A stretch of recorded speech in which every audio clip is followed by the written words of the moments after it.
Prosoteca. Pasta 1. Capítulo 1. 1001 Noites. Na semana posterior ao episódio, ainda na UTI, vagando entre a vigília e o delírio, resistindo e logo sucumbindo às drogas que os enfermeiros injetavam em minhas veias, eu atravessava as noites no meu bonde virtual. Viajava numa espécie de ônibus iluminado, azul alaranjado, flamejante, que cruzava a cidade como uma fogueira metálica, crepitante, acendendo as ruas por onde passava, uma vela em procissão solitária de um penitente gigantesco e invisível. Quem chegava à janela assistia ao espetáculo fantasmagórico. Sua rua acendia e apagava no rastro fulgurante dessa tocha mineral sobre 4 rodas que ruía a madrugada, roncando e cuspindo cinzas douradas. E o fogo frio da manhã era abafado pelo manto de sal da cidade litorânea. Nada dessas imagens era real, mas a alucinação transfigura a realidade com uma força tão poderosa que a gente custa a crer que não seja ela a verdade mais profunda. Viajei muito na clausura branca e inóspita do hospital, acoplado às máquinas que me mantinham vivo como um pé de repolho na caatinga. Eu me sentia uma folha de alface no deserto, regado pela mão de Deus e riscado pela unha do diabo. As imagens inventadas por um doente no leito da UTI são toda a riqueza que lhe resta. Devo à minha loucura, estimulada pelo coquetel farmacológico, o pouco de prazer e liberdade que me ajudaram a aguentar o tranco daquelas primeiras semanas. Antes do episódio, o dia a dia era agitado, sem roteiro e rotina. Hoje, 3 meses depois de ter saído do hospital e voltado para casa, minha viagem é imóvel. Não saio do meu quarto. Noite após noite, divago e escrevo. Tiro a camisa do pijama encharcada de suor, enxugo as cavidades engorduradas sob as omoplatas, aponto a cara do ventilador para as hélices da minha imaginação, me certifico se a madrugada já babou sua gosma pegajosa sobre o viaduto que contemplo lá embaixo, verifico se a conexão à internet permanece estável, ponho no colo, em cima de uma almofada vermelha, onde costumava ficar minha M16, meu Macintosh, digito a senha para entrar no Twitter e disparo as frases de 140 caracteres para meus 20 e poucos seguidores. Numa dessas noites abomináveis, decidi escrever este depoimento. Draconiano. Amigos da PM e da Polícia Civil vieram jantar comigo. Conversa animada sobre rumos do Rio, pessimismo temperado por ilhas de esperança. About 15 minutes ago, via web. Informes desanimadores por um lado, histórias fantásticas sobre a pujança da Draco por outra, senti um orgulho danado. About 40 minutes ago, via web. Ao mesmo tempo, uma tristeza profunda. Não é fácil ouvir o Diário da Guerra sentado onde estou, para sempre fora do jogo.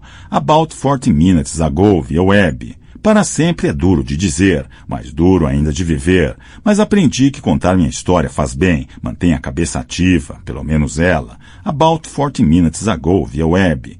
E espanta os fantasmas da morte que conheci de perto e ainda rondam e se esgueiram, chiam, perturbam, cantarolam, um troço desagradável. About 13 minutes ago, via web. Fiquei sabendo que meus velhos companheiros da Draco continuam fazendo muito bem o trabalho que eu fazia. Já prenderam 454 milicianos. About 12 minutes ago, via web. A Draco é um time do cacete. Lembre-se de que a milícia é máfia. Prender 454 milicianos não é brincadeira, sobretudo com tanta bola nas costas. About 11 minutes ago, via web. Bola nas costas é sufocar a equipe da Draco, pisando nos tubos que levam oxigênio aos tiras e amarrando nosso chefe, o delegado Fausto C. About 11 minutes ago, via web. Nossa turma, inspetores investigadores, inimiga dos mafiosos mais perigosos, circula por aí sem carro blindado e celulares criptografados. About 10 minutes ago, via web. E com esse nosso salário vergonhoso, vou repetir para que ninguém esqueça, porque não se trata de um simples detalhe, salário vergonhoso. About 10 minutes ago, via web. Muitos políticos são eleitos com o apoio da máfia, e alguns ainda faturam o saldo do nosso trabalho. O Brasil é o paraíso das contradições. About 9 minutes ago, via web. Quando não conseguem proteger os amigos milicianos, porque nós resistimos e fazemos nosso trabalho, eles jogam os aliados às feras. About 9 minutes ago, via web. E ainda cantam vitória nos braços do povo como paladinos da lei e da ordem, caras de pau. About 9 minutes ago, via web. De um jeito ou de outro, os políticos saem ganhando. Nós nos consolamos com o sentimento do dever cumprido. Demagogia? Não, é verdade. About 8 minutes ago, via web. Por isso a gente sente um gostinho todo especial quando põe na cadeia um picareta da política, um desses mafiosos engravatados e hipócritas. About 7 minutes ago via web. Estou falando aqui de milícia. Vai ver, você não sabe o que é isso, ou pensa que é um troço bacana que combate o crime e defende a população. About 7 minutes ago via web. Se pensa assim, está enganado, redondamente enganado. Milícias são máfias formadas por policiais, bombeiros e agentes penitenciários. About 6 minutes ago via web. Elas invadem áreas pobres, expulsam, matam ou contratam traficantes e impõem pagamento por tudo: moradia, comércio, serviços, transporte. About 6 minutes ago via web. Quem se recusa a pagar é torturado ou morto. A lei é substituída pela força das armas e pelo arbítrio selvagem dos milicianos. About 6 minutes ago via web. E não se iluda com a ideia romântica de que libertam favelas e bairros populares do domínio do tráfico, porque essas ações são interesseiras. About 5 minutes ago via web. Quando convém, expulsam e matam traficantes. Quando interessa, eles vendem armas. Só não traficam porque seu negócio é mais lucrativo. About 5 minutes ago via web. Nem todo miliciano é milionário. Desigualdades de poder e riqueza existem também dentro das milícias, mas a fonte é pródiga e atraente. About 5 minutes ago via web. Quando ocupam uma área, costumam passar a imagem de justiceiros paternalistas. Aos poucos se revelam assassinos e bandidos. About 4 minutes ago via web. Pior, muito pior que traficantes, eles estão nas polícias e no parlamento, organizados em ascensão. São máfias violentíssimas e perigosas. About 4 minutes ago via web. No Rio, o tráfico de drogas costumava apoiar candidatos. Hoje, a milícia tem seus próprios candidatos. About 4 minutes ago via web. A polícia foi concebida e organizada para combater o crime. Hoje, no Rio, ela é o crime. About 4 minutes ago via web. Calma, tem muita gente boa dispersa por aí, nas duas polícias, que arrisca a vida porque acredita no que faz. About 3 minutes ago via web. Parece coisa de doido? Parece não. É. E se a gente não tivesse um parafuso a menos, não daria um passo a mais no momento crítico do confronto. About 3 minutes ago via web. Na hora em que o comum dos mortais, conscientes de que são mortais, tiram o pé, a gente pisa mais fundo no acelerador. About 3 minutes ago via web. Mas é graças a acelerados como eu e meus companheiros que você está aí no bem bom, sentado, tranquilo, lendo as bobagens que eu escrevo. About 3 minutes ago via web. Se eu tivesse tirado o pé na hora H, também estaria sentado numa boa, como você, podendo levantar quando quisesse. E isso faz a diferença. About 2 minutes ago via web. A cadeira para você é opção, para mim agora é destino. About 2 minutes ago via web. Ia dizer que policiais honrados merecem estátuas. Nada disso. Merecem respeito e salário digno, compatível com a importância de sua missão. About 2 minutes ago via web. Para quem desconhece rotina policial, eu explico. Você trabalha muito, tem problemas demais. Imagine esses problemas armados ameaçando você. About 1 minute ago via web. Eu dirigia o carro com a M16 no colo. Preciso dizer mais? Não lamento. Não gosto de lamentar nem de causar pena. Melhor contar histórias. Isso aí, melhor contar histórias do que lamentar. Melhor relembrar o passado.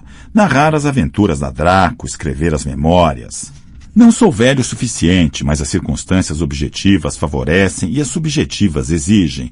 Entre as histórias não escolhi as mais violentas, selecionei as mais reveladoras. Por exemplo, esta que você vai ler em seguida. Eu a reconstituí graças a um longo trabalho de investigação que envolveu o esforço de muitos colegas.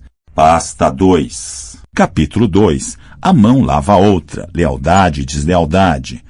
Vou contar uma história que reconstituí depois de quase um ano de investigação para você não aposentar o espanto, que é pai e mãe da sabedoria. Não sou eu que estou dizendo, não. Os gregos, os primeiros filósofos é que diziam 400 anos antes de Cristo.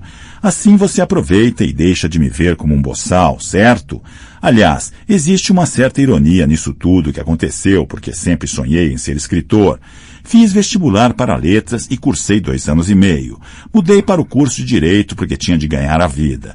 2 concursos depois acabei na polícia. Em resumo, este sou eu. O tranco do destino me empurrou de volta para o teclado. O que me resta é contemplar o viaduto lá embaixo e outros abismos e escrever. A cena pode-se imaginá-la.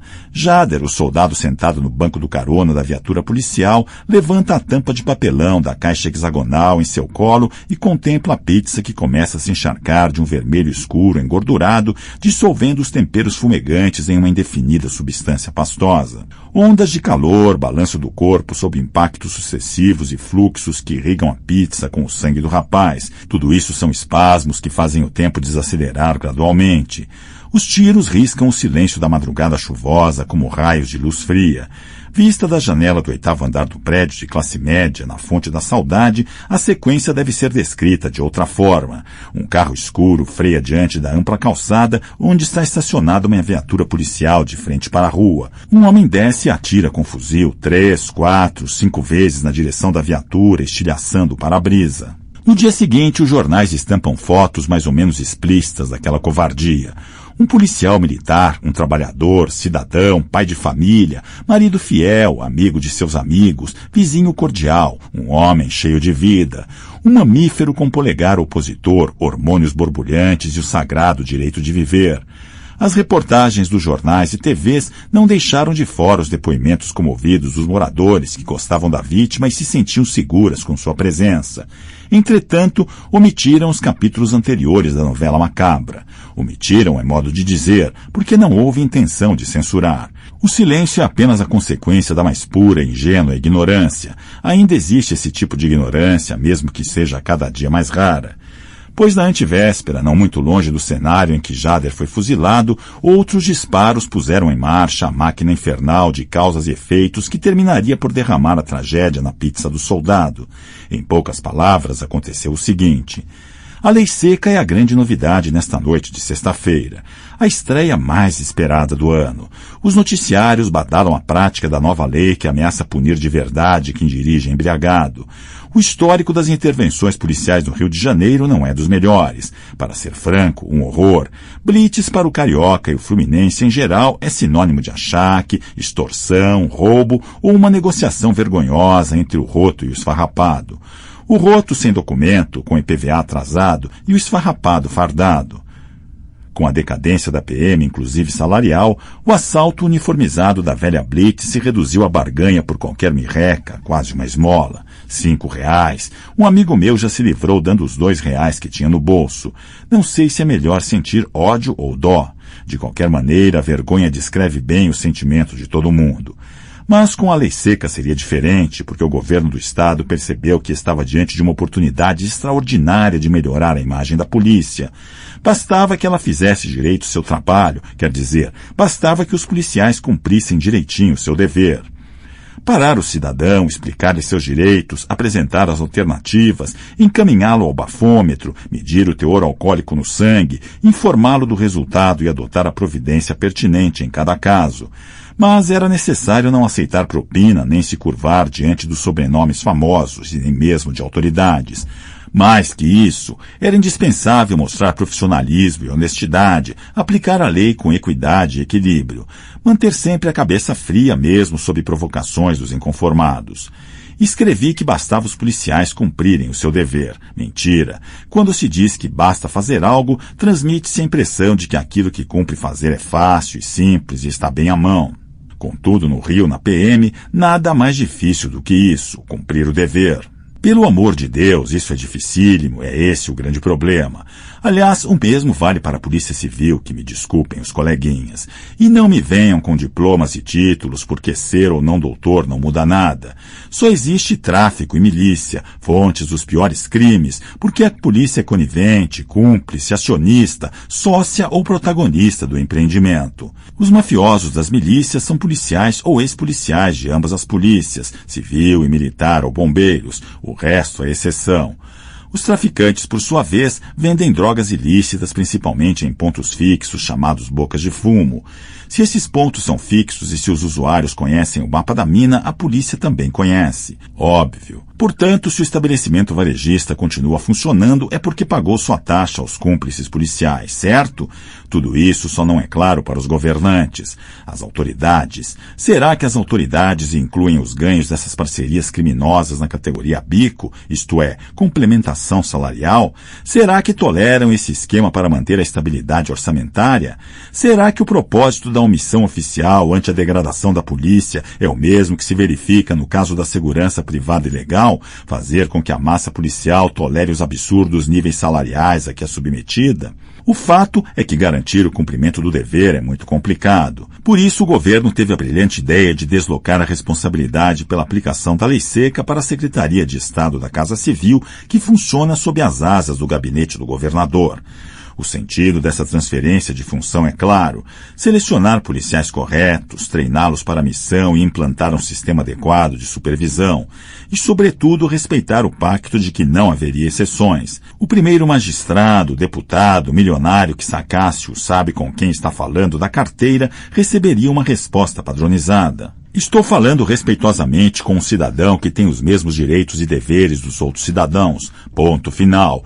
Não haveria telefonema, recado, ameaça, nada que protegesse privilégios. Primeiro dia é incógnita. As dúvidas em todas as áreas são mais fortes que as certezas. Entre policiais e motoristas, a reputação de que a operação da lei seca era para valer e envolvia profissionais sérios não estava estabelecida. Todo mundo temia que os estratagemas da blitz convencional se reproduzissem em maior escala, sob a chantagem agora mais eficiente do bafômetro. Nas polícias prosperavam boatos sobre o bafômetro paraguaio, útil para os velhos acertos, a velha cervejinha. A turma começa a divulgar que a lei seca serviria para molhar a mão. Na sociedade, o passado é a fonte natural para a formação das expectativas sobre comportamentos futuros. Nas polícias também. Na primeira sexta-feira, imagens e expectativas contraditórias se cruzam. 2 policiais mandam parar uma jovem motorista que passa em velocidade rumo à Barra da Tijuca. Não é uma blitz da lei seca. O fato é que ela ignora solenemente a determinação de parar. Sabe-se lá por quê? Embriagada? A blitz poderia ser falsa. Mesmo verdadeira, a abordagem poderia ser inconveniente, ameaçadora, arriscada e violenta para uma mulher sozinha. Nem percebeu a sinalização do PM? O carro atravessa a linha imaginária e um dos policiais liga para um terceiro colega do outro lado do túnel. Sua autoridade tinha sido atropelada, mas o colega se anteciparia. No mínimo, estaria preparado para sinalizar com mais veemência e tomar as medidas cabíveis. O carro passa pelo primeiro túnel, pelo viaduto sobre o oceano, pelo segundo túnel, chega à barra com os faróis ligados, a velocidade estável. O policial precavido, atento à descrição que o colega fizera do carro, desloca-se para o meio da pista, determinado a fazê-lo parar. Movimenta os braços. O carro acelera. O PM se afasta quando o carro cruza sua linha imaginária, vira-se na direção do veículo e aponta o fuzil e dispara. O carro desgovernado se arrasta com violência na mureta lateral até parar. O policial e seu superior, o sargento Ramalho, correm até o veículo. A motorista permanece imóvel. O tiro atingiu na cabeça. Ela está morta. Os documentos forçam a porta do lado direito, invadem o carro, examinam os documentos que estão na bolsa tirada ao chão, leem nome e sobrenome, mexem nos papéis e encontram o título de membro do Instituto de Arquitetos do Brasil. Na carteira, cartões de crédito, talões de cheque, agenda eletrônica e celular. E uma foto em que a vítima sorri entre o homem e uma mulher mais velhos que ela. Puta que pariu, caralho. Que merda, por que você atirou? A mulher passou, você viu? Ela passou por mim, porra. Como é que eu ia... Que merda, Cardoso. Estou fudido. Espera. Fudido. Passa o teu Nextel. Fudeu, caralho. Busca nossa viatura e estaciona logo aqui atrás. Liga o giroscópio e fica postado no meio da pista para não deixar nenhum curioso se aproximar. Não deixe ninguém diminuir a velocidade para espiar. Aponta o fuzil para assustar o primeiro neguinho intrometido. Fica aí de espantalho. Do outro lado não dá para ver, a mureta protege. Não tem jeito, sargento, não tem. Fudeu, eu atirei na mulher, porra. Matei a moça. Não faz drama, porra. Fica frio, faz o que eu disse e passa logo o Nextel. E o que é que você vai fazer?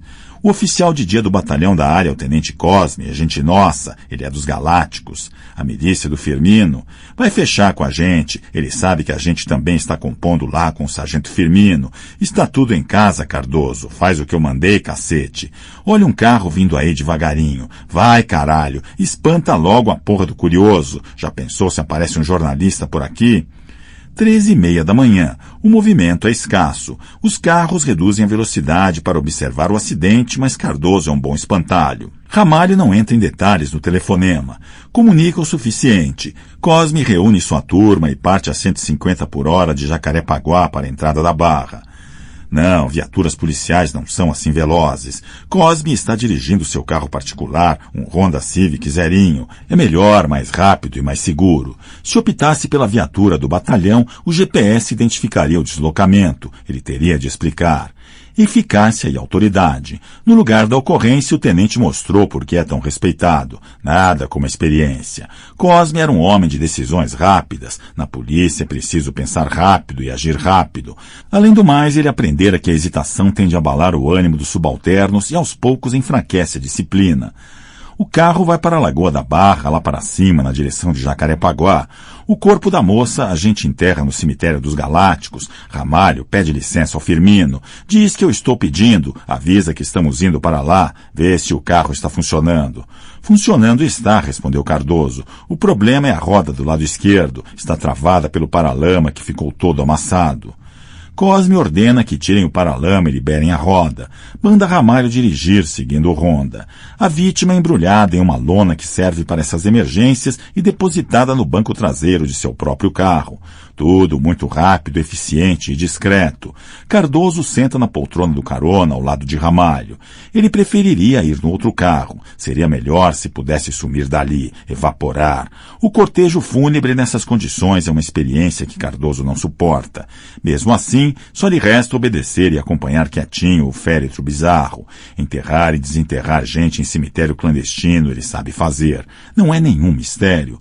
Mas jogar carro dentro d'água lhe parece coisa de cinema. A missão é dura e termina ao amanhecer. Dia seguinte, ou melhor, poucas horas depois, à tarde, naquele mesmo dia em que todos eles estão de folga, encontram-se para o almoço em uma churrascaria da Barra, conforme combinado. Firmino está presente. É necessário pensar com calma, usar a inteligência, antecipar os próximos passos. As perguntas são as naturais e vão aparecer de um jeito ou de outro. A família vai procurar pela moça. O caso vai se tornar manchete. Os jornais vão correr atrás da história, sendo a vítima quem era. Onde ficam as câmeras de vigilância do trânsito que exigem intervenção imediata? Que tipo de intervenção é possível? A mulher teria ligado para alguém do celular pouco antes de atravessar os túneis e levar o tiro? Se ela ligou, sua posição pode ser localizada, o que indicaria a região em que ela e seu carro teriam desaparecido. Dirigindo o carro da vítima, Ramalho teria sido flagrado por câmeras nos sinais de trânsito. O almoço é longo e as deliberações demoradas. Decidem jogar no colo de traficantes da Rocinha. É a fábula mais plausível, mais verossímil. Mesmo assim, alguns fatos ficariam de fora da explicação caso investigadores checassem as câmeras na Barra. Para impedir que isso ocorra, optam por assumir a iniciativa de culpar o tráfico. O foco das atenções policiais e o foco da mídia tem de ser a Rocinha. Que tal uma denúncia anônima de que haveria um cadáver enterrado na mata próxima à Rocinha? O problema seria carregar o corpo em decomposição para uma área sempre sob observação, ainda que distante. A proposta é boa. O consenso é que bastaria levar um membro da família. Queimariam o corpo e preservariam um membro para permitir a identificação. A cremação se daria no território sob o comando da milícia de Firmino naquela mesma noite. No amanhecer do terceiro dia, os restos, inclusive o membro, seriam conduzidos ao último repouso, penúltimo. Ao mesmo tempo, deslanchariam uma operação sob excelente justificativa. Diriam que corria o boato de que vazara informação relativa à denúncia e às providências policiais. Por isso, o conveniente seria anunciar aos superiores hierárquicos, ao mesmo tempo, a denúncia sobre o cadáver ao lado da Rocinha e a denúncia de que o tráfico já saberia que a polícia obtivera a informação e, portanto, provavelmente se apressaria a remover os vestígios.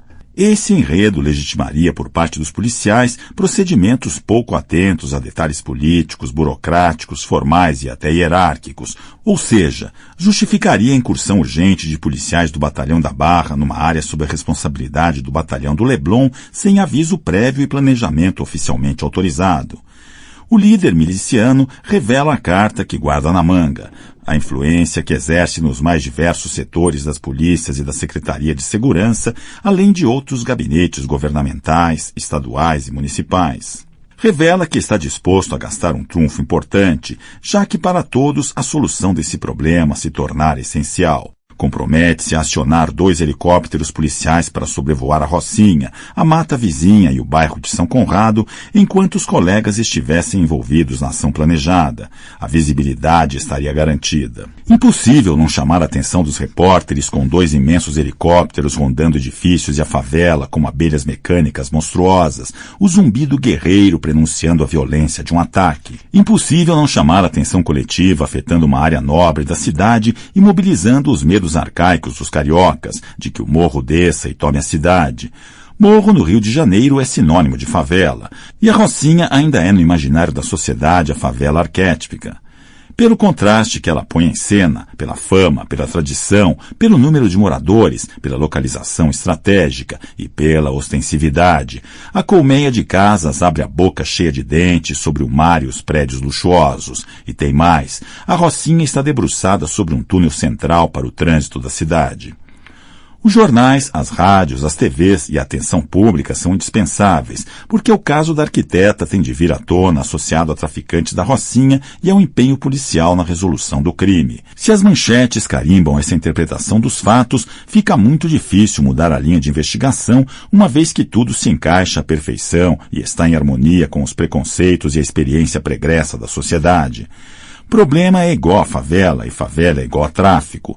Batendo nessa tecla, confirma-se o que vem naturalmente à consciência. Os indícios sendo convergentes com essa tese, tudo indica que o caso tende ao encerramento, o que agrada ao chefe da polícia, ao secretário e ao governador.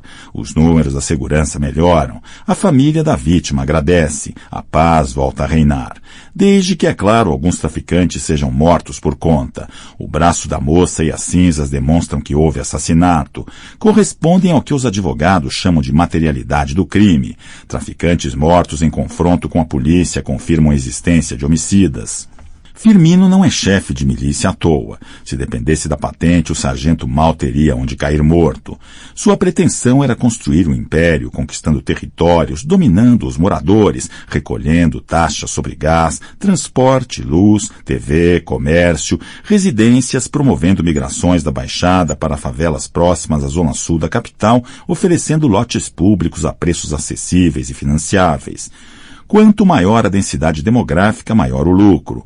Parte fundamental dos planos era a eleição de uma bancada cada vez mais forte.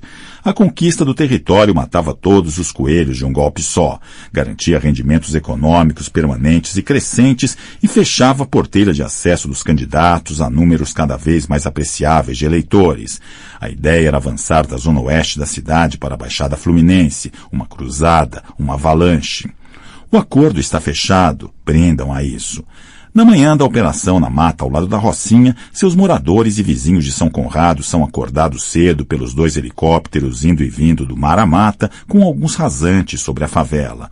A cena assusta, mas exerce atração irresistível. Menos sobre quem sabe que é alvo e quem acha que pode levar uma bala perdida na cabeça. Os outros, nos prédios de classe média, nos edifícios das elites ou nas mansões que resistiram à especulação imobiliária, os outros vão à janela ou chegam à varanda, ainda que com um misto de pudor e receio. O efeito é plenamente alcançado. As rádios que tocam notícia alardeiam a operação policial. Motoristas começam a desviar a rota na medida do possível, evitando o túnel sob a Rocinha. Não raro, em situações desse tipo, ele acaba sendo fechado pelo tiroteio. A equipe do Tenente Cosme cava uma sepultura falsa, revolve a terra, mistura as cinzas, mergulha nela o membro preservado. Os comandos das polícias e as secretarias recebem o comunicado nos termos que os milicianos combinaram na churrascaria. Cardoso teria de agradecer a vida inteira a lealdade dos companheiros que se arriscaram para salvá-lo. A experiência servia também de lição sobre a ética do grupo, que deveria sempre se sobrepor a quaisquer considerações sobre leis, instituições e coisas desse tipo. Vestígios do corpo seriam encontrados pelos mesmos policiais que os enterraram. O fato seria imediatamente comunicado às autoridades, que fariam a gentileza de compartilhar a notícia com os repórteres. Seria então hora da ação na favela para matar alguém e oferecer sua cabeça à sociedade e à justiça, antes que algum traficante desse com a língua nos dentes ou que os policiais mancomunados com eles lhe passassem informação sobre o plano. Essas coisas correm rápido. Nesse momento, uma contra-ordem interrompe a movimentação da equipe de Cosme e Firmino. Um balde de água fria põe em risco toda a trabalhosa maquiagem do assassinato da arquiteta. Ramalho tem uma esposa que tem uma irmã, a qual por sua vez é casada com um soldado da polícia militar. Ele se chama Jader. Em casa, ao amanhecer do dia seguinte à morte da arquiteta, depois do plantão de 24 horas e exausto, antes, portanto, do churrasco com os amigos e das deliberações sobre o destino do corpo, Ramalho entra no chuveiro e, como de hábito, não tranca a porta. Como sempre, sua esposa lhe serve uma caneca de café fresquinho, fumegante. Ele gosta de botar a cabeça fora da cortina do box e dar umas bicadas no café amargo nas mãos da mulher. Felizmente, aquela tradição conjugal tinha sido preservada. Pelo menos um dia, ele pensa, uma raridade, uma exceção entre tantas abolidas desde que a mulher se convertera. Uma evangélica não deixa de fazer sexo com o marido, claro que não, mas muda o comportamento. Por isso, não por sua culpa, ele chegara a compartilhar com Cardoso, ficava cada vez maior a distância entre o sexo semanal em casa e a festa com as garotas de programa. Elas adoram policiais, sobretudo fardados, e não sofrem o tormento da culpa. As horas nos motéis com as meninas eram em geral memoráveis, porque, como dizia Cardoso, rolava sentimento. Até o mais difícil os policiais conseguem. A concessão das concessões para uma prostituta, o beijo na boca.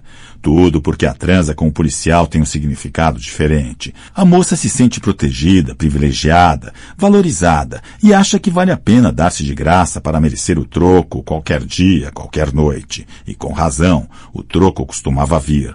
A lei das mãos que se lavam aplica-se também às relações eróticas. As mãos que se tocam pela vontade generosa e desprendida de uma garota de programa corresponde às mãos firmes a seu lado nas futuras e imprevisíveis circunstâncias da vida.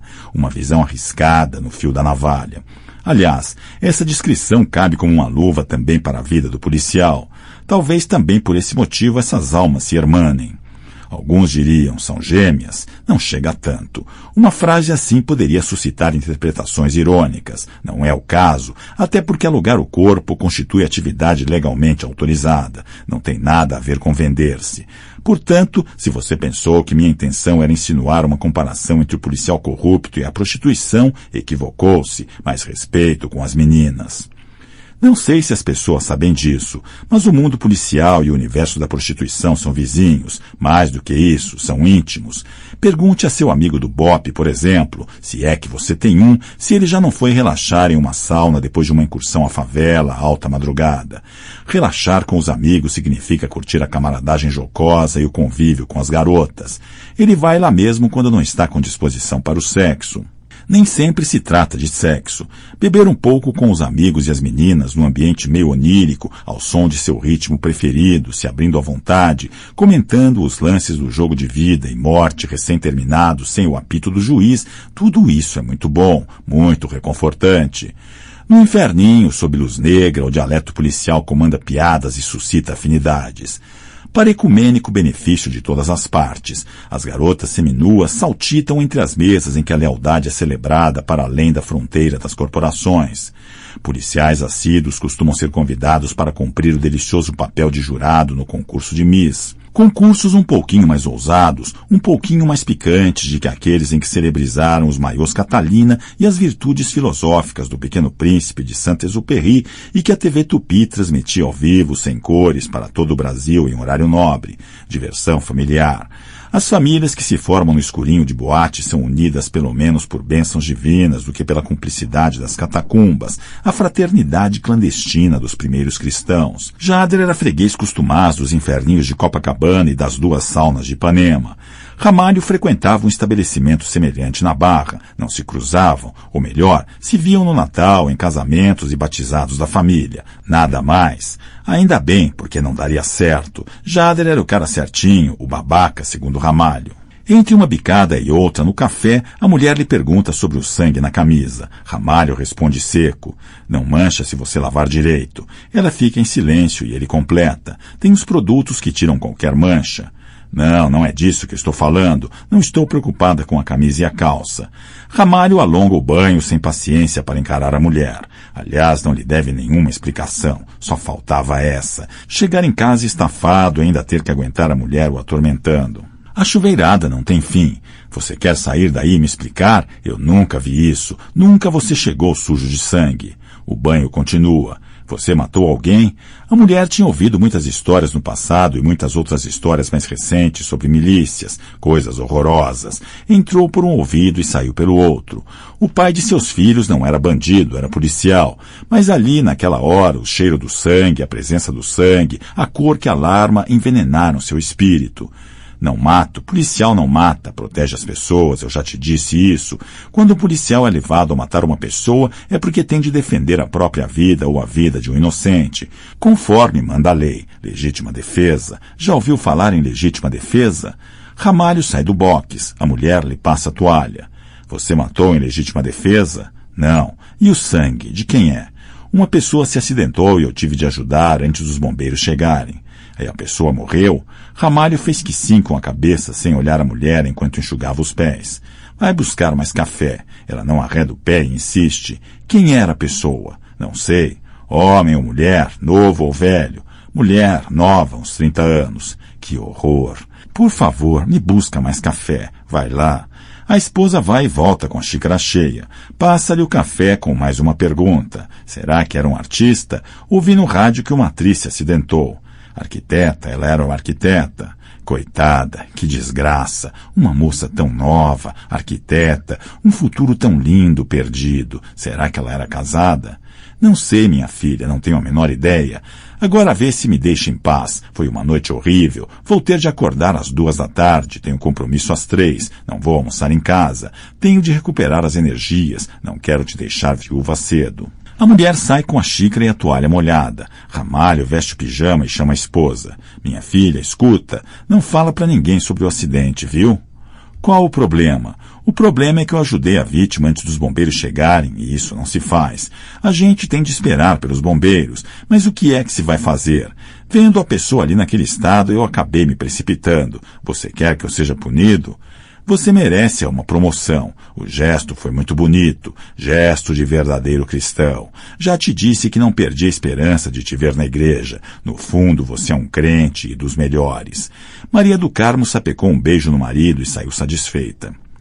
Na hora do almoço, Glorinha, a esposa de Jader, o acorda como sempre faz quando ele chega do trabalho pela manhã cedinho. Os turnos de trabalho variam, a rotina também. Jader faz um pit stop no banheiro e se arrasta até a cozinha. De pé, prova com a mão um dos croquetes que sua mulher preparou. Ela reclama como de hábito. Ele senta à mesa e espera que ela sirva. Ela prefere assim. E justifica citando a mãe que fazia desse jeito. Mas tem muita coisa que a mãe fazia e ela não copia. Por isso, Jader deduz que essa novidade que a mulher resolveu introduzir na vida do casal tem mais a ver com a conversão religiosa do que com homenagem à memória da mãe. Glorinha faz o prato de Jader com arroz, feijão, abóbora e um enroladinho. Enche o copo de água e senta-se. Ele pergunta, você não vai comer? Eu vou esperar os meninos. Ele passa os olhos na seção de esportes do jornal. Ela puxa a conversa. Maria do Carmo esteve aqui e trouxe a batedeira que eu emprestei. Jader continua lendo. Estava toda a prosa do marido. Disse que Ramalho chegou em casa encharcado de sangue porque arriscou a vida tentando salvar uma arquiteta. O marido levanta os olhos do jornal e franze o senho. Ela continua. A mulher morreu. Jader prepara uma garfada. Glorinha prossegue. Acho que a Maria do Carmo é complexada. Ela tem sempre de contar alguma história do Ramalho. Ela sabe que você não gosta dele. Sabe que o marido não é flor que se cheire. E não para de inventar histórias de heroísmo. O Ramalho tentou salvar uma arquiteta? Que negócio é esse?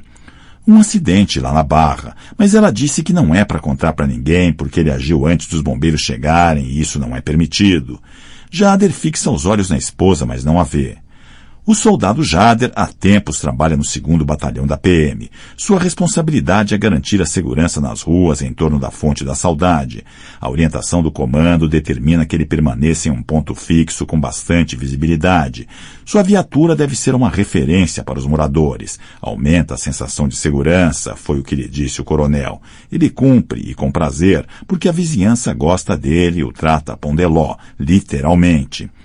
Na véspera foi o que ganhou de presente de uma síndica. Veio um pratinho com uma latinha de Coca-Cola Light. Ela sabe que ele faz regime. Quem não sabe, ou melhor, faz questão de ignorar, é Glorinha. Diz que ele tem de se alimentar, que de onde ela vem não existe homem gordo, existe homem forte. Ele está forte, e assim deve ser um homem de verdade, principalmente um agente da lei. Jader discorda, mas vai você convencer Glorinha de alguma coisa. Naquela tarde, os prédios estão alvoroçados. A boataria corre. Moram ali parentes de uma moça que sumiu. Desapareceu sem deixar rastro. A família acha que é sequestro, mas ninguém ligou pedindo resgate. Os porteiros comentam. A síndica vem conversar com Jader. Quer sua opinião abalizada e seu conselho. Ele pede detalhes e descobre que se trata de uma jovem solteira de 30 anos, arquiteta. A profissão da moça detona uma bomba de nêutrons em seu sistema nervoso. Jader cumpre a jornada de trabalho. É meia-noite. Em vez de ir para casa, vai à sauna. Ele queria ir para lá de qualquer jeito. É a noite de Bianca, a noite que ela reserva para ele. Religiosamente, se é que o advérbio pode ser aplicado sem ofender o leitor crente. Só que desta vez a prioridade é outra. Cumprimenta uns e outros, beija Bianca na boca, pede uma caipirinha à garçonete e pergunta à turma da confraria pelo coronel Ortega. Ninguém viu Ortega. Ele costuma aparecer, é noite de Ortega, sem dúvida. Pensa em pedir o celular dele, mas logo desiste. Esse é o tipo de comportamento impróprio que causaria mal-estar e o faria perder pontos na tabela de confiança da Irmandade. O que se vê ali, morre ali. As amizades da catacumba começam e acabam lá mesmo. A não ser que os envolvidos se disponham a levar adiante suas relações. É um direito de todo mundo, desde que seja espontâneo e voluntário. Portanto, não se pede a terceiros informação sobre ninguém. O número de telefone é um dado privado que só deve ser solicitado diretamente à pessoa. Paciência. O jeito é esperar e torcer para que Ortega chegue logo. Jader dificilmente teria coragem de procurá-lo na corregedoria.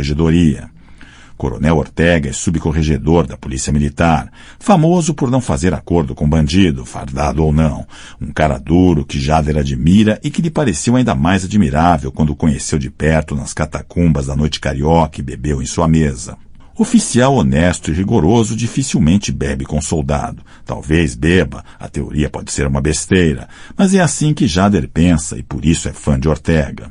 Embalado pela caipirinha e pela ansiedade, Jader bebe a segunda. Enfim, Ortega chega. Não tinha planejado conversar com ele com 2 caipirinhas na cabeça. Para quem não costuma beber mais do que um chope de vez em quando, a dose é cavalar. Por essa razão, a conversa com Ortega se arrasta, driblando pedras e barreiras. É meio complicada. Não flui como Jader esperava. O coronel faz perguntas. Jader não está preparado para responder as perguntas. A ideia era contar o que ouviu, só isso, em solidariedade à família da moça, por lealdade à dona Marta, a síndica, mais do que por considerações legais ou institucionais. O que merece ser dito é que o relato de Jader a Ortega não tem nada a ver com seu desprezo por Ramalho.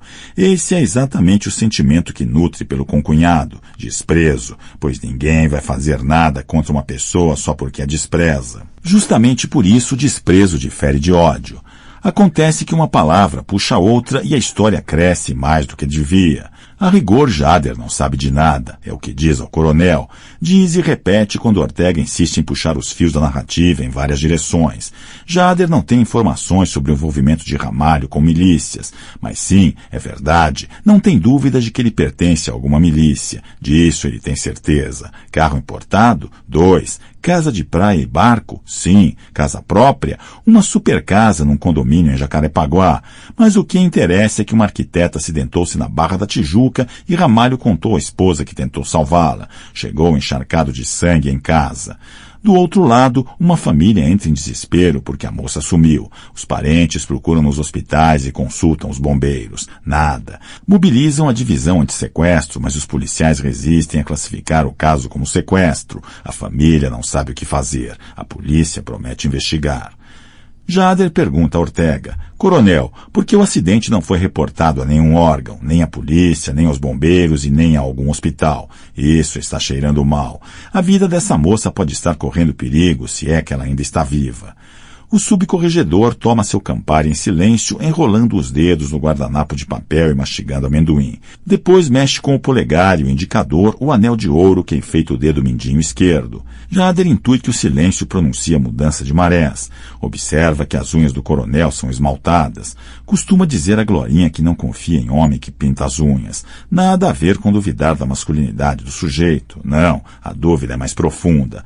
Analisando o subcorregedor, pondera e conclui que nenhuma regra deve ser aplicada sempre, sem exceções, sem respeito a particularidades de cada caso. Nem as leis, nem as normas que ele mesmo inventa para governar a sua vida.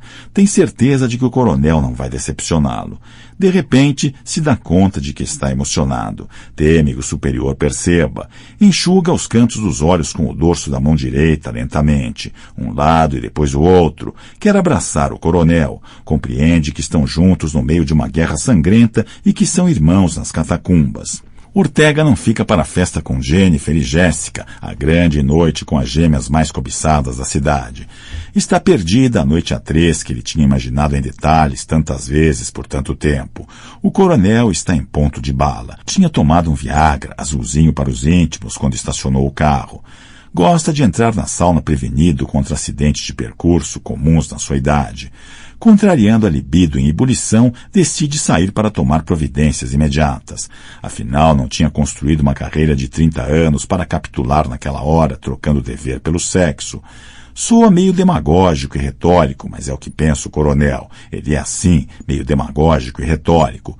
Mesmo sozinho, consultando a consciência, ele diz essas coisas. Suas frases parecem extraídas do livro de Moral e Cívica, cuja leitura formou sua têmpera de policial militar e cidadão. Tem orgulho de ser desse jeito, ultrapassado, fora de moda, duro, patriota e honesto.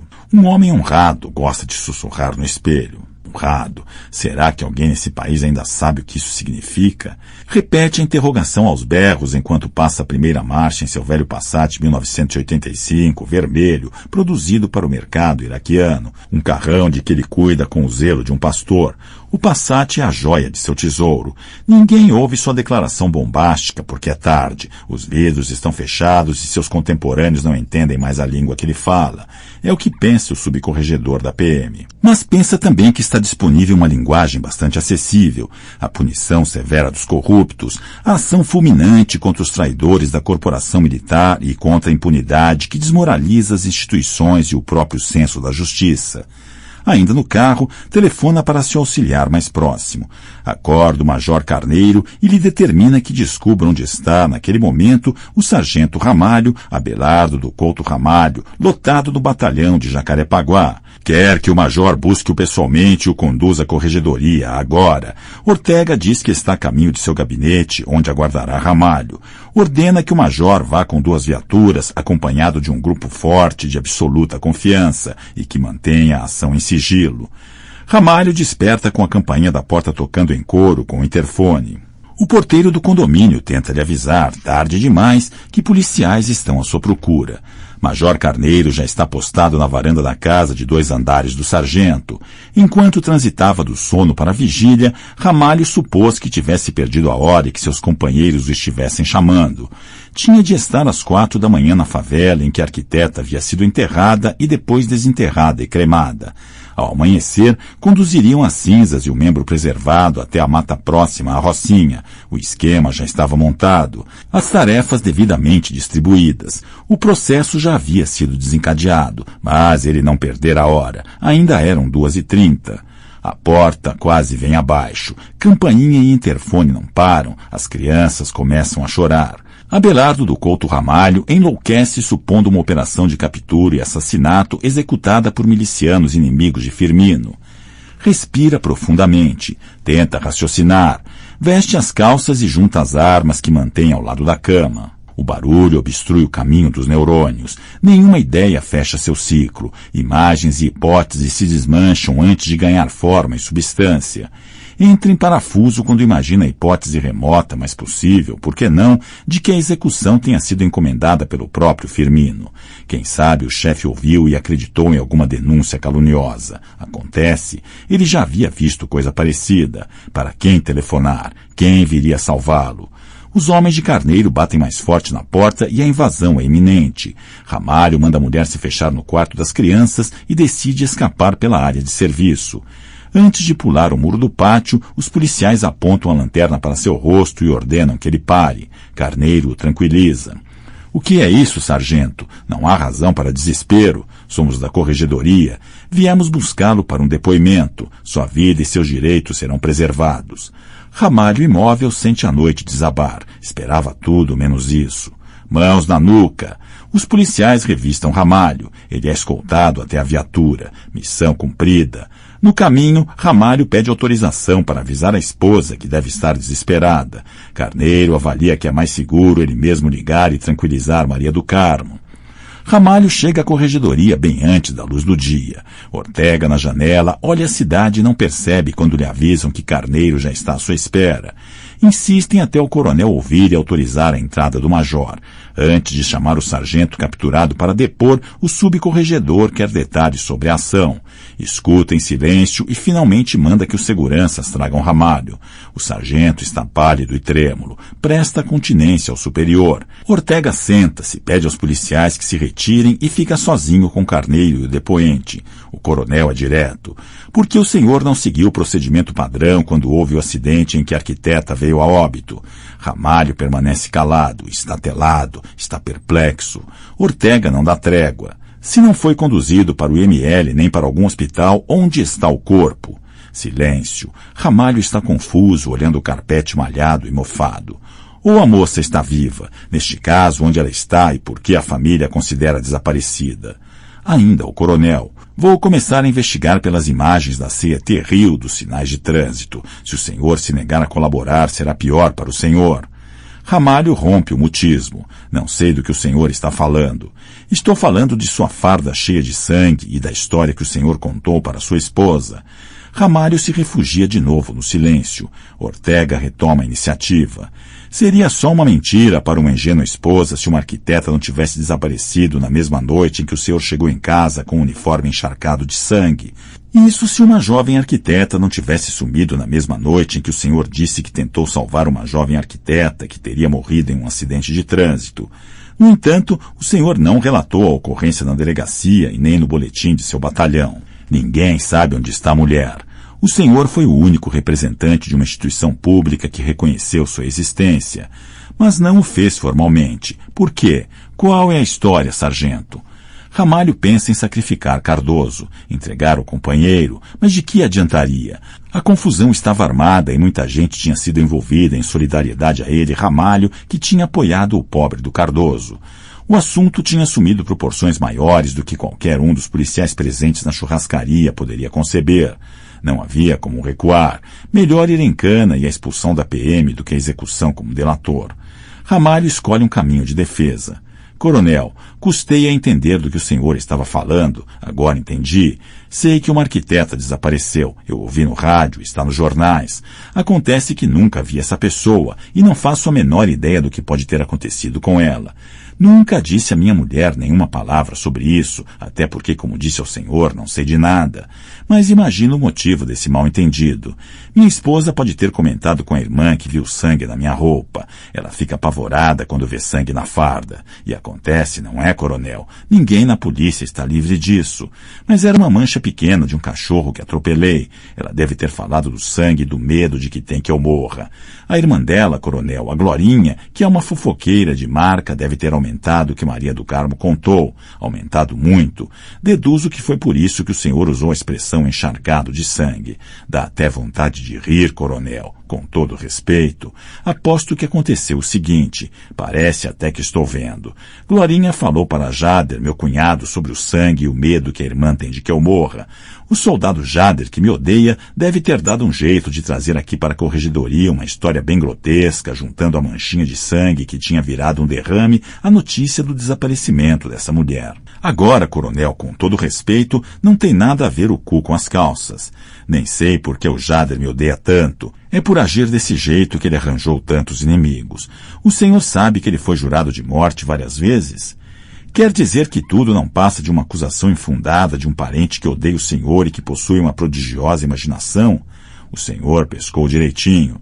Pois fique sabendo, sargento, que a denúncia não veio dessa fonte a qual o senhor se refere. Não é fofoca de parente, não. Sua esposa conversa com muita gente, sargento. Ela frequenta a igreja? Frequenta? Então, não tem como identificar a fonte. Um fala para o outro que dá com a língua nos dentes até que alguém liga para o disque denúncia. Não interessa a origem. O senhor nunca vai descobrir a fonte, simplesmente porque é impossível descobrir. Nem eu sei. O que importa é que a informação veio por uma via muito diferente da que o senhor nomeou. Ramalho está inerte. Os 2 carros importados, as casas, o barco, isso tudo vem de onde, sargento? Coronel, assim o senhor até me ofende, com todo respeito. Sei que seu papel é esse. Ninguém pede para ocupar a posição que o senhor ocupa, tendo de desconfiar dos próprios colegas e dos subordinados, dos homens que dão a vida pela segurança pública. De onde vem tanto dinheiro, sargento? Do suor do meu rosto, do trabalho honesto que eu faço desde garoto. Eu também suo, dou um duro danado, vejo muitos companheiros meus sacrificando a saúde, estafados, e mesmo assim, depois de uma vida inteira de trabalho, sargento, nós não temos carros importados e esse luxo todo.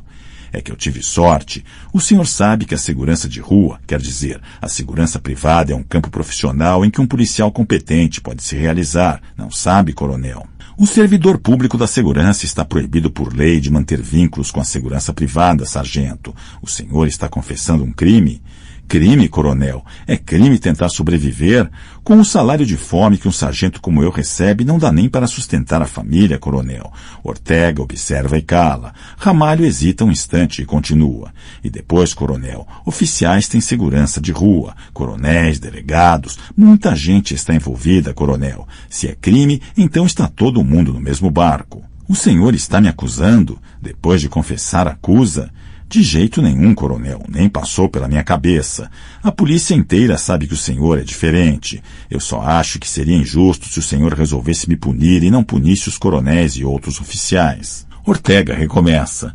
Sobre a arquiteta, o senhor nega a acusação. Pausa. Ortega sentencia. Muito bem, sargento Ramalho. Vou mantê-lo em prisão administrativa por 72 horas e abrir o inquérito policial militar. Vamos investigar. Se o senhor decidir mudar seu depoimento, me comunique. Enquanto Ramalho duela com seu algoz na corregedoria, seus parceiros milicianos preparam as cinzas e o braço da vítima para o transporte, conforme combinado. Assim que amanhecer, terá início a operação que visa plantar a estaca no coração do tráfico. Plantar literalmente na mata que faz fronteira com a favela da Rocinha a prova por excelência da existência do crime, aquela que lhe confere materialidade, os restos mortais da vítima. O aparato de comunicação já está engatilhado, helicópteros prontos para decolar, telefonemas na linha de tiro, artilharia e infantaria à espera do sinal de comando, o submundo mafioso da Zona Oeste, o crime fardado de Jacarepaguá, o exército particular de Firmino suspende a respiração aguardando sua palavra. Tudo certo. Luzes do dia, câmeras, ação. É dada a partida. Cena número 1 em marcha. O grupo responsável pela condução dos restos mortais, seu sepultamento falso e a teatral identificação da cova rasa na mata, espera por Ramalho até o último minuto. Sem notícias do sargento, cujo celular permanece desligado, o grupo desiste e segue adiante. A ausência preocupa, mas não justifica adiamento do plano. A turma com o corpo carbonizado e o membro preservado dirige-se ao ponto da mata previamente definido. Helicópteros já sobrevoam São Conrado. Jornalistas estão atentos. O trânsito das primeiras horas da manhã promete engarrafamentos pesados na hora do rush.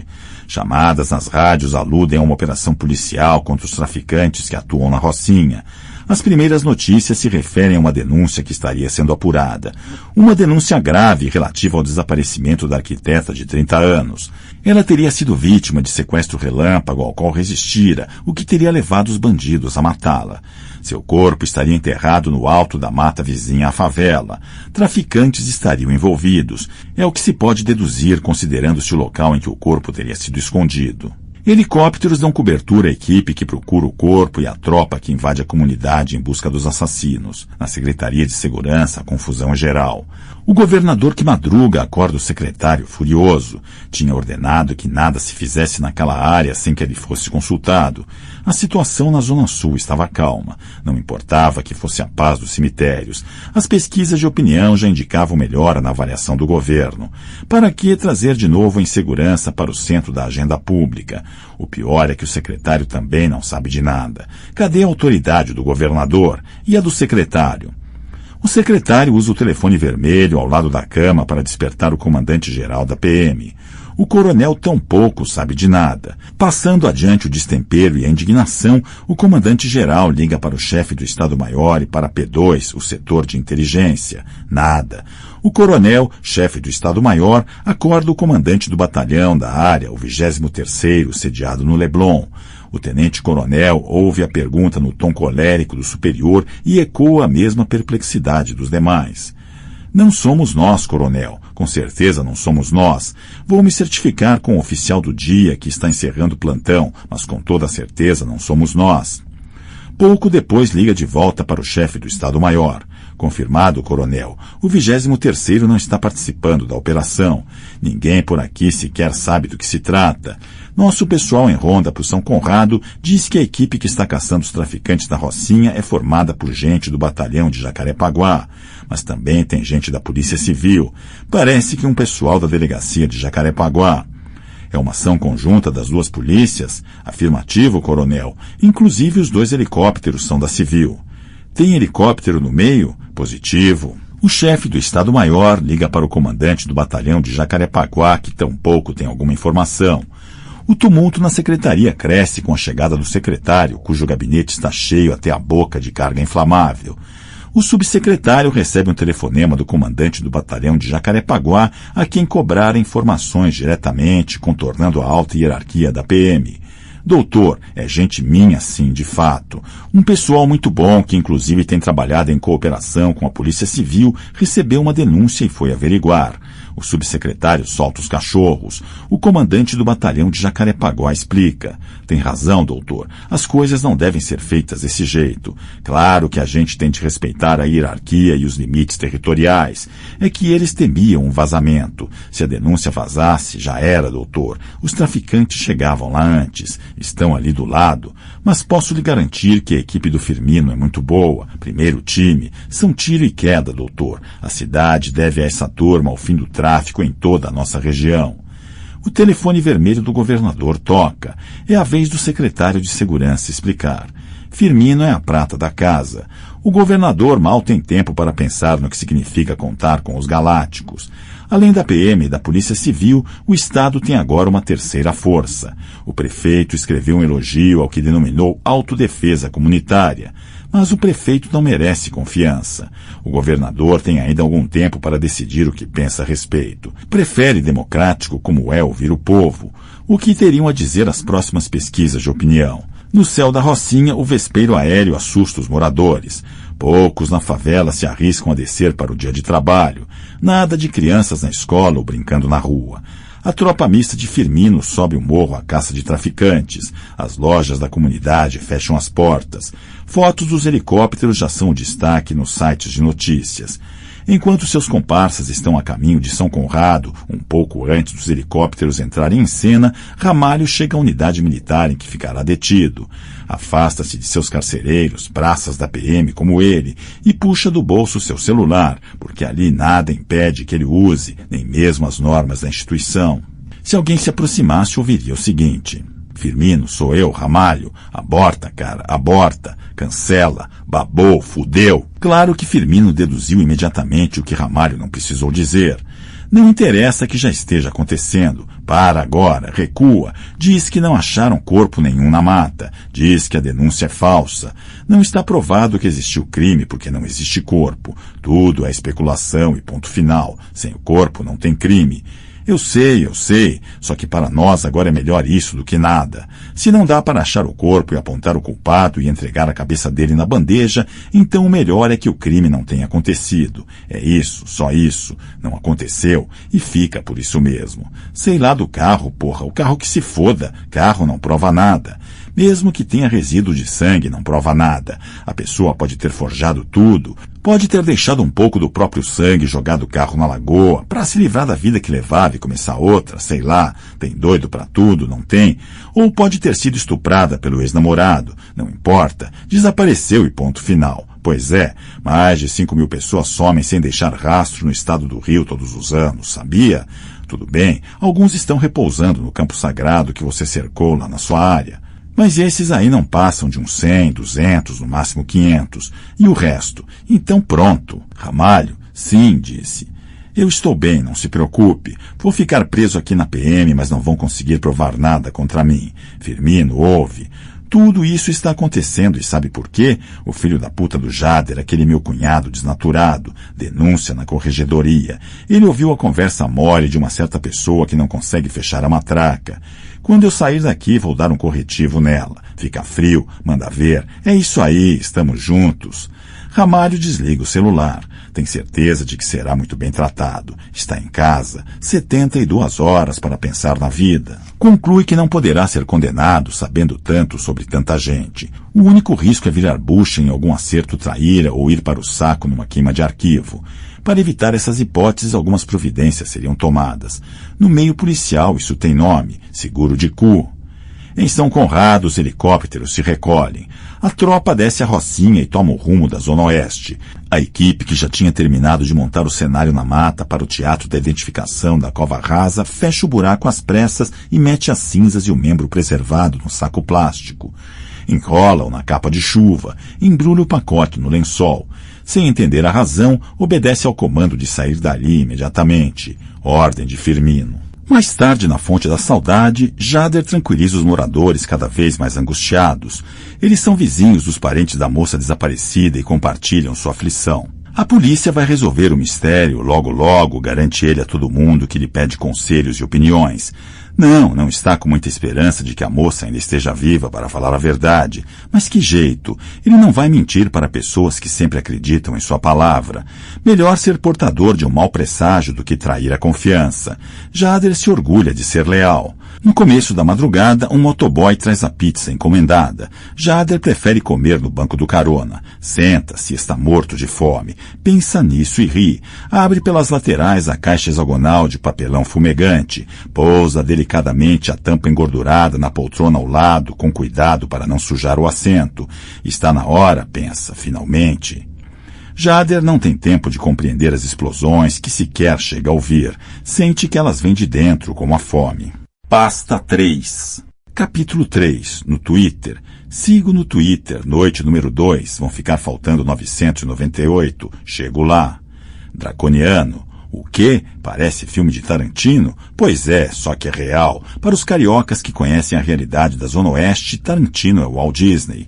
About 5 minutes ago, via web. Não me venham os suscetíveis dizer que basta de relatos violentos. About 5 minutes ago, via web. Paro de escrever quando a Zona Sul deixa de se mesmerizar com o mar e descobrir o horror que mora ao lado. About 3 minutes ago, via web. Medo? Tenho. E daí? Carro blindado? Não, já disse. Nem preciso. Twitter blinda. São 20 malucos me seguindo noite adentro. Acha pouco? About 2 minutes ago, via web. Gostou de minhas frases com 140 caracteres? Então levanta e me busca um café amargo, por favor. Tudo bem, valeu a intenção. Amanhã tem mais. About 1 minute ago, via web. Pasta 4. Capítulo 4. Prisão de Perver. Aloísio, Marquinho e Tunico são os detetives encarregados em nossa delegacia, sob minha supervisão, de prender Luciano Perver.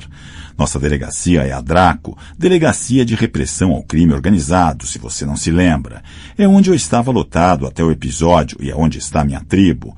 Pouca gente sabe que o prenome do miliciano famoso é Luciano. Ele ficou conhecido pelo sobrenome estranho, pouco sonoro e muito próximo do adjetivo, que aliás o qualifica bem. Perverso é o que ele é ou o que ele faz. Em resumo, se você ler a folha corrida do camarada, verá que ele mata, tortura e mata. Seu ofício é fundamentalmente esse, torturar e matar. O mafioso só pode ser comparado ao mata-rindo, um policial militar miliciano que nós já prendemos e que por isso hoje é ex-policial. Menos um, graças a Deus. Mata-rindo é páreo duro para o Perver em matéria de sadismo e crueldade. O alvo agora é o Luciano. A trajetória dele, em 3 palavras, é a seguinte: golpe, crime e traição. Hoje está sob o risco de ser expulso da PM, onde ainda atua como sargento. O currículo é um primor. Indiciado por dezenas de homicídios, continuava em liberdade até recentemente. Cometeu seu grande erro quando se meteu numa ação espetacular em vez de agir discretamente como costumava fazer. A mudança de método tinha um motivo. A intenção era assustar, mostrando o que aconteceria com o miliciano que traísse o chefe e ousasse criar sua própria milícia. Sair de um grupo para criar a sua própria milícia pode até ser aceito, desde que a pessoa que sai não cobice os territórios e os negócios do chefe. Para não ser considerado traidor, o sujeito tem de conversar com o líder e procurar uma área pela qual o chefe não tem interesse. O que não se perdoa é o rompimento para disputar a mesma região e as mesmas fontes de renda. Foi o que fez o sargento genuíno da PM. Brigou com o líder de Perver, Firmino, e dispôs-se a enfrentá-lo para tomar-lhe o poder e o substituir. A guerra sangrenta acabou chamando a atenção da imprensa para o fenômeno das milícias, que antes se mantinha restrito às periferias. Ali era visível e amplamente conhecido. Fora dali, apenas referido como uma realidade distante, um problema de outro planeta. E ainda dizem que a cidade não é partida. É sim, só que em 1000 pedaços. Não são 2, não. O avanço subterrâneo das máfias do estado do Rio, as milícias, veio parar nas manchetes dos jornais, na pauta dos políticos e no horizonte de observação de setores policiais tão comprometidos com a corrupção, graças à briga da família criminosa que transbordou os limites convencionais da luta interna pelo poder. Para aterrorizar e disciplinar os candidatos à traição, Perver meteu os pés pelas mãos. Chamou a atenção não só de cupinchas e rivais, acendeu o sinal vermelho para a opinião pública e nos fortaleceu, nós que andávamos sob a pressão de aliados das milícias em todos os escalões institucionais, conquistamos súbita legitimidade para agir com força máxima. Vou resumir a história. 10 de abril, 1h. Uma caminhonete elegante, tração nas 4 rodas, preta, importada, vidros escuros, desliza suavemente pela beira-mar, margeando a praia pedregosa, deserta e interminável de Murici, balneário localizado na região oceânica do estado do Rio de Janeiro. Na ponta extrema da praia, detém-se um instante. Seus ocupantes discutem debruçados sobre um mapa, examinam o aparelho de GPS. Lentamente o veículo faz meia volta e retorna até a 4ª esquina. Girando 90 graus, faróis desligados, entra na rua devagar. Poucos automóveis circulam na cidade. O tempo feio tem espantado turistas. O carro para longe do poste de iluminação sob as árvores de copa frondosa. Chove forte. 2 minutos depois, 3 homens saem da caminhonete.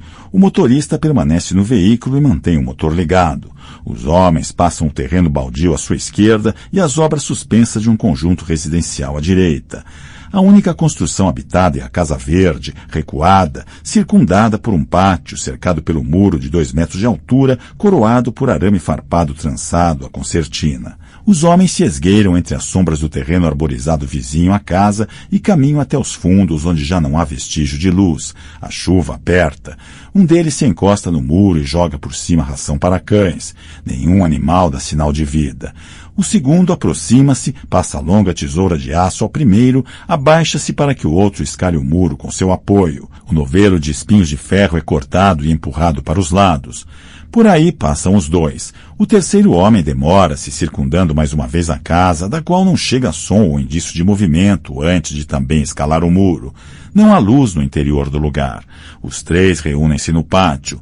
Trocam algumas palavras inaudíveis, além do círculo diminuto que formam e se separam. Verificam a porta principal, a porta de serviço, o portão da garagem e as 4 janelas da sala e da cozinha. Voltam a se encontrar no ponto inicial, deliberam. O homem que saltara por último caminha para a entrada principal. Os outros 2 se aproximam da porta de serviço e de uma das janelas. Entram na casa ao mesmo tempo com estrondo. O barulho não cessa, aumenta. Ouvem-se as explosões de dezenas de tiros de fuzis e metralhadoras, antecedidos em frações de segundos por brilhos que parecem pequenos relâmpagos domésticos. Quase não se escutam vozes humanas. Os poucos gritos são abafados pela descarga das armas. Os 3 homens deixam a casa pela porta da frente, que um deles arrombara ao entrar. Forçam o portão que separa o quintal da rua, mas não conseguem abri-lo. Buscam uma peça de madeira que não é uma cadeira ou uma mesinha, nem um móvel com função discernível. Usam-no para pular o muro pela mesma passagem que abriram pouco antes. Caminham apressados, mas sem correr, em direção à rua. Quando a alcançam, a caminhonete movimenta-se com rapidez e os recolhe. Parte veloz no rumo oposto ao do mar. Na soleira da porta principal da casa invadida, um homem rasteja para fora, desenhando um rastro de sangue. Inclina-se, ergue o pescoço, firma-se sobre o cotovelo e fala ao celular. 10 de abril, 2 horas.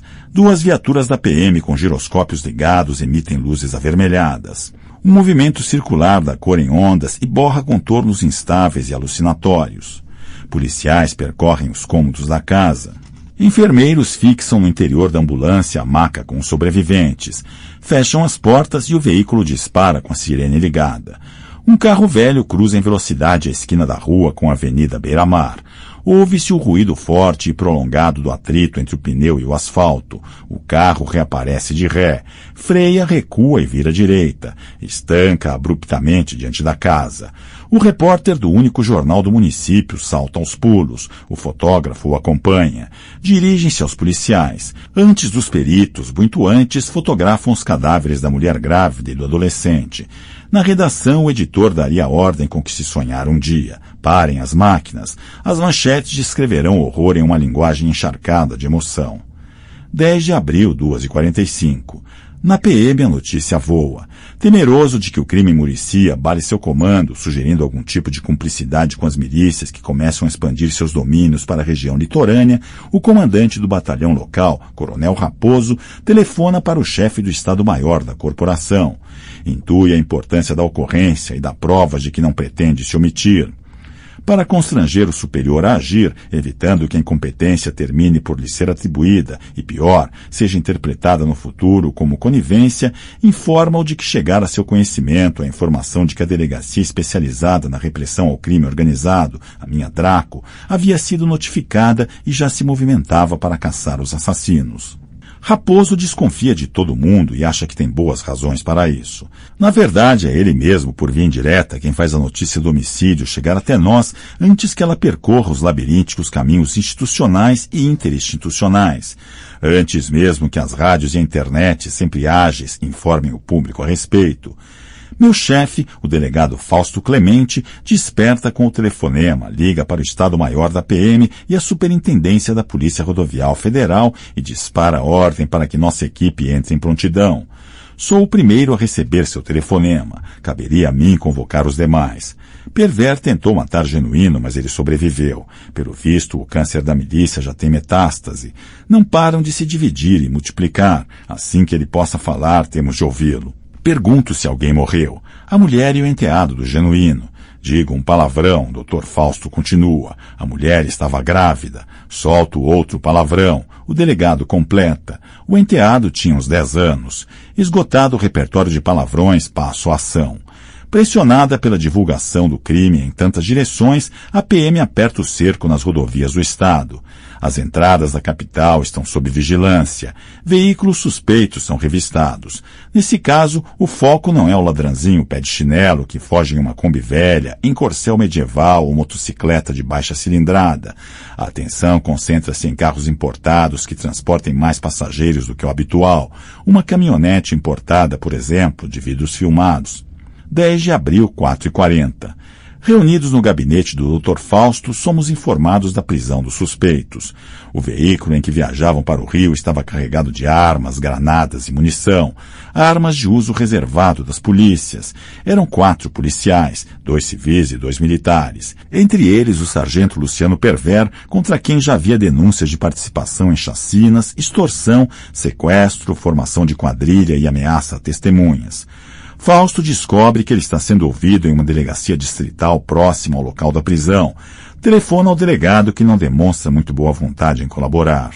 10 de abril, 8h30. Fausto caminha pela sala e bebe baldes de café.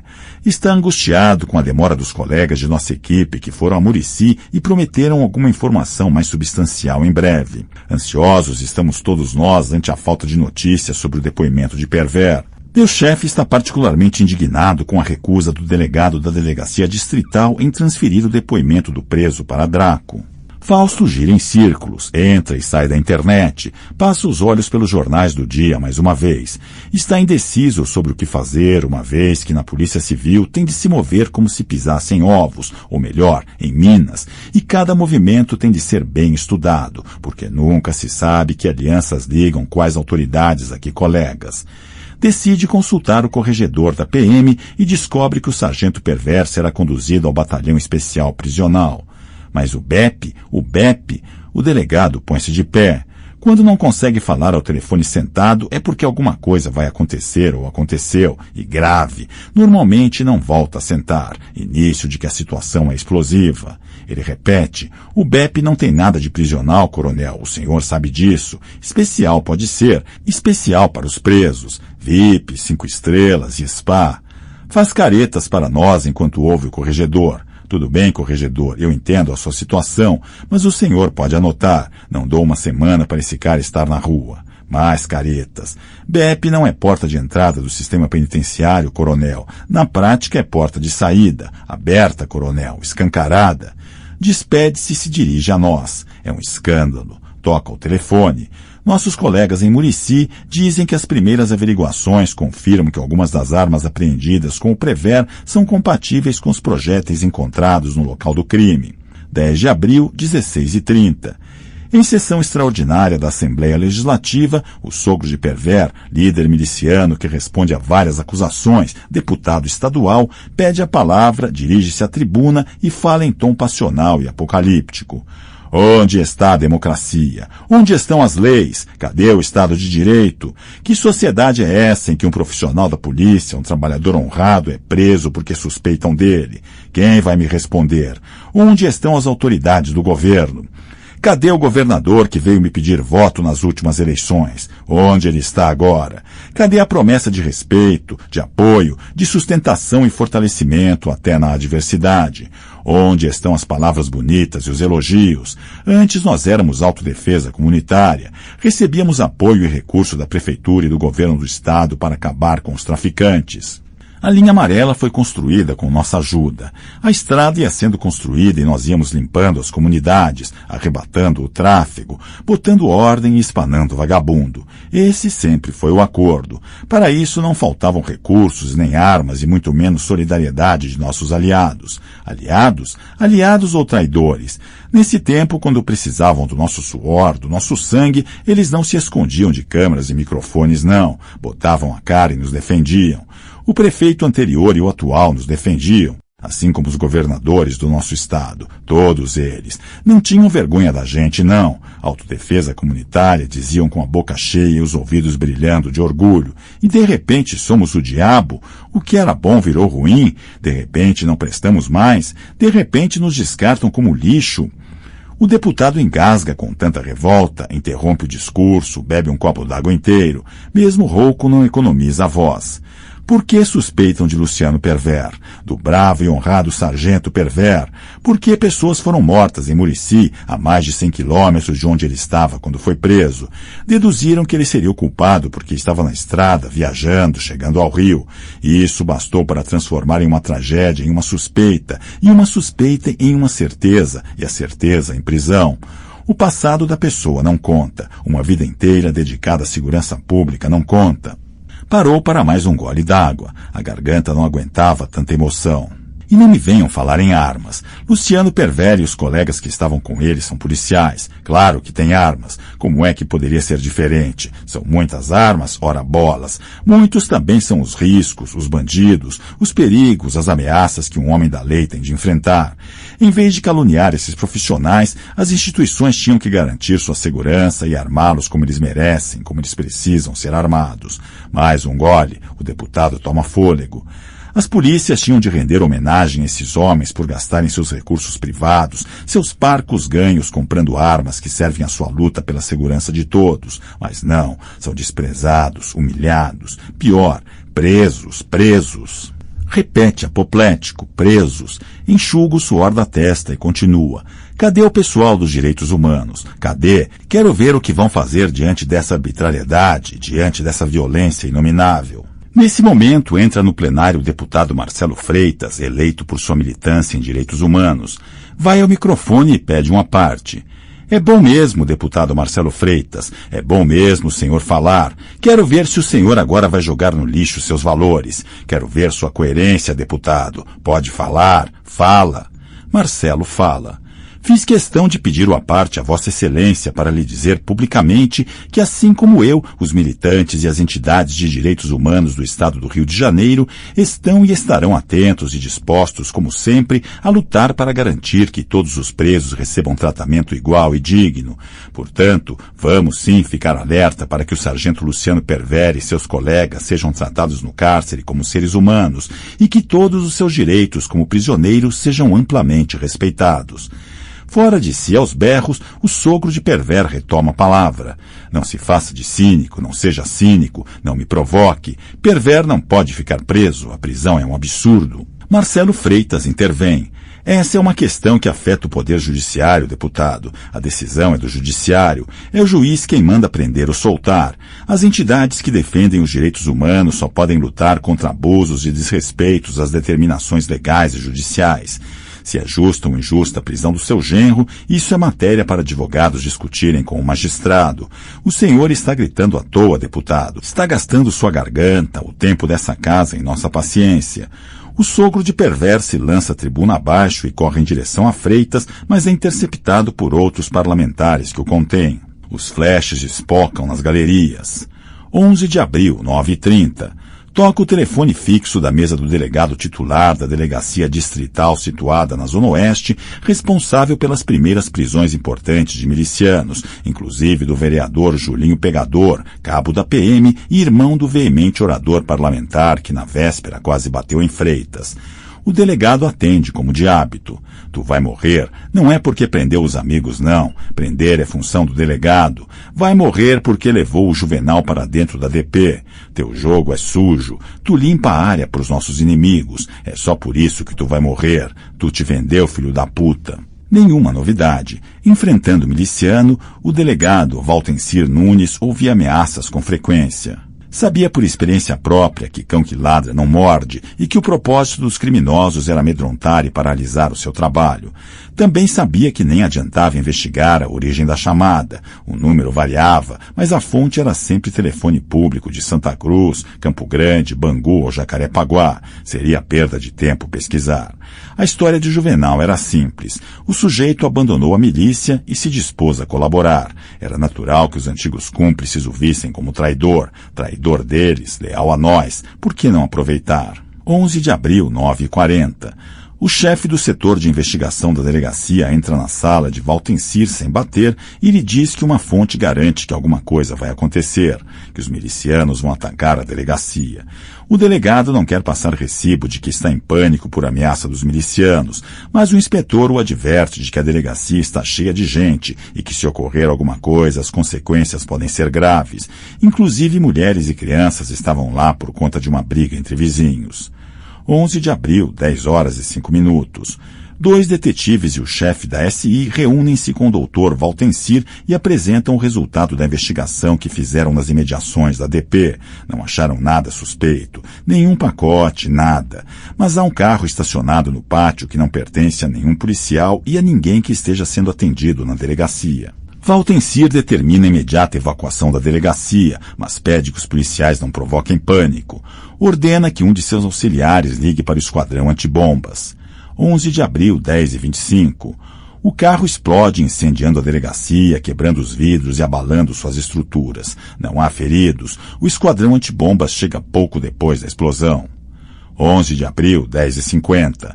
O telefone celular do chefe toca na Draco. Uma voz artificialmente alterada avisa que Dr. Fausto será morto nas próximas horas. A ameaça não é novidade. Pelo contrário, ela é quase cotidiana. Entretanto, já informado da explosão na delegacia da Zona Oeste, Fausto decide adotar medidas especiais de segurança envolvendo toda a nossa equipe. 11 de abril, 12 horas e 15 minutos. Em Copacabana, um jovem encapuzado, sentado na carona de uma moto, desce e joga uma granada em um carro estacionado diante de um prédio residencial.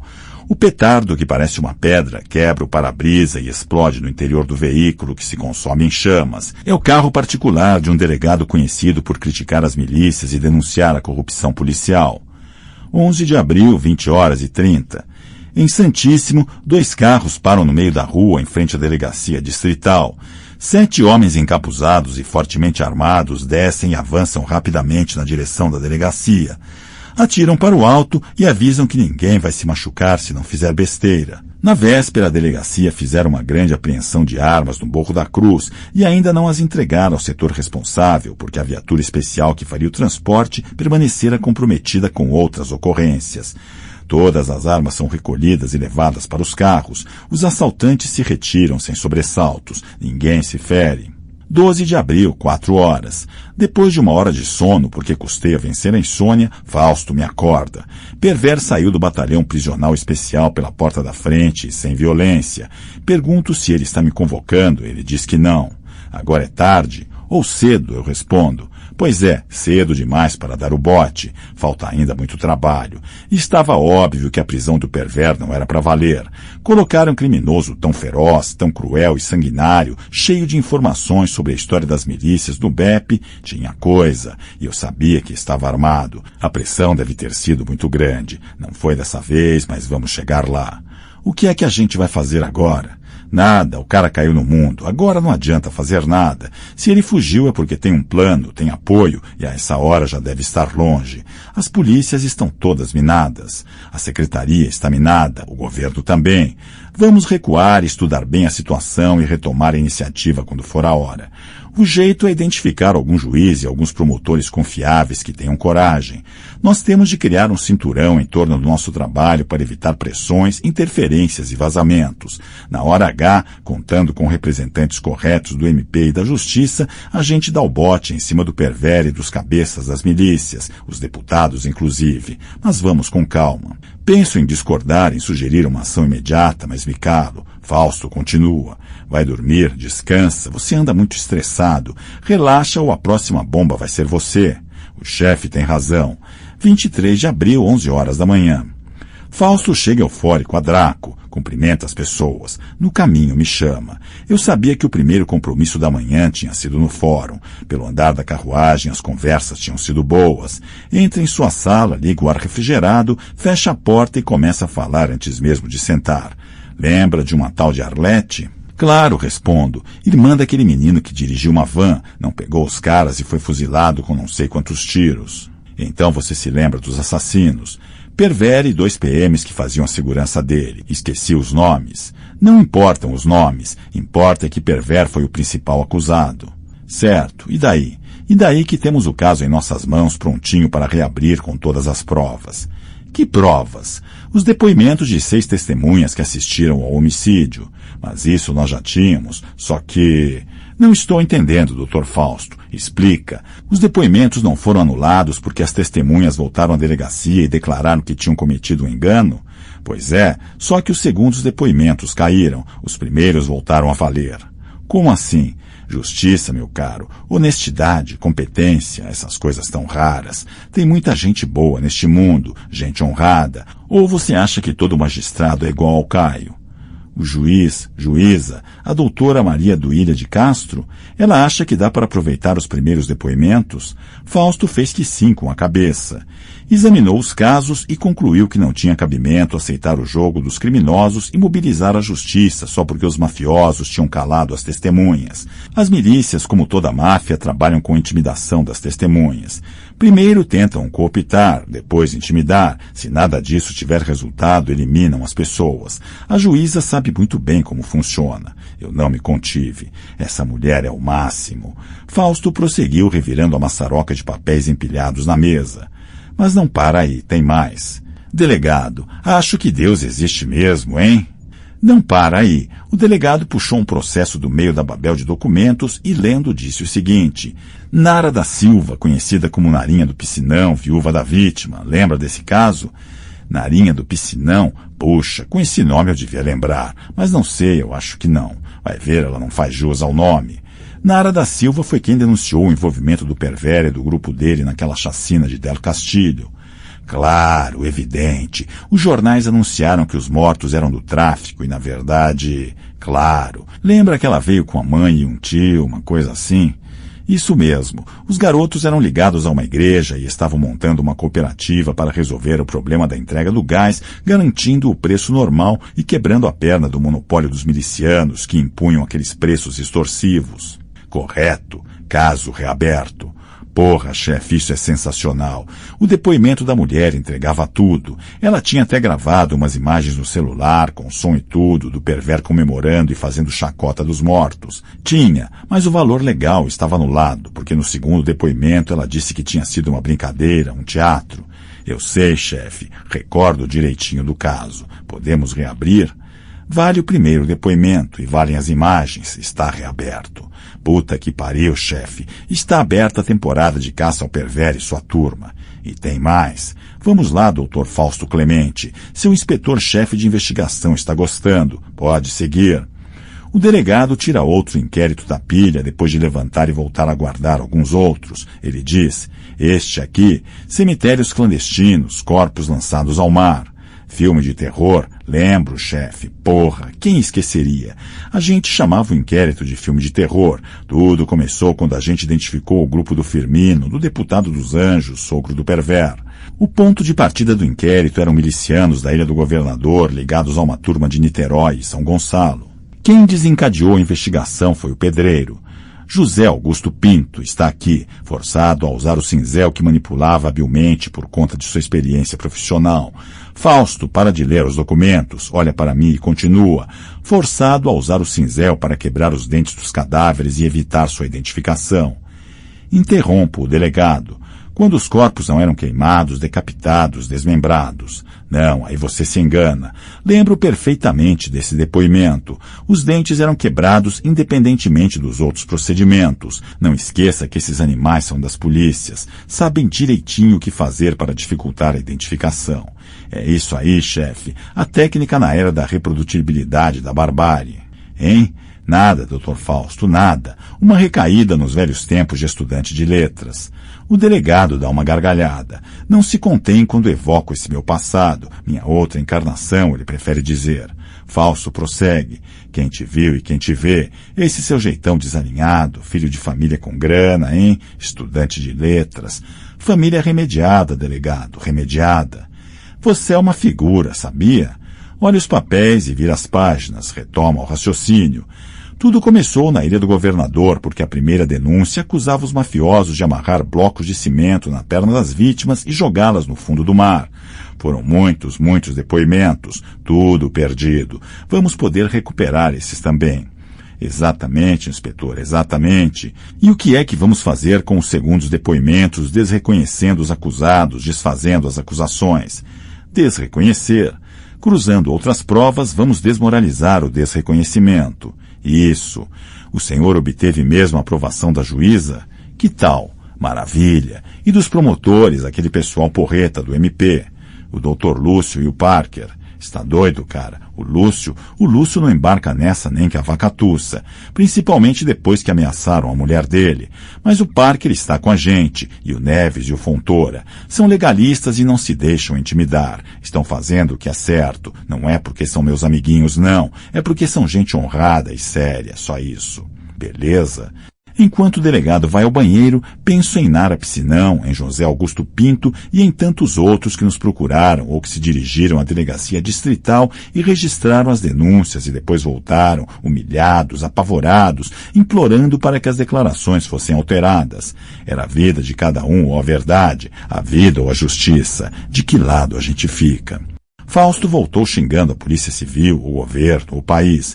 De tudo que falta, papel higiênico é o item que mais rápido e com mais emoção o tira do sério. Dessa vez sou eu quem toma a iniciativa. Doutor, eu estava pensando... Quando é que você vai abolir essas formalidades? Doutor pra lá, doutor pra cá. Há quanto tempo a gente é parceiro? Tudo bem, doutor, é o hábito, mas eu estive pensando nos pobres coitados que prestaram os depoimentos.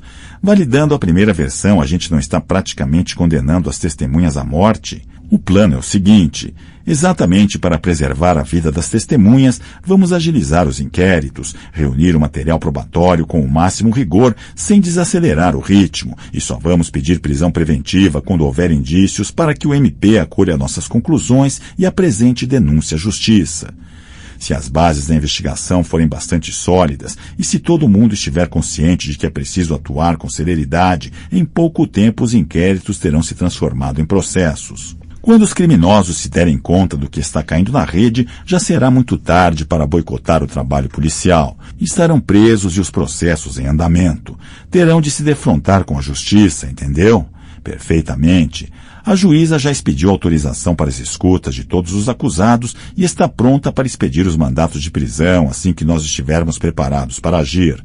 25 de abril, 15 horas e 15 minutos. No Barra Shopping, Priscila Perver, esposa de Luciano, não poupa as economias do marido. Escolhe as lojas mais caras, sinal de que os cálculos da Draco estão certos. São muitos milhões por mês, somando-se a transporte alternativo, gás, uso do solo, comércio, gato net, gato de luz e outros ramos explorados em áreas crescentes do estado. Só com a distribuição de gás as máfias fazem uma fortuna. No estado do Rio, existem 5 empresas que distribuem gás. A estimativa da Draco é a seguinte: considerando-se apenas as áreas urbanas fora do controle legal e democrático, para usar uma linguagem adequada, cada um vende em média 140 mil botijões por mês, na suposição de que sua capacidade de venda seja a mesma. O que importa é o total. Multiplique 140 por 5. São 700 mil botijões comercializados todo mês, na média, claro. O preço numa loja qualquer varia em torno de R$ 36. Em outros estados se encontram preços bem menores, até R$ 24. Pois bem, o preço médio cobrado pelas milícias aos favelados e moradores de bairros pobres sob seu domínio é de R$ 45. Cobrado é modo de dizer, o valor é imposto, e ai de quem questionar, ou pior ainda, ousar descer ou sair da comunidade e comprar numa loja que receba o produto diretamente dos fornecedores. Hoje já existem milícias negociando diretamente com os fornecedores e substituindo o comércio formal, que pratica preços supervisionados pela ANP, Agência Nacional do Petróleo. O resultado são áreas fechadas. Monopólio pela força. Estamos falando, portanto, de um lucro global de R$ 9 por botijão, o que autoriza a projeção de alguma coisa perto de R$ 1.260.000 como valor total faturado pelas máfias, e isso por mês, só com o controle violento do gás. O fato é que Priscila não parece se importar com a origem da grana que vai gastar no shopping.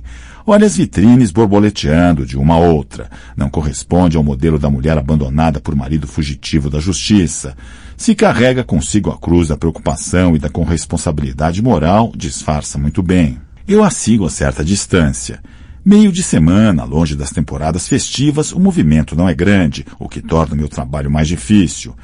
É fácil identificar um policial até mesmo no meio da multidão, imagine em corredores quase vazios. Por isso, meu principal esforço é exorcizar tudo o que em mim sinaliza minha profissão.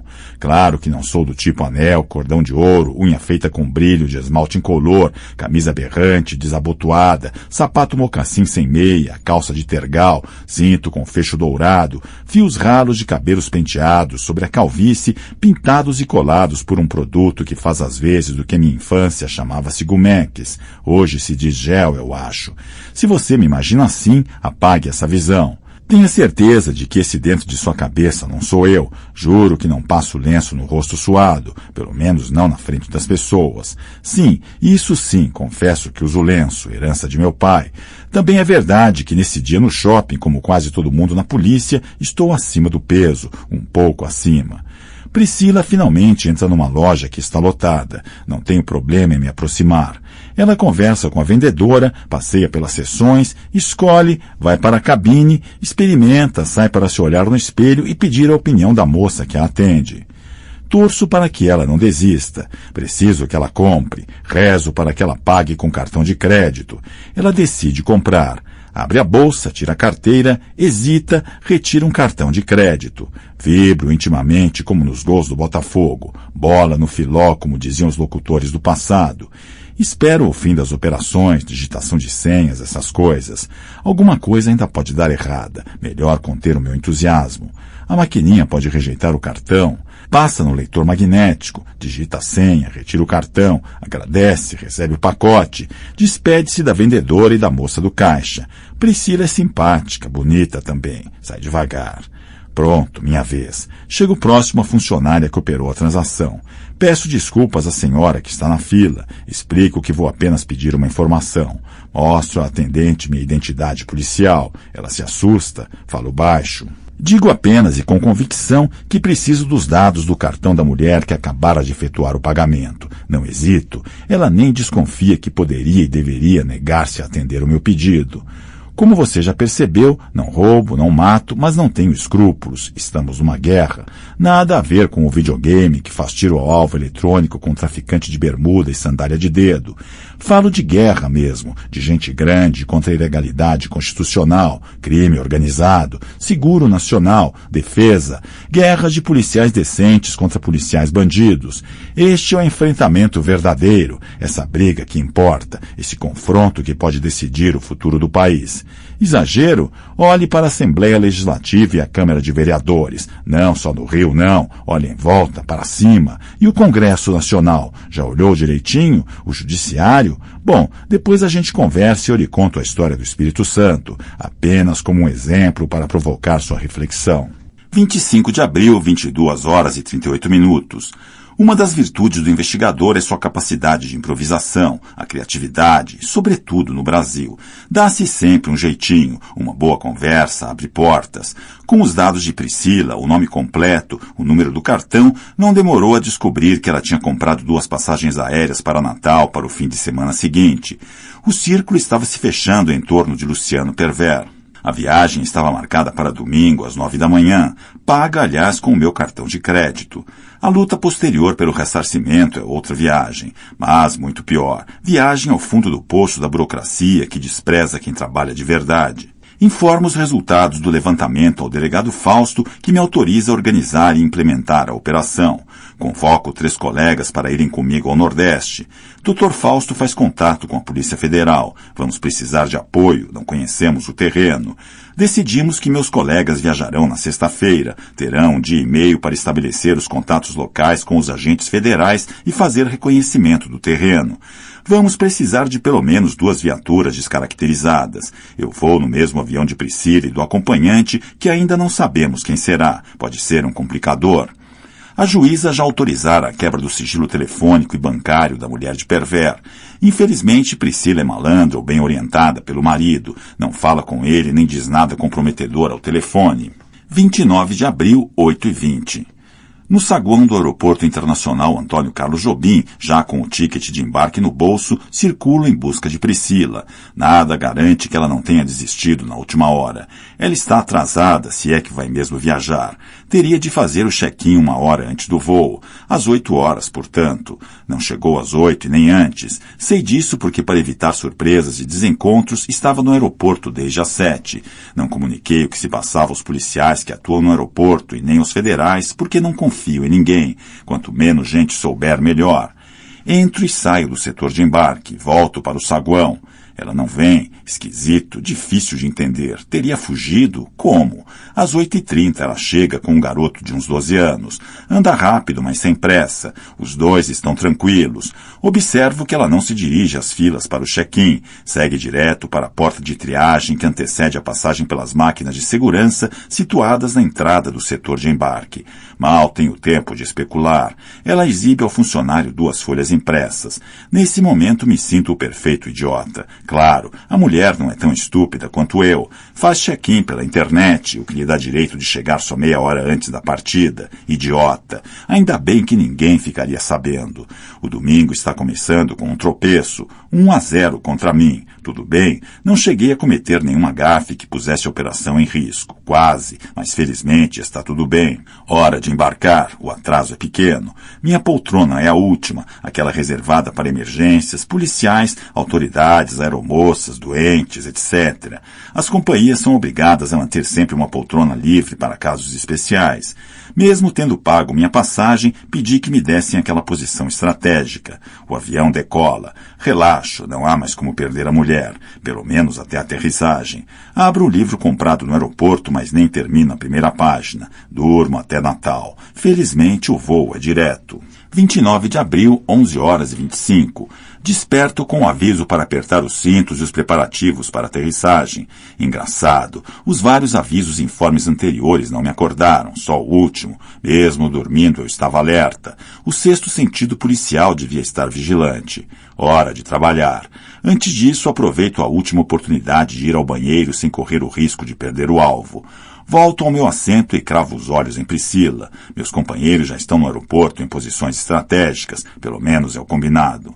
Um deles, Aloísio, de acordo com o plano, está na sala de controle da Polícia Federal, onde se concentra o comando sobre todas as câmeras instaladas no aeroporto. Vai acompanhar a trajetória de Priscila, de monitor em monitor, desde o avião até o táxi, ônibus, o carro de algum amigo ou do próprio perver, ainda que duvide que um bandido experiente como ele cometa um erro tão primário. Meus companheiros têm fotos que tirei de Priscila no Barra Shopping. Outro, Tunico, está no saguão por onde saem os passageiros. Deve estar com algum agente federal preparado para a eventualidade de perver aparecer. O terceiro, Marquinho, está com um agente da PF na viatura descaracterizada, motor ligado, pronto para seguir Priscila. Tendo identificado Priscila ou me visto segui-la, Tunico vigiará seu trajeto até a rua ou estacionamento. Depois será incorporado ao grupo que a seguirá de carro. Aloísio nos encontrará quando localizarmos o hotel, a pousada ou a casa em que o miliciano estiver. Virá ao nosso encontro com mais 1 ou 2 agentes na viatura cedida pela PF. A previsão é de que os 3 companheiros da Draco estejam comigo na etapa final da ação. Nessa hora, optamos por pedir que os agentes federais nos deixem agir por nossa conta e risco.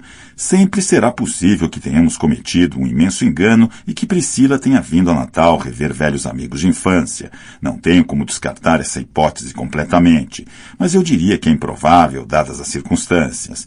Minha parte no plano é segui-la ao longo de todo o percurso até o táxi, identificar o carro que estará à minha espera e que será dirigido por um agente da Polícia Federal lotado na cidade, hábil ao volante e íntimo do traçado urbano, e continuar acompanhando a mulher de perver até seu destino final. 29 de abril, 11h39. Espio o relógio. A saída demora mais do que o previsto. Muitos passageiros idosos, várias crianças, maletas de mão e sacolas. Tudo isso atrasa o desembarque. Priscila está com uma bolsa maior do que as companhias aéreas costumam permitir. O menino carrega uma mochila quase do seu tamanho. Presentes para perver, pressionei o dispositivo para ligar o celular e digitei o número do colega da Draco encarregado de dirigir a operação em campo na minha ausência.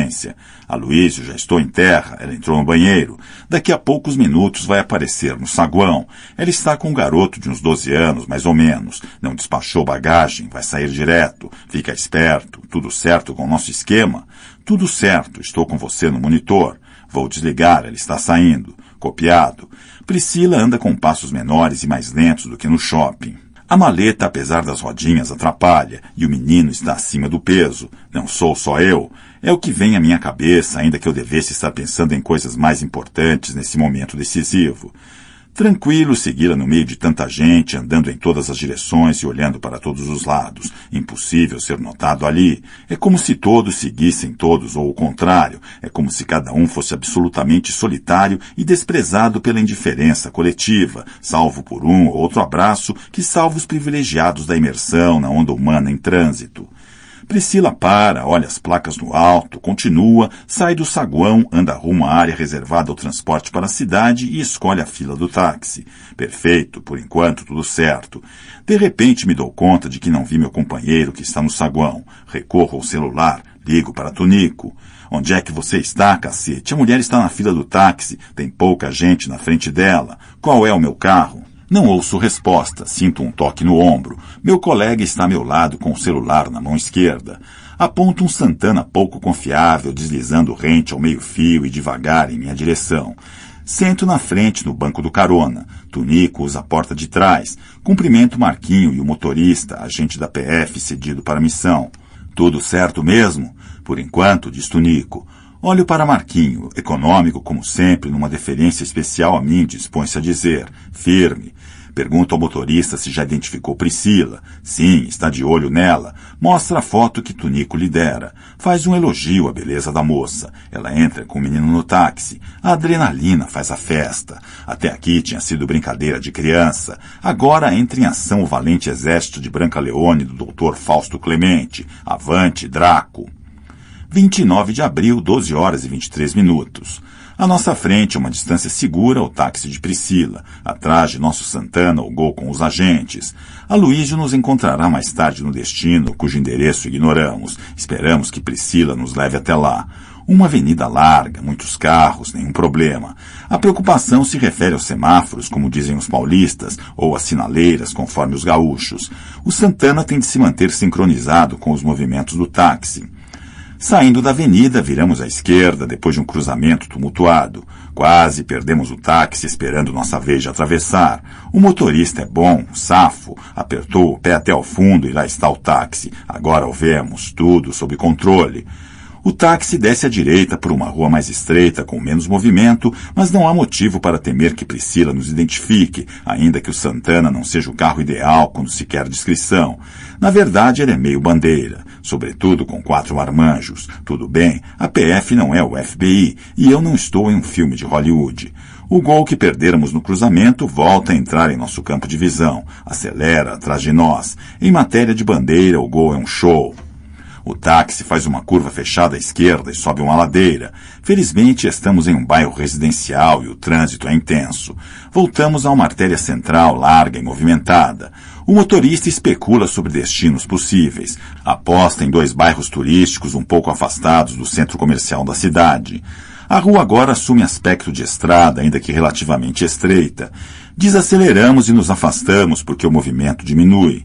Inesperadamente, o táxi gira à direita e entra em um caminho de terra em meio a um descampado quase deserto, com poucas casas esparsas e algumas vias laterais que mal permitem a passagem de um automóvel.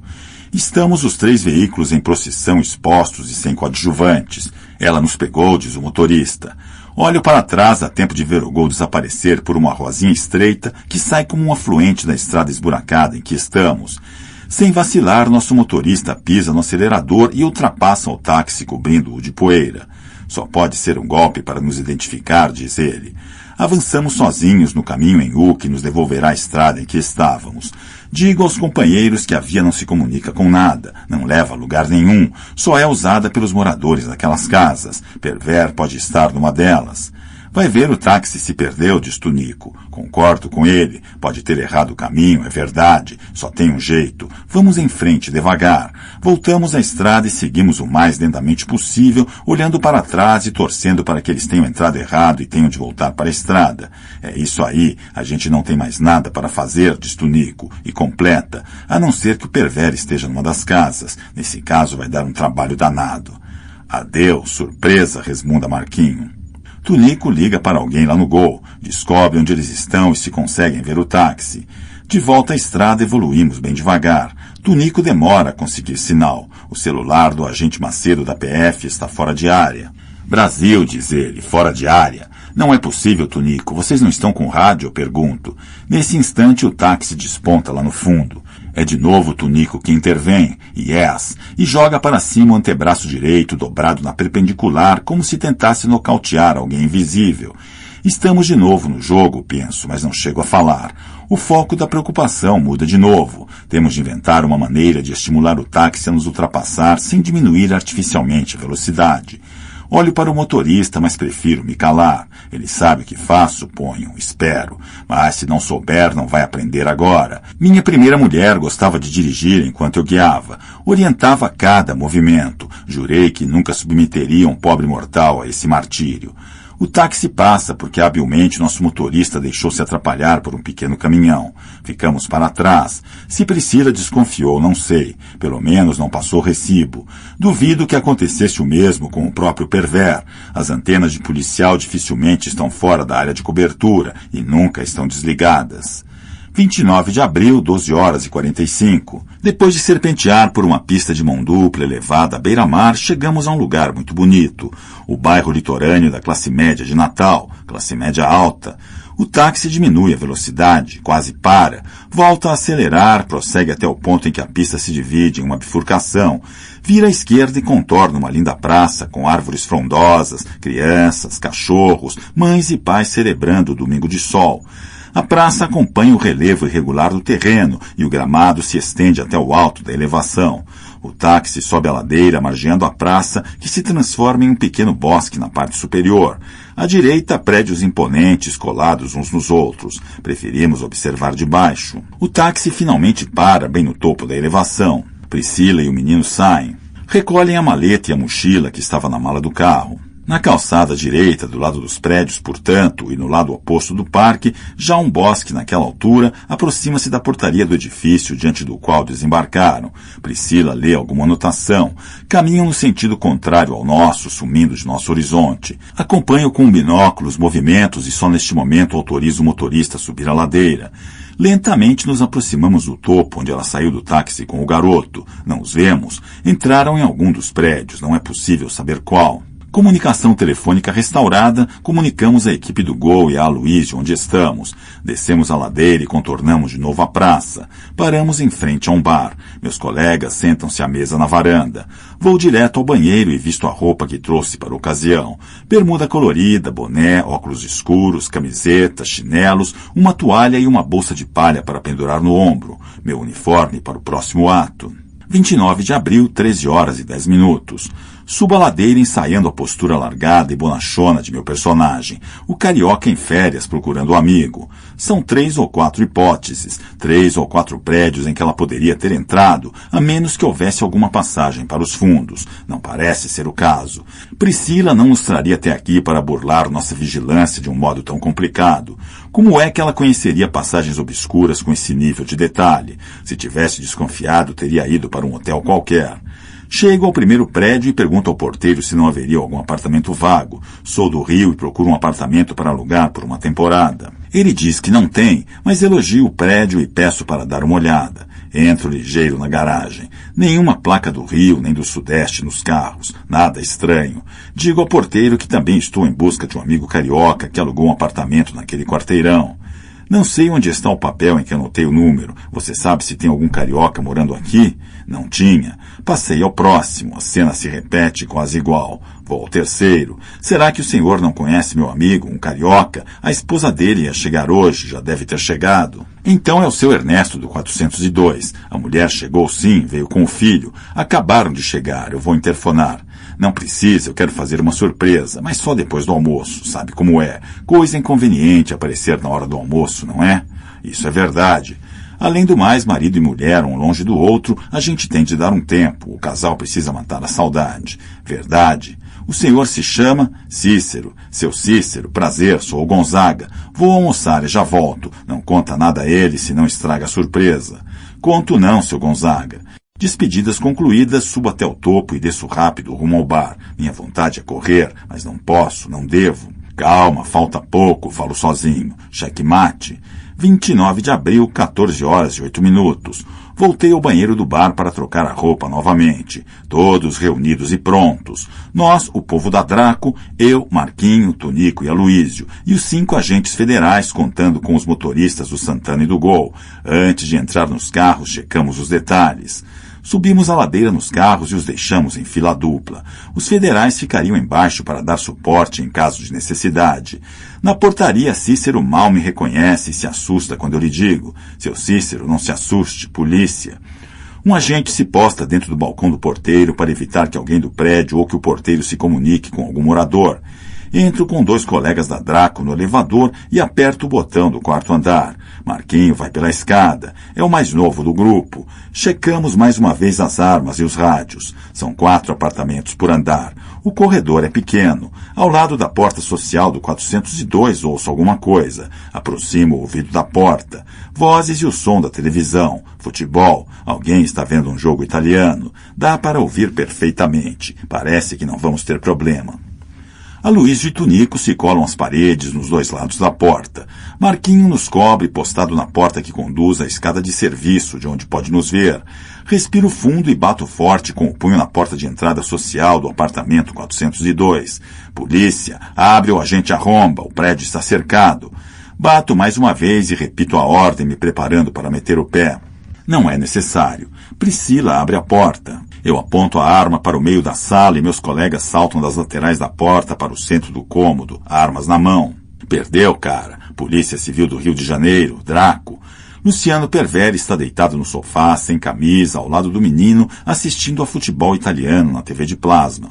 A mulher fica muda, o menino também. Perveri empalidece e se mantém calado. Meus colegas revistam o apartamento e procuram rádios e celulares para bloquear uma eventual tentativa do bandido de fazer contato com seus pares no afã, quem sabe, de deslanchar um resgate. A ousadia desses mafiosos não tem limites. Aliás, não seria a primeira fuga. Priscila abraça o garoto que chora convulsivamente e eu lamento que ele esteja presente. O menino não tem culpa, seja ele quem for. Lamento, mas é claro que me calo enquanto fixo as algemas nos punhos dos milicianos. Pulsos do miliciano. Mostro o mandado de prisão. O garoto treme, agarrado à mulher, aos prantos. Não consigo entender como uma pessoa que tem um filho é capaz de assassinar um menino da mesma idade e seguir vivendo como se nada tivesse acontecido. Não compreendo como um sujeito que é pai e que nasceu do ventre de uma mulher arranca um bebê da barriga da mãe a tiros. Tem gente que pensa em roubo e corrupção quando ouve falar em máfia e milícia. Eu penso no sangue dos inocentes, e são tantos, são milhares. A TV continua narrando o jogo na voz vibrante de um locutor eloquente. Ninguém desliga a merda da televisão. A sonoplastia me perturba. O menino está descontrolado, chora mais forte e chama pelo pai. Melhor sairmos logo dali. Pervera ainda tenta a última cartada. Dá para negociar? Você me respeita, respondo na iminência de me tornar o segundo naquela sala a perder o controle.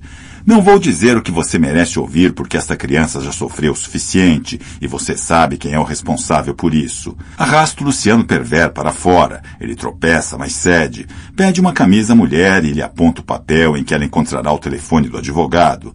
Ao passar pela portaria, Luciano abaixa a cabeça. Faço questão de não cumprimentar seu Cícero. Não agradeço, não desejo boa tarde, nada para não o constranger e não provocar uma situação delicada. O menor sinal de que há algum relacionamento entre o policial e o porteiro pode condená-lo a figurar no enredo imaginário e paranoico do criminoso como alcaguete e, consequentemente, futura vítima de vingança. Em homenagem ao sossego de seu Cícero, exercito a antipatia mais ostensiva. Naquela noite partimos todos no mesmo voo de volta para o Rio. Perver viajou algemado. Duvido que um juiz do Supremo Tribunal Federal discordasse de mim e fizesse diferente. 30 de abril, 00:25. Disse que todo retorno é mais rápido do que a viagem de ida. É assim que as pessoas em geral sentem, percebem. Não é o que acontece, entretanto, quando o domingo invade a segunda-feira e a missão ainda não está encerrada. O retorno é longo, penoso e tenso ao lado do miliciano. Não porque tenho medo dele, nem porque duvide da capacidade do delegado Fausto para montar uma boa estrutura da recepção e encaminhamento do preso, mas porque de repente me dei conta de que tenho vivido para prender perver, os que mandam nele, os que obedecem a ele. Minha vida tem se resumido a isso. Claro que outra maneira de dizer deixaria o estado das coisas mais palatável. Por exemplo, minha vida tem sido investigar e liquidar o crime organizado sob a face mais cruel, as milícias. Dito assim, soa bem? Acho que sim, mas não caracteriza nem preenche o buraco que o destino cavou imenso em minha vida pessoal. Com o anjo da morte na cadeia, mais um passo para ser dado no rumo certo. Tudo bem, contudo, outras milícias brotarão rio afora, hoje, amanhã. A fonte continua ativa. As polícias estão aí, entregues à própria sorte e a um ou outro corregedor destemido nadando contra a corrente. O esforço meu, do Fausto, de Aloísio, Marquinho e Tunico, de nossa tribo, vai dar em que lugar? O esforço é generoso, concordo, mas vai mudar o quê? De que adianta chorar pelo leite derramado, apagar incêndio, reduzir os danos de uma tragédia maior do que nós? Confesso que não era este o fim do capítulo que eu planejara. Juro que esperava um final feliz. Pelo menos essa batalha está ganha. Devia ser momento de celebração. No mínimo uma cerveja com os companheiros na chegada ao rio. Nada disso. Estou com uma dor insuportável na boca do estômago. Não comi nada o dia inteiro e não sinto fome. Não consigo nem pensar em beber. Tudo o que desejo é ir para casa e dizer a Maria Clara que ela é muito importante para mim e que talvez nosso casamento ainda tenha salvação. Não disse nada antes sobre isso por pudor, mas também porque dói. Um casamento de muitos anos tem altos e baixos. Uma mulher poderosa, mais forte do que eu, doutora em linguística e pró-reitora de universidade, respeitada e bem remunerada, autora de livros, orientadora de teses, diretora de grupos internacionais de pesquisa, admirada por tanta gente. Essa mulher ao meu lado, mesmo sem reclamar, criticar, dizer nada, às vezes me atormenta com a lembrança de que um dia eu quis ser mais do que sou e me acomodei. Talvez eu pudesse estar no lugar do Fausto. Talvez, pelo menos, me sentisse à vontade para tratá-lo de igual para igual como colega e, quem sabe, amigo. Admito que não convivo bem com essas ideias. Elas me fazem mal. E eu acabo dando um jeito de culpar Maria Clara pelo mal-estar. É duro, muito duro, reconhecer isso. Tenho medo de que seja inveja o que me tortura. Às vezes acho que não mereço minha mulher. Nessas horas, quando penso em Fausto, sinto ciúmes. Chego a especular que ele a mereceria mais do que eu. Pode haver amor sem admiração? Uma linguista doutora e pró-reitora pode admirar um inspetor de polícia? Em teoria, claro que sim. Ou não haveria casamentos felizes de cientistas e reitores com esposas dedicadas a profissões menos prestigiadas? Contudo, numa sociedade machista como a nossa, o homem que ganha menos e desempenha uma função menos valorizada do que a mulher pode mesmo ser amado? Volta e meia despejo a inveja e o ciúme sob a forma de ódio por qualquer coisa que sensibilize Maria Clara. Para me vingar do amor improvável que ela diz que ainda sente por mim. Faz sentido uma coisa dessas? Será que alguém entende isso? Aos poucos, os meus ataques passaram a corroer a liga que mantinha o nosso casamento. Parece que estou condenado a destruir o que desejo. Como se meu desejo fosse ilícito e eu tivesse de demonstrar a mim mesmo que não estou à altura dela, que ele não é possível. Chegam a me perguntar se me exponho tanto aos riscos, não por coragem, mas para provar alguma coisa, no tribunal interno em que Maria Clara é juíza, sábia e poderosa. Só que não sou nenhum idiota, e logo concluo que o juiz severo sou eu mesmo. Quanto mais fraco me sinto, mais me arrisco. Tenho de cuidar da minha vida, tenho de cuidar do meu casamento. Toda essa história me emociona em pleno voo. Um amor fulminante me sacode e comove. A aeromoça interrompe os pensamentos sombrios. Tenho o mérito de evitar que eu dê um vexame no meio de tanto macho. Só faltava eu chorar ao lado de Perver. O comandante pede que eu vá à cabine. Uma chamada para o senhor. O delegado Fausto Clemente está na torre de controle do aeroporto Tom Jobim com o superintendente da Polícia Federal. Ele me passa o headphone e diz que posso falar. Já estão na linha. Fausto conseguiu que a justiça determinasse a transferência de Perver para um presídio federal de segurança máxima, longe do Rio. Ele chega, vai direto para Bangu e amanhã toma outro rumo. Vão fechá-lo na caixa preta. Cumprimento Fausto, ele está exultante. Não consigo decifrar o segredo. Não conheço o código, perdi a senha, sei lá. Em que arquivo ele recupera essas emoções, o entusiasmo? Volto para o lado de Perver e não sinto nada, nem ódio ou desprezo, nada. Vejo o preso ao meu lado, escuto sua respiração, sem querer roço com o braço na sua pele e pergunto a 11.000 pés o que é um homem. Pasta 5. Capítulo 5. Tuitando sobre lealdade e delação. Draconiano. Ser leal é sempre legal? A lealdade é uma virtude para os dois lados, polícia e bandido. Contudo, pergunto, o crime merece lealdade? About 10 minutes ago, via web. A deslealdade merece a lealdade? Acho que não. About 10 minutes ago, via web. Por isso valorizo a delação premiada. Ela tem sido um instrumento formidável para nós, policiais civis, que trabalhamos com investigação. About 6 minutes ago, via web. E tem aberto a porta de saída para quem se vê enrolado no novelo de lealdades e ameaças dos grupos criminosos. About 5 minutes ago, via web.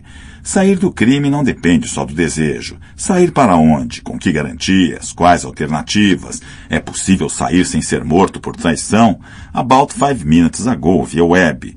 Contra milícias, delações premiadas são a melhor arma. Em contrapartida, a mais eficiente arma dessas máfias são as ameaças às testemunhas. About 4 minutes ago, via web. Os companheiros da Draco foram decisivos na luta contra milícias. Me orgulho de ter jogado nesse time. A lealdade entre nós foi essencial. About 4 minutes ago, via web. Do lado de lá, a lealdade só durava enquanto o sujeito não se sentia em condições de tomar para si alguma região e enfrentar o antigo aliado.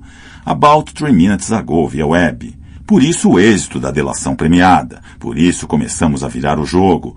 O problema é que quanto mais a gente prende, mais mafioso aparece. About 1 minute ago, via web. Pasta 6. Capítulo 6. Dia da caça ou do caçador? Na segunda-feira os planos mudaram, ou melhor, foram postergados, porque o chefe de polícia tinha sido pressionado pelo governo a exibir o preso com uma caça capturada, aquele espetáculo grotesco que sempre me lembra um zoológico humano. O governador queria faturar politicamente a prisão. Perver só iria para Catanduvas depois do show.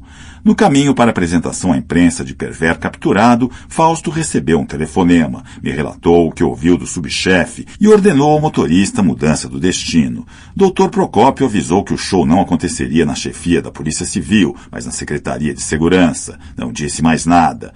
Mas tenho certeza de que interpretou aquela alteração de itinerário menos como um sintoma da vaidade do secretário e mais como indício da argúcia do chefe da polícia, que matou 2 coelhos com uma cajadada só. Deve ter ligado para o secretário e sugerido que, para valorizar o papel dirigente da secretaria, os presos fossem exibidos nos domínios do secretário. Assim, ganhava pontos adulando o secretário e se livrava do calvário que seria para ele conduzir o espetáculo pessoalmente, associando sua gestão a uma guerra contra as milícias. Isso ele não queria, faria tudo para evitar. Melhor equilibrar-se no muro com palavras vagas e ambíguas sobre as milícias e com ações sensacionais, efeitos especiais, multimídia concentradas contra os decadentes traficantes. Dr. Fausto seguiu calado, semblante fechado, expressão indecifrável. Eu nem por um minuto duvidei de que ele estivesse pensando como eu e pensando a enrascada em que estava metido, ameaçado por baixo, hostilizado pelos lados, cercado por cima.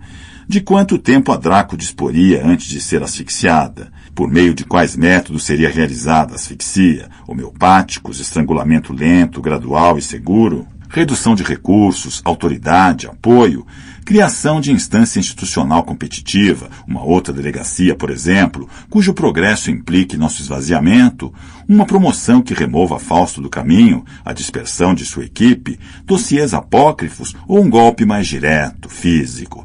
Abrimos passagem com o bom aparato de segurança que mobilizamos e entramos no saguão do prédio da secretaria com Perver, nosso troféu de guerra. Fotógrafos e repórteres já nos aguardavam. Os demais provavelmente já teriam subido para o andar do gabinete do secretário buscando as melhores posições para as fotos. Elas seriam candidatas às principais manchetes nos jornais do dia seguinte. Formamos uma coluna e invadimos o elevador como uma brigada de assalto. Estávamos eu, Dr. Fausto, Marquinho, 4 policiais militares e o preso algemado. Na saída do elevador, o chefe de polícia nos esperava. Cumprimentou Fausto e andou ligeiro ao lado do preso. aviso. Eu o ouvi dizendo, sem pudor, cônscio de que o ouvíamos. Lamento, sargento. Vamos abreviar esta merda porque não há motivo para carnaval. É tudo política. O secretário é candidato. Vamos fazer nosso trabalho com o devido respeito. Não soube na hora o que se passou pela cabeça do Dr. Fausto. Uma semana depois ele me disse mais ou menos o seguinte: o chefe da polícia não gostou, não está nada satisfeito com o andar da carruagem. O subchefe me chamou num canto e disse que a ordem agora é maneirar, esfriar, porque o governo não quer muita marola. Boa segurança é aquela que ninguém ouve falar, aquela que não frequenta as manchetes nem a conversa das pessoas. É um não assunto, problema que não existe. Fez lá uma teoria sobre a percepção de segurança. Não sei se ele falou em percepção ou sensação, não importa. O fato é que o sentimento e a impressão das pessoas contam mais do que números e fatos, e que números só serve para elevar a temperatura do medo e transmitir uma sensação de insegurança. Moral da história, quanto menos manchete, melhor. Disse assim na lata, sem vaselina, mandou a gente suspender o trabalho e ponto final? Não, teve vaselina. Eu é que pulei essa parte para te poupar. De fato, com vaselina é pior. Nesse caso é pior. Fausto trancou-se. Mas a ordem é parar, eu perguntei. Digamos que seja reduzir a velocidade, ir com calma, e principalmente não mexer com o pessoal que domina a favela da Alvorada. Ele frisou bem esse ponto. Pegar leve com Alvorada, Carneirinho, Manchúria, aquela área. A área dominada pela milícia do Coronel Teles, completei. Pois é, pai do inspetor Telinho, insisti. Como Fausto não prosseguiu, tomei a liberdade de pôr os pingos nos is. Telinho ligado ao Dr. Procópio Passo, subchefe de polícia. Fausto me olhou como uma criança que derrubou o prato de feijão no tapete novo da sala, sabe o que a espera e se dá conta de que só lhe resta rir para o colega da escola que o visita. Perguntei como se ignorasse a resposta. E o que a gente vai fazer? O que o cara mandou, reduzir a velocidade. Não era essa a resposta que estava na ponta da minha língua e que eu jurava que seria pronunciada pelo delegado Fausto Clemente. Acho que não escondia decepção, tanto que ele me jogou de volta a bola de fogo. O que é que você quer? Avançar de peito aberto? Comprar todas as brigas ao mesmo tempo? Engoli em seco. Ele continuou. Um dia de cada vez. Conhece a grande lição dos alcoólicos anônimos? Um dia de cada vez. Tem também a tática do camarada Lenin. Um passo atrás para fechar a retaguarda, costurar melhor as alianças, trabalhar bem os apoios e depois 2 passos à frente. E assim caminha a humanidade, meu caro. Fausto é mais velho do que eu, não se é mais velho impunemente, ele concluiu. Os conflitos entre os milicianos vão trazer para nós muitas vias novas de acesso a informações. Informações vão se multiplicar. Delações premiadas virão. É só ter paciência. E por ora não ameaçar os interesses do Telinho e do pai dele. Uma briga de cada vez. A meta agora é consolidar os processos e as condenações dos mafiosos que prendemos. E já é muito. Eu disse aquilo, vamos em frente, para me convencer de que valia a pena reunir forças e avançar. Meu estado de espírito acompanhava minha deplorável condição física.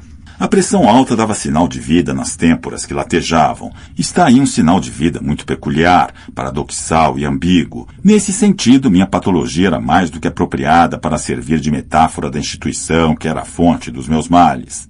Pasta 7. Capítulo 7. Tweet-me, leoa. Draconiano. Esta noite nada de histórias policiais, um descanso para a memória e coração, não para a patrulha da madrugada, a vigilância noturna de Maria. About 9 minutes ago, via web.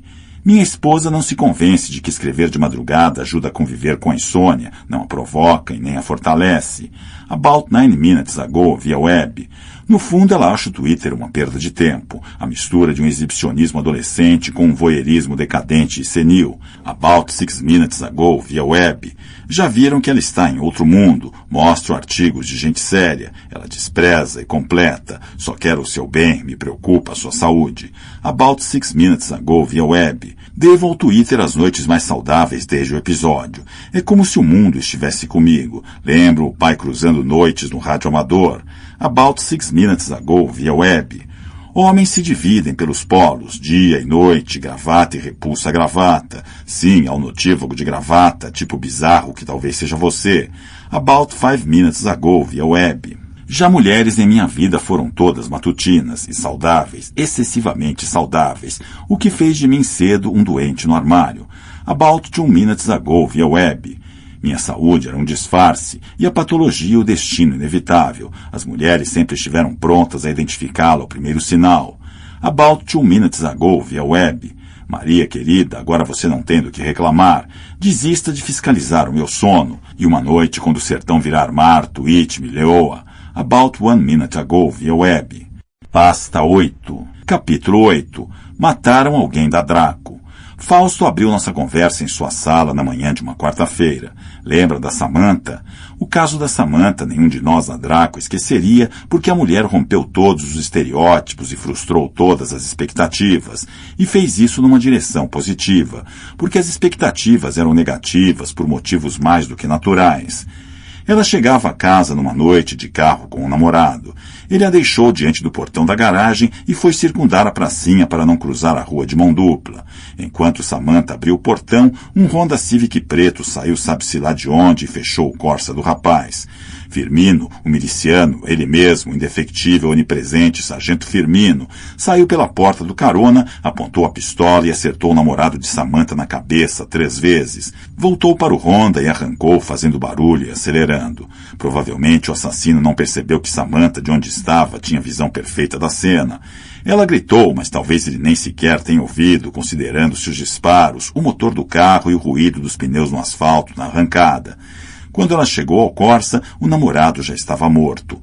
Vários moradores ouviram os disparos e os gritos. Alguns se aglomeraram em torno da cena do crime. Uma viatura da PM que estava próxima chegou pouco depois. Samantha registrou na delegacia do bairro denúncia contra Firmino, que ela conhecia bem porque ele comandava o esquema de vigilância informal na rua. Seus homens se revezavam nas farmácias e padarias. O namorado, que morava ali muito antes da invasão dos mafiosos e vendia jornais e revistas em uma banca na outra esquina, se recusara a aceitar o aumento da taxa que a milícia cobrava sobre o dinheiro que ganhava na banca. Fez pé firme. Negou-se a admitir a inflação dos valores cobrados, ainda que por mais de 1 ano viesse se submetendo à extorsão. Pressionado, ameaçou denunciar os milicianos. Pagou com a vida o preço da desobediência, mais da insubordinação. Samantha parecia disposta a honrar o exemplo de coragem do namorado que perdera. Abriu o verbo na delegacia. Resultado, foi advertida por um capanga de Firmino de que melhor faria se evitasse o caminho que conduziu seu namorado ao destino desafortunado. Ela insurgiu-se e, ante a reiteração da ameaça, indignada, voltou à delegacia. Registrou nova queixa, agora ameaça. Poucos dias depois, foi forçada por um desconhecido a entrar num bar e sentar-se. A seu lado, além do homem que a levara pelo braço, sentou-se o próprio Firmino. O outro apresentou-se como advogado do sargento. Foi ele quem explicou o propósito do encontro inusitado. Ela deveria retornar à delegacia para prestar novo depoimento, no qual isentaria Firmino de qualquer responsabilidade pelo homicídio de seu namorado. Diria que o assassino era um negro baixo e calvo. Ela se confundira porque pensava que o sargento era outra pessoa.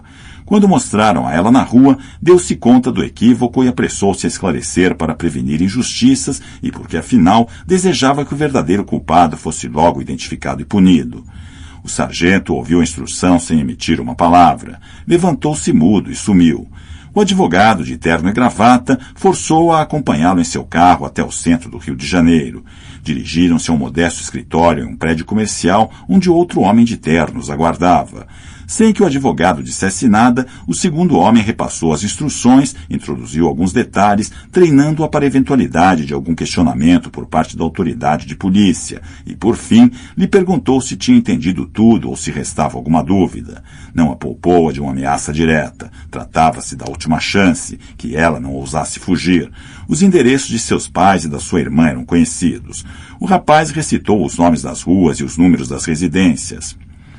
Diante desse movimento mais radical de Firmino, Samantha recuou. Foi à delegacia, desdisse o que depusera, repetiu as falas que os desconhecidos lhe impuseram e que ela havia decorado, e mudou-se do Rio para uma cidade do interior do estado.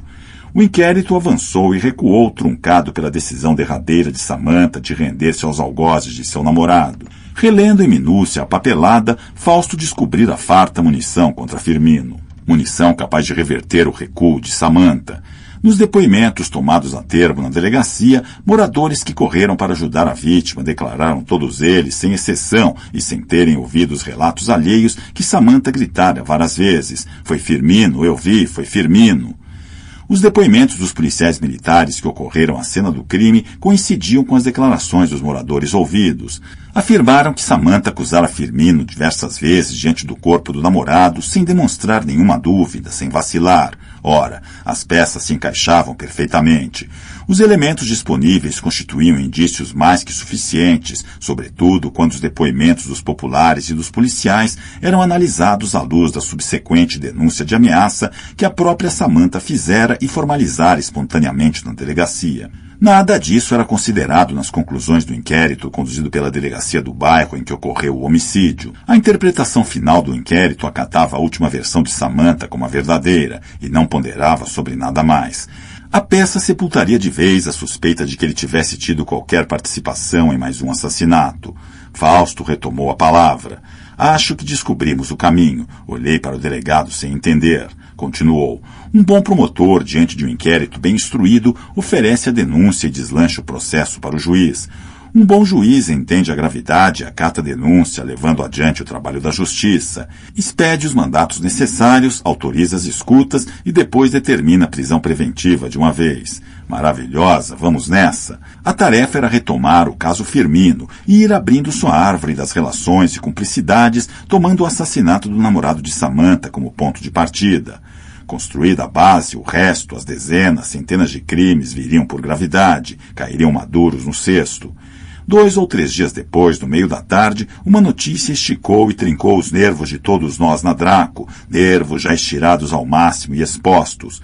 Alguém tinha morrido, uma pessoa da delegacia, da nossa delegacia. Morrido não, sido morto. Endereço, uma rua residencial de bairro de classe média na zona oeste da capital. Quem mora lá? Quem está na rua cumprindo missão externa? Uma corrente de contatos foi disparada pela energia de nossa ansiedade. Alguém foi para a zona oeste? Quem não está aqui? Sigam a lista, por um momento determinei aos colegas. Telefonei para o Dr. Fausto, que estava em São Paulo em uma conferência sobre criminologia. Prometeu pegar o primeiro voo da ponte aérea. O problema seria o trânsito. Se chegasse rápido ao aeroporto de Congonhas, não demoraria a aterrissar no Santos Dumont. De lá para Draco, um pulo. Ninguém tinha ido para aquela zona da cidade. Ninguém deixara de atender as chamadas. Todos os detetives, escrivães, funcionários, técnicos, motoristas, os outros 2 inspetores mais jovens, todos sem exceção haviam sido localizados. Estava bem. Todavia o sentimento da tragédia persistia. Afinal, o colega da delegacia distrital, responsável pela circunscrição em que ocorrera o crime, me disse ao telefone, enquanto se deslocava para o local, que a informação registrada no 190 mencionava explicitamente a Draco. A pessoa que ligara para a central de atendimentos da PM fora muito clara e enfática. Chamem a Draco, a vítima é deles. Eu e um grupo de numerosos colegas embarcamos em 2 viaturas. No caminho, repassei várias vezes, um a um, os nomes dos servidores de cada seção. Refiz a tabela dos turnos e dos plantões. Chequei com os chefes de divisão a lista de seus subordinados. Nossa convicção de que todo mundo estava a salvo e a informação transmitida ao 190 não eram compatíveis. Os minutos passando, nossos valentes motoristas toreando o trânsito indisciplinado do Rio, as cabeças voltaram aos poucos ao lugar. Os minutos passando, nossos valentes motoristas toreando o trânsito indisciplinado do Rio, as cabeças voltaram aos poucos ao lugar. Foi Marquinho quem chamou a atenção para um dado óbvio. A pessoa que telefonou para o 190 com essa informação conhecia a vítima e sabia que ela era ligada a nós. Nesse caso, por que não nos ligou diretamente? Ou pelo menos não deu o nome da vítima? Tonico, que também estava em nossa viatura, lançou outra hipótese perfeitamente possível. E se não for nada disso? Pode ser um aviso, uma ameaça, uma tentativa de intimidação do tipo: não aconteceu, mas pode acontecer, vai acontecer. Liguei de novo para o colega da delegacia local. Ele já deveria ter chegado à cena do crime. Prometeu me ligar e agora não atende. Não recordo se disse em voz alta ou pensei. Tentei mais uma vez, caixa postal. Do centro da cidade onde estávamos ao bairro da Sagrada Família era uma viagem. Não suportaria uma hora dentro do carro com o ar refrigerado quebrado e a dúvida cravada nas costas. Graças a Deus o colega da delegacia ligou. São 2 pessoas, um homem e uma garota. Copiou? Copiei. Por acaso você reconheceu o homem? Não dá para saber quem é. Copiou? Copiei. A carteira da vítima é da Polícia Civil, mas não dá para ler direito porque um dos projéteis atravessou o documento e tem muito sangue. Você está mexendo no corpo, seu babaca, cretino, idiota. Quer desfazer a cena do crime? Tira a mão do cadáver, seu filho da puta. Foi o que pensei. O que consegui dizer foi mais ou menos o seguinte. Colega, quem sabe você espera um pouquinho. Já acionei o pessoal da perícia. Talvez fosse bom preservar a cena do crime. Pode ser. O que é que você acha? Se eu estivesse lá, não sei se teria sobre meus braços o domínio que logrei exercer sobre a voz e as palavras. O colega da delegacia local respondeu à minha cordata ponderação com os vastos recursos de seu vocabulário. Já é. Agradeci. Ele completou. É nóis. Desliguei. As expressões já é e é nóis, celebrizadas por traficantes, são empregadas para expressar aprovação ou concordância. A primeira e a afirmação triunfal de que somos unidos e fortes. A segunda, uma espécie de ufanismo adolescente, um patriotismo de história em quadrinhos.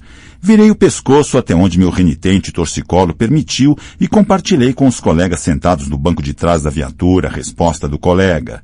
Já é, o cara me disse, já é e é nóis. Tunico se insurgiu contra meu elitismo. Tu queria o quê? Uma citação de Camões? Marquinho não perdoou. Esquenta não, Tunico. De vez em quando ele tem uma recaída. Esqueceu que ele estudou letras? A palavra estava com eles. Tunico respondeu dirigindo-se a mim. Tu anda metido a besta, hein? Quem te viu e quem te vê? Antes que eu respondesse, Marquinho atalhou. Sabe o que foi que subiu a cabeça dele? Tunico tentou o nocaute. Claro, diretor de investigação da Draco, homem de confiança do delegado Fausto Clemente. Marquinho bateu no fígado. Não, nada disso. Eu já estava rindo e me questionava como era possível rir no meio do redemoinho e no escuro. Virei a cabeça de volta para a frente, mas não escapei ao golpe baixo de Marquinho. Foi o casamento. Casou-se com a linguista, a cientista, pró-reitora e pronto. Entrou para o clube privê, a aristocracia. Não é para qualquer um não, compadre. Sei que já faz tempo, mas essa marca não desaparece. Mandei suspender a sacanagem e fazer silêncio. Os dois em coro acataram a ordem. Já é. E depois de um intervalo o coro entoou. É nóis. Fausto ao telefone. Embarcaria em 20 minutos. Não pude tranquilizá-lo completamente. A situação permanecia incerta. Antes tivesse demorado mais. Antes tivesse chegado depois da remoção dos corpos. Algumas coisas são insuportáveis em minha profissão, pelo menos para mim. O homem e a mulher foram fuzilados dentro do carro, uma BMW blindada. O carro estava parado no momento do ataque, a janela abaixada. Portanto, provavelmente a vítima ao volante conhecia o assassino. Muitos tiros. Os corpos estavam quase desfigurados. A assinatura não deixaria dúvidas. O homicida ou os homicidas eram milicianos. Não deixaria dúvidas se eu as tivesse. Não tive desde que vi o homem morto. Eu o conhecia. Era Flávio Paulino, vulgo FP, um dos principais líderes milicianos da facção comandada por Firmino e inspetor da Polícia Civil. Impossível saber de imediato se os assassinos eram de grupos rivais ou se as mortes assinalavam mais uma cisão na linhagem de Firmino. A menina ainda era adolescente. Pelas fotos e referências, linda. Chamava-se Vanessa. Tinha uns 16 anos no máximo. Não demoramos a descobrir que eram amantes, nem os motivos pelos quais o nome da Draco foi evocado. Quem chamou a polícia foi o irmão da moça, Ricardinho, um rapaz afetado, dono de um salão de beleza no bairro. Salão que ele tomou à força do proprietário original com uma pequena ajuda de seus amigos mafiosos, aos quais se ligara ainda jovem, cumprindo tarefas as mais diversas. Tarefas que inicialmente reduziam àquelas típicas de office boy, leva e traz documentos, embrulhos e contas. Mais tarde, tendo conquistado a confiança dos chefes, passou a levar e trazer produtos mais valiosos e menos lícitos, até que finalmente couberam-lhe responsabilidades maiores, funções que talvez a máfia defina como sendo as mais nobres. Não preciso nomeá-las. Em poucas palavras, Ricardinho mergulhou na vida criminosa no âmbito da milícia local. Ele não perdoava porque a irmã conhecera Flávio Paulino por seu intermédio. Desde o começo do namoro temia o desfecho trágico, não porque a esposa traída de FP representasse algum risco. Pelo contrário, era uma boa moça, mãe recente, mas porque ele era um alvo ambulante, Ricardinho tinha medo de que a irmã estivesse no lugar errado, na hora errada, e que o erro lhe custasse a vida.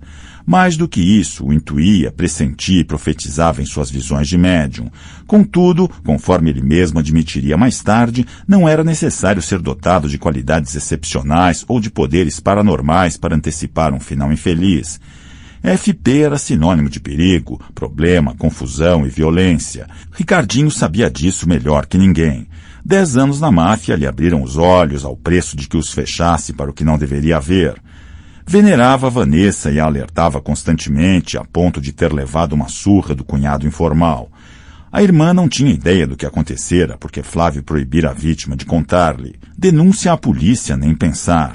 Ricardinho não era bobo e nem suicida. Suicida ele considerava a opção da irmã, que, no entretanto, na contramão do bom senso, advertida, o tranquilizava com a ingenuidade adolescente. É só para curtir.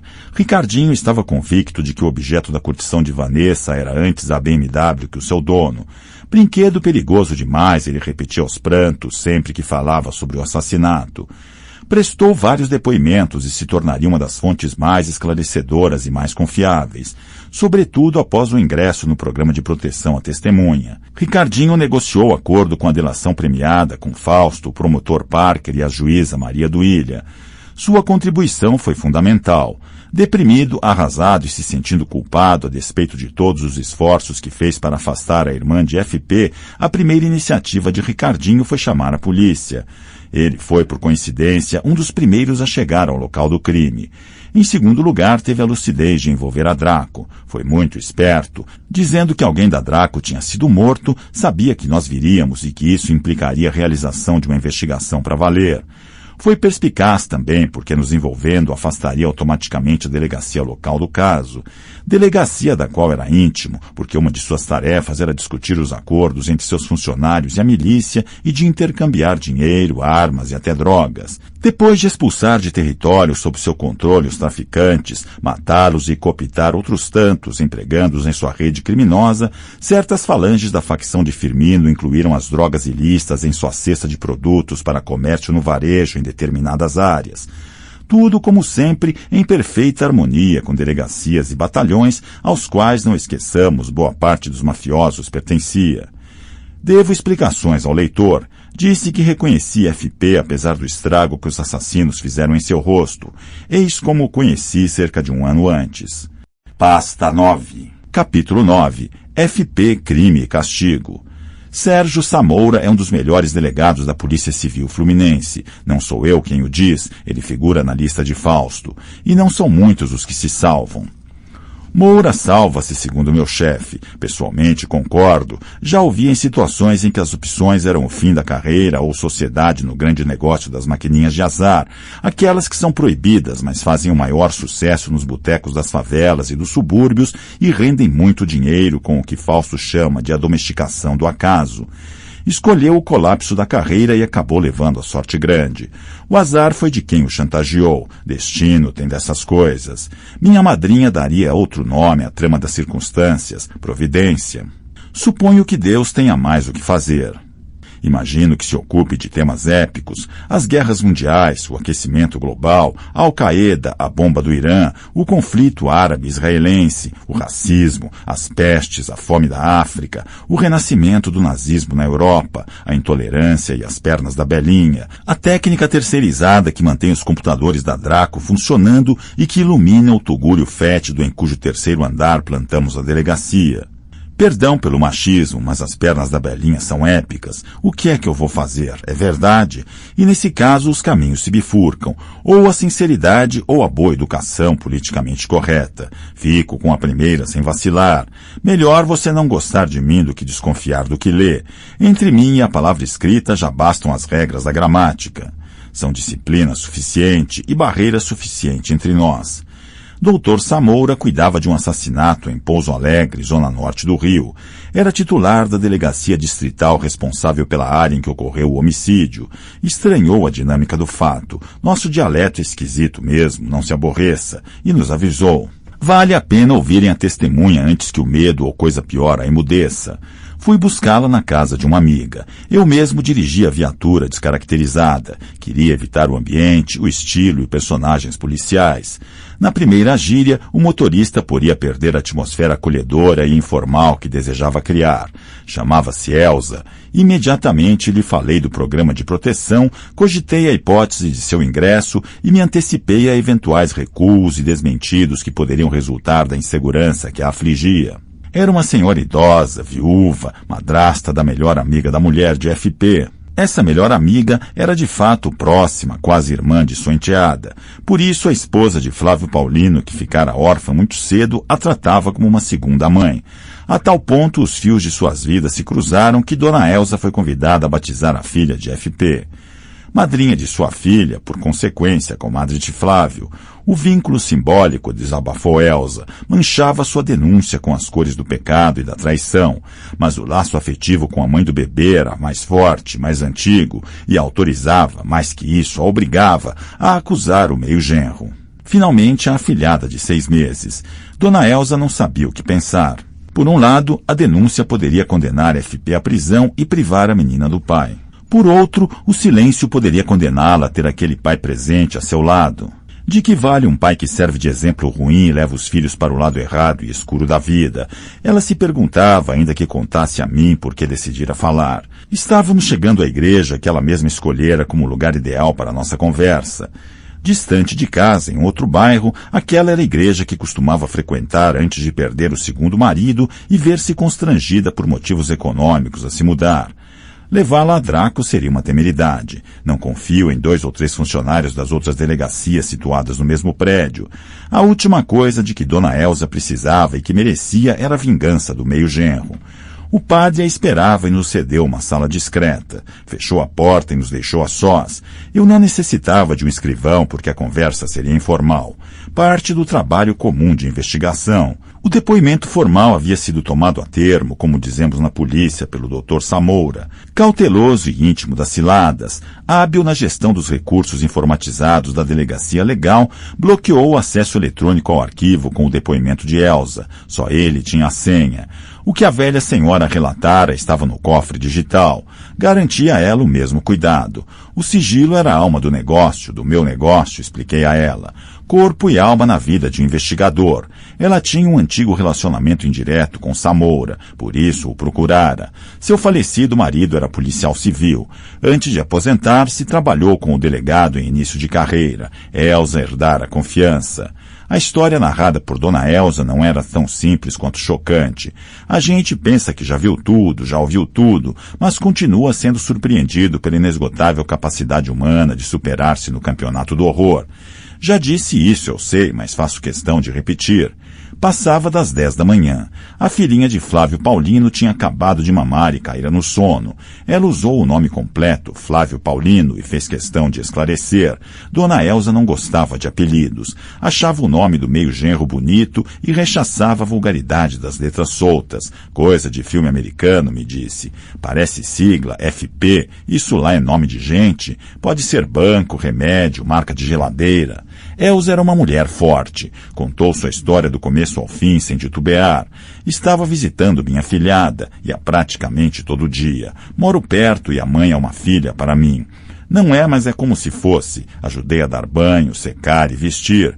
A neném está uma gracinha, só vendo. Mamou no peito da mãe, leite não falta ali, bens a Deus. Ela demorou para arrotar e você sabe que se a criança não arrota depois de mamar, fica irritada, incomodada, chora. Peguei ela no colo, andei um pouquinho pela casa, saí pelo quintal e voltei passando pela varanda, uma varanda larga, arejada, que fica de um lado da casa.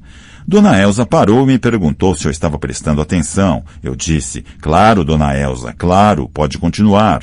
Ela retomou a palavra e eu mudei a posição da cadeira para provar que era absoluta a minha atenção. Quando ia passando pela varanda, vi que o Flávio estava ali deitado na rede. O bebê já estava dormindo. Parece um anjinho quando dorme. Não desperta por nada nesse mundo. Nem música, nem conversa, nem buzina. O Flávio me viu com a menina nos braços e se levantou e me pediu para segurar a filha. Andou para lá e para cá com ela no colo e se sentou numa cadeira. Nisso, a Teresa Beatriz entrou na varanda. Todo mundo chama a mulher de Flávio, essa moça que considero filha, de tiazinha. Eu não. Para mim é Teresa Beatriz. Ela perguntou ao marido se queria café. Ele disse que não. Então ela brincou comigo e disse: "A senhora quer, não é? Sei que a senhora não recusa um cafezinho." Não neguei, não recuso mesmo café, ela me conhece. Sentei ao lado do Flávio, nem tive tempo de puxar papo. Nunca fui com a cara dele, e era sempre um sacrifício conversar com ele. Desde a época do casamento, ouvi muita coisa horrível sobre ele, mas engoli a conveniência para não brigar com Teresa Beatriz. Para falar a verdade, ele parecia um bom marido e bom pai. Nunca vi ele tratar mal a mulher, muito menos a filha. Ele é até bem carinhoso com a criança. O nome de minha afilhadinha é Carmen Lúcia, mas confesso que tenho dificuldade de chamar um bebezinho de Carmen Lúcia. Os pais chamam de Carmucha, mas eu não gosto de apelido. Fez uma pausa, talvez se dando conta de que se aproximava o momento de evocar uma lembrança dolorosa, cujo relato talvez fosse melhor omitir. Percebi que Dona Elza espichava a narrativa sobre o que não interessava e adiava o confronto cara a cara com o que preferia esquecer. Ela continuou. Teresa Beatriz trouxe meu café e sentou-se conosco. Era um final de manhã tranquilo de uma família normal. De repente, um rapaz bateu no portão que não estava trancado e foi entrando como se conhecesse o lugar e as pessoas. Deu bom dia a nós três na varanda, riu por um instante para o bebê no colo do Flávio e, olhando na direção dele, disse que tinha um aviso importante. Flávio respondeu alguma coisa, como "pode falar", e o rapaz falou, estava bastante nervoso. Dava para sentir pelo tremor da voz. Disse que um sujeito do grupo do Almir estava rondando de carro pelo bairro, armado e cercado de policiais, falando para quem quisesse ouvir cobras e lagartas sobre o Flávio e o grupo do Firmino, e mandando informar aos interessados que aquela área estava prestes a cair nas mãos do Almir. Quem quisesse viver que fugisse logo, porque Almir não teria piedade. O rapaz terminou dizendo que só estava transmitindo o recado porque não queria que nada acontecesse ao Flávio, à sua filhinha e à sua família. Elza abaixou a cabeça, se ajeitou na cadeira, respirou e concluiu: "Acho que não preciso contar mais nada, não é? O senhor deve ter lido meu depoimento." "É importante que a senhora conte de novo", respondi. "Foi o que contei em detalhes ao doutor delegado. Foi aquilo que aconteceu. De uma hora para outra, não me pergunte por que o Flávio, que estava imóvel, ouvindo o relato do rapaz na maior calma, com a filha no colo, com tranquilidade, sereno, puxou da cintura uma pistola e atirou na cabeça do moço. Um tiro só, certeiro. Depois, sem mexer o corpo, segurando o bebê com o braço esquerdo, guardou a pistola no mesmo lugar de onde a tinha tirado e mandou que a gente se calasse para não assustar a menina. Carmen Lúcia dormiu o tempo todo, não acordou nem com o tiro, graças a Deus. Dona Elza era valente e mantinha a voz firme, mas nesse ponto do relato fraquejou. Saí da sala para buscar um copo d'água.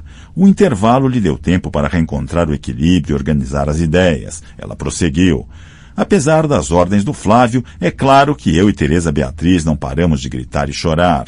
O homem já estava morto. Ele mandou a gente pegar a criança, fazer as malas e viajar para o Espírito Santo, onde ela tinha parentes. Foi isso que aconteceu. O Flávio Paulino atirou com o neném no colo, no braço esquerdo. Nunca soube de nada parecido, Dona Elza. Matou com a filha no colo, quase sem se mexer. Que coisa! Na cabeça. Um disparo só, preciso. Fatal, meu filho." Repeti alguma interjeição. Dona Elza continuou. O moço era jovem. Ficou ali estirado no chão, sangrando, morto. Foi uma cena terrível. E o Flávio não se abalou. Não se abalou. Refletindo depois, fiquei convencida de que deve ser mesmo verdade o que dizem sobre ele. Frio assim. Se bem que ele é policial, a senhora tem de levar isso em conta. Eu sei, mas é diferente. Meu segundo marido era policial e nunca matou ninguém. Aquela frieza não era uma técnica profissional, meu filho. Era indiferença de matador, de quem está acostumado. E a senhora sabe por que ele matou o rapaz? Não entendi. O moço não estava armado, não ofendeu, não ameaçou, só falou da ameaça. Me pareceu que tinha intenção de alertar, eu não sei. Difícil entender, mas foi assim, exatamente do jeito que eu contei, sem tirar e nem pôr. Ele talvez tenha imaginado que o rapaz era mensageiro dos inimigos e estava envolvido no complô. Não sei. A senhora nunca tinha visto a vítima antes? Nunca. Chama-se Aurélio Rios. Nunca tinha visto nem ouvido falar. Pelo jeito dele, cumprimentando, desejando bom dia, entrando no quintal e na varanda como entrou, a senhora ficou com a impressão de que ele era conhecido do casal, não foi? Foi. Por acaso o Flávio ou a Beatriz disseram alguma coisa sobre ele, ou falaram alguma coisa com ele que a senhora esqueceu de mencionar? Não, senhor, só devolveram o bom dia. Ou melhor, Teresa Beatriz respondeu ao bom dia bem baixinho. Flávio, nem isso. E a resposta de Beatriz sugeriu à senhora que ela o conhecesse ou não? Não sei, o modo como ela respondeu caberia nas duas situações. Já era hora de liberar Dona Elza. Falar sobre coisas como o que ela testemunhou desnorteia qualquer um, menos o FP, claro. Não fazia sentido prolongar a agonia. A segurança de Dona Elza me persuadiu de que o relato era fidedigno. Restava levantar o passado da vítima e tentar identificar alguma relação com o assassino ou com a facção rival do Almir. Flávio Paulino estava desaparecido. Dr. Sérgio Samora já havia providenciado junto à justiça um mandado de prisão. Insisti no programa de proteção à testemunha, pensando no bem de Dona Elza, e admito na boa condução do inquérito policial contra a FP. Seria inevitável se ela não sumisse. A ameaça seguida de recuo, na melhor das hipóteses. Quantas vezes já tinha visto aquele filme? Elza não era uma mulher como as outras de sua idade, pelo menos não como a maioria das outras. Descartou a sugestão porque não lhe convinha renunciar a tudo que a ligava à cidade, ao seu passado. O corte radical lhe parecia insuportável e desnecessário. Nas suas palavras, meu filho, aprendi algumas coisas com meu finado esposo. Marginal do tipo do Flávio não dura muito. Seu destino é ser morto pelos inimigos. E se os inimigos o pouparem, os amigos dão um jeito nele. Acabam com ele. O fim é um só e é rápido. A senhora tem razão, Dona Elza, mas vai existir um tempo entre o momento em que ele descobrir ou desconfiar que eu sou a testemunha que denunciou o crime e o momento em que será executado. Exatamente. Eu sei disso. Esse tempo pode ser maior do que a senhora supõe. Pode ser. Mesmo que seja curto, é suficiente para ele. Aprontar para o meu lado. Pode falar, meu filho, sei o que você está pensando, só que eu também já pensei nisso. Então a senhora tem um plano? Tenho. Vai viajar, passar esse tempo fora do Rio. Assim é melhor, eu fico aliviado. Tenho parentes em Minas. Bom, muito bom. Só lhe peço para deixar comigo ou com o Dr. Sérgio, pode ser com o Dr. Sérgio, os seus contatos, porque pode ser necessário. Deixo com você. Dr. Samora me falou de você. Obrigado pela confiança. Um último pedido. Cuidado com... Como é que vou dizer sem ofender a senhora? Veja, não se trata de duvidar de Teresa Beatriz, não é nada disso. Mas o FP, o Flávio, é esperto e experiente. É policial? Pois é, se ele quiser chegar à senhora, vai usar a mulher para armar a cilada. Sem ela saber, é claro, vai usar a mulher e a filha. Entendeu o que eu quero dizer, Dona Elza? Você acha que é muito perigoso visitar minha filhada no interior do Espírito Santo? Acho não, tenho certeza. Aguenta um pouco, Dona Elza. Mas é imprescindível que a senhora não visite, não procure, sequer telefone para Teresa Beatriz. Se a senhora quiser enviar uma carta, tudo bem. Mande para mim que eu dou um jeito de remeter de um bairro distante do seu, do meu, do Dr. Sérgio ou da Draco, que é a delegacia em que eu trabalho. Já lhe expliquei, não é? Tudo o que se saberia é que a senhora teria enviado a carta do Rio de Janeiro, o que seria até bom para confundir o Flávio. Mas telefone é um problema. Dá para localizar a origem da chamada, a não ser que a senhora saia de Minas só para ligar de um telefone público. É complicado. Telefonar não adianta, não interessa. De que serve falar pelo telefone com o bebê? Dona Elza perdeu a fleugma pela segunda vez. Busquei mais água. Por fim, prometeu seguir o meu conselho e lamentou a distância da afilhada durante o período que é único na vida. Uma ausência que jamais poderia ser compensada. A conversa terminou de um modo melancólico. Elza, inconsolável. Dias depois me ligou para se despedir. Confirmou que cumpriria a promessa de seguir a risca o que lhe havia sugerido. As investigações em torno da vítima não avançaram. As informações chegaram truncadas, ambíguas. Era preciso controlar o contexto mais abrangente, e nosso trabalho ainda estava longe de alcançar esse nível de desenvolvimento. FP evaporou. Localizar alguém é difícil. Localizar sem contar com a capilaridade policial é quase inviável. A presença abrangente da polícia resulta da ação de milhares de profissionais espalhados pelo Estado e pelo país e é potencializada pela tecnologia. Se muitos desses milhares estão nas mãos dos milicianos de alguma forma, como omissos, atemorizados, cúmplices ou sócios, os tentáculos institucionais congelam gangrenados. Consequência, os olhos que estão em toda parte para vigiar e identificar, prevenir e controlar, localizar e orientar a ação inibidora, transformam-se em guaritas de proteção proteção do criminoso, guardas de sua segurança, veículos de dissimulação e despiste, bússolas para guiá-lo. Tiro pela culatra, considerando-se nossas polícias hoje no Rio menos é mais. Sabe a dona Elza, cantar a pedra inspirada no esposo falecido. Marginal violento dura pouco, deixa um rastro de sangue, mas sai de cena rápido, em mãos inimigas ou amigas. Concordei quando ela enunciou a lição herdada, mas confesso que não pensei que pudesse ser tão rápida. Que o vaticínio se realizasse assim de imediato, questão de semanas, pois foi o que ocorreu. Era sábado. Lembro perfeitamente porque tinha começado a desligar os comandos para gradualmente reduzir a velocidade de cruzeiro dos neurônios e me preparava para uma noite especial. Maria Clara merecia, eu também. Vivíamos um momento bacana, carinhoso, de muita animação em todos os departamentos do amor, depois de uma frase de convivência educada, mas fria, cada um cuidando de sua vida, a rotina nos afastando como dois transatlânticos que partem do mesmo porto para destinos diferentes. O casamento é assim. Não se manobra um transatlântico facilmente de uma hora para outra. Foi difícil salvar a alma da relação que tinha evaporado. Por isso eu estava atento, disposto a não desperdiçar a nova chance que a vida nos dava.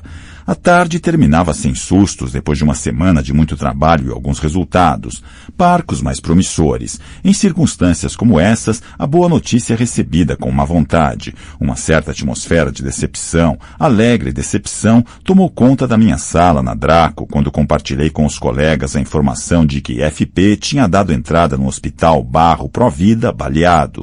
Um assalto, explicou na portaria a pessoa que o levou até lá. Claro que não era nada disso. Tratava-se de mais um episódio das disputas entre milicianos. O nome e os demais dados da boa alma logo se revelariam falsos. O hospital notificou a PM que acionou a delegacia do bairro. Mais tarde a delegacia local nos avisou porque constava no sistema que éramos nós, a Dracos, encarregados pela direção das buscas. Quando cheguei, Flávio Paulino já havia saído da sala cirúrgica e recuperado a consciência. Não corria risco de morrer. Sua condição era estável. Foi engraçado encarar a UTI enroscado numa teia de tubos, plugado em equipamentos de monitoramento eletrônico, o famigerado FP, um matador profissional que acabara cometendo um erro ao matar com a filha no colo na varanda de casa. Engraçado observar a alteração dos sinais vitais que minhas palavras causavam. Era tão divertido quanto um videogame. Que poder fantástico tem as palavras, até o tom da voz. E o que eu disse ao sujeito ali amarrado à vida pelos fios da tecnologia médica foram poucas palavras e em tom suave, calmo como ele era ao matar. Só emiti 3 palavras. Você está preso. Isso bastou para fazer saltarem as agulhas que registravam a pulsação cardíaca, disparando o alarme. Cena de comédia. O roteiro é meio macabro, nem por isso menos hilariante. Convenhamos, era irresistível devassar as oscilações emocionais provocadas por minhas palavras por trás da cortina de ferro armada pela máscara de macho frio, calculista e calmo do FP. Quando me esforçava para disfarçar o riso na UTI, me dei conta de que o apelido coincide com as iniciais de filho da puta. Ganhei a noite que tinha perdido. Deixei 2 policiais de confiança postados na porta da UTI e mais 2 no saguão do hospital próximos à recepção. Era uma questão de tempo, portanto de paciência. Fui para a viatura descaracterizada, liguei o rádio e relaxei, mantendo a atenção no pátio que servia de estacionamento. Meia hora depois, chegaram juntos Manolo Quebra-Ossos e Lorivaldo Alambrado, também conhecido como Diabo Louro. Os 2 eram ex-policiais da Polícia Militar, um major, o outro capitão. Contavam com a proteção que o rico patrimônio de informações lhe garantia, informações sobre colegas e superiores. Esse tipo de riqueza significa poder e risco, porque quem a deter será paparicado ou definitivamente calado. Manolo Quebra-Ossos e Lorivaldo Alambrado chegaram sozinhos. Não é notável? O aparato de segurança não veio, provavelmente para não chamar a atenção. Achavam que a visita ao amigo era segura, porque sua identidade era falsa e falsos seriam os registros hospitalares. Eles não contavam com a pedra no meio do caminho. Como já disse, tem muita gente séria e honrada na polícia. Um policial honesto e competente reconhecer a FP e nos der o serviço. Pronto. Agora era só estender a rede e abrir os braços. Os perigosos mafiosos, assassinos brutais, ricos e poderosos caíam como patinhos. Que delícia! A noite estava ganha de novo. Acionei pelo rádio os colegas. Nosso movimento foi rápido. Os bandidos foram surpreendidos no estacionamento. O mandado de prisão contra Manolo poderia se referir a um variado cardápio de barbaridades, mas só conseguimos manter a denúncia a propósito de um deles. Sempre o problema das ameaças às testemunhas. Num país decente, prescindiríamos de depoimentos de testemunhas. Trabalharíamos com tecnologia pericial. Aqui, a PM sequer preserva a cena do crime. Culpa da PM? Negativo. A perícia não tem gente nem condições para estar presente nos mais de 5.000 homicídios que acontecem por ano no Rio, para não falar das mais de 1.000 mortes provocadas por ações policiais. Dificilmente os peritos estão disponíveis para coletar os vestígios para os exames. Solicitações não atendidas de laudos periciais, mais de 100.000, segundo o último levantamento de que fiquei sabendo. Ninguém vai divulgar esse número absurdo. Resumo da ópera. Dependemos da coragem das testemunhas. Não se esqueça de acrescentar à feijoada mais um tempero desagradável. Nossa capacidade de garantir a proteção da testemunha é, na melhor das hipóteses, bastante limitada, tanto que o programa de proteção é montado e administrado por entidades não governamentais, com exceção do sistema que funciona no Rio Grande do Sul. É verdade que hoje, mundo afora, se difunde a opinião de que o melhor é mesmo retirar das polícias a responsabilidade pela proteção para melhor compartimentar as informações e evitar vazamentos. Não sei se é o melhor, mas garanto que não foi por isso que o sistema brasileiro nasceu do jeito que é. Além do mais, nem todo juiz está disposto a condenar um réu com base no depoimento, às vezes isolado, de uma pessoa, e com razão.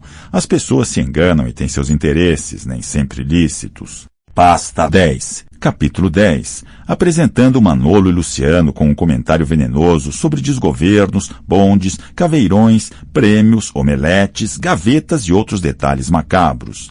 Ambos fizeram o nome, ainda tenentes, quando estavam lotados numa unidade local da PM, que à época se chamava Batalhão Sinistro, e formavam o popular Bonde do Mal, que espalhava o terror em diversos bairros da zona norte do Rio. Depois que a secretaria comprou os blindados para a PM, os caveirões, já na primeira década do século XXI, os dois oficiais trocaram os camburões pelo novo veículo, mas mantiveram os métodos e intensificaram a violência.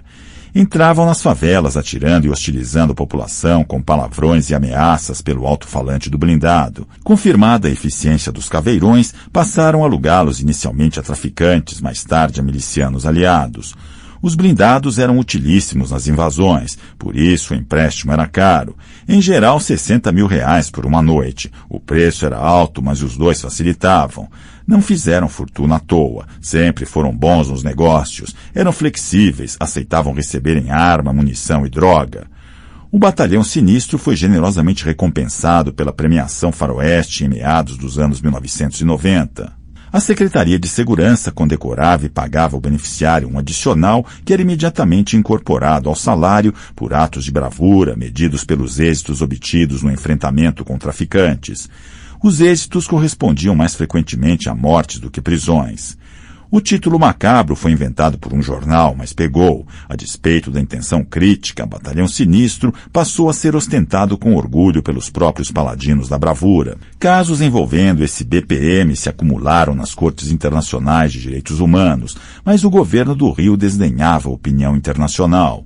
O secretário e o governador consideravam antipatriótico admitir interferências externas. As críticas feriam a soberania. Acho que as autoridades pensavam o país como espancador de mulheres pensa a casa onde mora. Pode encher a esposa de porrada, porque em briga de marido e mulher ninguém está autorizado a meter a colher. A lei fica na porta, não entra. No domicílio ele é soberano. O governador e o secretário podiam arrebentar. Era a casa deles, o país deles, ou não, e que nenhum vizinho se metesse a besta. Um membro da Secretaria de Segurança, constituída no governo seguinte, que herdou móveis e apetrechos do valente comandante, conta que encontrou nas gavetas das mesas amontoadas na pequena sala de assessoria de imprensa centenas de cartas fechadas endereçadas ao secretário por entidades das mais diversas partes do mundo. Hoje, quando os editoriais reclamam da corrupção e da ineficiência, a culpa recai exclusivamente sobre nossos ombros, como se os policiais tivessem toda a responsabilidade, como se os governos e as políticas adotadas não fossem os maiores responsáveis pelo caos que herdamos. As milícias têm uma relação distante, mas importante com a política de premiação faroeste, ou melhor, com a mentalidade que ela simboliza. De certo ponto de vista, pode-se dizer que são um subproduto degradante e nocivo das práticas que os governos adotaram na medida em que elas consagraram a violência policial, valorizando a morte dos suspeitos, os quais passaram a ser tratados como inimigos cuja redenção sequer se aceitava. Inimigos deviam ser executados e ponto final. Aceitar execuções extrajudiciais equivale indiretamente a mandar o recado de que se tolera a formação de grupos de extermínio. E todos sabem que esses grupos carregam em si vários ingredientes que nas milícias são desenvolvidos e potencializados. A ideia simplória, aparentemente astuta, mas suicida, estúpida, era de que vivíamos uma guerra, e na guerra vale tudo, tudo se justifica.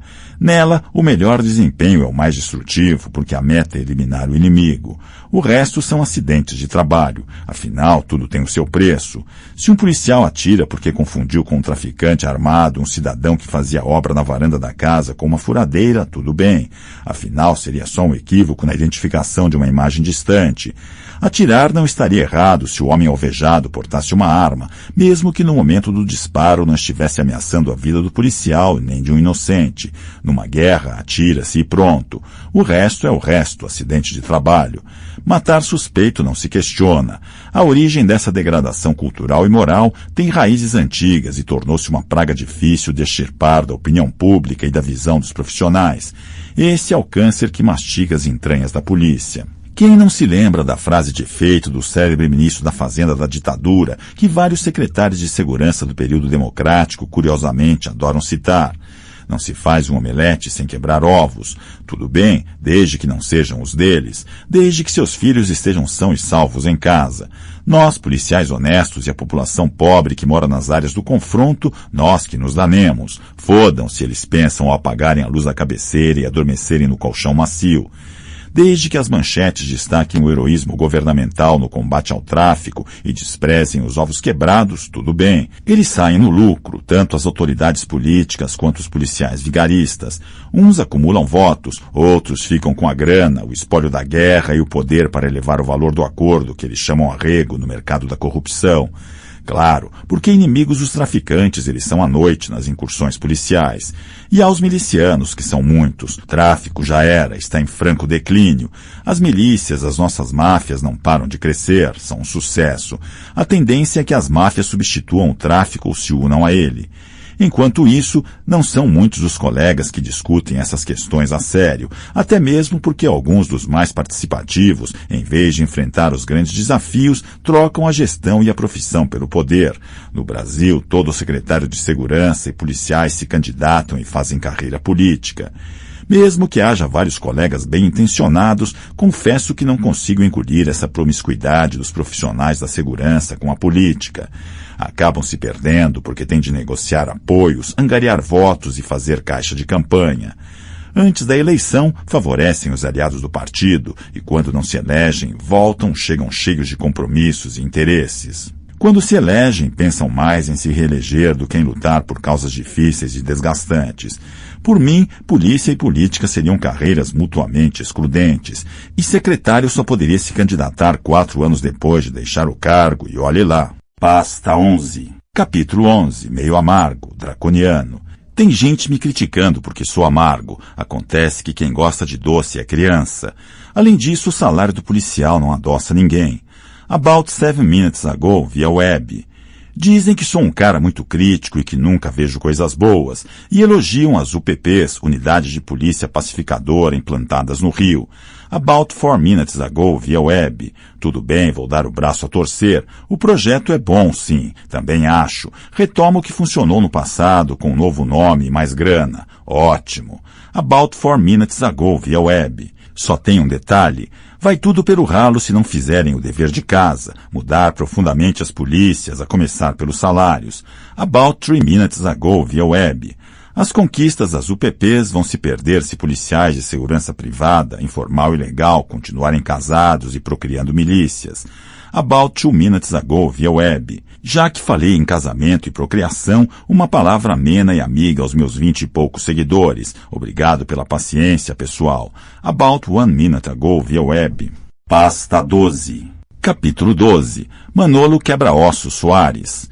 O caso que fundamentou a expedição judicial do mandato de prisão de Manolo foi o homicídio da empregada. Gravei parte do depoimento informal que extraí de uma testemunha, Cristiano Rossi, que se manteve anônimo até ingressar no programa de proteção. Você viu o que aconteceu? Mais ou menos. Fala do mais e esquece o menos. O que você viu diretamente com os seus olhos, esquece o que te contaram. O que eu vi com meus próprios olhos foi só a filha da dona Margot passando amarrada na frente da minha casa. A Rosinha, Rosa Pinto? Rosinha, perfeitamente, não sei o sobrenome. Amarrada como? Como é que ela passava se estava amarrada? É que só amarraram ela da cintura para cima. Os braços estavam presos nas costas e tinha uma corda em volta do pescoço. Alguém estava com ela? O major? O senhor sabe o nome do major? Manolo, o dono daqui da comunidade. O senhor sabe, não sabe? Não sei, não. O chefe da milícia, ele é que comanda a Águia de Ferro. Não é assim que eles chamam a milícia aqui? Eu não sei, só faço perguntas. Quem responde é você. Então o major Manolo levava a Rosinha. Como é que ele levava? Empurrava, não é? Ia empurrando. E eles diziam alguma coisa? Eram só uns gritos mesmo. Que gritos? A Rosinha chorava muito, implorava, não queria morrer, falava nos filhos para criar, dizia que era inocente. E o major só batia. O major empurrava e batia. Empurrava e batia. A Rosinha estava machucada quando passou na frente da sua casa. Muito machucada. Em que parte do corpo? O rosto estava bem inchado, saía sangue pela boca, o nariz e os dentes estavam quebrados, os olhos nem dava para ver os olhos, tinha umas manchas roxas nos braços, e ela andava devagar, bem devagar, tinha um monte de ferida e queimadura nos pés e na parte das pernas que a gente via. Alguém mais viu o que você viu? Todo mundo viu. Quem é todo mundo? A vizinhança, o pessoal já tinha voltado do trabalho. E a que horas foi isso? A hora mesmo eu não sei, mas estava no meio da novela, devia ser 9 e pouco da noite. E o que as pessoas fizeram? Não fizeram nada, não. O que é que se podia fazer? Ninguém disse nada. Algumas pessoas pediram pelo amor de Deus que o major não matasse ela, não. A Rosinha era mãe de família, essas coisas. Só isso? Fui até os soldados que acompanhavam o major e fiz o que pude. Disse que se ela tinha roubado, se tinha mesmo roubado, a surra já estava de bom tamanho. A lição tinha sido dada, ela não ia repetir. E os soldados? Um deles disse que não tinha desculpa. Roubar parente do major era uma desmoralização. A Rosinha roubou um parente do Manolo? Dizem eles. Ela negou até a hora da morte. Acho que ela era mesmo inocente, porque negar como ela negou todo o tempo, debaixo de pau, debaixo da surra de ferro, até de ferro em brasa, e manter a palavra na hora da morte é difícil sendo a pessoa culpada, o senhor não acha? Mas você ficou sabendo da acusação que fizeram contra ela? Ela trabalhava na casa dos parentes do major, que moram aqui na comunidade, naquela parte melhorzinha ali. Doméstica? Trabalhava como empregada doméstica? Acho que sim. Era babá. Ajudava a cozinhar, lavar, passar, limpar a casa. Eles estão bem de vida. Se mudaram 2 vezes. A casa tem 2 andares. Fizeram mais uma laje, um puxadinho. O major é que é o dono. Ele é o dono de quase todas as casas da rua principal. E a acusação? É que sumiu um dinheiro. E aí o cunhado do major cismou que foi Rosinha. Acharam o dinheiro? Acharam nada, ficou o dito pelo não dito, palavra contra palavra. O cunhado se enfureceu e contou para o major. Foi assim. E você imaginou que matariam a Rosinha depois que ela passou diante de sua casa? Tinha certeza, todo mundo sabia. Por quê? O major disse que ia matar? Não falou nada, passou calado, só dava uns arrancos assim e uns berros, como quem tocando gado, levando o porco pro abate, sabe como é? Se não disse, por que é que você tinha tanta certeza? Nunca foi diferente. Como assim? Já aconteceu outras vezes? Ah, muitas vezes, muitas vezes. Sempre que o major aparece com alguém no laço, daquele jeito, feito animal, pode saber que é morte certa. Para ele vir em pessoa, pode escrever que a sentença já foi decidida. Sentença de morte. A testemunha fez um movimento com a cabeça. Eu fiz outra pergunta. Ali naquele recuo da rua onde ele matou Rosinha, foi ali que ele matou as outras pessoas? É sempre ele mesmo que mata ou alguma outra pessoa? Ele mesmo faz questão. Na hora H ele diz que faz questão, mas outros também participam. Atiram também, com certeza, mas ele é o primeiro. O primeiro faz questão. Você disse que não viu mais nada, só viu a Rosinha passando, mas agora contou que o major, na hora H, fala que faz questão. É que nesse caso da Rosinha eu fiquei com o estômago tão embrulhado, um nó tremendo na garganta que não fui olhar. Até fechei a janela, levei as crianças para dentro. Porque é perigoso que o major saiba que alguém viu? Não, eles chamam, convocam as pessoas para assistir, vão batendo nas portas e janelas e chamando, matam na frente de todo mundo, não é escondido não. Por que você acha que eles agem dessa forma? Ué, não é uma lição que estão dando? É uma lição. Só funciona se as pessoas assistirem e contarem para os outros tintim por tintim como eles procederam. A lei aqui é essa. É bom para livrar a gente de ladrão, estuprador e traficante. Mas está ficando ruim. Eles não respeitam mais nada. Estão matando gente inocente, trabalhador, o povo mesmo da comunidade. Por isso é que você resolveu denunciar. Foi. O que fizeram com a filha da dona Margot foi uma covardia. Não se faz uma coisa dessas com um cristão. Outro dia foi um rapaz que desrespeitou o toque de recolher. E tem toque de recolher? 11 da noite. Depois das 11 a pessoa só pode sair de casa com autorização. Uma pessoa doente, um problema, um chamado do trabalho, mas tem de explicar. O rapaz saiu sem explicar, 2 vezes. E para fazer o quê? Parece que tinha uma namorada e eles se encontravam escondidos, sei lá. Acho que o caldo entornou porque na segunda vez pegaram o garoto fumando maconha. E aí? Aí justiçaram ele. Mataram? Com certeza. E você viu? Eu vi com meus olhos, porque é isso que falei que o major diz, na hora H que faz questão. Mataram como? Tiros? Aqui só matam desse jeito, fuzilando. É muito tiro, muito. A pessoa fica deformada. Irreconhecível. Com certeza. Como é que a polícia não ficou sabendo dessas outras mortes? É difícil alguém falar, é difícil. E eles fazem o que com os corpos? Enterram lá atrás, depois da caixa d'água. Sabe a caixa d'água? Depois não tem uma pedra lá no alto? Pois então, enterram lá mesmo, depois da pedra, naquele mato lá de cima. Tem um cemitério clandestino ali? Com certeza. A pessoa que interroguei viajou com a família para outro estado. Está no programa de proteção. Pasta 13. Capítulo 13. Lorivaldo Alambrado. O caso que fundamentou o mandado de prisão de Lorivaldo Alambrado foi descrito por uma testemunha, Onofre da Silva, conhecido como Onofre da Oficina, que também entrevistei. É melhor o senhor começar fazendo um resumo da história. Não se preocupe comigo. Quando surgir uma dúvida, eu pergunto. A história eu já contei ao seu colega. Conte de novo, por favor. O Elinho apareceu lá na minha oficina no final da tarde de quinta-feira passada. Disse que o Diabo Louro precisava tratar de um assunto comigo. Eu fiquei chateado porque estava cheio de serviço atrasado e ele insistia que tinha que ser naquela hora. Sua oficina fica na Grota Bonita, na favela de Nossa Senhora da Conceição. Ficamos um tempão nisso. Você tem de vir, não posso agora, coisa e tal. Elinho é o cabo Hélio Cortês. É conhecido por Elinho Papagaio. Ficamos naquilo até que ele engrossou. Cara, tu não tá entendendo. O homem mandou chamar, mandou. Aí eu fui, né? Fazer o quê? Deixei a oficina com meu sobrinho que me ajuda e fui atrás do Elinho. E ele não disse para que era. Não disse. Resumindo a história, o Diabo Louro decidiu resolver uma questão com o Alex. Diabo Louro é o capitão Lorival Sarmento, vulgo Lorivaldo Alambrado. Correto. E o Alex? É o dono de uma cooperativa de vans que atende a nossa comunidade e outras vizinhas. Cooperativa Aliança. Correto. Alex Andrade. Andrade, isso mesmo. Ele é dono da cooperativa e tinha um esquema com os policiais. E o senhor sabe alguma coisa do passado do Alex? Como é que ele juntou dinheiro para comprar as vans? Os motoristas das vans falam algumas coisas, eu não sei. Eles às vezes usam algum serviço da minha oficina e ficam de conversa fiada. O que eles dizem é que o Alex enriqueceu quando ficou sócio de uns policiais que dominavam os esquemas de táxi na rodoviária. Ele entrou com uma grana e administrou o esquema. Uma coisa assim. Ganhou dinheiro e investiu nas vans. Tinha sócios? No começo não, parece que ele não queria. Dava um troco aqui e ali para os policiais e uma grana para o movimento quando tinha tráfico lá na comunidade.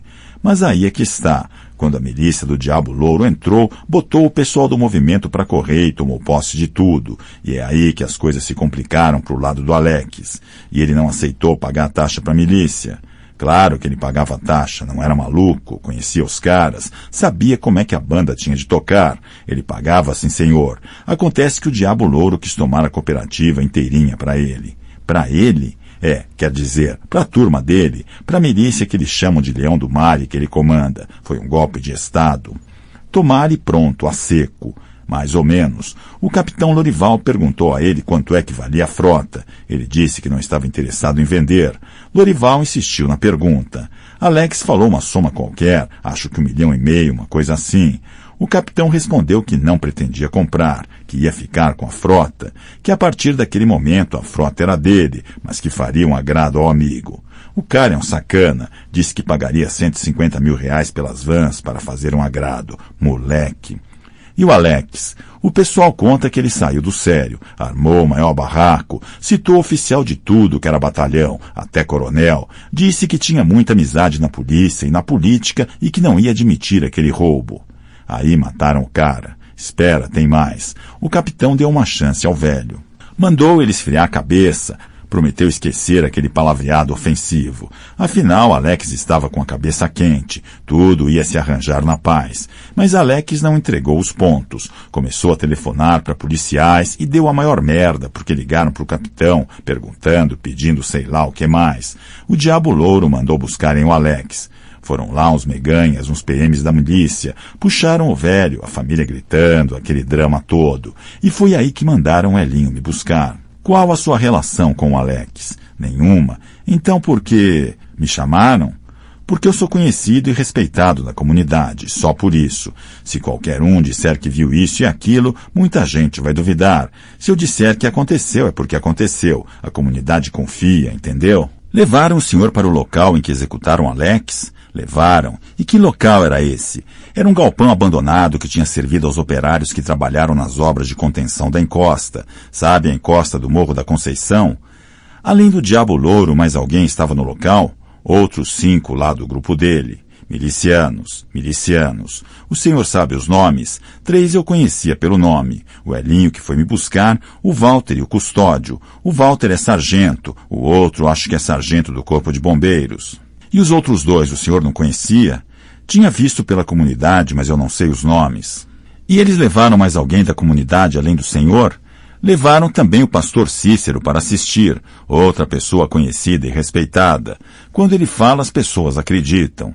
E aí? Aí foi horrível. Torturaram muito o velho antes de matar. Não precisa falar de novo sobre isso, não. Já está registrado no depoimento. Está bem, já está registrado, não é? Então não precisa. Não gosto de lembrar, sabe? Fizeram o velho sofrer cortando ele todinho e com as mesmas facas abriram a barriga dele. Ele vivinho ainda. Morreu abraçado às tripas. Não consegui dormir, comer, deixei de ser uma pessoa normal. Assim uma pessoa como eu era. A minha vida foi uma antes daquele dia e tem sido outra diferente depois. Todos agrediram a vítima ao mesmo tempo? Não, só o Diabo Louro, o capitão. Isso, foi ele quem deu o golpe mortal. Ele fez tudo, os outros só auxiliavam.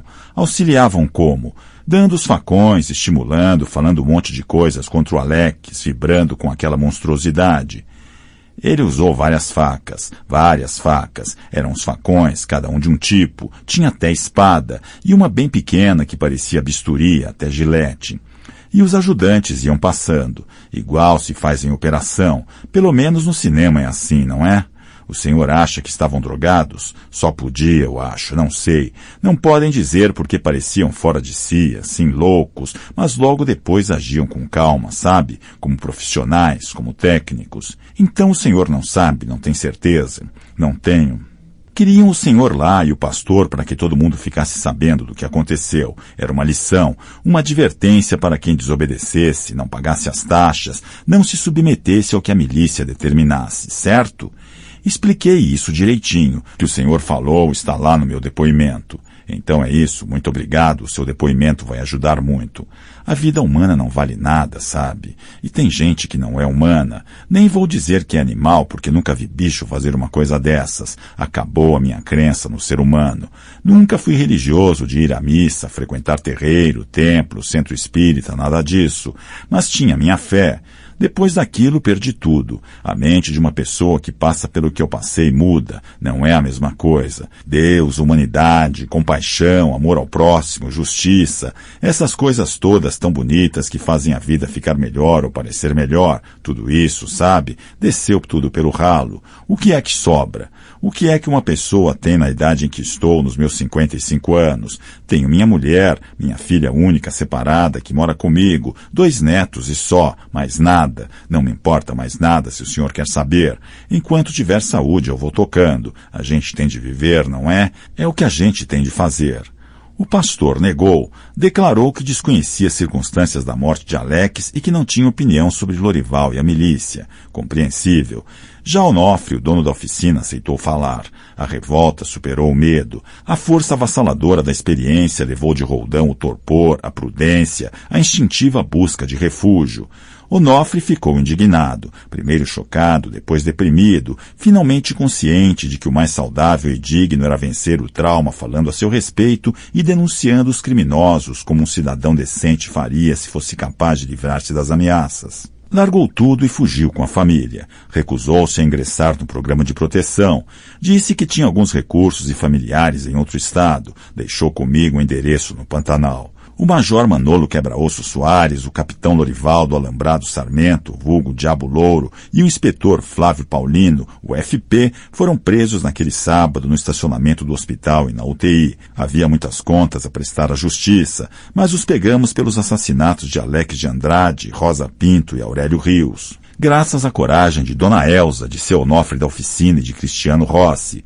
Manolo e Lorival ficaram detidos no batalhão especial prisional, de onde continuaram a dominar sua facção criminosa entre churrascos, mordomias, mulheres e muito videogame.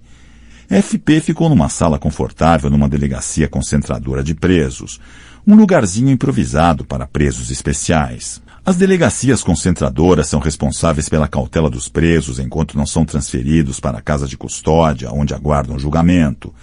Isso em teoria, porque na prática os presos provisórios acabam passando longas temporadas nessas carceragens de delegacias. FP tinha título universitário, fez direito, tentou o concurso para delegado e não passou, acomodou-se como inspetor, beneficiou-se da prerrogativa da prisão especial, essa absurda e vergonhosa anomalia que só existe no Brasil. FP poderia ter aproveitado para escapar pela porta da frente, sem alarde, não foi necessário. Um mês depois de preso, Flávio Paulino foi solto pela justiça. Seus advogados apresentaram uma declaração de insanidade de Dona Elza, endossada por um psiquiatra responsável pela unidade de saúde mental do Lar dos Idosos de Colatina, interior do Espírito Santo, onde teria sido internada por Tereza Beatriz. Complicado desfazer o nó que amarrou a legitimidade do depoimento de Dona Elza. Não tivemos tempo de encontrá-la ou localizar sua filha e sustar os questionamentos sobre seu depoimento. Os advogados de FP foram abençoados pela generosidade da justiça e por nossa dificuldade em sair do mata-leão que nos aplicaram. Flávio Paulino voltou às ruas. O inquérito administrativo aberto na Polícia Civil não fez mais que afastá-lo do cargo que exercia numa delegacia distrital.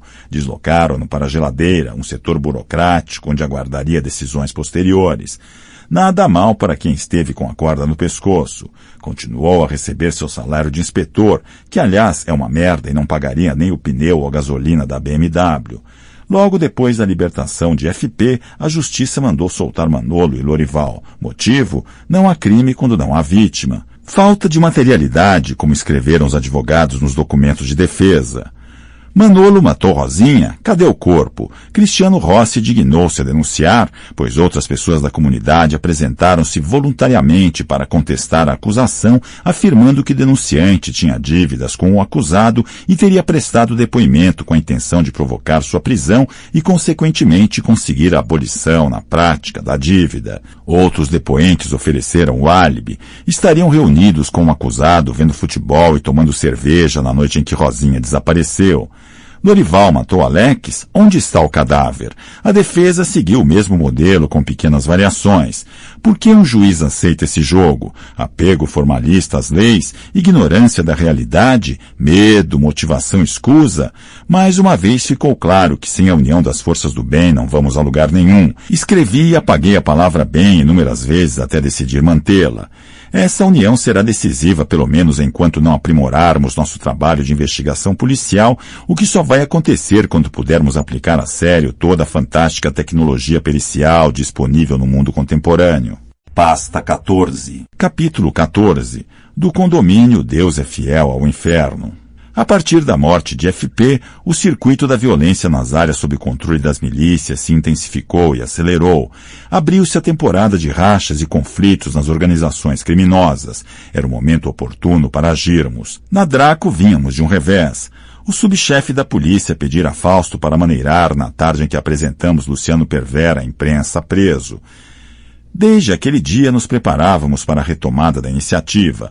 O assassinato de FP nos oferecia uma grande oportunidade. Tínhamos recuado um passo, era hora de dar 2 à frente. Fausto convocou o grupo dirigente da delegacia para uma reunião importante em seu gabinete. Ele achava gabinete uma palavra pretensiosa e me corrigia. Sala.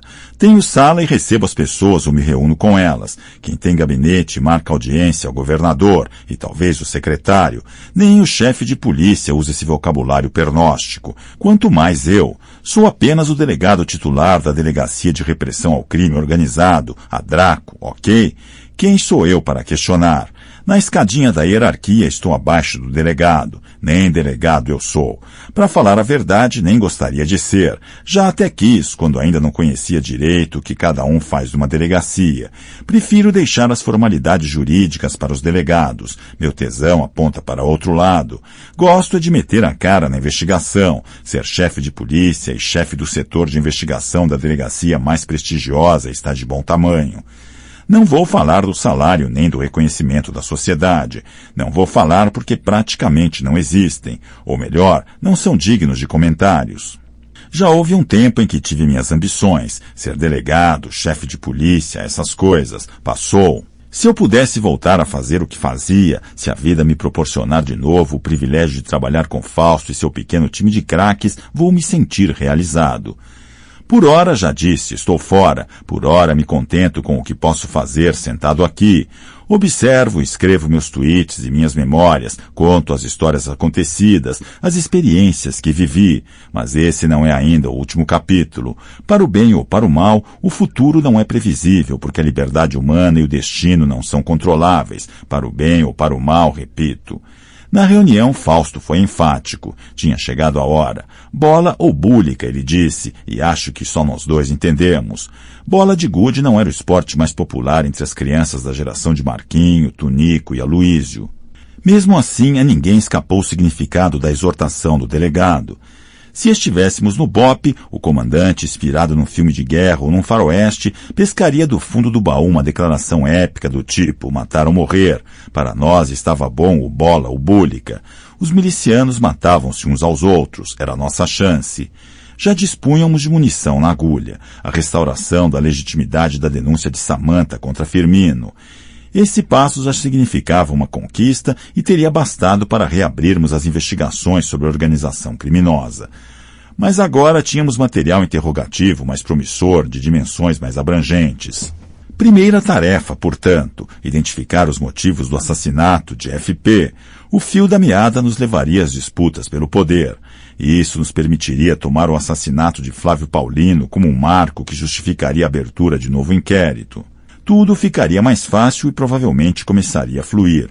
A juíza e o promotor certamente dariam suporte às novas quebras de sigilo telefônico e à expedição de novos mandatos de prisão.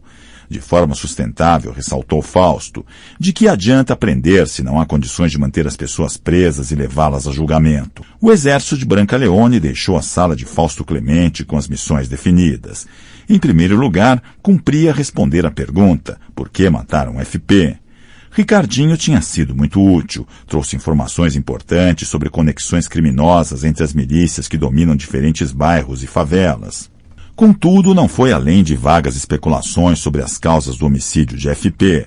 O máximo que conseguiu foi sugerir uma linha de investigação. Talvez Flávio estivesse se fortalecendo demais e se movimentando com autonomia excessiva. Talvez estivesse cogitando a hipótese de candidatar-se a deputado sem o aval de Firmino.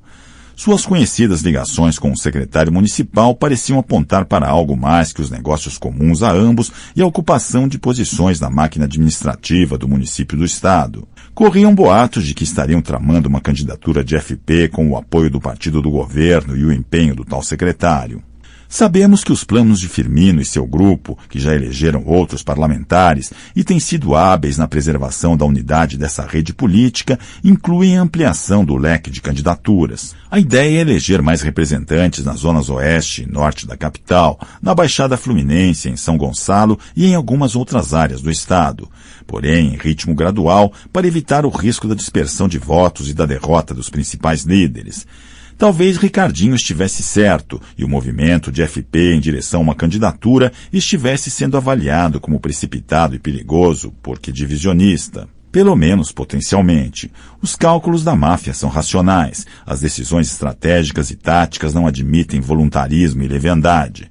Entretanto, não poderíamos ignorar que pior do que a precipitação política seria a independência ou até a rebeldia que ela expressa, pior do ponto de vista dos chefes milicianos. Quanto ao fortalecimento de FP, Ricardinho citava como prova sobretudo o que no âmbito da milícia se chamava projeto habitacional.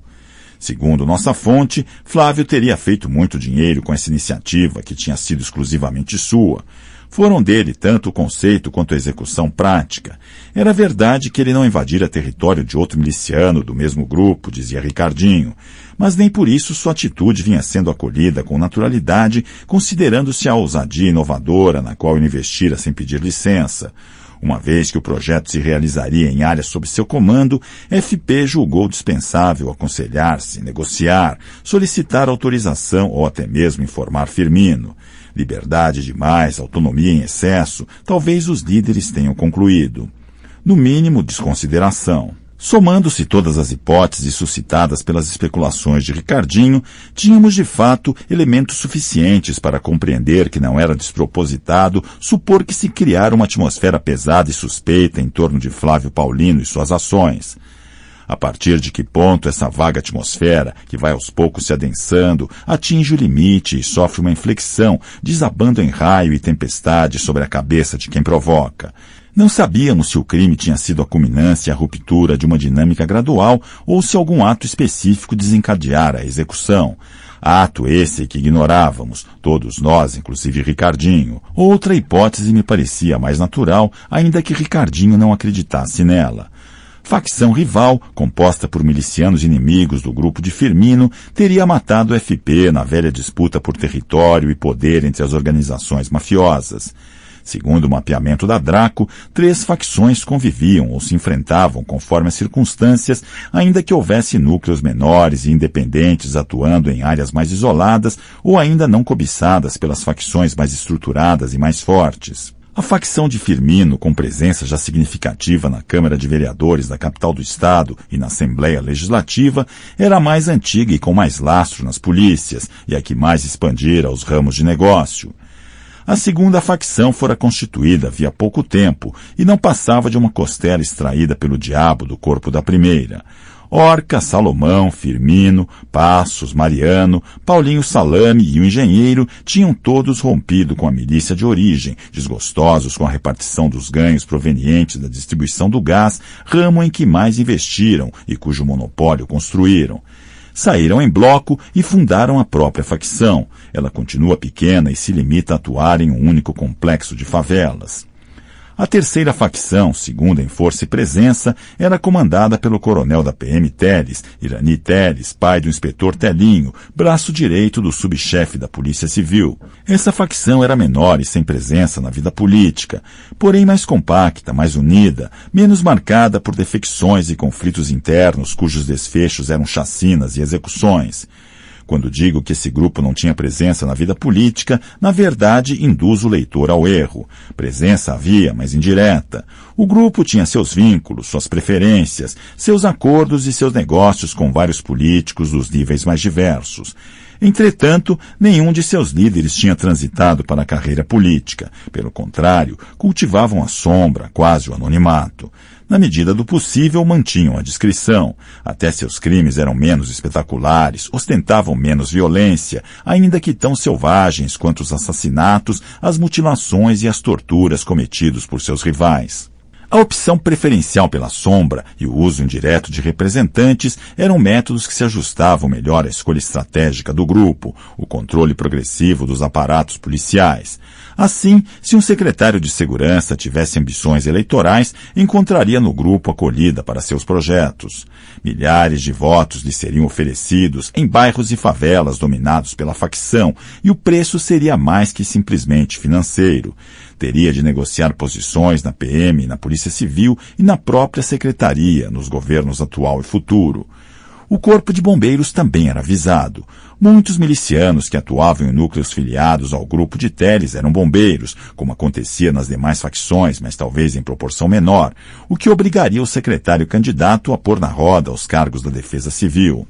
Telles estava convencido, pelo que a Draco descobriu, de que seria mais eficiente e seguro não ocupar a linha de frente da política e não se expor à mídia. Investia nos pactos de bastidores. Além disso, falava com escárnio e desprezo sobre a voracidade dos principais rivais e apostava no rápido colapso do poder deles.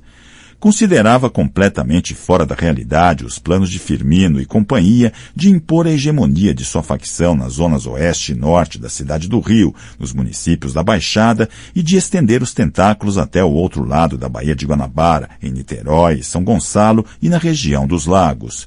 Telles sabia que um projeto dessa magnitude nunca seria possível sem a cumplicidade ativa de pelo menos alguns agentes do Judiciário e a castração de segmentos do Ministério Público.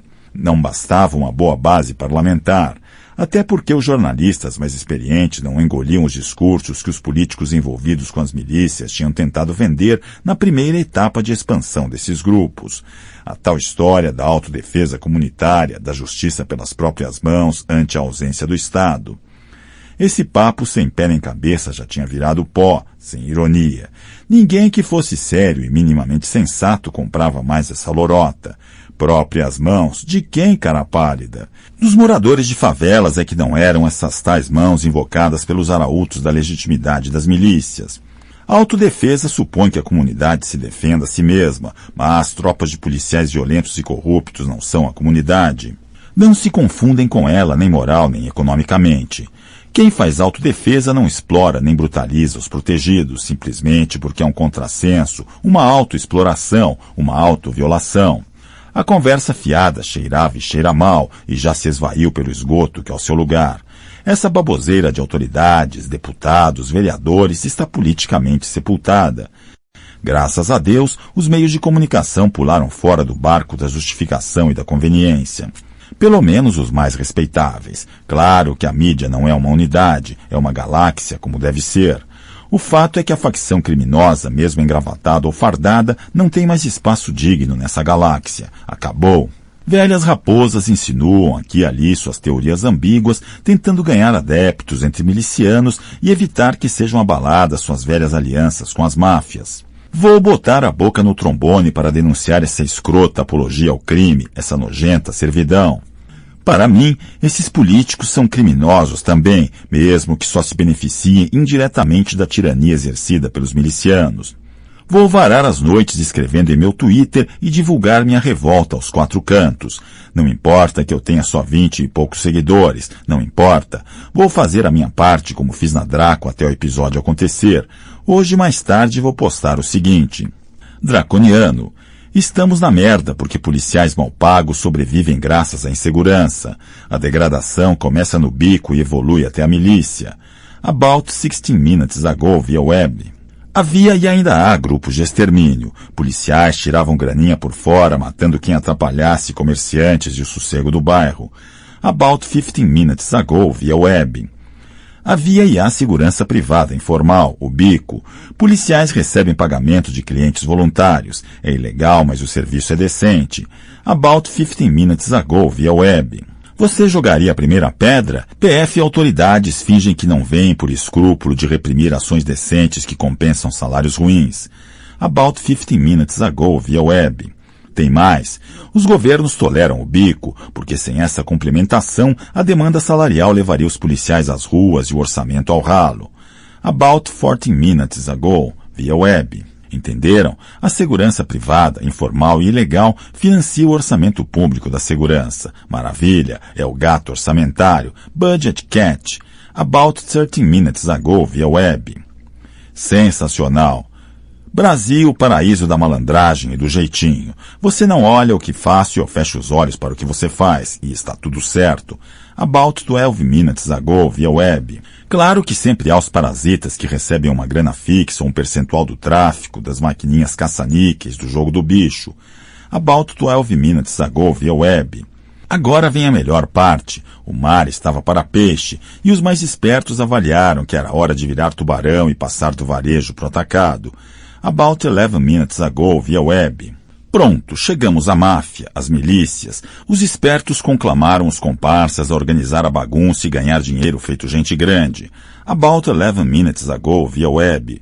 Por que só os políticos ganham propina de empreiteiras em licitações? Por que não cobrar taxa de tudo que tem valor, é útil ou gera renda?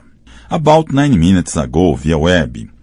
Se o cara é policial, tem arma e sabe o caminho das pedras, por que não cobrar pelo direito de morar, vender, transportar, ter luz, gás e TV? About 8 minutes ago via web. O Estado não usa força para cobrar impostos? Por que não fazer o mesmo com menos burocracia? Até segurança os milicianos dariam em troca. About 7 minutes ago via web. Começaram expulsando traficantes e os substituindo no domínio territorial e político das favelas e dos bairros pobres. Rico repele extorsão. About 7 minutes ago via web. Os caras enriqueceram, se elegeram vereadores e deputados, absorveram parte da mão de obra do tráfico, explodiram delegacias e estão por aí. About 6 minutes ago via web. Estão em toda parte. Zona Oeste e Sul, Baixada, São Gonçalo. Violentos e audaciosos. Matam, extorquem, torturam, humilham, sequestram. About 6 minutes ago via web.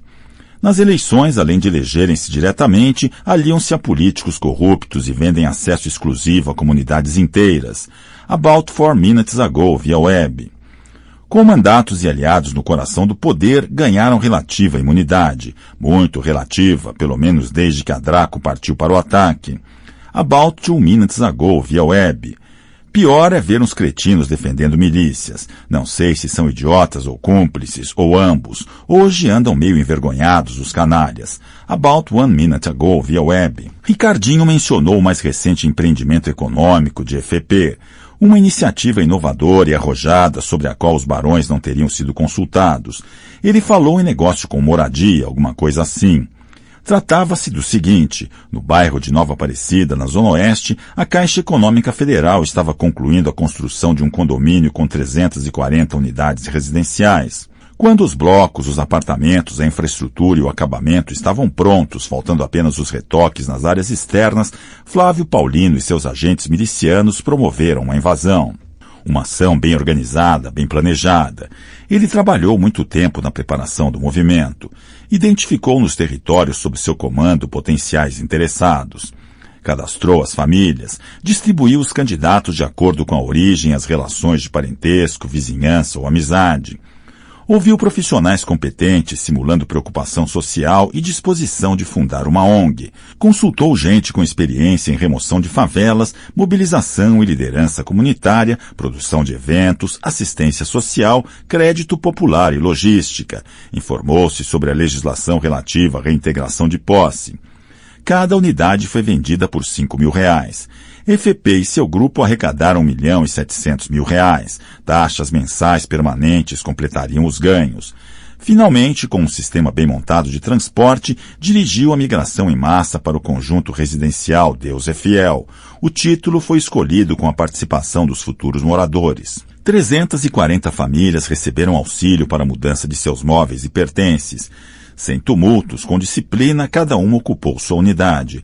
Em cada prédio, a equipe de FP indicou o síndico e um pequeno conselho de gestão que contrataria zeladores entre os próprios residentes.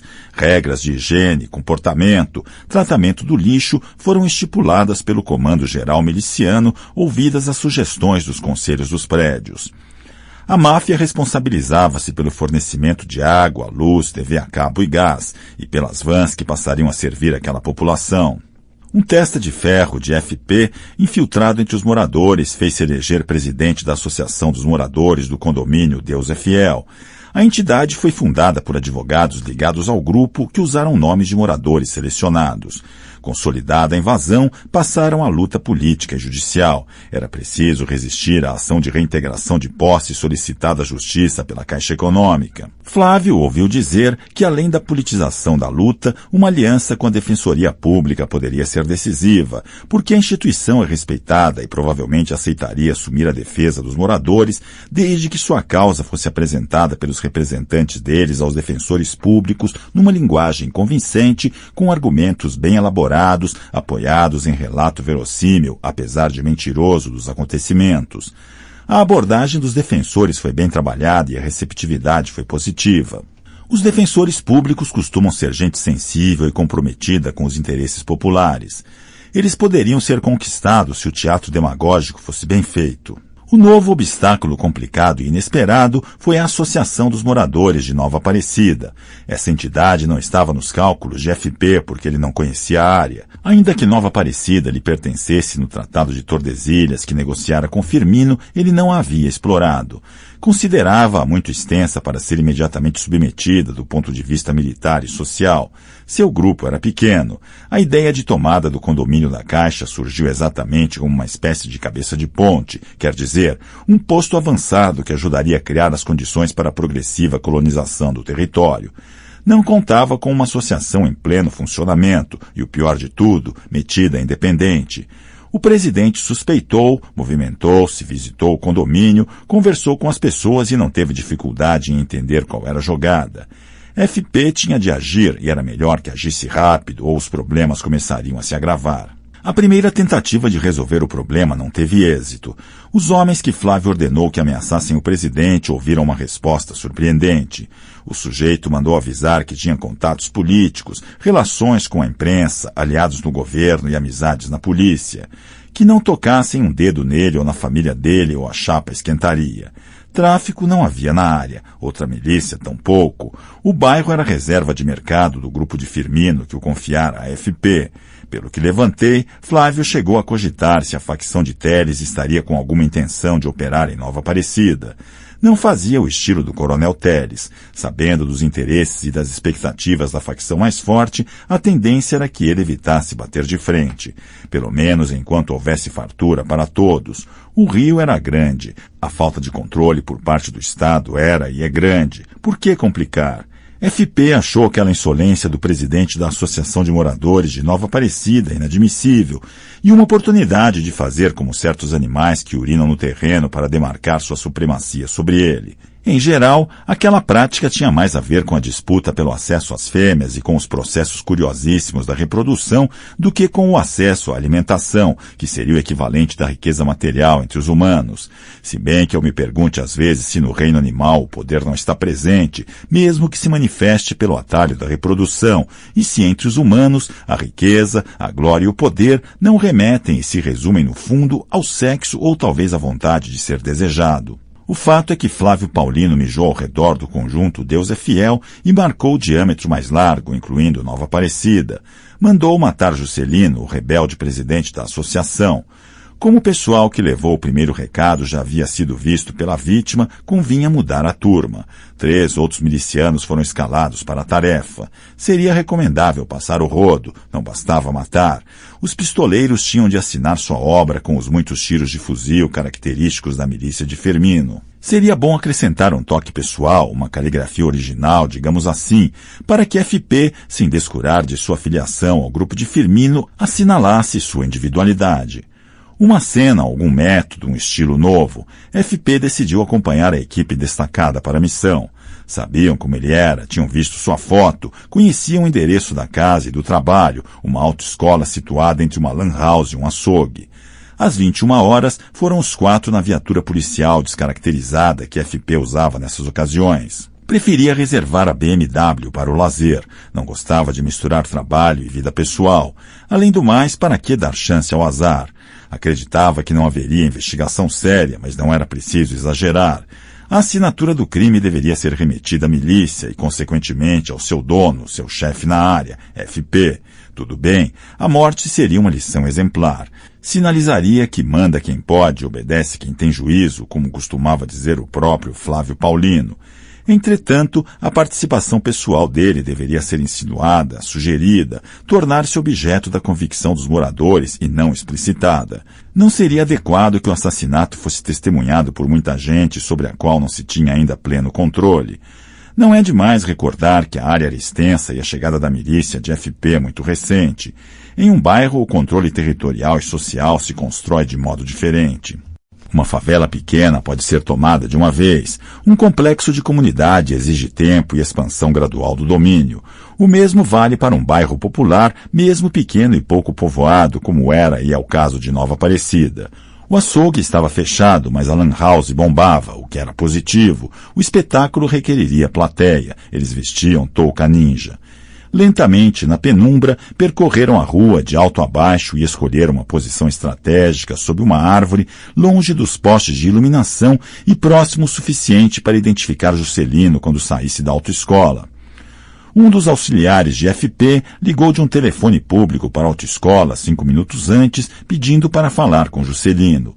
Responderam que ele estava em outra ligação e iria atender em 1 minuto. Ou seja, ele estava lá. Era uma questão de tempo e paciência. 20 minutos depois, decidiram ligar e chamá-lo à rua. Usariam um celular pré-pago descartável. Ele atendeu. O soldado Aguiar, orientado por FP, disse mais ou menos o seguinte: "Você mora na Rua L, Casa 17, Estrada do Valão?" Juscelino não respondeu. "Um carro branco já passou várias vezes por aqui. Diminuiu a velocidade na frente de sua casa, depois arranca e vai embora. Passa um tempo e volta de novo. Daqui dá para ver sua mulher. Acho que eles estão atrás dela." "Ela está aqui comigo. Quem está falando?" Aguiar desligou. A aposta é que ele sairia com a mulher. Juscelino tinha carro. Sabiam o número da placa e já o haviam localizado. O Siena Prata estava estacionado em frente à autoescola do outro lado da rua de 2 mãos. Um homem saiu pela porta da frente da autoescola, que era a única. Certificaram-se disso com antecedência. Não eram amadores. Ele saiu, olhou para um lado e depois para o outro. Não pareceu notar a presença da viatura descaracterizada. A garotada fazia uma algazarra diante da lan house. Um Passat comido pela ferrugem parecia mais um aparelho de som do que um carro. Pela porta aberta se projetava o som rouco de um rap funkeado. Moças e rapazes bebiam cerveja e pousavam os copos em cima do carro. Provavelmente o barulho teria contribuído para confundir os sentidos e embaralhar a visão de quem fosse à calçada fazer uma inspeção rápida. O homem magro, postura curvada, estatura média, voltou para a autoescola. Não parecia, não era Juscelino. O presidente da associação era alto, moreno e forte. Difícil não distinguir numa multidão, mas fácil ainda ali. A circulação era festiva e animada. Aos poucos o ajuntamento crescia, mas não chegava a ser nada que se aproximasse do que o dicionário define como uma multidão. Os 4 homens não suportavam o aspecto da viatura, cada um sugeria uma tática diferente e o menos inquieto sentia aquele amargo que a tensão instala na saliva quando ultrapassa a faixa do tolerável. Os policiais sabem do que estou falando. Por sorte ou azar, outra pessoa saiu da autoescola. Pronto, enfim. O motorista e o carona quebraram a casca do silêncio que a muito custo o FP conseguira restaurar. É ele, Juscelino na pista. Mas o homem, o alvo, voltou para a toca. O sujeito que tinha saído com passos largos e confiantes na direção do carro estacionado em frente, no lado oposto da rua, girou sobre os calcanhares subitamente e entrou de novo. Os homens da viatura mal tiveram tempo de avaliar a surpreendente coreografia, porque em segundos ele surgiu de novo na calçada, agora ao lado de uma mulher. As passadas dessa vez eram mais lentas, talvez para acompanhá-la. Ela era miúda, pernas curtas, e lhe deu a mão automaticamente quando se aproximaram da rua que atravessariam se o destino fosse o carro estacionado do outro lado. FP deu a ordem. Vai. A ideia parecia ser aproveitar a oportunidade de que ninguém mais estava cruzando a rua além do casal. O motorista pisou fundo. Como não havia obstáculo, partiu em velocidade para o meio da pista a tempo de colher o homem e a mulher quase no mesmo golpe. Entre o rompante dos pneus que cantaram a partida e o grunhido da borracha esfregada no asfalto divulgando a freada, ninguém poderia ter contado, 10 segundos, não sei. A trilha sonora do crime mixou o rap com o baque dos corpos, os gritos de horror das testemunhas e a voz esganiçada da parada tardia.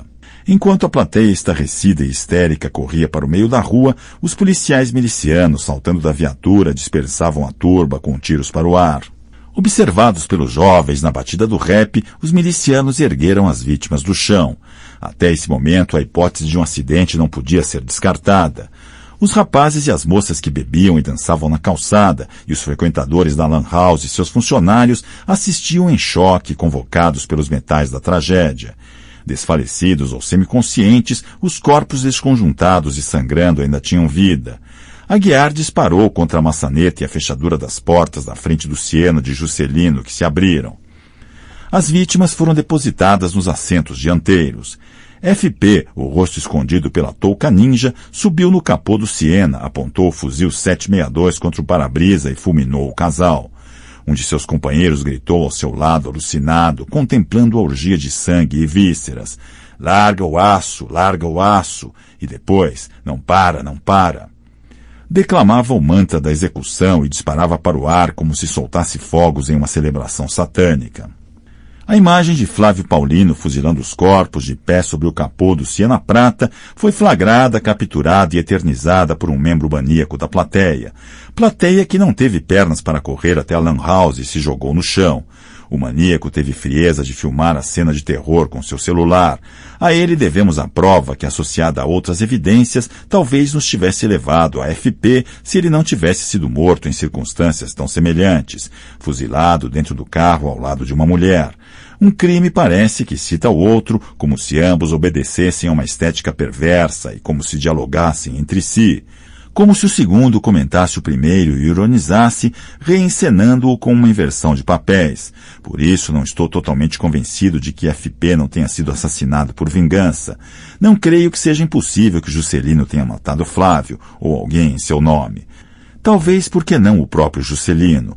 Não conheço seu perfil psicológico e, para falar a verdade, nem acredito em perfil psicológico. A pessoa tem determinadas características até deixar de tê-las. Juscelino não morreu. As vítimas do massacre da Lan House, como ficou conhecido o show tenebroso, morreram, claro. Quase, digo, mas que morreram, porque o verbo morrer soa incorreto, incompleto, débil diante do que aconteceu. Diante da fúria que despedaçou os corpos e os misturou, os cadáveres foram sampleados, mixados no festival de rua que FP e seus comparsas milicianos produziram, música sinistra. Quem saiu da escola não foi Juscelino. Quem estava com o homem confundido com Juscelino era uma aluna da autoescola. O homem era seu marido, parecido com Juscelino, à distância pelo menos. O mesmo tipo físico. Certamente contribuíram para a confusão, a ansiedade dos milicianos à noite, o movimento na rua e o fato de Juscelino ter dito ao telefone que estava com a esposa. Mesmo com as vítimas erradas, o recado foi dado. Juscelino sumiu, saiu de casa com a mulher. Os vizinhos não souberam mais deles. A autoescola está fechada. A secretária me disse que não sabia de nada. O patrão pagou o mês e a dispensou. Os 3 rapazes que dividiam com Juscelino as aulas foram informados de que ele viajaria por um tempo e de que não convinha manter aberto o local. Nenhum deles tinha carteira assinada. Alguns alunos receberam telefonemas, outros nem isso. Não conseguia ainda descobrir o paradeiro do presidente da Associação dos Moradores de Nova Aparecida. Os demais membros da diretoria entenderam a mensagem e resolveram suspender provisoriamente as atividades. A sede está fechada. A nova associação, fundada às expensas da milícia e sob o comando de FP, responde pela representação dos moradores do bairro. Alguns defensores públicos foram seduzidos pelo canto da sereia, pelo palavreado demagógico e pela falta real de alternativas das famílias que invadiram o condomínio da Caixa Econômica. A Draco mal teve tempo de fazer contato com os defensores e alertá-los. A Justiça deferiu a reintegração de posse, mas depois acatou a liminar impetrada pelos defensores públicos. A situação permanece indefinida. Os moradores induzidos à invasão vivem o suspense, mas ainda confiam na milícia e acreditam que tudo se resolverá definitivamente a seu favor. A notícia da morte de FP correu como um raio no conjunto Deus é Fiel.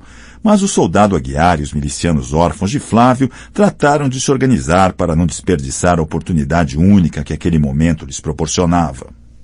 Parece que negociaram com Firmino o usufruto da herança de FP desde que repartissem com a liderança superior parte maior do lucro que Flávio comprometera-se a transferir. O relato de Ricardinho, que contrastei e completei com alguns outros poucos e tímidos depoimentos colhidos por nossa equipe em Nova Aparecida, teve o mérito de deslocar nosso foco para o condomínio da Caixa Econômica e suas 340 unidades residenciais. O celular que filmou o vandalismo esteve em minhas mãos.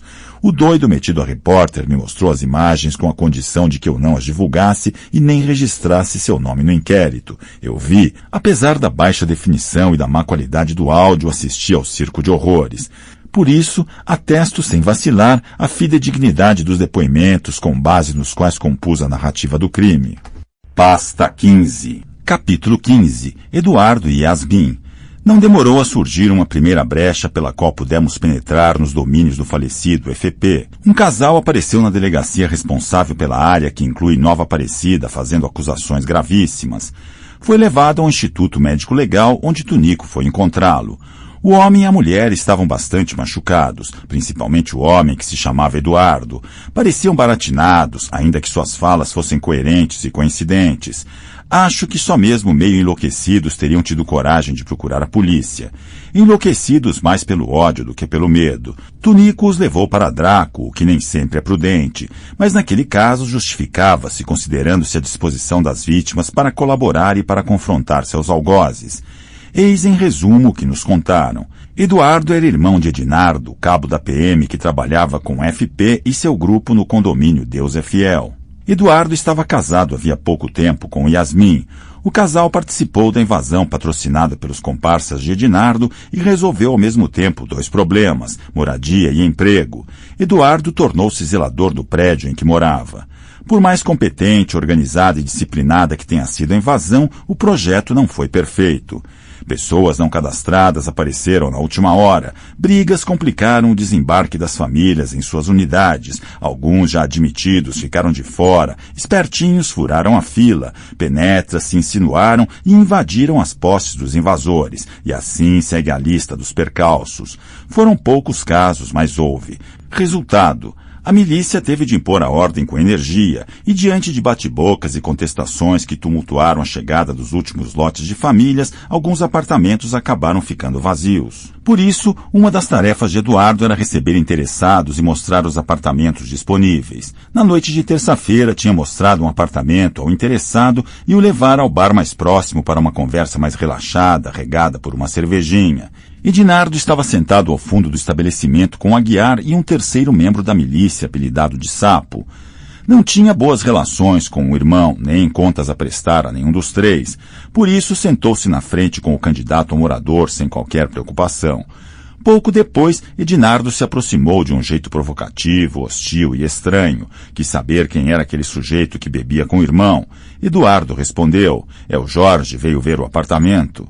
"Que apartamento?" "O 107. "De que prédio?" "Do meu."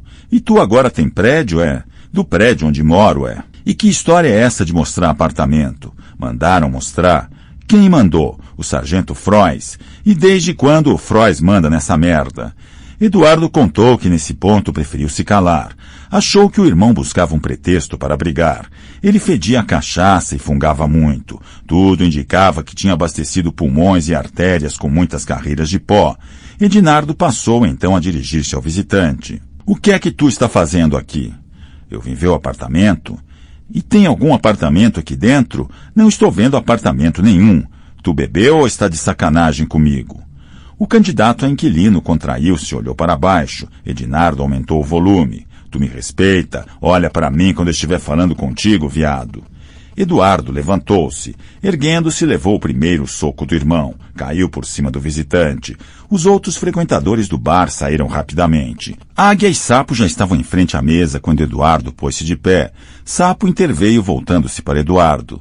"Que porra é essa de trazer qualquer um para cá?" De imediato cobrou do visitante. "Melhor tu explicar direitinho, seu bosta. Tá procurando sarna pra se coçar, é? Quem que te mandou aqui, ô babaca? Tá procurando o quê, ô?" Eduardo empurrou o irmão que ameaçava esmurrar o candidato a inquilino e foi golpeado por Sapo. Ao mesmo tempo, Aguiar agarrava o visitante pela gola da camisa e o arrastava para fora do bar, gritando: "Vaza, filho da puta, vaza!" Cercado pelos três, Eduardo, de cabeça quente, pediu satisfação. "Eu é que pergunto que porra é essa? Não sou pago para limpar o prédio e receber quem quiser alugar ou comprar?" Edinardo partiu para o ataque no momento em que Yasmin chegava, alertada pelos vizinhos sobre a confusão em que o marido se metera. "Tu é um merda, tu devia ser expulso do prédio, tu e a tua putinha." Na Draco, Eduardo confessou que era estourado e não levaria desaforo para casa, sobretudo em se tratando de ofensa à mulher. Desferiu um soco violento no queixo do Eduardo, que ficou uns minutos fora de combate. Sapo e Aguiar assumiram a iniciativa na peleja e lhe deram uma surra, quebraram uma cadeira e uma garrafa em seu corpo e o chutaram caído. A mulher lançou-se sobre ele e apanhou também, mas acabou conseguindo deter o impulso feroz dos milicianos. Recobrando a consciência, mas não a lucidez, Eduardo balbuciou qualquer coisa sobre ir à delegacia denunciar a gangue do irmão. Edinardo, refeito do nocaute, lançou-se sobre o casal e convocou os comparsas a uma solução definitiva. "Então tu vai ver, o seu merda. Quero ver tu denunciar alguém debaixo da terra com um tiro nos cornos." Aguiar e Sapo empurraram marido e mulher até o carro de Edinardo, estacionado perto do bar, e avisaram que quanto mais gritassem, mais tempo sofreriam antes de morrer. Eduardo e Yasmin se debateram enquanto tiveram forças. Foram amarrados, amordaçados e jogados no assento traseiro do Audi preto. Sapo assumiu o volante. Aguiar sentou-se a seu lado. Edinardo foi no banco de trás, vigiando e batendo no casal. O Audi seguiu para um campo ermo numa área rural no extremo oeste do município do Rio, que serve de cemitério clandestino. Por engano ou para cortar caminho, Sapo atravessou o portão que demarca o limite da colônia Juliano Moreira, antiga casa de loucos que abriga também alguns enfermos abandonados pela família. O erro do motorista salvou o casal, porque havia um porteiro cuja função era anotar as placas dos veículos que cruzassem o portão. Quando se deram conta do que ocorria, Sapo freou e Aguiar encarregou-se, com seus métodos civilizadíssimos, de ensinar ao porteiro que seu ofício pode ser muito perigoso, em particular quando a placa de um veículo que transporta mafiosos é registrada no momento em que conduz um casal à sua última morada. O livro de registros foi rasgado e o porteiro advertido por um corretivo físico que lhe custou os dentes. Retomaram o rumo já no interior da colônia e discutiram se havia riscos, câmera, algum outro controle. Decidiram desistir da empreitada. Levaram Eduardo e Yasmin para o hospital situado no centro da colônia, sob a justificativa de que o casal estava embriagado e tinha brigado. O enfermeiro na recepção recusou-se a receber o casal, porque ali não era lugar para tratar de embriaguez, e muito menos para os cuidados de emergências que o homem e a mulher evidentemente requeriam. Recomendou um hospital cuja emergência dispusesse de unidades de traumatologia e ortopedia. Mas Eduardo e Yasmin agarraram-se a funcionários e enfermeiros, dizendo que dali só sairiam mortos. Edinardo e Aguiar não viram mais sentido em levá-los à força. Havia testemunhas demais na eventualidade de que o crime viesse a ser investigado. Largaram o osso, ou melhor, os ossos, alguns fraturados, de suas vítimas. Voltaram para o Audi onde Sapo os esperava. Perguntei a Eduardo a que atribuía o ataque do irmão e dos demais. Disse que se fazia a mesma pergunta. Yasmin meteu a colher e se referiu a uma rixa constante entre os irmãos. A um desses ódios atávicos, que em tese seriam incompatíveis com relações familiares, mas que exatamente entre irmãos brotam mais fortes. Não me pareceu motivo suficiente, mas assenti para seguir adiante. Ofereci a ambos o programa de proteção à testemunha, porque Eduardo trouxe outras informações pertinentes. Não se tratava de delação premiada, porque, salvo o melhor juízo, nem ele nem a esposa estavam envolvidos. No máximo, se beneficiaram de relações pessoais e embarcaram de carona na invasão. De resto, ninguém poderia ser indiciado por trabalhar como zelador. Depois de resistir, Eduardo aceitou minha oferta. Yasmin concordou assim que mencionei a hipótese. Ele ainda ponderou quanto às limitações de contato com amigos e parentes e quanto às condições materiais que lhe seriam proporcionadas, mas Yasmin o calou com o mais indiscutível dos argumentos. Pelo menos a gente vai estar vivo. Antes de viajar para o destino que o programa de proteção determinaria, Eduardo prestou longo depoimento. Falou sobre a ação das milícias onde morava antes de se mudar para Nova Aparecida. Contou os detalhes da invasão. Dava para acreditar. Sobre a invasão havia confirmações no depoimento de Ricardinho e em declarações que meus colegas conseguiram colher junto a um ou outro vizinho do conjunto residencial Deus é Fiel. Quanto ao ataque furioso de que fora vítima com a esposa, efetivamente aconteceu. As provas eram o gesso, as cicatrizes, fraturas, dentes perdidos. Haviam sido severamente golpeados, sem nenhuma dúvida. Os funcionários da colônia Juliano Moreira prestaram informações coincidentes com o relato do casal. A descrição dos homens que entregaram na recepção Eduardo e Yasmin supostamente embriagados conferia com as características físicas de Eduardo e Aguiar. O porteiro de serviço naquela noite solicitara licença médica e viajara com a família. Infelizmente, o sistema de câmeras estava em reparo, segundo o diretor, mas os relatos confluíam.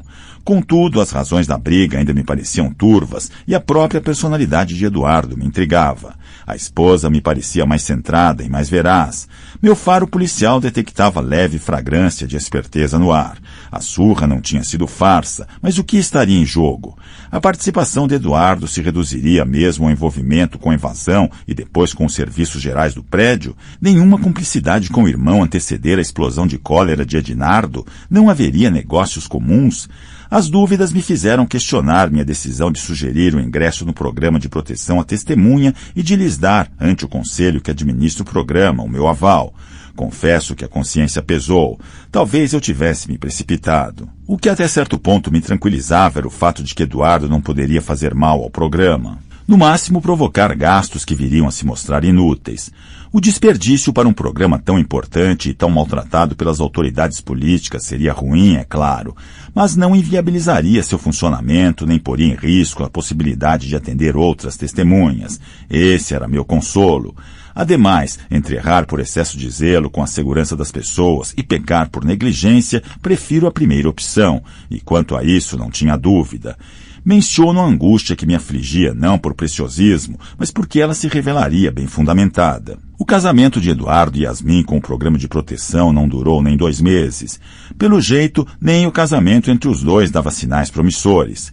Eduardo pediu para sair, rompeu o contrato e voltou ao Rio. Encontrou outro lugar para morar com Yasmin e não se dignou a comunicar o novo endereço a Draco, que o acolhera com presteza e competência. Os funcionários e dirigentes do programa de proteção à testemunha me contaram que não suportavam mais. Eduardo envolvia-se com bebidas, mulheres e drogas. Aprontou tanto na pequena cidade do interior do Paraná, onde foi-lhe dada a chance de recomeçar a vida, longe dos riscos e ameaças dos milicianos, que até de roubo o acusaram. Em menos de 30 dias, tiveram de providenciar nova mudança, desta vez para o interior de Santa Catarina, e trataram de lhe dar um ultimato. Em 3 semanas, as brigas com a esposa chamaram a atenção de vizinhos que telefonaram para a polícia. Por um triz, Eduardo escapou de ser preso. Finalmente, ambos os lados, Eduardo e os dirigentes do programa jogaram a toalha e optaram pelo rompimento do acordo. O comportamento errático, as oscilações de humor, a intimidade com o ilícito, a violência em casa contra Yasmin, tudo apontava para um quadro de perturbação que eu intuíra desde o começo. Repeti a frase várias vezes para ver se entrava em minha cabeça dura. Preciso acreditar mais em minhas intuições. Quais outras surpresas Eduardo reservaria para quem se dispusesse a acompanhar de perto a sua trajetória? Eu logo descobriria. 2 semanas depois de retornar ao Rio, fui alertado pelo programa sobre o retorno. Yasmin me ligou. Não telefonou para a Draco. Ligou para o meu celular. A conversa foi recheada de lacunas, mas importante. Ela estava muito nervosa. Estou no Rio de Janeiro. Não deu certo. Eu já soube. Vou falar rapidinho. Não estou com pressa. Eduardo vai voltar, foi comprar cigarro. Ele não pode saber que estou falando com o senhor. Pode deixar, ele não precisa saber. Ela começou a chorar e continuou.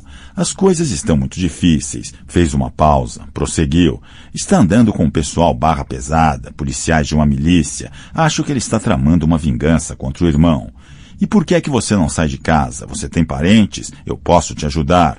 Ele me mata se eu sair. Já disse isso para mim, que me mata. O choro a tomou de assalto, mas Yasmin se controlou porque precisava falar rápido e tinha muito a dizer. Ele me bate todo dia. Ontem trouxe uma puta para casa. É amante dele. Trouxe para casa. Vamos combinar. Tem um jeito. Vou até onde vocês estão e prendo Eduardo sem machucar você. Não, pelo amor de Deus, é muito perigoso. Ele agora anda armado. Não faz nada. Eu vou ligar de novo. Yasmin desligou. A situação assumira proporções extremamente sérias. Era minha obrigação levar o caso ao delegado titular. Eu precisava ouvir, além da intuição, o Dr. Fausto. Estudamos com calma o quadro por todos os ângulos. Fausto aparentava um nível de tensão maior do que o usual. Fiquei preocupado. Cheguei a perguntar se ele tinha tirado a pressão ultimamente. Ele me cortou seco. Estava tudo bem. Eu é que devia cuidar melhor de mim mesmo, escutar o que minha mulher dizia, parar de comer pizza toda noite, de dormir pouco, de almoçar qualquer porcaria, em geral a mais gordurosa, de tomar refrigerante e ainda tranquilizar os colegas com a justificativa pueril de que é diet. Devia tirar a minha pressão e tentar emagrecer pelo menos uns 10 quilos e marcar logo a consulta que eu sempre adiava para avaliar a minha dor de cabeça incessante, a vertigem que sinto quando subo escada, o embaçar da vista, as dores no peito. Fausto Clemente se irritou com minha atenção paternal e me passou uma descompostura. Devolveu com juros, perguntas e conselhos. Desde quando eu não fazia exames de sangue? Um check-up completo, desde quando? O colesterol, como é que estava? Sim, claro, você não tem tempo, ele disse. Nunca tem tempo. Há sempre uma coisa importantíssima a fazer. Qualquer dia o corpo estala, rompe, explode, vaza, despiroca, degringola e se fode. Você quer se fuder? Perguntou ele. Quer virar alface e usar fralda geriátrica antes dos 50 anos? Quantos anos mesmo você tem? Ele quis se certificar. Não respondi. Ri, balancei a cabeça, fingi que me divertia com a lição e que concordava com a lenga-lenga, mas no íntimo rezava para a charopada acabar logo, porque aquilo sim tinha feito minha cabeça doer de verdade, como se a tivessem prensado entre duas placas de aço. Ou seja, Dr. Fausto Clemente exalava mau humor por todos os poros. Não exagero se disser que ele parecia à beira de um infarte ou de um derrame. Outra opção, parecia ter visto o Coisa Ruim, o Cão Chupando Manga, o Inominável, o Boca do Inferno, o Pé de Cabra, o Tinhoso. Consequência, descontava em mim. Sendo meu amigo, reconhecendo que eu era um sujeito dedicado, engajado, cumpridor do meu dever, trabalhador incansável, isso eu era de verdade, como é que me daria um esporro e faria sua catarse? Só lhe restou a solidariedade ativa que se manifesta sob a forma paradoxal da porrada compassiva. Não sabe o que é porrada compassiva? É uma expressão pernóstica que inventei agora e que significa o que Fausto fez comigo, entendeu? Superados o intervalo de cobranças e o aquecimento de minhas culpas, que fervem em fogo brando no fundo da consciência, retomamos o fio da meada. Exploramos as abordagens diretas e algumas hipóteses menos imediatistas, e então Fausto mergulhou em silêncio reflexivo. Tentei meditar sobre o tabuleiro de xadrez em que se moviam Eduardo e Yasmin, mas as palavras sobre minha saúde eram um açoite e ecoavam fervidas com o tempero das recriminações de Maria Clara. Comer sem horário, alimentos gordurosos, vida sedentária. Um amigo meu sai pela tangente quando provocado. Diz que contratou um atleta para correr por ele 12 quilômetros por dia. Eu ri sozinho, o que despertou Fausto de sua imersão no país das especulações. Ele anunciou: vamos fazer o seguinte. Voltou à tona para respirar e mergulhou de novo. Mais uma vez eu respeitei o seu silêncio. Finalmente ele disse: melhor não precipitar as coisas. Eduardo não vai matar a moça. Não tenho tanta certeza. Com toda certeza, a doutora Maria Duília vai autorizar o grampo. Descobre os telefones do Eduardo. Sem querer, esse cara pode servir de isca para peixes maiores. Atenção, tubarões, está aberta a temporada de pesca. Baleias assassinas, os tubarões já estão mapeados, questão de tempo. Vamos lá, tudo bem, só me preocupa o convívio de Yasmin com esse elemento. Elemento? Nunca mais tinha ouvido você usando esse vocabulário. Isso é uma ratoeira de vulgaridades, faz mal ao pensamento. Falei elemento? Falou. Uma recaída, chefe. Acho que o papo sobre colesterol e calorias está fazendo efeito. Minha relação com Fausto era engraçada. Tinha algum componente que eu não compreendia e nem controlava. Ele provocava em mim uma certa inibição. Às vezes me fazia hesitar, pesar as palavras. Nada pior do que a perda da espontaneidade. Até a linguagem sofre. Quanto mais vigilante a gente fica, mais erros comete. Fausto fazia comigo o que eu fazia com meus colegas. Exercíamos o mesmo papel, representávamos o mesmo olho crítico ou ouvido crítico, só que de modo invertido e em contextos diferentes. Ou seja, eu era o Fausto de meus colegas.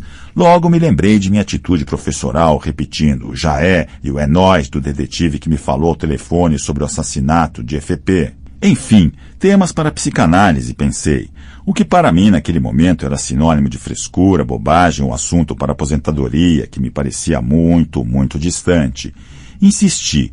O senhor não acha que Yasmin está numa posição muito vulnerável? Senhor, o que é que você tem hoje? É o hábito, delegado. Um dia, quando crescer, vou conseguir. Tentei de novo. Você não teme pela vida de Yasmin? Não acha que temos responsabilidade pelo que vier a acontecer a ela? Ela está casada com o sujeito. Foi ela que escolheu. Ela que casou. Não foi você e nem fui eu. Só que ela não quer mais. Ela quer sair de casa e não pode. Acho que já se configura cárcere doméstico. Base para intervir nós temos, base legal não falta. Entretanto, outras vidas podem ser salvas, inclusive a de Yasmin, se a gente não se precipitar. Mas uma semana não vai fazer diferença na relação com a mulher. Aposto que não. E pode fazer toda a diferença para a investigação. Entendi que não adiantava argumentar. A decisão estava tomada. Fausto era o chefe. Amigos, hierarquias à parte. Era hora de providenciar a identificação dos números dos telefones a grampear. Convoquei Claudinho, o professor Pardal da Draco, nosso homem infiltrado no país da tecnologia, o mágico de Oz que puxa as cordinhas nos bastidores.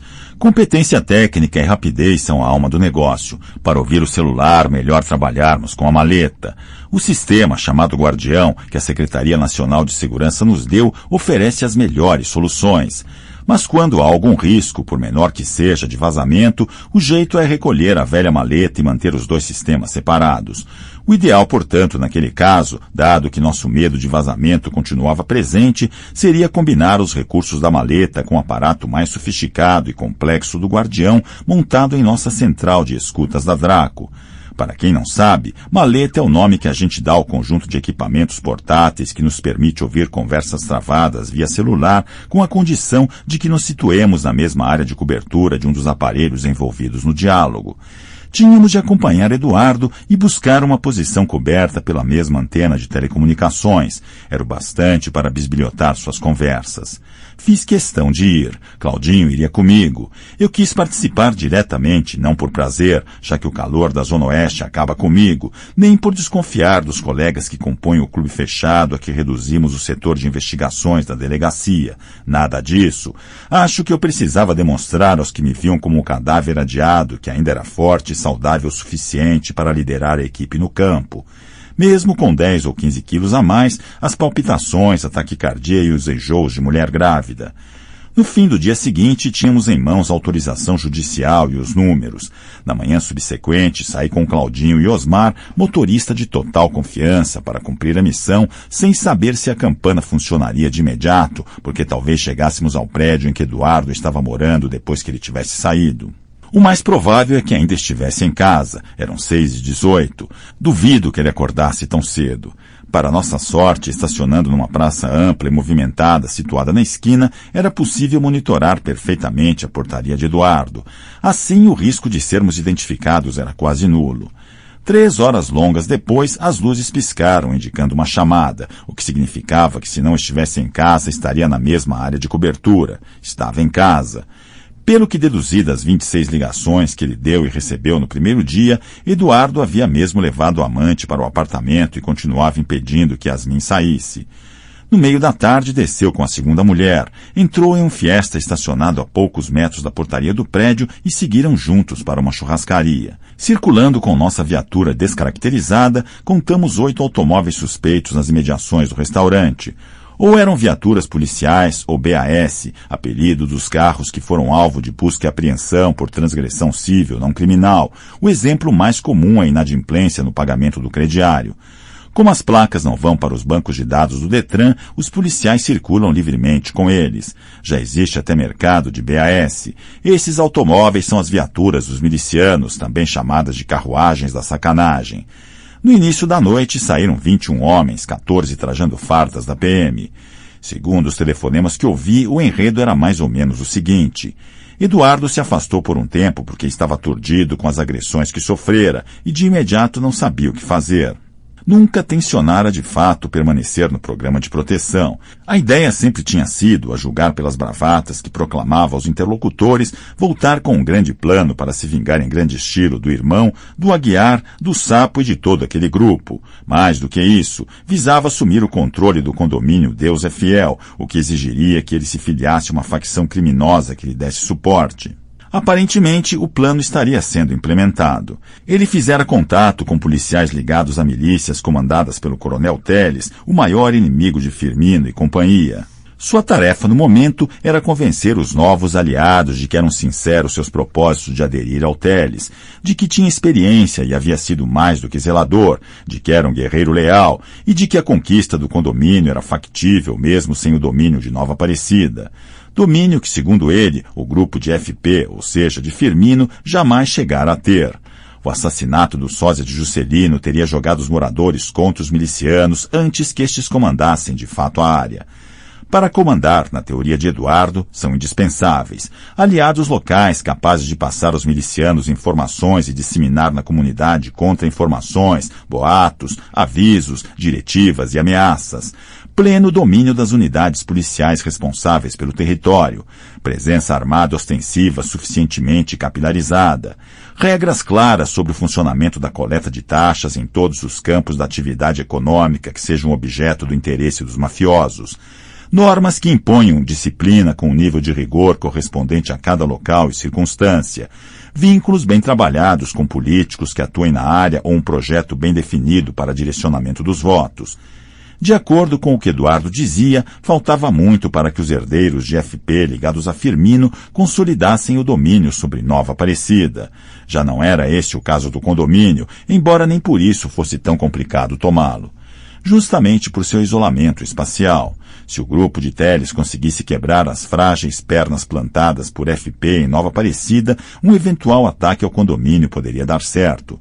Eduardo tentou convencer os homens de Teles de que o conjunto residencial da Caixa Econômica oferecia perspectivas de rendimento bastante atraentes, além de servir com base para a expansão progressiva dos domínios de Teles. Poderia ser um empreendimento de sucesso desde que fosse conduzido com inteligência. Ao telefone, e a julgar por sua movimentação, Eduardo se revelara mais articulado do que imaginei. Sem dúvida, eu o subestimei. Quando o conheci, não passava de um pobre homem acabado e humilhado. O marido de Yasmin era mais perigoso do que supus. Fausto de novo acertou. Investigá-lo era a aposta correta. A fonte diante de nós era fertilíssima. A última coisa que lhe ocorreria fazer seria tentar contra a vida de Yasmin. Seus projetos eram ambiciosos. Não admitiam riscos nem visibilidade. Tudo menos atenção policial. Mais uma razão para tomarmos cuidado na campana. As conversas de Eduardo com membros das milícias comandadas por Teles se desdobraram. No segundo dia, fui substituído por Marquinhos e no terceiro o plantão foi do Aloísio. Rodízio é conveniente para evitar os vícios que se desenvolvem naturalmente, porque mesmo o mais qualificado profissional tende a olhar a mesma paisagem pelo ângulo com o qual se acostumou, reproduzindo o mesmo padrão de expectativas. A substituição impede o erro, pelo menos reduz seus efeitos, gerando certa dinâmica compensatória. Cada policial tem suas idiosincrasias e uma corrige a outra. No quarto dia quis voltar, mas a dor no estômago que vinha azedando minhas manhãs invadiu a tarde e a noite e me manteve acordado. Aumentei a dose das pastilhas, suspendi a pizza e a carne gorda, reduzi o café e estava em plena forma para a campana no quinto dia. De uma hora para outra, no fim do quarto dia, a campana, o grampo, minha terapia autoaplicada, os propósitos sobre a receptividade de Teles às propostas de Eduardo, tudo virou de ponta cabeças e mudou de sentido, de tamanho e de expectativa. Drasticamente, uma bomba de hidrogênio implodiu em meu estômago e as têmporas latejaram. O coração disparou. Busquei uma cadeira e desabei. Respirei fundo e apurei a audição.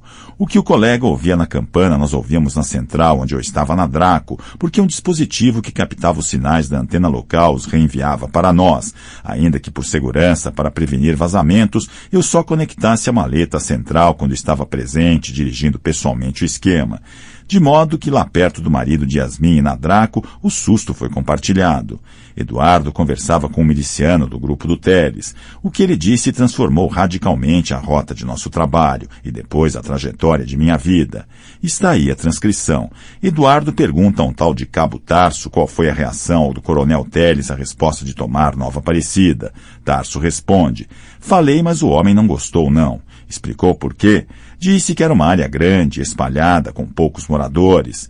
Complicado para tomar, duro para manter e com retorno pequeno. Puxa, mas é um lugar estratégico para o coronel depois avançar para dentro da Zona Oeste e do outro lado pela estrada de Madureira para se expandir na Baixada. Ele vai deixar tudo de mão beijada para o Firmino e para os grupos menores, e tem o condomínio da Caixa Econômica que ele pode vender de novo, fazendo do jeitinho que eu disse.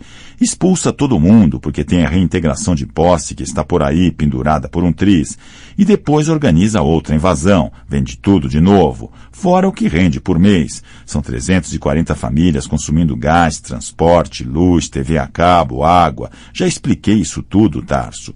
Eu sei, e ele entendeu tudo, entendeu e concorda, e está até vendo mais longe, acha que por ali tem muita terra para grilar, arranjando documentação falsa dá para grilar e vender para imobiliária especializada em construir condomínio de luxo, a região vai valorizar, a cidade cresce para aquele lado. Ué, não estou entendendo, você não disse que o homem não gostou? Calma, é o seguinte, gostar do plano ele não gostou, mas da ideia de aproveitar o vazio em Nova Aparecida para crescer e para tomar o condomínio da Caixa ele gostou sim. Do plano é que não, do plano não. E qual é o dele? Olha, ele pediu para não comentar, mas o que ele quer mesmo é começar pelo Morro de Santa Bela, que fica na fronteira de Nova Aparecida e tem tráfico. Pequeno, mas tem.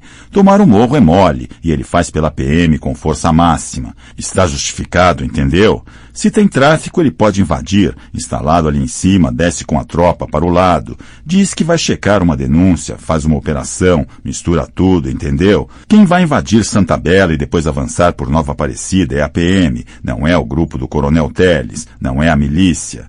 Mas é, claro que é. Boa, gostei, compreendi, é melhor mesmo, hein? O cara é bom, hein? Você acha que qualquer um é coronel, Eduardo? Neguinho para chegar lá tem que ralar, e tem de ter tutano. Porra, esse tem, e não tem problema ele não comandar o batalhão da área, não é estranho entrar na área do outro. O coronel Anderson está fechado com Teles. Coronel Anderson comanda o batalhão, o 39º lá da área. Tarso, será que não é muita bandeira? A Draco não está atrás do Teles? Ele já conversou com o Dr. Procópio, tudo em cima. O Procópio vai até emprestar um caveirão da Polícia Civil que a Core usa e vai segurar a Draco. Ele disse pro Teles que não precisa se preocupar. Pelo contrário, parece que ele está super animado com a ideia da grilagem de uns terrenos. Tem muito por aí. A delegacia distrital que está na mão dele pode fornecer a documentação, entendeu? E eu? O que é que sobra para um civil que não é policial e nem bombeiro? Tu não vai ser esquecido, não. O Coronel Teles é um ser humano sensacional. Ele chegou até onde chegou porque é amigo dos amigos e nunca foi ingrato. Pelo menos essa é a fama dele. Agora também não admite ingratidão, né? E nisso também está certo. 2 pessoas ouviram essa conversa, Tunico e eu, ele na campana e eu na Draco. Passei um rádio. O que você ouviu fica entre nós, só nós 2 ouvimos. Vou mostrar a gravação ao Fausto, por enquanto fica entre nós. E o que é que nós vamos fazer? Relaxa, esquece, não abre para ninguém. Faz o seu trabalho como se não tivesse acontecido nada.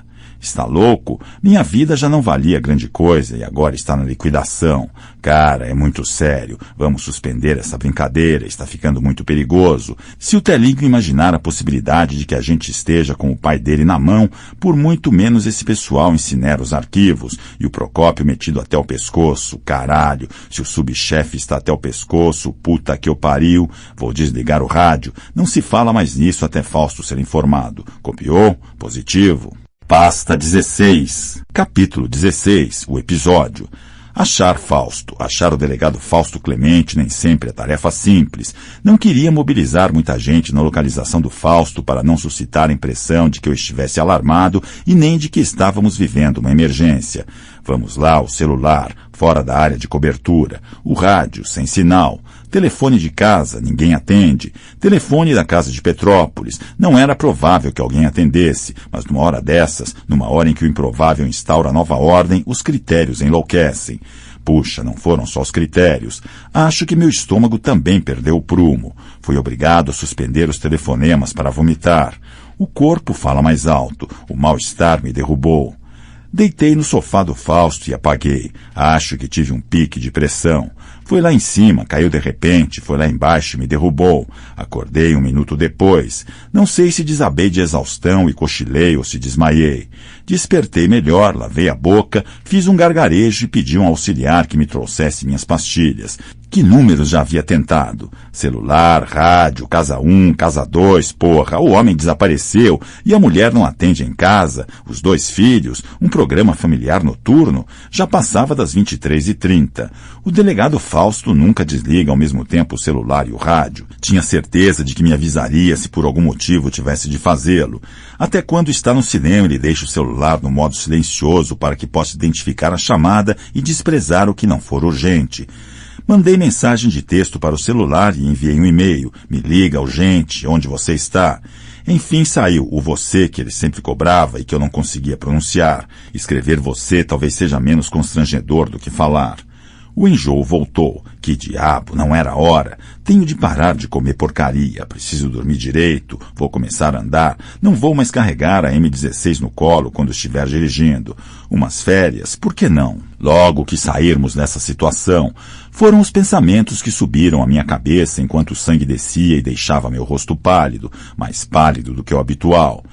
Pedi ao nosso faz-tudo para me trazer um Lexotan e um Epocler. Eu me rendia, capitulava. A náusea era devastadora, talvez porque se misturasse com a angústia e o estresse. Senti o ímpeto de buscar a M16 em minha sala e me trancar no gabinete bunker de Fausto, onde eu resistiria até o fim. O filme era Scarface e a cena era a última, e sem pretender estragar seu prazer de ver a obra-prima, na verdade todo mundo já viu, devo dizer que o protagonista morre no final. Eu me imaginei um Al Pacino de opereta, abatido sem estardalhaço por Telinho e companhia, que comeriam uma pizza para celebrar na sequência tranquilamente. O ímpeto de me armar e trancar a porta de fato eu senti, o que me deixou ainda mais tenso. Porra, será que eu estava com febre e já tinha começado a alucinar, ou a paranoia era normal ou razoável, digamos, dadas as circunstâncias? Olhei inúmeras vezes pelas frestas da persiana do gabinete de Fausto, onde eu o aguardava. O carro que diminuía a velocidade não era o dele, nem o trazia. Aquele também não. Tinha certeza de que ele chegaria a qualquer momento.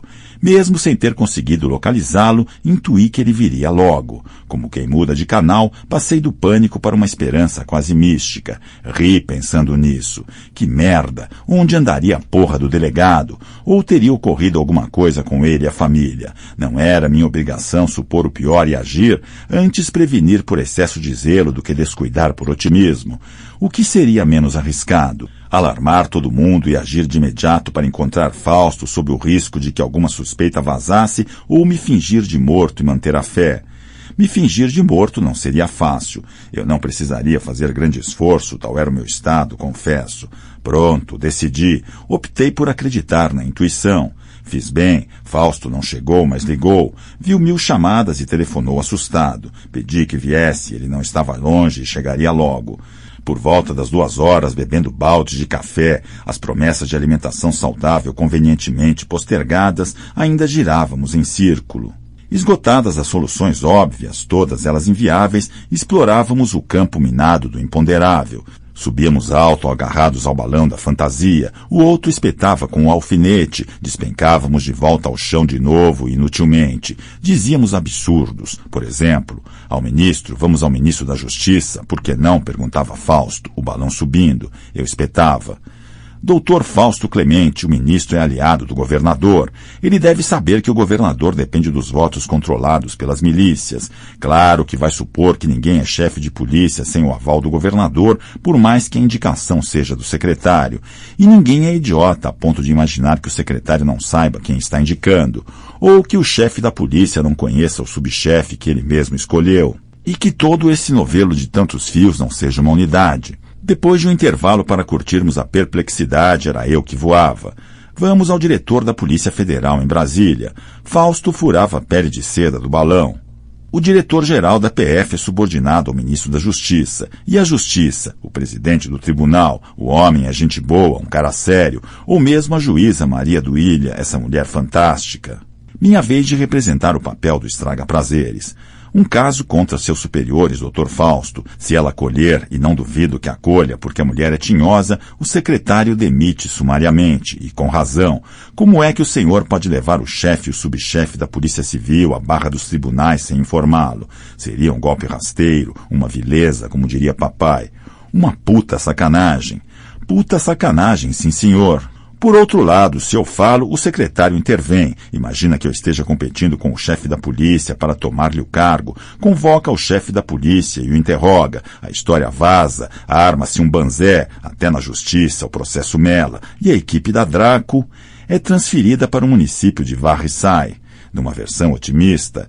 Na versão realista, nossa brava equipe, ou pelo menos esse delegado que vos fala, vai responder a um procedimento na corregedoria e encerra a carreira. Nesse ponto da conversa, eu disse sob a forma de indagação mais ou menos o seguinte: e a gente não faz nada? Deixa passar a referência ao Procópio e fecha os olhos? Não pode. Eu e você estaríamos cometendo um crime. Por baixo, muito barato, prevaricação. Além do mais, Fausto calou-se e pôs-se de pé. Ele falava sentado quase todo o tempo. Quem andava era eu. Foi à janela, serviu-se de café e disse: este café está gelado, não dá para tomar. Eu detesto garrafa térmica. Empunhei-o de volta ao trilho. Além do mais o quê? O senhor foi quem falou e não completou. Além do mais, estou esperando a conclusão. Ah, é? É que os filhos da puta vão mesmo invadir o morro de Santa Bela com o caveirão e o cacete, com direito a manchete nos jornais, aplausos em editoriais, RJTV e o escambau. Eu sei, mas e daí? E daí que não podemos lavar as mãos? Já pensou quanta gente vai morrer nas próximas semanas? A invasão, depois a ocupação de Nova Aparecida, depois a tomada do condomínio. E os cadáveres vão se amontoando. Morrem os envolvidos e os que não têm nada a ver com isso. Não dá, porra. Isso tem de pesar mais do que nossas carreiras. Naquele momento, juro que me emocionei. Fausto disse o que eu sentia e pensava, mas não tinha coragem de verbalizar. Por isso admirava aquele homem. Ele era capaz de sentir como eu, mas diferente de mim tinha coragem de dizer. Tive vontade de abraçá-lo, mas me contive. Busquei forças para falar e não consegui. A voz estava embargada. Briguei com os sentimentos como brigara antes com as entranhas e vísceras até domá-las. Não permitiria por nada nesse mundo que Fausto percebesse que meus olhos se enchiam de lágrimas. Acho que o mal-estar tinha mexido comigo além ou aquém das vísceras. A fragilidade do corpo faz com que a gente se lembre de que é mortal, e a vizinhança do abismo deixa as emoções à flor da pele. Virei as costas para Fausto, espiei a janela, esfreguei o lado da mão direita no canto do olho direito e repeti o gesto do lado esquerdo com a mão esquerda. Respirei fundo e só então respondi: conta comigo, delegado. Isso tudo é mais importante do que a carreira. E talvez a gente tenha se tornado policial de verdade, justamente para viver esse dia. Precisei tomar fôlego antes de prosseguir, justamente para viver esse dia em que a gente encontra por dentro da carreira alguma coisa que a supera e pode destruí-la. Acho que sim, você tem razão. Só se descobre para que serve o diabo da vida que se vive quando a gente tromba com o limite dela, e ela nos mostra que para vivê-la de verdade, para cumprir na plenitude a missão que ela nos reserva, pode ser necessário renunciar a ela. Então a ordem é meter a cara, pisar no acelerador, certo? Com cuidado, sempre com prudência. Uma precipitação põe tudo a perder. Continua com a campana e o grampo. Não abaixa a guarda nem diminui o ritmo. Alguns segundos de hesitação depois, Fausto continuou. Vou amanhã cedinho visitar o superintendente da Polícia Federal, o Gontijo Peralta. Ele não tem força para fazer nada sem ouvir o diretor-geral e, portanto, o ministro, mas pode me ajudar a pensar em uma estratégia que induza o Procópio e o Teles a meterem os pés pelas mãos sem que a gente precise tomar a iniciativa. Se eles se atrapalharem, a gente dá um empurrão e apresenta as provas como tiro de misericórdia, para que tudo isso pareça muito natural. O senhor confia nele? Foi meu amigo antes dos concursos, mais do que isso, quando me casei com a irmã dele e chegamos a trabalhar juntos em um escritório de advocacia. Ele fez concurso para federal, eu para civil, e cada um foi para um lado. Nosso sonho era o concurso para a magistratura, mas uma coisa leva a outra, sabe como é. A gente corre atrás juntando os cacos, entrando nas brechas que vão se abrindo, e quando olha para trás, os compromissos cresceram tanto, as responsabilidades são tantas, que os planos de juventude não fazem mais sentido. Nem parece que somos nós aqueles caras das fotos antigas dos álbuns de família. Pelo menos a gente tem as fotos. São quase 4 da manhã. Vou dormir aqui mesmo, no meu gabinete. É melhor você ir para casa. Não vou, não. Melhor eu apagar no colchonete da minha sala do que no volante do carro. Rapaz, me diga uma coisa, sério. Estou para lhe perguntar isso há algum tempo. Você ainda dirige com a M16 no colo, feito um bebê? Feito um cinto de segurança. Você é doido, não tem conserto. Só amarrando numa camisa de força e internando. E o check-up? Vou marcar amanhã. Até que, enfim, vou dormir tranquilo como se acreditasse. Boa noite, delegado. O que aconteceu nos dias seguintes àquela noite, que devorou metade da minha vida, ainda está um pouco embaralhado em minha cabeça. A memória funciona perfeitamente para semanas, meses e anos anteriores ao episódio, mas falha na medida em que tento focalizar as vésperas. Só me resta pedir desculpas desde já por algum eventual relato truncado, diálogo confuso ou pensamento incompleto. Lembro com toda clareza que acordei na minha sala quando Dona Arlete entrou com a vassoura e o aspirador. A cabeça doía muito, os olhos estavam vermelhos, parecia que eu tinha tomado um porre federal. Quando lavava o rosto pensando nessa frase, me dei conta de que naquela hora Fausto talvez já estivesse com o superintendente, o amigo dele com um nome esquisito, Gaúcho, Gortucho, Gramacho, Concheta, sei lá. Não me veio o Gontijo Peralta naquele momento, e eu achei aquilo engraçado, um calor desgraçado, o ar da minha sala soprando mais do que gelando, e ainda por cima fazendo um barulho horroroso, Arlete entrando pela enésima vez sem bater, precisava chamar o chaveiro, o Rio de Janeiro em parafuso, girando como um peão na mesa de uns burocratas, cúmplices de políticos, sócios de mafiosos uniformizados, e eu barbado, cabelo melado, cheirando a mofo, poeira e suor, brincando de livre associação para descobrir o nome do superintendente. Não tem graça, eu sei, mas achei engraçado. Acho que estava meio febril. Senti uns calafrios inteiramente incongruentes com o verão infernal, a única estação do ano para nós no centro da cidade, no terceiro andar do prédio mais feio e mal conservado que a polícia oferece a seus funcionários. Não tinha fome, o que era bom por um lado, precisava perder peso, e ruim por outro, o sintoma comprovava que havia alguma coisa errada comigo. Decidi telefonar para Maria Clara e pedir que marcasse uma consulta para a próxima semana. Ela ficaria contente em saber que o último dos moicanos se rendia. Contente e preocupada não era uma boa ideia, porque preocupada ela seria capaz de fazer maior carga para que eu voltasse para casa. Impossível sair da Draco no meio da batalha. Maria Clara armaria maior confusão e eu não precisava de mais problemas. Um dia a mais ou a menos não faria diferença. Dona Arlete criou muitos filhos, ajudava a criar netos, sabia das coisas, grande sacada. Dona Arlete, o que é que se toma depois de vomitar? O mal-estar foi embora, mas deixou a dor de cabeça e uma febrezinha. Qual é o melhor energético? A velha senhora adorou a consulta e exibiu um traquejo clínico que faria inveja a muito médico. Receitou e ainda fez recomendações quanto à posologia. Meu dia estava salvo e seria longo. 10 horas, Fausto ainda não teria novidades. Aliás, prometeu telefonar. Mesmo que não falássemos sobre o conteúdo nem por rádio, diria se o papo foi bom ou não, se rendeu ou não. Verifiquei se o sistema de rodízio na campana de Eduardo estava funcionando conforme o planejado.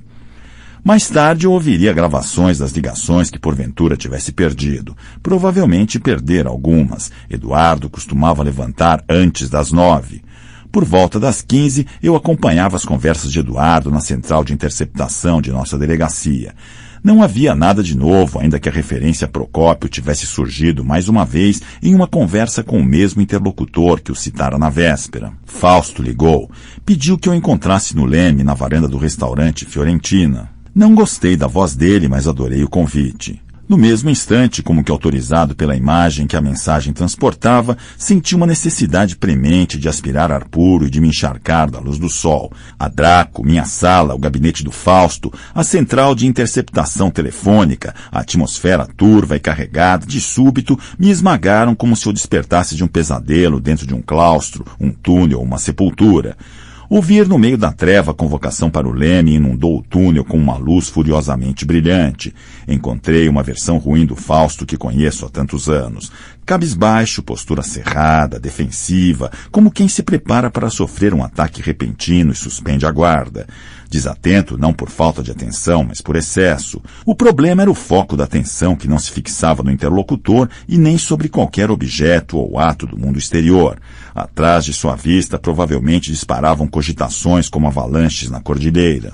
Aqui já misturo um pouco os momentos e não poderia jurar que ele disse o que hoje suponho, restaurando o mármore trincado da memória, removendo o musgo com as unhas e a vontade, minha única força que não cedeu depois do episódio.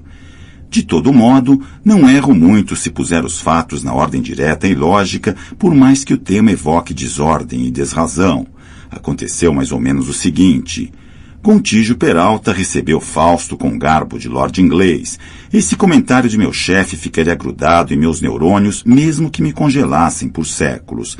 É que uma associação me ocorreu no momento em que ouvi a descrição de Fausto. Imaginei de imediato o perfil esguio e nobre de David Niven. Por isso, o garbo de Lorde Inglês cravou-se no mapa dos acontecimentos daqueles dias como uma bandeira de localização no deserto ou o grampo que os alpinistas fixam nas pedras para passar e prender as cordas e hastes de segurança. Fausto Clemente achava que o amigo nunca perdera um certo esmalte de superioridade que trouxera do berço e do sobrenome. De minha parte, não saberia dizer se o desconforto proviria de alguma indesejada identificação. Talvez fosse isso. Não comigo. Seria injusto acusá-lo de ter agido assim como nossa equipe, mas interagindo com outros delegados, vi o Dr. Fausto Clemente desdenhar de opiniões alheias com alguma arrogância.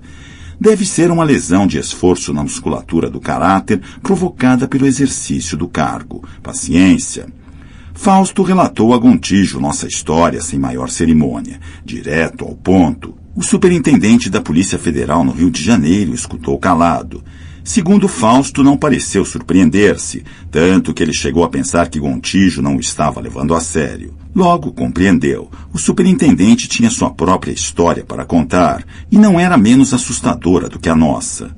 Na varanda do Fiorentina, às 16 horas, no Leme, bebendo água mineral, gravata desfeita, emoldurado pela aura de cristais de sal que filtra o sol marinho, falando baixo, Fausto reproduziu a narrativa de Gontijo, e eu, reiterando as desculpas por lacunas e imprecisões, descrevo a cena suscitada pelo que ouvi. Gontijo pediu à secretária que não fosse interrompido e que suspendessem o serviço de cozinha. Não queria garçom servindo água e café. Ele disse a Fausto: "Pode ficar tranquilo. Faço varredura pelo menos 2 vezes por semana na sala. A última foi feita hoje cedo, antes de você chegar. Podemos conversar à vontade." Fausto não perdeu a chance de alfinetar o antigo parceiro. "Imagino que se a sala não fosse segura, você teria me avisado antes de eu começar a falar. Agora já seria tarde, não é?" Gontijo riu. Vejo enrolando a ponta fina do bigode. Foi ele, então, que se abriu com Fausto. Há 2 semanas pedi ao chefe da Polícia Civil, ao seu chefe, que fizesse a gentileza de vir ao meu encontro. Precisava conversar com ele e lhe mostrar alguns documentos, e seria necessário que nos reuníssemos aqui. Ele não perderia isso por nada desse mundo. Deve ter corrido para cá imediatamente. Na verdade, foi muito gentil. Não se pode negar que o homem é um gentleman. Quando a narrativa de Fausto atingiu esse ponto, o imaginei enrusbecendo e mastigando os próprios dentes, quase rosnando diante do amigo. Sempre, segundo Fausto, Gontijo falava lentamente, mas sem parar. Segue-se o diálogo entre Fausto e Gontijo, que disse: "Veio de fato, não de imediato, mas na manhã seguinte, só que não veio sozinho, trouxe o sub. Trouxe o sub e mais. O sub foi o destaque do desfile. Falou mais do que seria apropriado. Parecia estar no comando. Foi mestre-sala, destaque da bateria, carro alegórico, puxador do samba. Como é mesmo o nome do camarada? Procópio." Agradeci a visita e expliquei o motivo de lhes ter pedido que viessem. Estávamos concluindo os preparativos para uma ação de grande vulto na favela da Rocinha, que é estratégica, como todos sabem. Estratégica pela localização, pela visibilidade, pela fama, pelas conexões políticas e, principalmente, pelas dimensões do tráfico que domina o morro. Talvez seja a última grande favela onde o tráfico reina sentado numa fortuna, porque movimenta uma quantidade impressionante de drogas e armas. Ali o mercado favorece. O acesso direto aos bairros nobres da cidade, boas relações com as polícias. Agora você chegou aonde eu queria chegar, Fausto. Disse aos colegas da Civil que a Federal não desencadearia a operação sem deixá-los previamente informados do que ocorreria. Não só porque é ético compartilhar com a instituição co-irmã, mas também porque talvez nós precisássemos contar com a ajuda deles. A ajuda deles é a cooperação da Polícia Civil. E aí? Bom, foram muito positivos, sobretudo o sub que se mostrou satisfeito com a notícia e disposto a colaborar. Sei. O que foi? Estou ouvindo, pode continuar. Chamei o Carlson Bruni, meu braço direito. Aliás, perceba o seguinte, porque isso é importante. Ele foi o único representante da PF, além de mim, presente na reunião. Só estavam vocês 4, só nós 4. Antes, só nós 3. Depois que chamei o Carlson, 4. Ele trouxe o CD que a gente tinha preparado com as imagens filmadas e o áudio de trechos de conversas grampeadas. Mostrei a seus chefes imagens dos traficantes armados. Até aí nenhuma novidade. Em seguida vieram as imagens mais importantes. O paiol com as armas, muitas armas, e um laboratório clandestino para refino de cocaína. Na sequência apareceram o mapa da Rocinha, fotos aéreas com a localização do paiol e do laboratório e também, presta atenção, das casas em que os dirigentes do tráfico se encontram e da casa em que o Rochinol costumava dormir no alto do morro. Nesse momento, Fausto me disse, ele o elogiou, quer dizer, o parabenizou pelo trabalho. Mas o superintendente respondeu decepcionado. Trabalho jogado fora. Fausto me contou que perguntou por quê, por educação, mesmo deduzindo qual seria a resposta. Gontijo explicou. Eu não gosto de polícia midiática, sabe?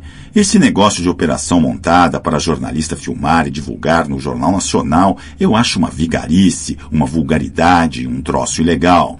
Porque é ilegal, ainda que não fosse, certamente seria contraproducente para o trabalho. Bom para o delegado que comanda o espetáculo, para o elenco envolvido no show, e péssimo para a segurança pública, de modo que sou contra. Não aprovo isso de jeito nenhum. Fausto interveio concordando enfaticamente. Gontijo prosseguiu. Vai ver no que resultaram as operações que deram mais ibope. O que funciona mesmo e produz resultado é a ação que a gente realiza com seriedade e sem vazar. Sim, porque até nesse sentido é ruim, é perigoso. Se o repórter vai junto, tem de saber com o mínimo de antecedência que a operação vai ocorrer. E se ele sabe, o fotógrafo sabe, o cinegrafista, o diretor, o editor, a mulher do cara, e por aí vai. Daí chegar aos ouvidos dos suspeitos é um pulo. Você está certíssimo, mas está dizendo isso para mim ou disse para eles? Não, disse a eles. Fiz questão de deixar claro qual era a minha posição e meu método de trabalho. Era também um recado, não é? Claro. Então falei do problema principal. Identificamos quem, quando, onde e quando circula o acordo no tráfico da Rocinha com policiais militares que atuam na área. E mostrei fotos e filmes dos pagamentos, registros com uma precisão incrível apesar da distância. Temos melhorado muito no emprego de tecnologia para investigação. Às vezes invejo a Polícia Federal, e não só quando o assunto é salário. Mas isso ninguém disse não. É um parêntese meu, não resisti. Gontijo continuava. A ideia é capturar Rochinol na próxima sexta-feira, apreender as armas e estourar o laboratório. E o mais interessante de todo o plano, estamos em entendimentos para a justiça oferecer ao Rochinol a delação premiada se ele aceitar abrir o bico e cantar o que sabe sobre os policiais envolvidos. Ele nem precisa trair os amigos. Basta entregar os inimigos. Inimigos, porém sócios, claro. No final, disse a eles que estava entusiasmado com o trabalho porque talvez nós conseguíssemos desvendar a rede criminosa que une a polícia ao tráfico de drogas e armas e impede qualquer avanço sustentável e consistente na segurança pública. E eles? Eles ouviram muito atentos. O sub era mais extrovertido, mas parecia que ambos estavam satisfeitos. Fechei a conversa dizendo o óbvio. Os colegas vão me perdoar. Afinal, isso nem é coisa que se diga a profissionais experientes, muito menos a colegas que ocupam os 2 cargos mais importantes da Polícia Civil do Estado. Mas, como sou meio obsessivo, tomo a liberdade de sublinhar que ninguém mais além dos senhores deve ser informado. Pretendo conversar com o secretário na véspera, e só. Contudo, seria muito bom se os senhores pudessem armar um plano que possa ser acionado caso surja um imprevisto. Um plano de apoio na área da Rocinha. Não quero levar a preocupação ao comando da PM por razões óbvias. Nem se trata de desconfiar do comandante, em absoluto. Mas, como o foco é o envolvimento de policiais militares, acho que seria até constrangedor envolvê-lo. Além de arriscado, porque ainda que ele seja sério, esse não é necessariamente o caso dos que o cercam. Eles devem ter gostado da espicaçada da PM. Gostaram, deu para perceber. E o que aconteceu depois da conversa? 30 minutos depois que eles saíram do meu gabinete, que 30 nada, 15 minutos no máximo, volta o Carlisson com um ar aparvalhado. Entra, invade a sala sem bater, lívido, esbaforido, liga o gravador e diz que vai mostrar o que tinha sido gravado 5 minutos antes. Era a voz de Rouxinol. Ele dizia alguma coisa como: a federal tá em cima, tá preparando a festa para cair em cima da gente, querem me pegar, já sabem onde estão as armas e o laboratório, deve ser sexta, mas pode ser já, vaza, vaza todo mundo e desmonta tudo, vou meter o pé por um tempo. Você está de brincadeira. Não, não estou não, foi assim mesmo como estou lhe contando. Não acredito. Quer dizer, acredito, claro, mas puta que o pariu, em 15 minutos. Mesmo porque se o Rouxinol estava falando aquilo 5 minutos antes, ele foi informado 10 minutos depois que os dois saíram daqui. O cara falou de dentro do carro. O motorista deve fazer parte da gangue. Eles saíram juntos no mesmo carro, você sabe? Saíram juntos. Já confirmei com o agente que os levou ao estacionamento e o Carlisson checou analisando as imagens das câmeras do estacionamento. É uma falta de vergonha, não é não? Será que os cretinos imaginaram que Rouxinol não daria com a língua nos dentes? Eles sabiam que ele estava no grampo. Pois é, deve ter sido desespero. Foi o que pensei. A tal rede clandestina mais ampla que liga o tráfico à polícia não se esgota no varejo dos arregos dos morros, como a gente já sabia. Só que ela se estende até o endereço que não constava no mapa das nossas suspeitas. A gente estava acreditando que tudo começava e acabava na PM. Você subestimou a cooperação, a integração interinstitucional, como gostam dizer nossos governantes, meu caro Gontijo. Quando Fausto concluiu o relato da conversa com Gontijo, eu sentia a azia pisar na base do estômago com a pata e as unhas. Temia a úlcera e suspendi o café que havia pedido. Minha cabeça tinha voltado a doer. A conversa não estava ajudando. Fausto me jogou de volta dentro do redemoinho. Disse que não tinha acabado. Faltava o último capítulo. Meu Deus do céu, pensei. E nesse momento me dei conta do óbvio. Claro que eu sabia o final da história. Todo o Rio de Janeiro tinha lido nas manchetes da semana anterior. Rouxinol havia sido morto. Fausto disse que Gontijo retomou a palavra. Como você sabe que Rouxinol foi morto, já deve estar especulando sobre que relações haveria entre a cena que acabei de relatar e a morte dele, certo? Você sabe que ele foi morto no interior do estado, não sabe? Nunca engoli a versão oficial. Como é que se faz a abordagem ao traficante mais perigoso e ele não reage? Como é que ninguém mais morreu na operação? O cara estava sozinho? Muito esquisito. Estranho ou perfeitamente lógico, depende do ponto de vista. E por que não houve reação? Por que só ele morreu? Porque todos se conheciam, claro, só pode ser isso. Não existe outra explicação. O vagabundo foi morto numa cilada. Os policiais que o mataram eram os mesmos com que ele estava acostumado a encontrar, com os quais negociava. Sócios. Queima de arquivo, Fausto. Tem outra explicação, não tem? E quem precisava se ver livre daquele arquivo ambulante? Quem sabia que o arquivo seria aberto em breve pela Polícia Federal por meio da delação premiada? Isso aí quer dizer que estamos no mesmo barco, Gontijo. Em termos, não sou subordinado deles, você é, eles são seus chefes. Eu sei, e isso dá a você uma liberdade de ação que eu não tenho. O que você vai fazer? Nesse ponto do relato de Fausto, as vozes reais e irreais dele mesmo e de Gontijo Peralta se misturaram. Foi quando tive medo de apagar. Acho que a pressão subiu muito, porque a cabeça parecia que ia estourar. O enjoo voltou, o assunto era tão importante, não fazia sentido deixar Fausto falando sozinho e resolvendo sem ajuda o dilema que talvez fosse o dilema de nossas vidas. Ele disse o quê? Eu perguntei. Acho que Fausto já tinha relatado a resposta de Gontijo, mas uma sensação ruim me confundiu e só me dei conta de que ele estava repetindo porque falava meio irritado, como se eu estivesse desatento. Entendi só no final. Gontijo teria dito que não havia decidido o que fazer. Estava estudando o caso como nós. Não dava mais para mim. Chato, muito chato, mas tive de abrir o jogo. Confessei que não estava me sentindo bem. Cansaço, estresse, provavelmente o esgotamento. Melhor a gente conversar mais tarde. Fausto fez questão de me dar uma carona até minha casa. Eu devia estar mesmo dando bandeira. Fausto só usa viatura blindada seguida por outra, quase uma procissão. Chegar em casa daquele jeito me fez pensar em um cortejo fúnebre e senti um arrepio. Era febre de novo. Tonto de fato eu estava, mas não vomitei. Cumpri a meta, que era só essa, voltar para casa como um profissional decente. Acho vomitar humilhante, coisa de bêbado e mulher grávida. Agradeci aos companheiros, especialmente ao Fausto. Bacana ter me levado em casa. Legal a carona. Entrei, dei um alô geral, fui para o banheiro, liguei o chuveiro e com a água correndo desejei que o pesadelo passasse e o mal-estar fosse embora pelo ralo. Não foi. Primeiro os braços fugiram ao controle.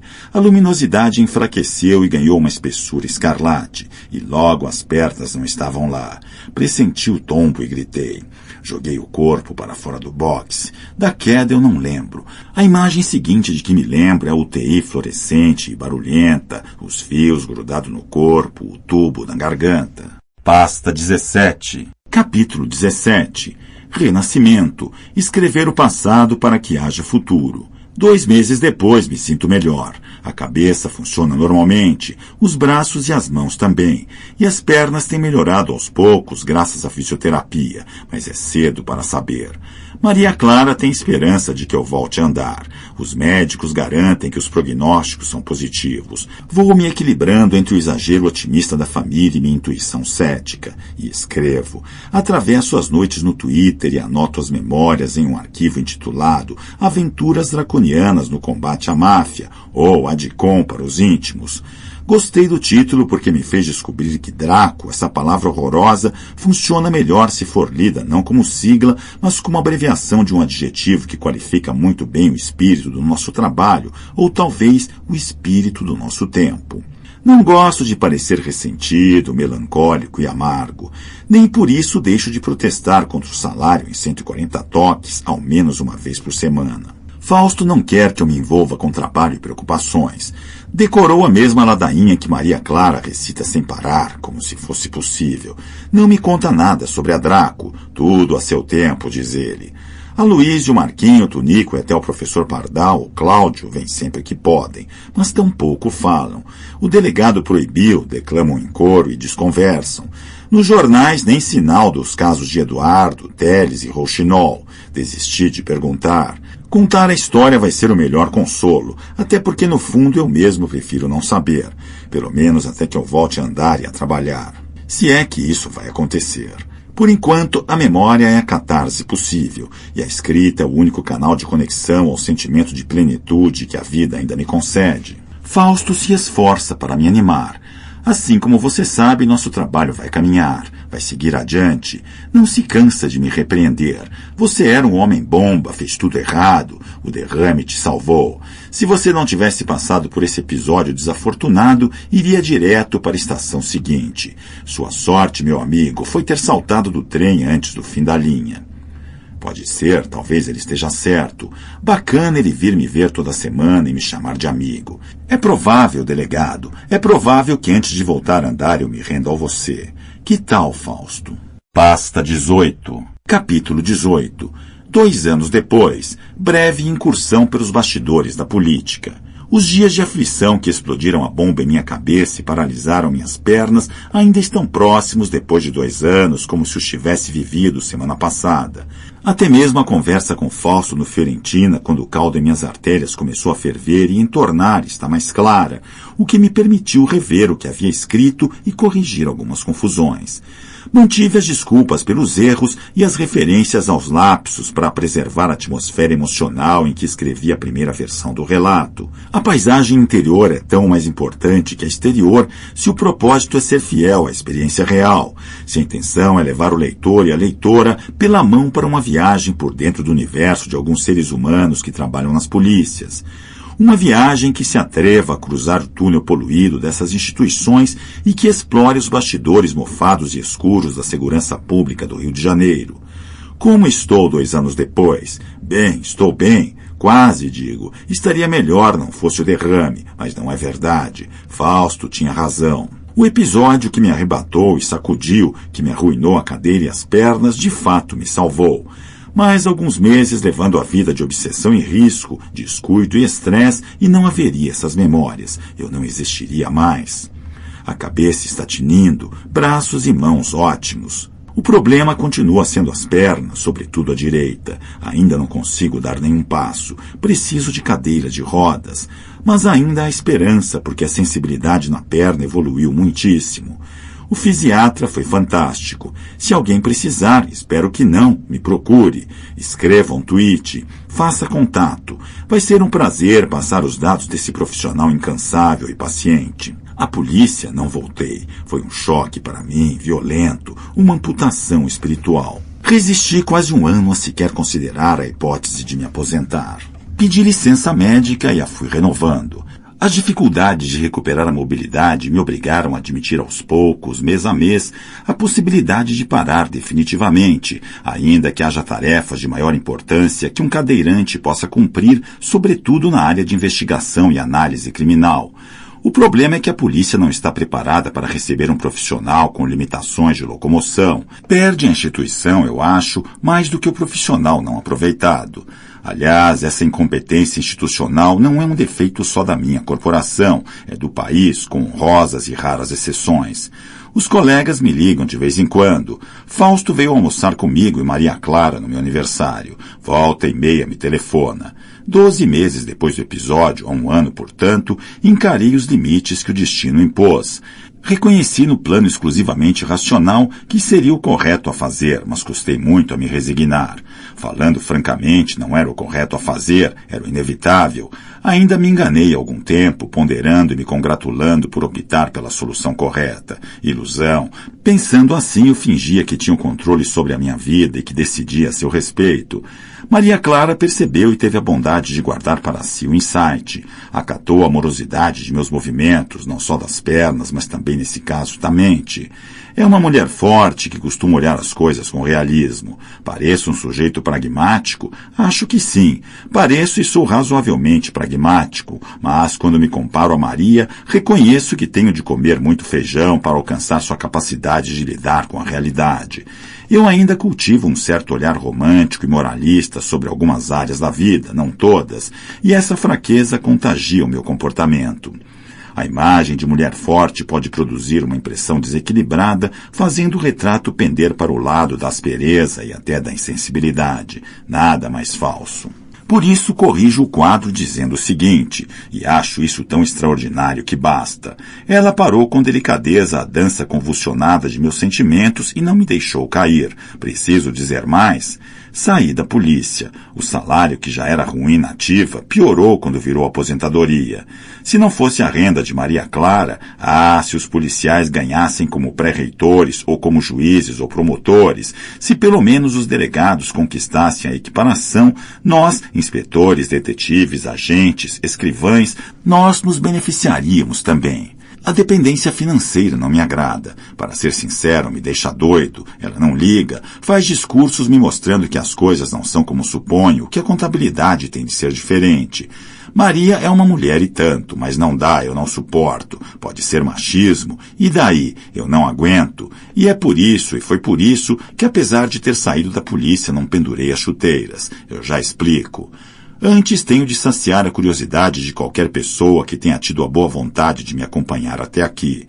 O que aconteceu afinal com a Draco e a nossa cruzada contra o crime organizado? Vamos lá. Meus amigos continuam na delegacia. Fausto ainda é o delegado titular. A luta prossegue. Houve avanços importantes, mas a máfia é uma doença insidiosa. Multiplica seus focos como uma metástase. Por mais que se investigue e se reprima, mais eles crescem. Claro, a fonte permanece intacta, as polícias são as mesmas e a atitude governamental ainda é igual, omissão ou cumplicidade.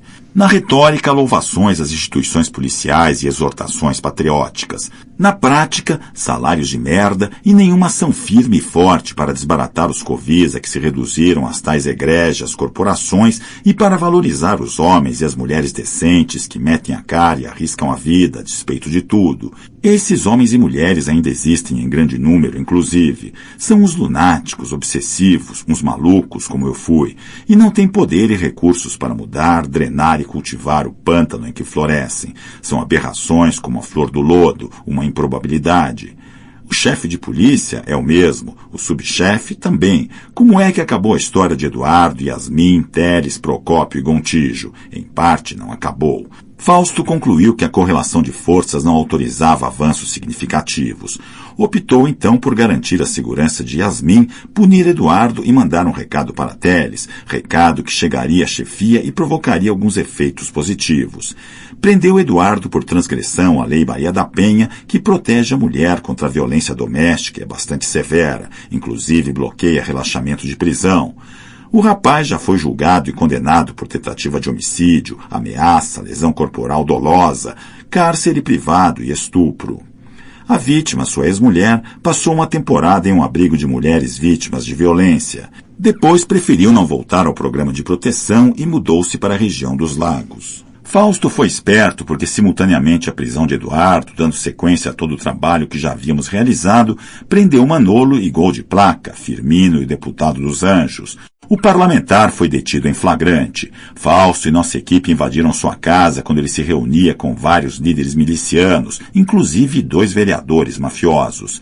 A quantidade de armas de uso exclusivo das Forças Armadas e de documentos comprometedores apreendidos, além de um estoque considerável de maquininhas de azar proibidas, foram munição mais que suficiente para a justiça, apesar das absurdas imunidades que os mandatos políticos proporcionam. Aproveitando o bom momento, Fausto plantou uma denúncia anônima na corregedoria da PM, tendo cuidado de provocar seu vazamento para a imprensa, segundo a qual o coronel Teles estaria envolvido em falsificação de títulos de propriedade de terra e grilagens no Recreio dos Bandeirantes e em Nova Aparecida. Nada ficou provado, nada obstruiu sua carreira e suas ações nas milícias, mas a mera circulação da denúncia impediu o coronel e seus prepostos de aplicar o plano de invasão do Morro de Santa Bela, de onde partiriam para tomar Nova Aparecida. Portanto, a Draco, além de impor fortes reveses à máfia de Firmino e dos Anjos, freou a milícia do coronel Teles e certamente desagradou a chefia. Contudo, nenhum choque direto explicitou o conflito entre Fausto e Procópio. Ninguém ousou tocar em Fausto, que tampouco tentou passos maiores do que as pernas, como ele diria, ou como ele dizia antes do episódio que me paralisou. Hoje teria cuidado com a linguagem para não me ofender, o que aliás seria uma grande besteira. Mas Fausto é assim mesmo, cheio de melindres e formalidades. Depois quer que eu abandone o tratamento senhorial. Para eu conseguir fazer isso, primeiro ele vai ter de exorcizar o próprio formalismo. Entre nós dois não estão propriamente o cargo de delegado e a hierarquia funcional que já não me enquadra. Estão o terno e a gravata. Essa é a diferença abissal que nos faz falar línguas distintas e habitar planetas distantes, apesar da proximidade, do respeito e do afeto. Terno e gravata para mim são a linha de Tordesilhas que divide a humanidade. O dia em que eu me render à gravata, me batizo de novo. Falta falar do Gontijo, pois é, o superintendente, o ex-superintendente da Polícia Federal no Rio de Janeiro é a nota mais caprichosa e enigmática dessa história. Menos de um mês depois da conversa com Fausto, foi substituído por um delegado federal muito jovem, do qual nunca ouvíramos falar. Em seguida, fui convidado para ser subsecretário, na verdade um assessor de luxo do secretário de Segurança do Rio. Aceitou e obteve uma autorização especial do diretor da Polícia Federal sob a alegação de que não se tratava de simples assessoria ou de um cargo subalterno, mas do estreitamento de laços entre a PF e as polícias estaduais fluminenses no cumprimento de tarefas específicas e de elevada relevância para a segurança pública do Rio de Janeiro. Especulou-se à época, e o boato sobrevive, que ele, Gontijo, poderia suceder o secretário, também um delegado federal. O espantoso para nós é que quase 2 anos depois nada aconteceu, nada mudou, o comando da Polícia Civil não foi trocado. Discuti com Fausto esse caso, e chegamos a imaginar a possibilidade de que Gontijo tenha descoberto que estava enganado. Entretanto, isso não explica por que ele tem evitado Fausto sistematicamente e até hoje não voltou a conversar com o velho amigo. Tampouco explica como uma eventual confirmação da honestidade dessas pessoas conviveria com as informações que Fausto lhe transmitiu e que apontam em sentido contrário. A Rádio Corredor, na Secretaria e nas polícias, refere-se a Gontijo Peralta como animal político por excelência. Quem sabe ele aproveitou a crise e a grave suspeita como uma oportunidade. Saber muito teria se tornado moeda de troca, ou são muito bem intencionados, Gontijo e o secretário, e planejaram um golpe chinês contra o alto comando da Polícia Civil. Chinês porque exigiria uma paciência secular. A ideia poderia ser dar corda aos corruptos para que eles mesmos, confiantes e autossuficientes, se enforquem, levando para o buraco toda a sua extensa rede criminosa. O futuro dirá. Resta revelar-me a solução para a falta de dinheiro. 1 ano depois do episódio, ou seja, há exatamente 1 ano, houve eleições. O governador foi reeleito, o secretário mantido e outras autoridades preservaram seus cargos, inclusive Gontijo. Já mencionei os cabeças da Polícia Civil que continuam onde estavam. Dos Anjos e os 2 vereadores que tinham sido presos perderam os respectivos mandatos e, esperando o julgamento, não puderam concorrer. Nem por isso as milícias abandonaram o fronte político. A despeito do afastamento, abre parênteses, pelo menos temporário, esperemos que seja permanente, mas nunca se sabe, fecha parênteses, dos chefes, o grupo de Firmino fez 2 deputados estaduais e contribuiu decisivamente para a vitória de 2 federais. Telles permaneceu à parte, sua política era outra e o coronel seguiu seu método com coerência. Aos holofotes preferia a sombra, a tribuna, o bastidor, aos partidos, as corporações e seus jogos internos. Continuava se equilibrando bem. Foi melancólico assistir ao governador fazendo propaganda de suas realizações na TV. Chegava a ser cômico. Ele, o secretário e os chefes de polícia, trajando fraque e cartola, degustavam o biscoito fino das ilusões midiáticas com os pés enfiados no pântano, e a lama subia aos joelhos, lentamente borbulhando. Graças a Deus o Rio não é só sacanagem e comodismo, tem um outro lado, a gente séria e combativa, gente determinada a enfrentar o crime organizado, não só na polícia, também na política. Em ambos os campos de atividade temos sido minoritários, é verdade, mas existimos. Emprego a primeira pessoa do plural e convido você a se sentir parte desse coletivo. O sujeito é plural. Nós existimos, afinal de contas. Entre bandidos e mocinhos, e não me venha criticar o maniqueísmo, pelo amor de Deus, porque lhe garanto que sei muito bem que há qualidades mescladas em ambos os polos, porém não aceito relativizar o fato de que o crime organizado encarna o mal, repito, entre bandidos e mocinhos, na zona cinzenta, vive uma fauna variada e multicolorida. Brasil é o país da biodiversidade. No Rio, ela se manifesta em toda a sua exuberância e riqueza. O meio de campo está coberto de políticos que não se rebaixam ao nível dos milicianos, embora tolerem conviver com eles e parasitar seu poder, colhendo votos em troca de apoio ou, no mínimo, silêncio. No terreno sediço intermediário, tudo floresce. A turma razoavelmente intencionada, mas que não dá murro em ponto de faca. Os mais realistas que o rei, que jogam na retranca, acovardados e medrosos. Os que confundem esperteza com inteligência. Gente desqualificada em busca de um lugar ao sol. Os deslumbrados, os profissionais fazendo carreira, que se elegem pensando nas próximas eleições e na escalada incessante, os ladrões de colarinho branco que se julgam superiores aos botocudos, semiselvagens, milicianos ou traficantes, notabilizados por esmagarem a liberdade do povão na base da porrada e da ameaça. Todos eles, contudo, tendem a sacrificar os meios, isto é, eventuais pruridos e escrúpulos, caso os fins lhes sorriam e acenem sedutores. Partidos não contam. A fauna pula a cerca quando lhe apetece. A zorra se expande ou contrai, dependendo das espécies, das estações do ano e das áreas do terreno, porque esse meio-campo entre bandidos e mocinhos é extenso, vincado por relevo e uma topografia desigual. O polo oposto ao da máfia é o nosso. De novo, tomo a liberdade de me incluir. 3 ou 4 gatos pingados foram eleitos para a Assembleia Legislativa com gana de encarar o confronto. Mais uma vez me desculpo por o primarismo binário. Sim e não, bom e mal, nós e eles, mas fazer o quê? Foi assim que as coisas se passaram. Entre os 3 ou 4 está Marcelo Freitas. Ele me procurou logo depois que foi eleito, há um ano, portanto, porque pretendia propor e presidir uma CPI sobre as milícias. Sabia quem eu era, o que tinha feito, onde havia atuado, o que tinha acontecido comigo e me convidou para trabalhar em seu gabinete como assessor especial.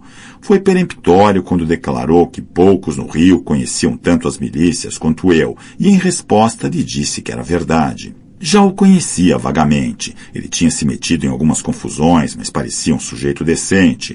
Aturou como mediador em rebeliões penitenciárias. Era ligado a ONGs, militante dos direitos humanos e crítico radical das polícias, como eu. Só que ele criticava de fora e de um modo que me parecia injusto e equivocado. Com frequência apontava erros onde havia acertos. Demolia profissionais cujo pecado era acreditar no que lhes dizia as instituições ao longo de sua formação, nos treinamentos e na prática cotidiana. Matraqueava demais, santificava os criminosos, justificava qualquer barbaridade com a velha charopada dos traumas infantis, da falta de educação, amor familiar, oportunidade, etc.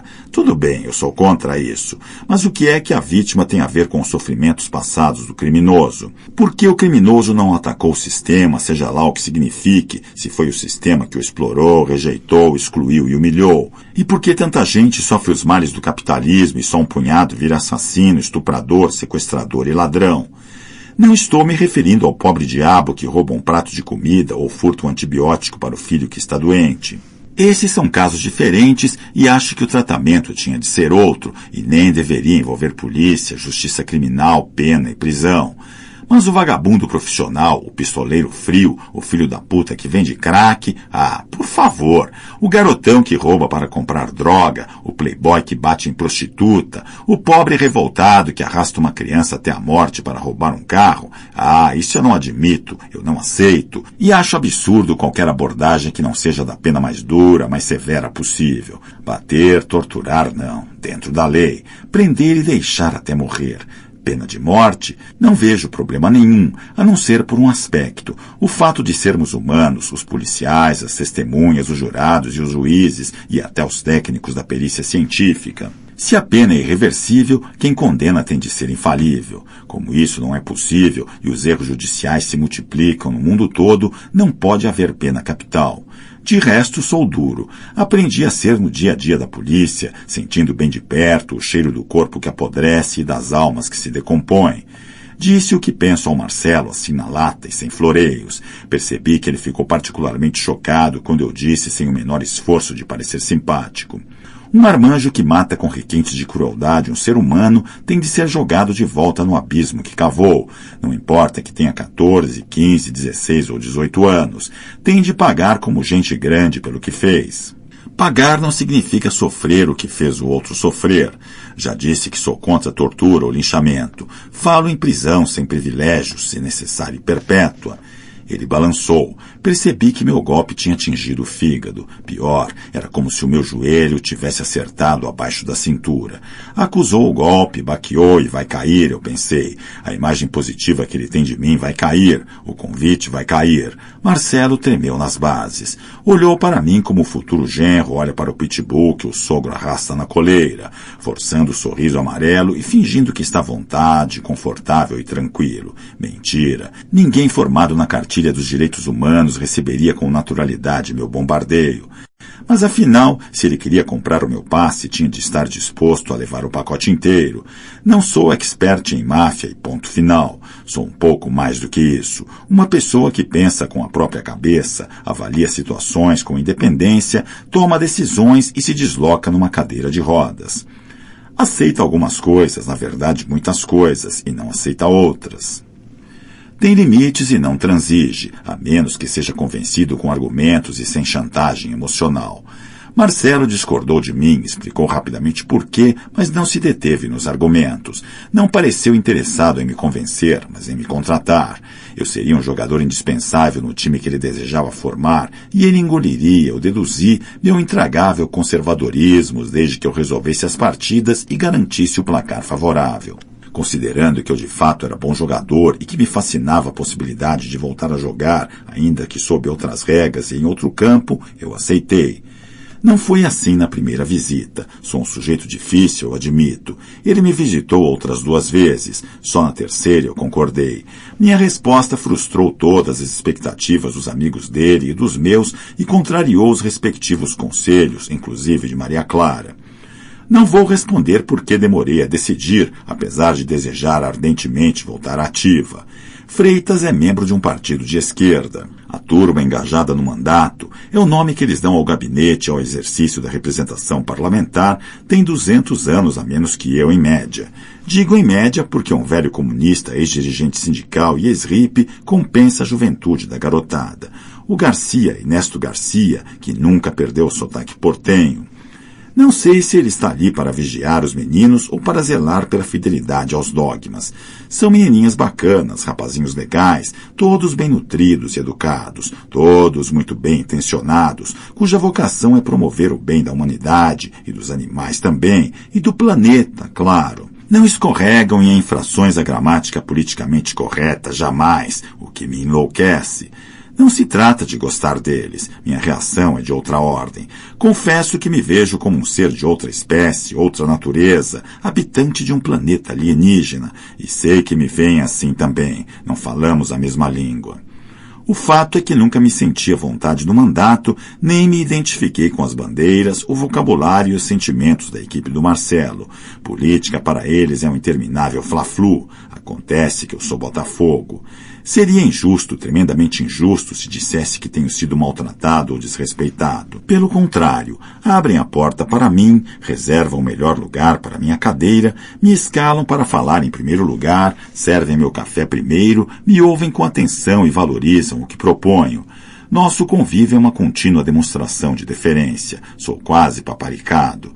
É também verdade que me chamo de companheiro, mas ninguém é perfeito. De minha parte, claro que procuro manter certa discrição sobre o que penso. Cumpro a missão e pronto, a tarefa me basta. Se o faço bem, vale o que me pagam e a reverência que manifestam.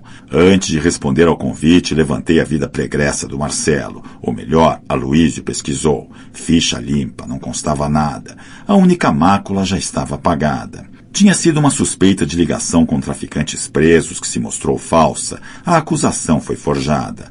Ainda assim, a P2, o Serviço de Espionagem da PM, e a Subsecretaria de Inteligência, ou seja, quase toda a comunidade dos Sarapongas do Rio de Janeiro, o monitorava atentamente, porque o considerava um elemento perigoso, inimigo do governo e das polícias.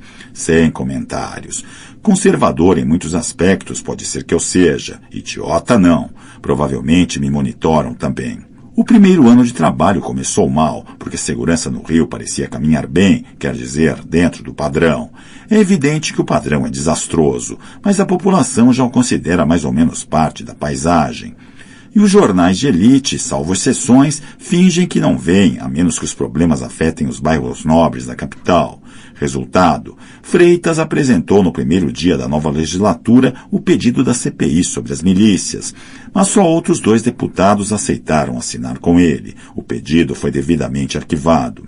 Marcelo insistiu várias vezes, sempre que os colegas da Draco me passavam novas denúncias, em vão, até que pouco antes do final do primeiro semestre, profissionais de um jornal popular foram barbaramente torturados por milicianos em uma favela da Zona Oeste, repórter, fotógrafo e motorista. Ingênuos acreditaram que a favela fazia parte da nação regida pela Constituição Federal e o Estado Democrático de Direito. Amarga ilusão. Imaginaram que lhe seria assegurada a liberdade de ir e vir, perguntar e ouvir, entrevistar, fotografar, enfim, cobrir o dia a dia da comunidade. Só não foram assassinados porque os mafiosos descobriram que uma mensagem de texto havia sido enviada antes da apreensão do aparelho. O feliz vazamento que indicava sua localização obrigou os policiais criminosos a liberá-los. Traumatizadas, as vítimas aderiram ao programa de proteção à testemunha e fugiram do Estado com apoio do jornal. A consequência foi um estardalhaço sem paralelo. Ondas de notícias chocantes sobre as milícias se sucederam.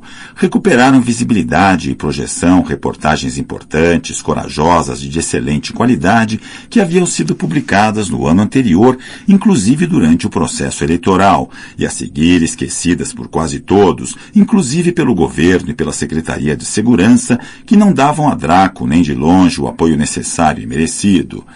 A deterioração da segurança, que não era novidade, embora não estivesse no centro da agenda, veio à tona revelando toda a sua gravidade.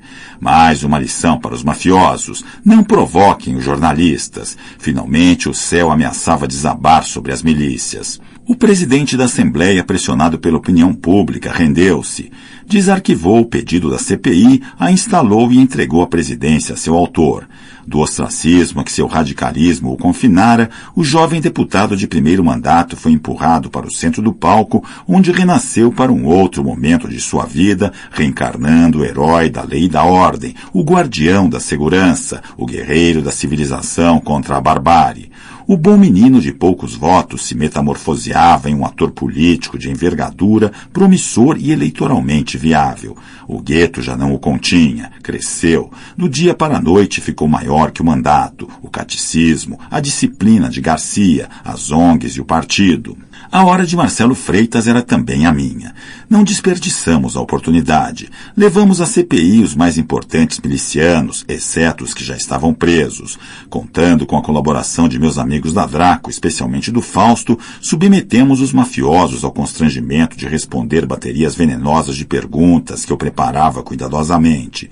Responder não é o verbo adequado, porque muitos se calavam, evocando o direito de não gerar provas contra si mesmos. Os depoentes que se dispunham a falar, com frequência se contradiziam ou inventavam mentiras tão escandalosamente hipócritas que os resultados terminavam sendo quase tão desastrosos quanto uma admissão de culpa.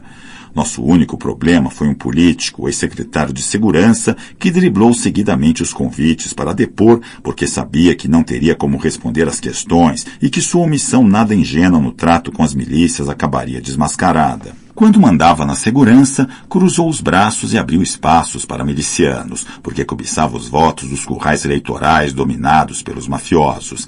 Ele venceu nossas tentativas de ouvi-lo, mas não há de ser nada. Sua chance de continuar indefinidamente ocultando o passado é inversamente proporcional à sua ambição, que não é pequena.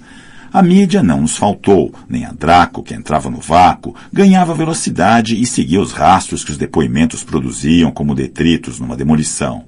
Tampouco faltaram ameaças a nós dois. Para mim, nenhuma novidade. É parte do ofício e sai na urina. Para Marcelo, foi um Deus nos acuda e lhe impôs severas restrições. De vez em quando a gente brincava. Somos nós que estamos presos, afinal. Há um mês o relatório foi lido e aprovado. A CPI não deu em pizza. Centenas de milicianos figuram na lista dos indiciados. O próximo passo cabe ao sistema de justiça criminal. Para nós foi uma vitória, porque de uma vez por todas caíram as máscaras. Comprovamos que a milícia é máfia, é crime, é a manifestação mais grave do que se pode chamar de crime organizado e constitui o principal desafio para a segurança pública e o Estado de Direito. Mostramos que a maioria dos milicianos é policial e que a infiltração na política é uma realidade. Demonstramos que não há como reprimir essa máfia sem mudar profundamente as polícias. O problema do Rio, em síntese, são as polícias. Faço sempre questão de acrescentar que também para nós, bons policiais, o problema são as polícias. E é claro, os governos que faturam as prisões espetaculares e legam aos sucessores as corporações que herdaram com alguns expurgos cuja eficácia só engana os que preferem o conforto da mentira à verdade, que às vezes é angustiante. O tráfico é um problema grave, mas declinante e nem de longe comparável às milícias. E eis, portanto, o relato de um ano de realizações e conquistas. Meu tom tem sido mais que indulgente, quase celebratório. Por isso vai soar chocante quando eu disser que o desfecho da narrativa nos cobre de cinzas. A estrada é sinuosa, nem todas as curvas podem ser feitas em velocidade. A liberdade humana e a incerteza são prodigiosas. O destino às vezes é avaro e ingrato. Eu escrevi ingrato, ato falho, pois essa é a questão. Leal, desleal, como saber o lugar certo em que deve estar? Esse é o nervo, mas vamos com calma. Um mês depois de apresentar o relatório final da CPI, Marcelo não era o mesmo. De fato, as mudanças começaram quando atravessávamos uma fase especialmente complicada, mais ou menos na metade do percurso. Ele não se atrasava, nem perdia o fio da meada das audiências e interrogatórios, não gaguejava nas entrevistas e nem deixava de me tratar com a cordialidade que era sua marca. Nunca vi um sujeito tão diplomático. Não admira que tenha se adaptado bem ao papel de mediador em negociações com presos rebelados. Tem sangue frio. Seria um bom policial, não fosse sua devoção quase evangélica aos benditos direitos humanos, em nome dos quais não hesita em perdoar todo facínora, a não ser que seja policial. Curioso, 2 pesos e 2 medidas. Já o cobrei pela incoerência. Ele só balança a cabeça, sorri e muda de assunto. Não tem mesmo a mínima esperança de me converter. Melhor assim. Marcelo, portanto, não mudou no trabalho com o qual ele continuou a manter um compromisso religioso. Mudou em um nível pessoal mais profundo. Percebi porque ele aos poucos deixou de comemorar nossos êxitos. Sorria por obrigação, mas parecia não se importar. O olhar vagava sem rumo no intervalo das falas. Alguma coisa o levava para longe de onde estava, e o motivo, qualquer que fosse, não parecia ser nada agradável. A expressão tornou-se gradualmente vincada e triste. Quanto mais nós avançávamos, mais ele parecia angustiado e desestimulado. Temi que fosse o medo. Nada de errado. Qualquer pessoa sente medo quando ameaçada de morte. Por que não? Errado seria zombar do risco. Conversei com ele sobre isso. Marcelo negou que estivesse preocupado. Foi convincente. Acho que de fato não era isso. Não me dizia a respeito o que ele estivesse sentindo. Era problema seu, embora eu tenha me afeiçoado a ele. A impressão que eu tinha era de que um movimento geológico profundo qualquer, um atrito de placas subterrâneas, passaria desapercebido por um tempo, mas em algum momento atingiria a superfície, provocando terremotos e maremotos. Pensando nele, em todo o esforço dele, meu e de alguns colegas de Draco, do Fausto e de outros policiais e de alguns jornalistas para acuar as milícias, e pensando também em meu futuro profissional ou financeiro, eu fiquei alerta. Eu pressentia a aproximação de uma desordem explosiva cujas consequências não conseguia prever. Não se tratava propriamente de intuição, ainda que minhas antenas imateriais também sinalizassem. Era mais que isso. Alguma coisa se movia no espírito do meu parceiro e o asfixiava. Tive vontade de conversar sobre isso com amigos dele, mas Marcelo era solteiro e só interagia com os colegas do mandato. Com quem eu compartilharia meu sentimento, minha intuição? Ernesto Garcia? Não falo espanhol e sou Botafogo, vale repetir. Sondei o próprio Marcelo. Não sei qual de nós é mais inepto para uma abordagem pessoal. Ele não abriu nada e nem eu. E seguimos assim, lado a lado, calados quanto ao essencial, tagarelas sobre tudo mais. Numa quinta-feira inesquecível, ele me telefonou às 5 da manhã. Já está acordado? Não estava, mas eu menti. Escrevendo no meu Twitter. Preciso falar com você agora. É uma coisa muito grave que está me deixando maluco. Mudo, não consegui balbuciar nenhuma pergunta retórica óbvia do tipo: o que aconteceu? A revolução das camadas subterrâneas finalmente rasgou a superfície. O apocalipse, pensei. Por que é que duvido de mim, de minha sensibilidade? O que foi, Marcelo? Chantagem? Mais ameaças? Você encheu o saco das brigas dentro do partido? Para tudo tem um jeito, Marcelo. Onde está a sua proverbial capacidade de levitar feito um monge zen acima das erupções e das guerras? Não quero falar pelo telefone, mas fica tranquilo quanto à minha segurança. Não tem nada a ver com isso. Na velocidade que minha condição permite, eu levantei.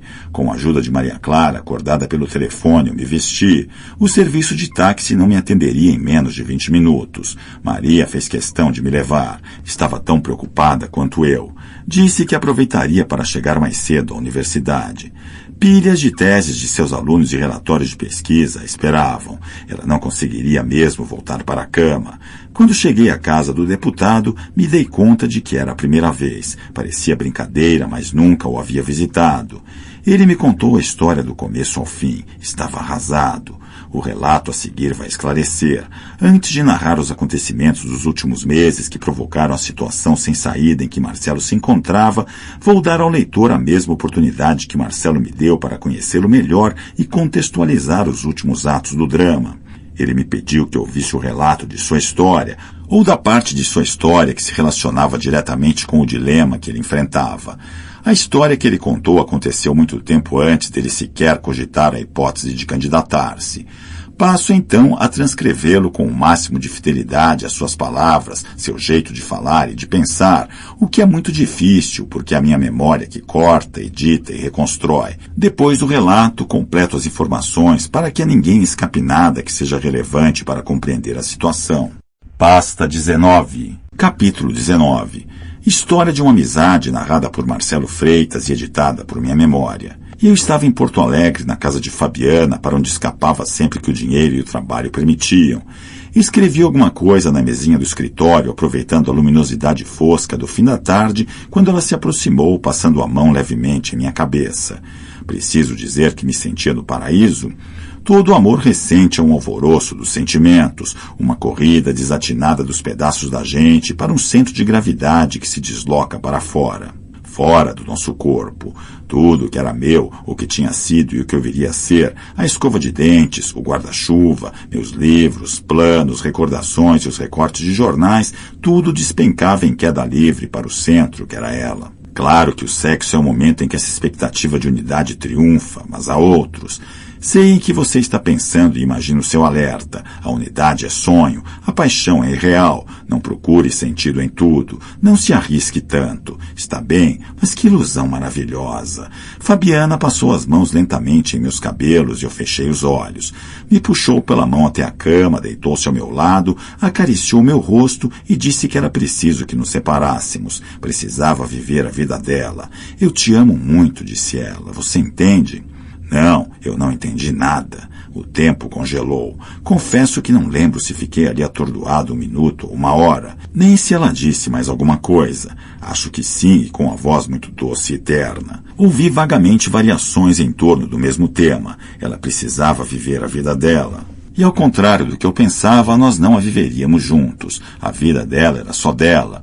Olhei no espelho e não encontrei uma vida que fosse só minha, mas já era tarde. O cristal tinha quebrado. A noite aos poucos bloqueou a passagem que me conectava com a luz natural de onde eu puxava o ar. A sensação foi a de um longo e profundo mergulho em águas escuras. Os segundos que se arrastavam madrugada dentro eram preenchidos por um exercício meticuloso, como se eu jogasse xadrez comigo mesmo. Eu reconstituía cada detalhe das situações em que estivemos juntos, eu e Fabiana, nos últimos dias, semanas e meses, tentando identificar os pontos de mutação possíveis. Aqueles gestos e palavras que, se fossem alterados, teriam determinado outro curso para o nosso destino. Gasto inútil de energia, você vê. Passaram-se muitas horas. Sei disso porque subitamente era manhã e me cabia fechar as malas e ir para o aeroporto em busca do primeiro voo disponível para o Rio. Pois é, cheguei ao aeroporto parecendo mais um vira-lata atrapalhado que um lobo ferido. Sabe o cachorro que cai do caminhão de mudança? Era eu. Na verdade, não sei exatamente o que fiz. O alarido do aeroporto era uma vaga realidade distante que eu cruzava, metido em minha armadura blindada. Meu corpo e minhas roupas vestiam os restos de uma explosão. Era assim que me sentia. Pedaços reunidos em assembleia depois que a bomba e a morte fizeram seu trabalho sujo. Lembro que na primeira vez que consegui chorar, olhava Porto Alegre pela janela do avião com meus óculos escuros. Ganhei de um casal de amigos no aniversário uns óculos escuros enormes. Você precisava ver. Muito feios, mas uma máscara perfeita. Aterrissando no Antônio Carlos Jobim, só pensava em me meter numa caverna e hibernar. mas o Rio de Janeiro não é exatamente o cenário ideal para quem deseja submergir, desaparecer, desligar todos os fios, principalmente quando se trata de alguém como eu. Você sabe, militante de direitos humanos é feito médico e bombeiro. Não tem hora para dormir, acordar, encerrar o trabalho, apagar a luz. Nem pode se dar ao luxo de beber ou sumir. Quando estava em Porto Alegre, mantinha o celular ligado e sabia que providências tomar, mesmo à distância. Chamados aparecem a qualquer hora do dia ou da noite, sobretudo para quem se especializou em negócios com presos rebelados. Eu era o cirurgião cardíaco dos direitos humanos, entende? O coração não tem hora para entrar em pane. Não vou lhe falar sobre Fabiana, porque não quero parecer melodramático. Se começo a falar dela, até hoje é um Deus nos acuda dentro da minha cabeça. Não quero perder o rumo do meu relato, e você me desculpe esse tom pessoal e esses detalhes íntimos, mas acho que essa história não se entende fora da atmosfera emocional em que ela foi vivida. Enquanto aguardava a mala, liguei o celular. No fundo, esperava que Fabiana tivesse gravado um recado dizendo que tinha cometido um gigantesco engano, me pedindo para voltar no avião seguinte. Nenhum recado dela, mas havia uma mensagem de texto do Sileno. Liga, urgente. Você chegou a conhecê-lo? Eu acho que não. Adoro o Sileno, apesar da carranca de poucos amigos que ele ostenta como uma bandeira de sua causa. Muita gente não gosta porque ele é grosso, antipático, despeja uma coleção prodigiosa de palavrões, não respeita etiqueta e não se veste de acordo com as expectativas. Ainda assim, ele é o cara. Aliás, se os delicados ofendidos tivessem passado metade do que ele passou na vida, duvido que tivessem superado os traumas e o ressentimento com garbo, a inteligência e a criatividade que ele exibe. Além do mais, é comovente e contagiante sua solidariedade com as vítimas de injustiças. No fundo, a cara feia é charme. O estilo durão esconde o coração mole. Ele resolveu adotar esse personagem casmurro e agressivo para conquistar um lugar ao sol e impor respeito. Se tentasse ser o que não era, a metamorfose seria incompleta e ele ficaria devendo. Por isso, faz o contrário. Traz a favela consigo, arma o barraco, monta o cenário e passeia com intimidade onde quer que esteja, porque graças a esse truque o mundo é a sua casa e a periferia é o centro. Os mauricinhos se escandalizam, as patricinhas caem na rede. Como diz um amigo meu machista, se a burguesia fosse feminina, a luta de classe seria pelo menos mais elegante e talvez acabasse no altar. Liguei, claro, devia ser coisa séria, embora eu torcesse para ele não atender. Eu só queria a reclusão da minha caverna. Sileno, sou eu. Como eu quem? Eu, Marcelo Freitas, fala. Bem, meu caro, você pensou que a separação de Fabiana fosse o tema deste relato, não é?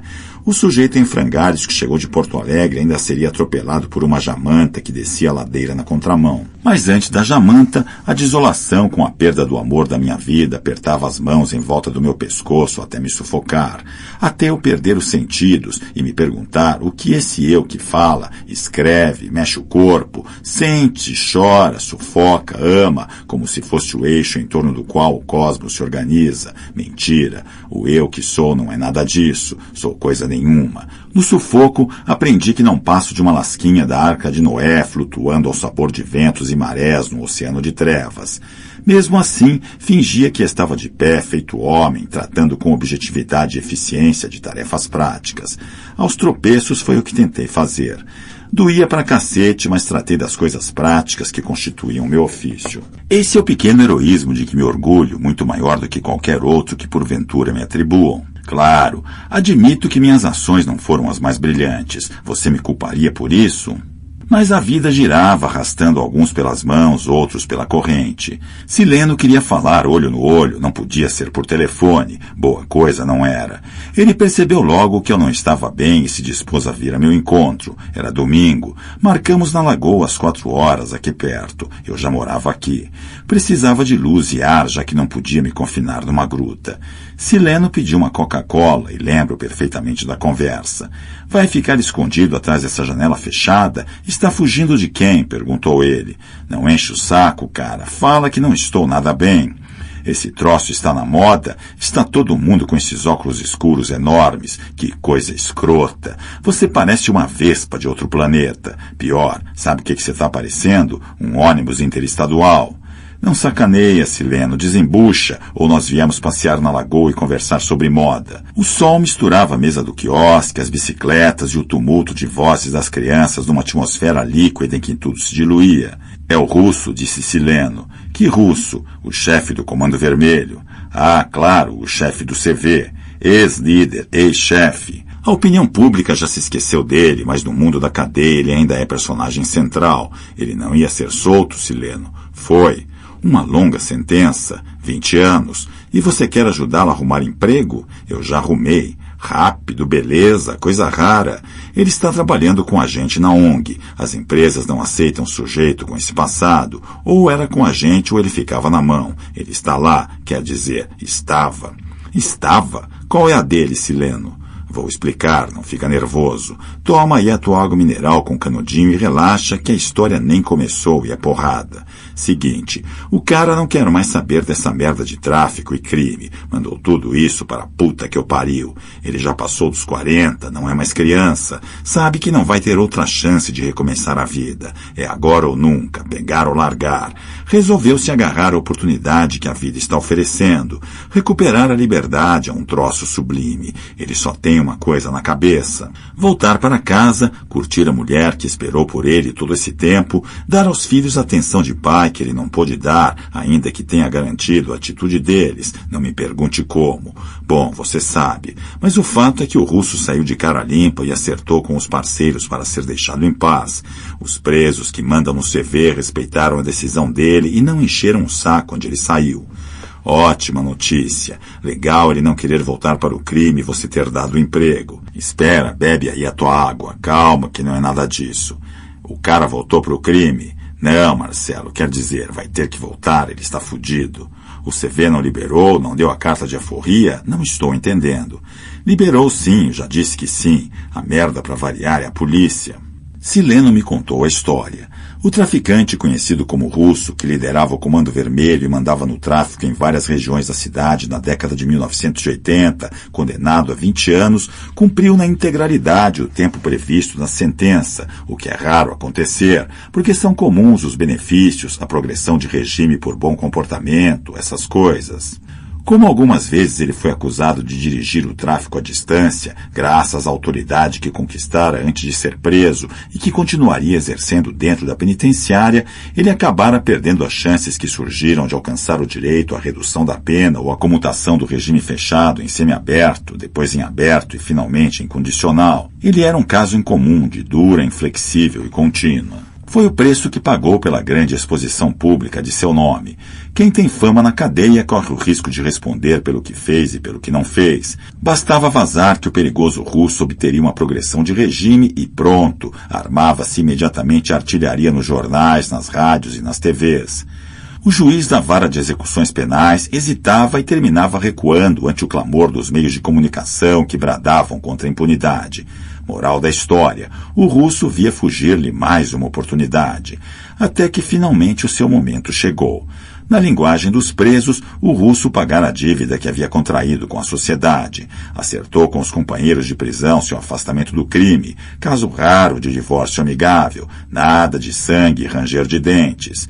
Pelo que disse ao Sileno, ele hoje admite que a vida criminosa é um inferno, não compensa mesmo. Talvez compense para os que lavam dinheiro, roubam o erário público e posam de honesto, mas para o bandido pé de chinelo não. Ter passado dos 30 anos de vida já era uma vitória para o russo. Ter chegado aos 50, um feito quase milagroso. Ganhar a liberdade e começar de novo, uma bênção. Voltou para a favela onde mora sua mulher, onde está sua família, e avisou que tinha saído do crime. Tinha o plano de sair de lá assim que conseguisse um trabalho, porque temia que a turma do tráfico não o deixasse em paz, não propriamente o ameaçando e cobrando seu retorno, mas lhe pedindo ajuda, mediação e orientação.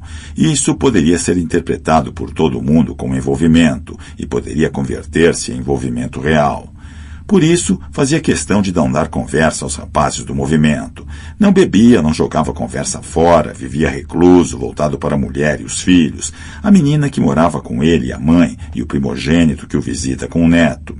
Russo virou um homem de família, só faltava o trabalho, ou melhor ainda, o emprego, e foi o que o Sileno lhe deu. Segundo o testemunho de Sileno, Russo andava na maior felicidade. Confesso que em outra circunstância da minha vida, talvez não desse tanta ênfase ao lado pessoal e subjetivo dessa história. Naqueles dias não conseguia ouvi-la sem pensar na emoção do Russo reencontrando o amor da sua vida. Acho comovente imaginar essa mulher esperando o marido por tanto tempo. É estranho, mas existe beleza em meio à sujeira doentia de uma penitenciária e ela resiste ao veneno. E o passado horroroso pode ser o combustível para uma pessoa se lançar de cabeça no futuro. A convivência da sordidez com o sortilégio, do pútrido com valores nobres, isso é o dia a dia de uma prisão, e você sabe disso tão bem quanto eu. Acho que o fato de eu ter sido criado num bairro popular e crescido vizinho de uma penitenciária, de jogar futebol todo fim de semana no campo dos presos, com eles, acho que tudo isso derrubou alguns muros para mim. Se Fabiana não fosse uma personagem do meu enredo, garanto que eu não estaria disperso. Este relato seria mais objetivo e você saberia o mais importante. Desde que Russo saiu da prisão, toda semana 2 policiais batiam em sua porta pedindo dinheiro. O verbo pedir, na verdade, não se aplica. Pedir é uma forma elegante e, portanto, inteiramente inadequada de denominar esse tipo de extorsão.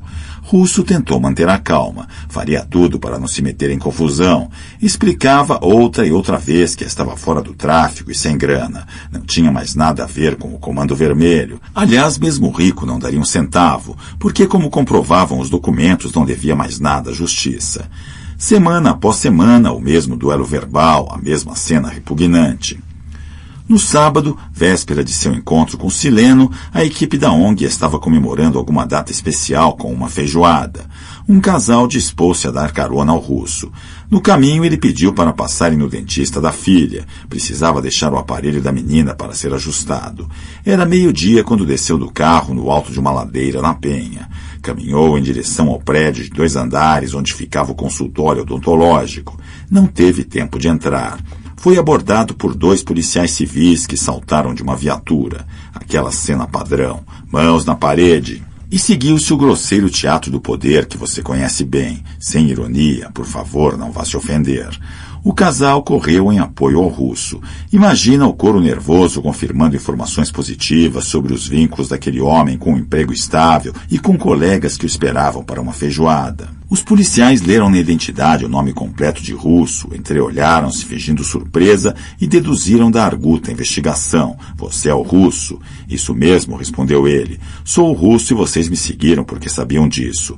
Mas deviam saber que estou livre e tenho os papéis que provam a veracidade do que eu digo. Não existe nada contra mim. Foi isso mais ou menos o que ele disse em sua defesa, secundado pelo casal. Mas os policiais avisaram que iam levá-lo para a delegacia. Averiguações.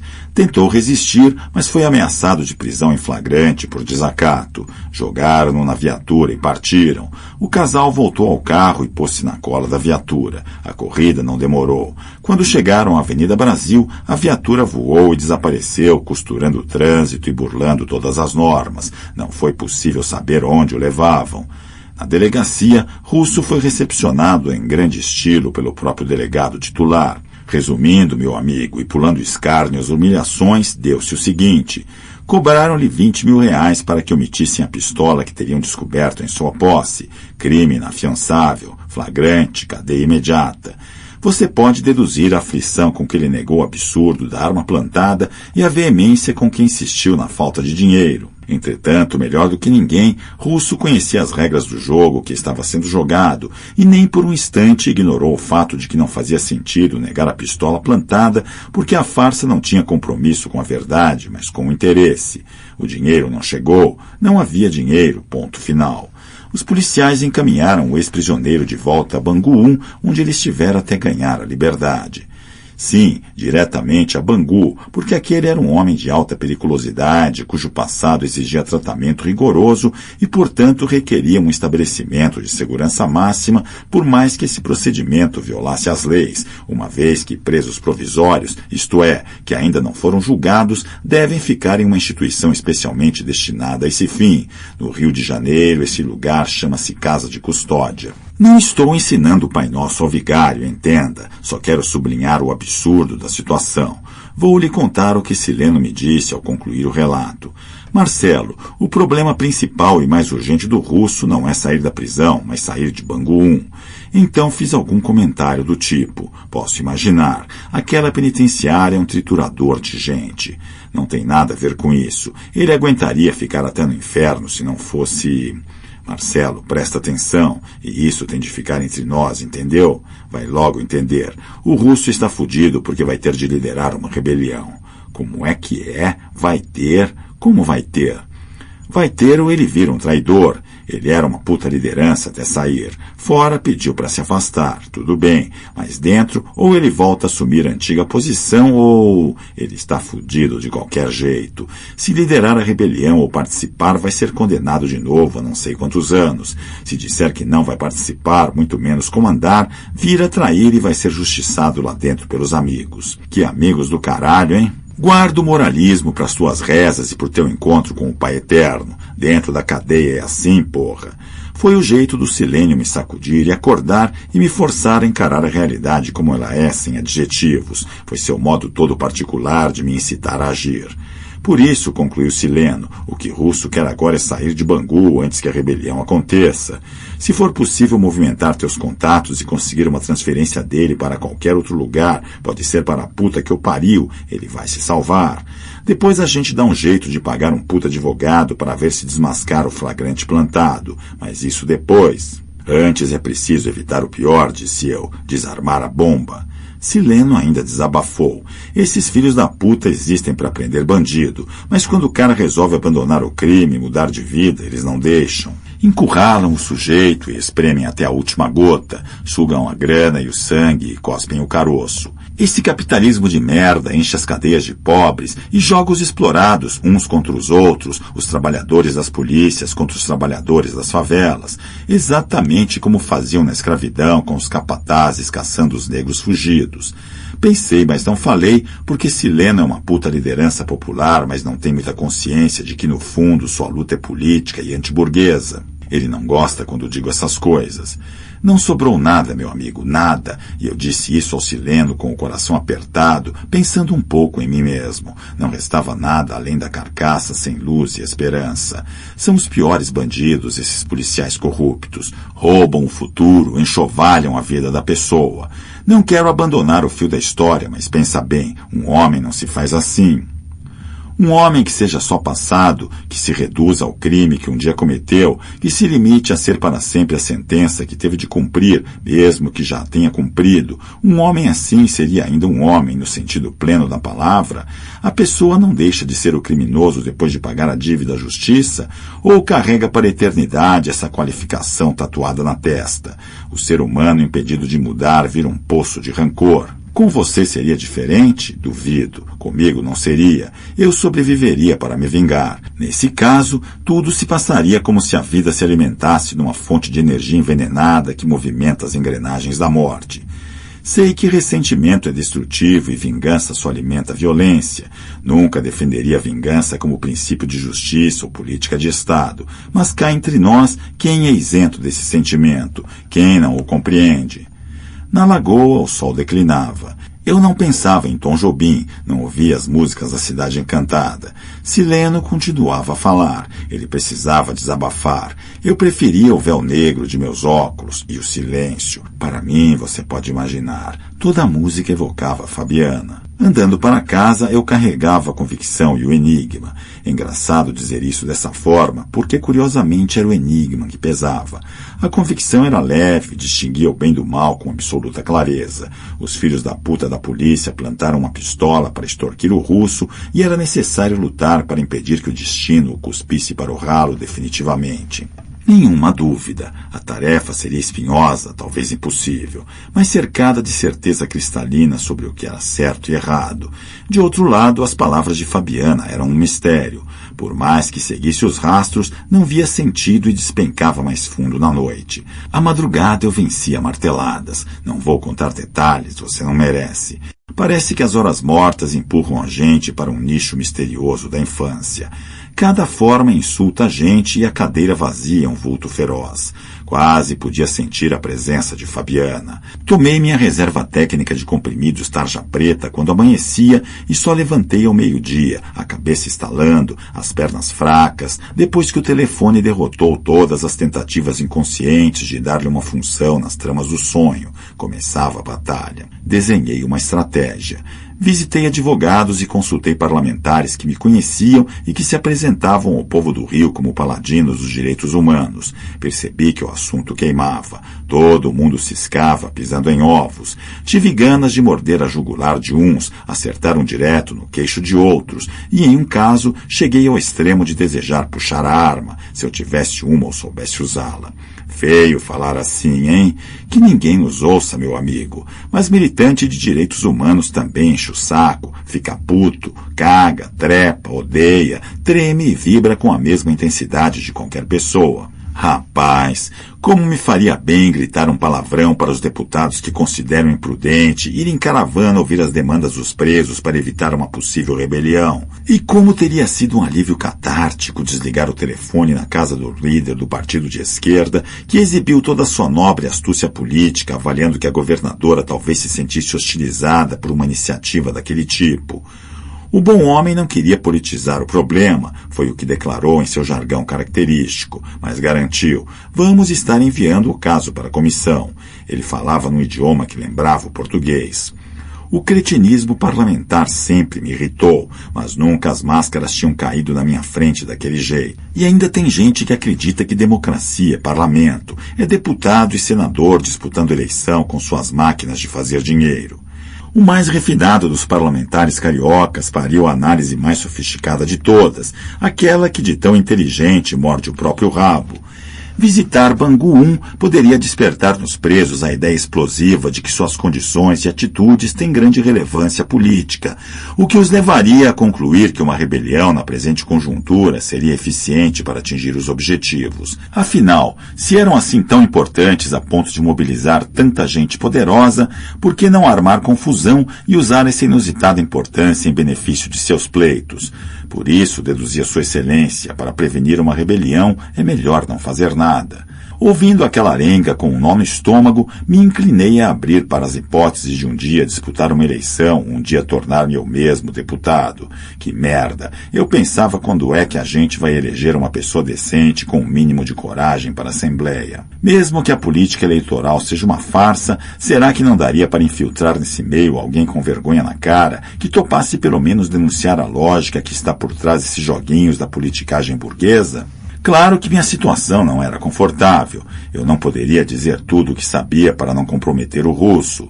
Se eu fosse muito longe, o governo esmagaria com suas patas Bangu 1 e ele, recém-chegado e adversário dos planos de seus companheiros, poderia se tornar o primeiro suspeito de traição. Minhas metas eram obter a transferência do russo para outro estabelecimento prisional, desestimular a rebelião que se armava e que poderia provocar muita violência dentro e fora da penitenciária, mas sem comprometer o russo, e encaminhar seu caso para uma solução que revertesse a infundada acusação de porte de arma que o conduzira de volta à cadeia. Na quarta-feira ele me ligou usando o celular de Sileno, que fora visitá-lo. Fez um resumo da saga, me agradeceu a ajuda e pediu que me apressasse. Não explicou o motivo da urgência e nem precisava. Prometi fazer tudo o que estivesse a meu alcance e lhe disse que esperava que ele, por sua vez, fizesse o possível e o impossível para segurar a onda. Não disse qual onda e nem precisava. Ele sabia muito bem do que eu estava falando. Fui claro com ele, entendia os limites dele, assim como compreendia o que ele devia estar sentindo. No lugar dele, eu iria querer arrebentar tudo, explodir aquela merda e arrancar a máscara hipócrita do governo, da polícia e da justiça. Mas o que fazer? O caminho não era esse, não poderia ser esse. Violência só gera violência e nos afasta cada vez mais da justiça e da verdade. Fui ficando exaltado, você me conhece. E me ocorreu que poderiam estar nos ouvindo. Tanto eu quanto Sileno éramos vistos como inimigos por parte do sistema de justiça criminal e segurança pública, porque a turma pensava que militante de direitos humanos só defendia bandido. Essas coisas todas. Nada mais natural, portanto, do que grampear em nossos telefones. Mas afinal não tinha dito nada que não pudesse dizer ao vivo e em cores e em horário nobre no Jornal Nacional para todo o país. com exceção de 2 ou 3 expressões proibidas para menores. Ainda que o golpe contra o russo e as condições carcerárias desumanas fossem muito mais obscenas do que um dicionário inteiro de palavrões. 3 ou 4 dias depois, agora não me lembro exatamente, estava dando aula no cursinho pré-vestibular em Niterói quando o telefone vibrou em cima da mesa. Nunca interrompo uma aula para atender o celular. Costumo, inclusive, desligá-lo.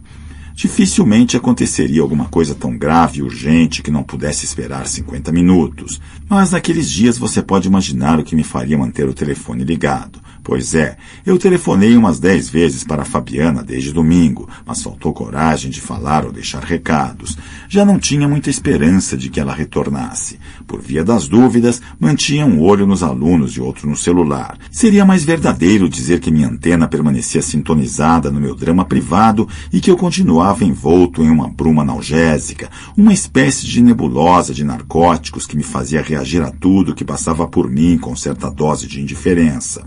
Mesmo a guerra pela transferência do russo, que me mobilizava e emocionava, eu a vivenciava sem vaidade, sem bandeiras e sem entusiasmo. Isso é grave, porque sem entusiasmo a alma guerreira se eclipsa e as incursões perdem o ímpeto. O celular vibrou. Não era ela. Era Lima Neto, capitão do BOPE. Só podia ser emergência. Interrompi a aula e atendi. Pois é, meu amigo, aconteceu mais cedo do que eu imaginava aquilo que eu mais temia. Bangu 1 caiu nas mãos dos presos, que passaram a controlar toda a unidade e 8 reféns. Havia 4 mortos. Não se sabia quem eram as vítimas. Despedi-me dos alunos com uma desculpa superficial e sumária e verifiquei na mochila se tinha trazido meu kit. Claro que sim, depois de poucas e boas, nunca esqueço. Peguei um táxi e cheguei em 15 minutos ao heliporto do GAN, que fica atrás da rodoviária de Niterói. Só faltava dizer que vesti meu uniforme de super-herói e decolei para mais uma missão impossível. Acontece que, em matéria de super-heróis, Lima Neto seria um personagem muito melhor do que eu. Não tenho nada de super e muito menos de herói, e nem preciso lhe dizer isso. Kit rebelião era o seguinte: protetor solar, óleo repelente de insetos, escova e pasta de dentes, fio dental, desodorante, aspirinas, lanterna, papel higiênico, carregador de celular, 6 barras de cereal, 2 garrafinhas de água mineral. Quando a gente não sabe o que vai acontecer e quanto tempo vai durar uma rebelião, o melhor era se precaver com o indispensável. Já tive de ficar horas ao sol. Quase fui comido vivo por insetos à noite. A primeira providência da direção de uma penitenciária rebelada é desligar luz e água, o que em geral afeta o abastecimento do setor externo. O pessoal do BOPE me conhece há tempos. Lima Neto virou uma espécie de companheiro de jornada. Ele era o negociador do BOPE, meu parceiro. Eu era o negociador independente. Como quase sempre, os presos pediam que eu estivesse presente e incluíam esse item em suas primeiras reivindicações. Eu e o capitão nos aproximamos. Os presos gostavam que eu participasse porque ganhei fama de respeitar o acordo e zelar junto à polícia e à administração penitenciária por seu cumprimento. Sabiam que era e sou um cara de palavra e que os meios de comunicação me ouviam, o que é particularmente relevante para evitar traições governamentais ou policiais. Por outro lado, era e sempre será conveniente para a polícia contar com alguém que é ouvido e tem crédito entre os presos. Eu e Lima Neto já havíamos compartilhado momentos difíceis juntos. Além de competente, ele era um sujeito de rara integridade, respeitava acordos e era leal, duro como se tem de ser nas negociações, mas leal. Palavra dada era palavra cumprida. Esse histórico, que é dele e é também meu, se converteu em um capital valiosíssimo, porque lastreava a credibilidade sem a qual não se dá um passo em circunstâncias críticas. Quando o conheci, senti aversão por sua história e antipatizava com ele. Você lembra do episódio do garoto que sequestrou um ônibus, matou uma jovem e acabou sendo morto por policiais na caçamba de uma viatura quando era transportado para a delegacia? Acho que você sabe. Lima Neto foi acusado de ter matado o rapaz. Ele se defendia alegando que tinha sido um acidente. Ele teria tentado imobilizar o garoto que se debatia, aplicou-lhe um golpe no pescoço, uma espécie de mata-leão, e o sujeito apagou. Parecia desmaio, mas de fato o sequestrador estava morto. Quando soube das alegações dele, eu ainda não o conhecia e achei a explicação uma verdadeira história da carochinha. Como você deve se lembrar, ele foi a júri popular e acabou inocentado. A fábula era conveniente, eu pensava. A sociedade queria linchar o sequestrador que assassinou a moça. Lima Neto só aplicou a sentença. O júri deve ter avaliado que seria uma covardia atribuir a uma pessoa a culpa da sociedade. Ou vai ver que também concordava com a pena de morte sentenciada pela massa. Ou, quem sabe, acreditou no argumento da defesa e na palavra do capitão. Esse caso me revoltava. Eu via Lima Neto como o que existia de pior, o representante da polícia com o braço armado do ódio popular que clamava por vingança e fazia justiça com as próprias mãos. Entretanto, ao longo do tempo, me afeiçoei a ele e aos poucos refiz a imagem inicial. Mais tarde lhe conto o que descobri. Hoje tenho uma visão inteiramente diferente dele. Como de costume, a equipe do transporte aéreo já me aguardava no heliponto. Com a experiência, aprendi que o helicóptero leva 6 minutos para cruzar a Bahia, cortar a região portuária do Rio, seguir em diagonal para o oeste e aterrissar em Bangu, no campo de futebol do 14º Batalhão da PM. Uma viatura fica preparada à minha espera. Lima Neto quase sempre chega antes ao local da rebelião. Dessa vez não foi diferente. Passei batido pela guarita e a cancela que separam o bairro da área imensa em que ficam as unidades prisionais de Bangu, onde as famílias e os repórteres já começavam a se apinhar. No voo, ouvi o relato resumido do que tinha acontecido. Os reféns eram 8, 5 agentes penitenciários e 3 trabalhadores que faziam uma reforma. As vítimas fatais eram presos ligados à facção criminosa chamada Amigo dos Amigos. A informação confirmava as expectativas. Se os mortos eram do ADA e se havia só um punhado de presos no 3º Comando em Bangu 1, provavelmente a rebelião tinha sido desencadeada pelos presos do Comando Vermelho. Ou seja, com toda certeza o russo não estava entre os assassinados, o que me aliviava. Claro, era horrível saber que havia vítimas fatais, mas seria ainda mais trágico se entre elas estivesse o russo, dadas as circunstâncias que cercaram seu retorno à prisão. Por outro lado, a notícia era angustiante, porque se não constava entre os assassinados, seu nome constaria entre os assassinos, independentemente do que de fato fizera e a despeito de sua posição contrária àquela violência, posição da qual ninguém jamais ouviria falar, dadas as condições que o impediriam de defender-se sem se transformar em delator. Ele provavelmente preferiria mofar na prisão a delatar. Lealdade é um valor inegociável mesmo no submundo do crime, pelo menos naquele grupo que ele havia liderado, o que não fazia o grupo melhor. As virtudes provavelmente se esgotam na lealdade. Talvez também se pudesse dizer daqueles homens que eram corajosos, mas não acho que a coragem seja em si uma virtude. Depende para que serve e em quem é aplicada. Coragem para assassinar e fazer reféns? Aliás, o mesmo raciocínio se aplica à lealdade ou não. O que você acha? Bem, eu não tive tempo para refletir sobre ética. No portão de Bangu 1, cumprimentei o diretor, um agente penitenciário velho conhecido e Lima Neto, com quem troquei poucas palavras antes de entrar no presídio rebelado. A fumaça escura que se elevava acima do prédio e borrava o céu azul espargia as cinzas do corpo torrado de Zé Mário, o líder do ADA. O que desejavam os presos? A finalidade prioritária era fugir, e isso valia para 9 entre 10 rebeliões.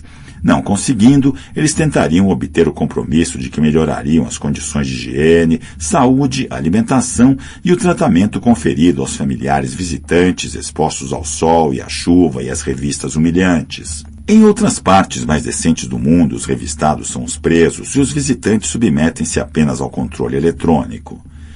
Em último caso, os rebelados tentariam pelo menos evitar retaliações e retrocessos. Quase sempre a coisa terminava assim. Como nas greves derrotadas, o último trapo da bandeira de um movimento operário vencido é a suspensão do desconto pelos dias parados. Sai-se com uma mão na frente e outra atrás, mas a cabeça erguida. Um auto-engano, certamente, mas eficiente porque dá gás aos líderes e os autoriza a recuar. Como ensina todo manual de guerra e política, não humilhe o inimigo ou ele terá de buscar forças onde já não havia energia e resistirá até a morte. Quer vencer? Abra um espaço confortável para o recuo do inimigo. Satisfaça-o com as migalhas que mitigam a derrota. A não ser que você possa impor uma derrota total, aniquiladora e irreversível. Nesse caso, ela lhe será conveniente porque lhe dará vantagem na correlação de forças que presidirá a distribuição do butim. É o que explica as bombas atômicas lançadas pelos Estados Unidos no Japão, em Hiroshima e Nagasaki, às vésperas do fim da Guerra Mundial, quando a disputa já estava definida. As centenas de milhares de vítimas foram o preço pago para que a futura Guerra Fria entre os Estados Unidos e a União Soviética se realizasse em uma Europa dividida em termos favoráveis à potência, cuja superioridade bélica se afirmava com aquele espetáculo pirotécnico monstruoso. No caso de uma rebelião, não existe nada comparável a uma vitória total, e o mais próximo do que poderia ser considerado, guardadas as proporções, equivalente ao massacre de Hiroshima foi Carandiru, tragédia que provocou a morte de 111 presos em São Paulo no início dos anos 1990. Você lembra, claro, todo mundo conhece o caso.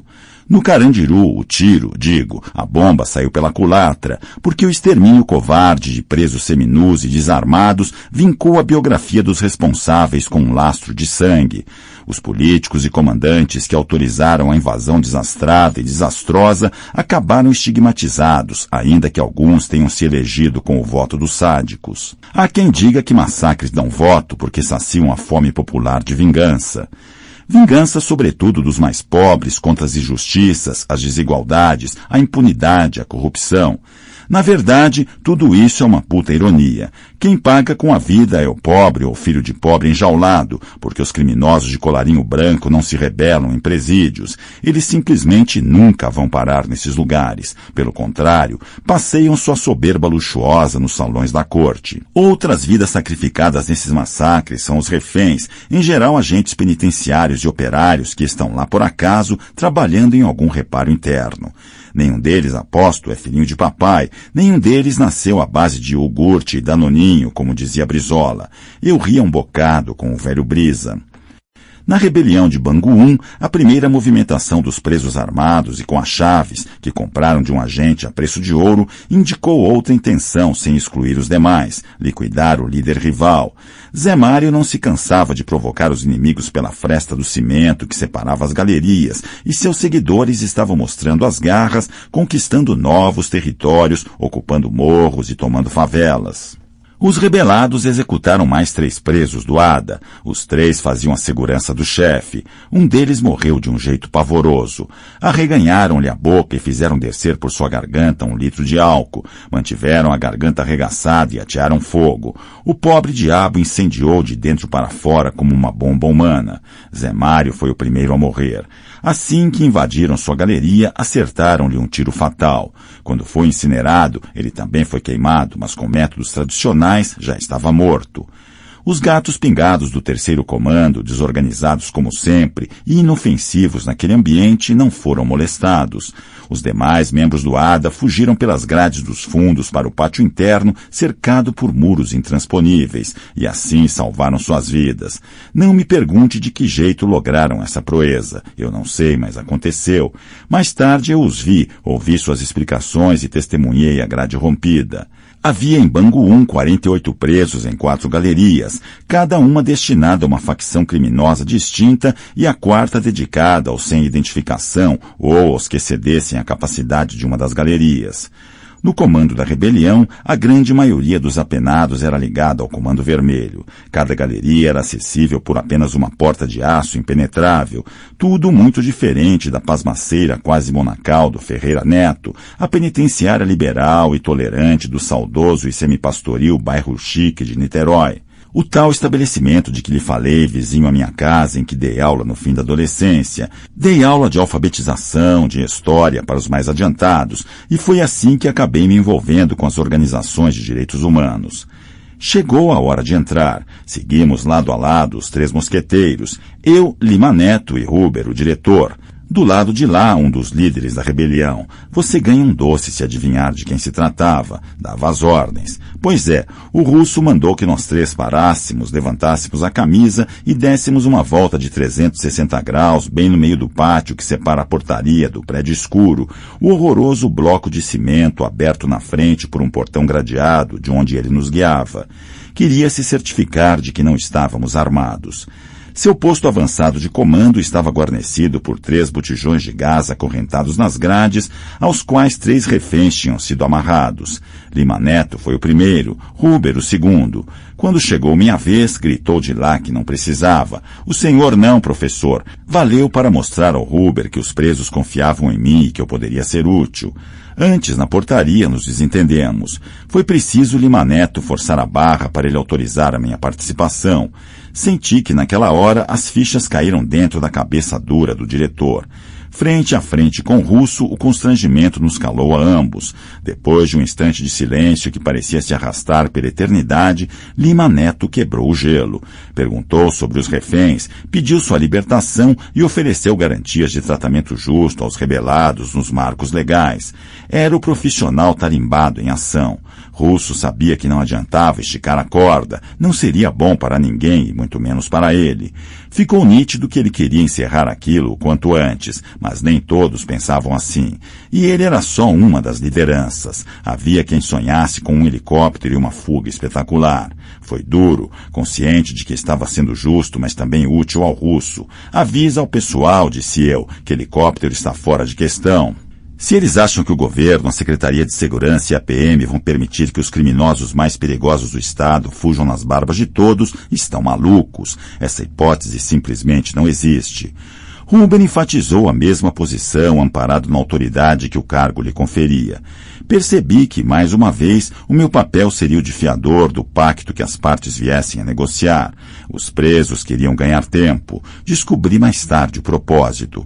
O plano deles era quebrar tudo para inviabilizar sua permanência naquela unidade. Eles consideravam Bangu 1 a máquina claustrofóbica de fabricar loucos. Engraçado, eu me lembro do Moreira Franco, no final dos anos 1980, todo orgulhoso inaugurando o primeiro estabelecimento penitenciário de segurança máxima do Estado. Era uma novidade à época. E o governador ostentava aquele incontido ar de satisfação.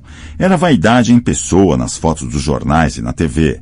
Estava prontinho para sair da vida política, se fosse o caso, e entrar para a história. Já não faltava obra para legar à posteridade. Na verdade, isso não tem a menor graça. O arquiteto de Bangu 1 deve ser uma pessoa doente com uma imaginação perversa. Todo o projeto se resume a enterrar o cara vivo, mantendo-o pelo menos respirando. Já a cabeça vai para o espaço. Bangu é um escafandro coletivo que ferve a 50 graus. Pois os presos precisavam ganhar tempo para arrebentar o que pudesse ser arrebentado, e tinham de fazer direito, porque se quebrassem só um pouco, arcariam com os prejuízos, isto é, continuariam ali em um ambiente ainda mais degradado. Provavelmente, para ganhar tempo, Russo, em nome dos insurgentes, pediu a presença dos repórteres e cinegrafistas. Os presos não entregariam as armas e os reféns sem a mídia. Bobagem, rapaz. Isso já complicou a situação de alguns de vocês antes e vai complicar de novo, disse eu. As barbaridades que vocês fizeram quando foram registrados em fotos coloridas ou em vídeo vão se tornar ainda mais brutais e incentivar os juízes a determinar sentenças mais duras. Imagens são o pior testemunho contra vocês. Russo saiu para ponderar com os comparsas. Eu, Lima Neto e Huber não entramos para as galerias. Russo nos deixou com 2 presos armados e os reféns. Ele vinha e voltava nervoso para uma consulta, uma hipótese, uma tentativa. Eu já sabia que o processo seria demorado. Tinha certeza de que eles não jogariam a toalha antes de se convencerem definitivamente de que não havia flexibilidade do nosso lado para considerar nenhuma hipótese que não fosse a entrega das armas e dos reféns e a rendição incondicional. Os rebelados não desistiram até esgotar todas as alternativas e reconhecerem que o único espaço de negociação envolvia as garantias de que eles seriam respeitados e tratados depois da rendição, como a lei manda. Quando a gente entra em uma situação explosiva, o coração bate aos pinotes. Cada barulho, cada gesto parece prenunciar o apocalipse. A adrenalina circula em alta velocidade e as têmporas latejam. Um dia perguntei ao Lima Neto se isso acontecia só com leigos como eu. Ele disse que todo mundo sente esse tipo de coisa. A diferença é que no BOPE ele era treinado para tomar decisões nesse ambiente e agir sem titubear, com precisão cirúrgica, mesmo sob estresse. Observei um certo alinhamento do Huber, mas logo me dei conta de que não era bem isso. Ele talvez estivesse perturbado com os homens ao nosso lado amarrados aos botijões. Na verdade, acho que era eu quem vivia esse alinhamento. Ao contrário das outras vezes, a adrenalina não fez efeito, não circulou, nem o medo nem a angústia das indefinições, nem mesmo a empatia com o russo, que antes era tão forte. Era como se eu não sentisse nada, como se estivesse sob efeito de um anestésico. No fundo, sabia que meu pequeno mundo particular se metia bem no meio entre mim e a rebelião. Não sei se você me entende. Fabiana me assombrava. O amor que existia e não existia, aquela coisa tão estranha, cravava unhas e dentes em meu pescoço, torcia o estômago e as tripas. Era isso que me acorrentava ao meu próprio botijão de gás íntimo invisível.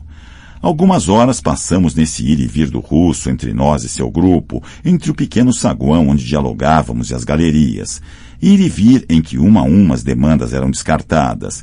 Esse movimento era também dos reféns, levados e trazidos do interior das galerias em rodízio para poupá-los um pouco do estresse esse extremo que experimentavam quando ficavam amarrados aos botijões. Do ponto em que estávamos, víamos o ritmo ansioso das manobras na portaria.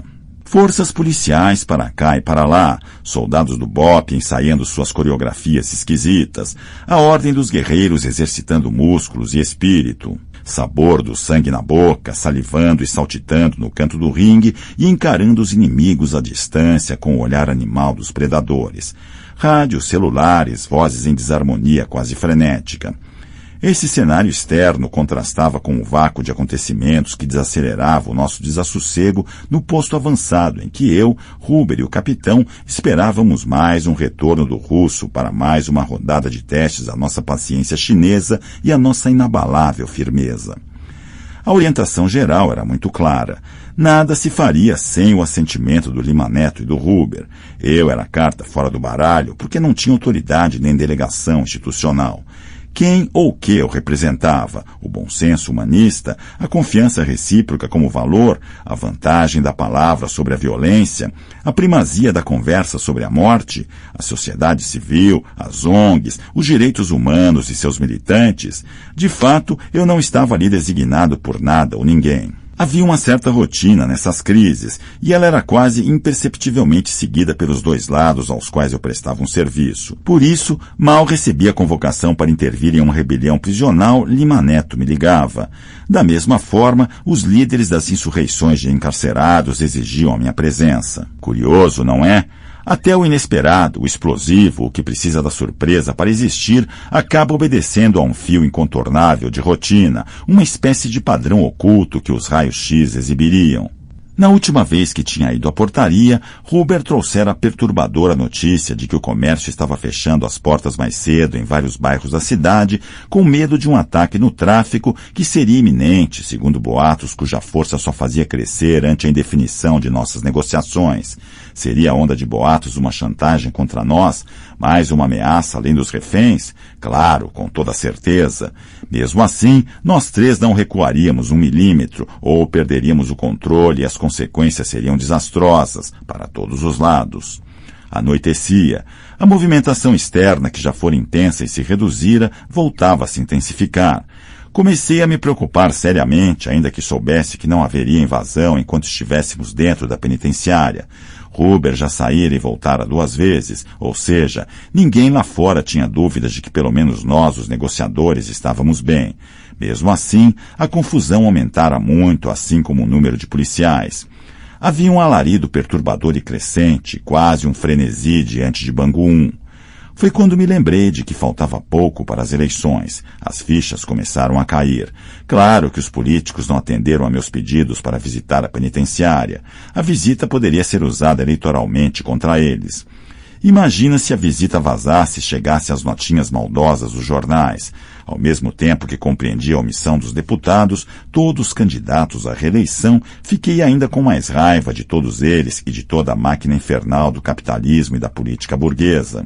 Tudo se resume à eleição, até a pusilanimidade é calibrada pelo relógio eleitoral. Que coisa nojenta! E as fichas não pararam de despencar em minha cabeça. Uma tempestade de descobertas óbvias e inquietantes, super inquietantes. Sabe o que, em um estalo, eu compreendi?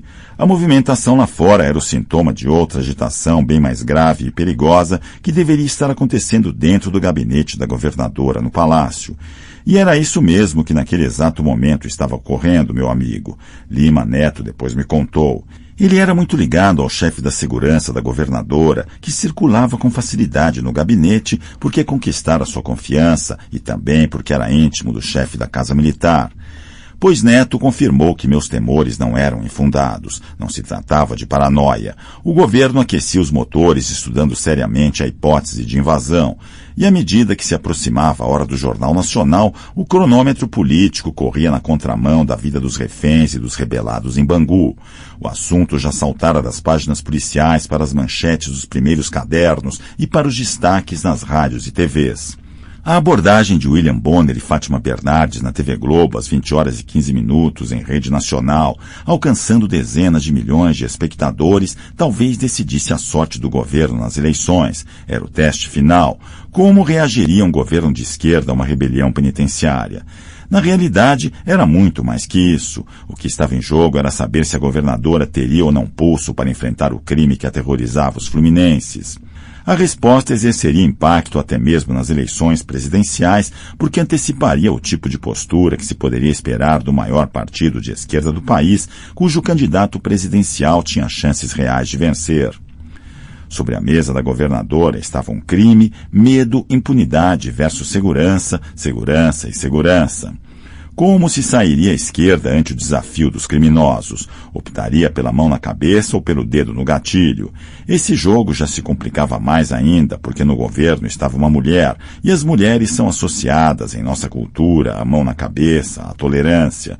Mulher é igual a mãe, e maternidade é igual a cuidado e perdão. A mentalidade machista brasileira prefere segurança a cuidado e confunde justiça com punição. Bom, acho que você não concorda, mas enfim, depois discutimos isso. Essa é a cabeça da maioria dos brasileiros. Talvez seja a sua também, mas não tome isso como desrespeito, e até de muitas brasileiras. E o jogo político que estava sendo jogado era coisa de profissional, briga de cachorro grande. Não tinha nenhum ingênuo ali no meio da muvuca. O que estava em disputa era o poder. No Rio e indiretamente nos demais estados. Um erro ou um acerto em nosso estado, celebrado ou lamentado no Jornal Nacional, poderia fazer a diferença em muitas eleições estaduais e até na disputa presidencial. Por isso, conforme Lima Neto me confidenciou algum tempo depois, um peso pesado nacional do partido participou por telefone da decisão que estava sendo gestada no QG do governo do estado do Rio. Será que as pessoas no governo, o secretário de segurança, a própria governadora seriam loucos a ponto de cometer uma barbaridade? Eles não têm esse perfil, pensei comigo. Não tem, mas a política manipuladora no sistema capitalista transforma as pessoas. As perspectivas do poder produzem mutações profundas. Por um lado, convenhamos, não faria o menor sentido sujar a biografia com sangue quando tudo o que se tem a fazer é esperar, porque a rendição dos rebelados é líquida e certa e vai cair nas mãos do governo e da polícia como fruta madura. Não seria por algumas horas que se trocaria a paz de espírito. A governadora passaria a vida inteira explicando a precipitação. Não só ela, o secretário também e o comandante da PM. Eu me recusava a acreditar que não restasse um mínimo de racionalidade naquelas pessoas. Apesar de tudo, acredito na razão humana. Acho que ao fim e ao cabo, face à luz, o que é racional acaba prevalecendo. Mas não é isso que a história ensina, meu caro amigo. Para falar a verdade, pensar na razão foi um jeito de me acalmar, de convencer a mim mesmo de que não haveria motivo para pânico. E não deu certo. Não me convenci coisa nenhuma. A descarga de adrenalina foi brutal e implodiu meu estilo zen. Em resumo, eu passei a interpretar toda aquela excitação lá fora com um súbito temor que me embargou a voz. De tal maneira que quando o russo voltou para mais uma rodada de conversa, eu engrossei e resumi a ópera. Vamos parar com a farsa, russo. Chega de indas e vindas e consultas. Vocês só têm uma saída, aceitar ou aceitar. Não tem jeito, russo. Vamos encerrar nosso jogo aqui porque lá fora o bicho está pegando. Ele estranhou o meu tom, baixou os olhos. No fundo, devia estar sentindo mais ou menos o mesmo que eu. Huber e o capitão me olharam com um misto de espanto e identificação. É isso aí, cara, disse Lima Neto encarando o russo. Dá uma espiada, disse eu, e vê se aquilo significa alguma coisa para você. Huber se esgueirou e percebeu que a presença policial tinha se multiplicado e que os ânimos pareciam exaltados. Alguma coisa está errada, ele deve ter pensado. Rapaz, vamos resolver isso de uma vez. Nenhum de nós tem muito tempo. Os caras podem querer fazer uma loucura, disse Huber. Ainda bem que ele disse loucura, eu pensei. Graças a Deus. Isso queria dizer que ele também achava a hipótese de invasão uma maluquice completa. Ele tinha experiência suficiente para compreender que a invasão desencadearia inevitavelmente um massacre. Era esse tipo de argumento que ocupava minha consciência e me ajudava a me controlar e a domesticar o medo.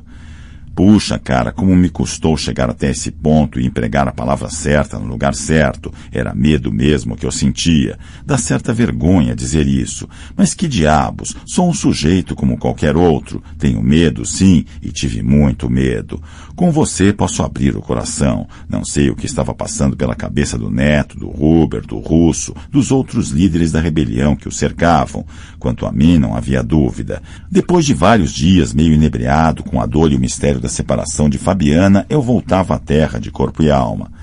A letargia, os óculos escuros, a nebulosa entorpecente que me envolvia desde Porto Alegre desapareceram.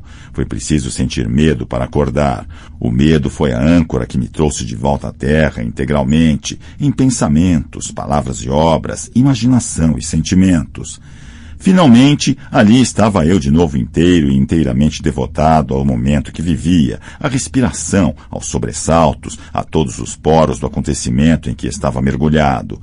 O fantasma da separação tinha sido exorcizado. Engraçado como o medo pode servir de fio terra e ligar a gente à vida. Toda a minha energia agora se concentrava na missão a cumprir. Sabe o jogador na hora do pênalti, numa final de Copa do Mundo? O joelho que latejava até um minuto antes não existe mais. O que existe é o destino à sua frente, à espera do movimento do corpo no espaço. O tempo para, você corre na direção da bola e esquece que as articulações do joelho estão arruinadas. Mais tarde elas vão lembrá-lo que continuam lá, vão alardear a ruína e não lhe darão sossego.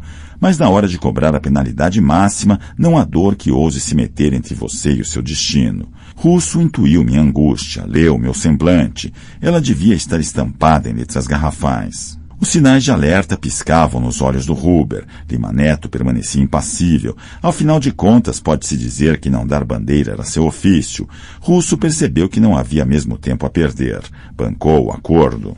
Disse que devolveriam as armas e reféns ao amanhecer, no escuro nem pensar, mas não abririam mão da presença da mídia e, como sempre, exigiam nossa promessa de que não seriam ultrajados, esculachados foi o verbo que ele usou. Você sabe muito bem a que se refere, porrada, tortura, humilhações, etc. Ou seja, penas extrajudiciais muito frequentes no universo prisional.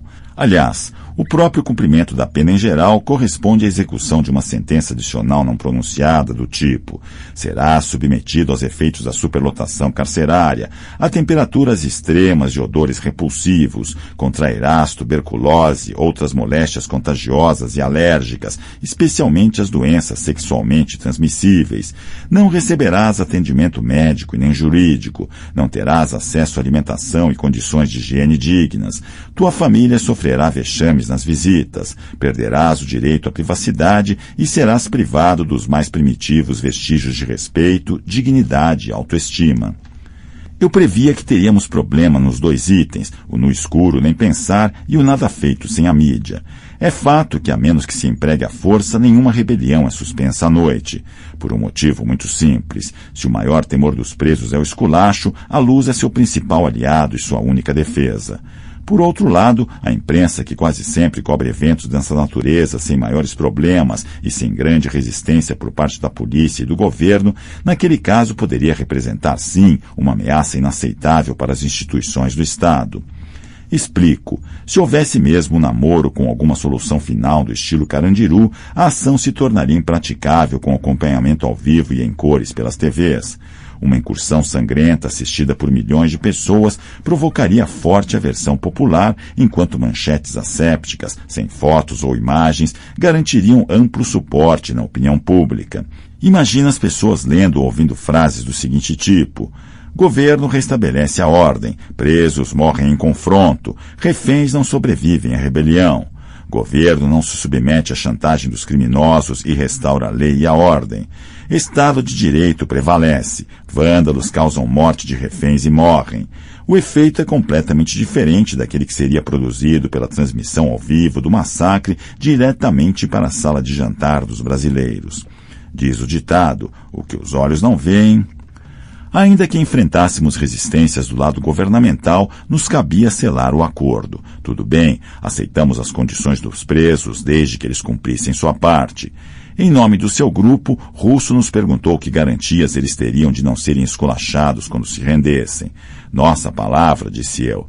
Ninguém vai esculachar, disse Lima Neto como que carimbando o que eu tinha dito. Voltei à carga. Mas então para de esculachar os reféns. O que vocês estão fazendo é covardia.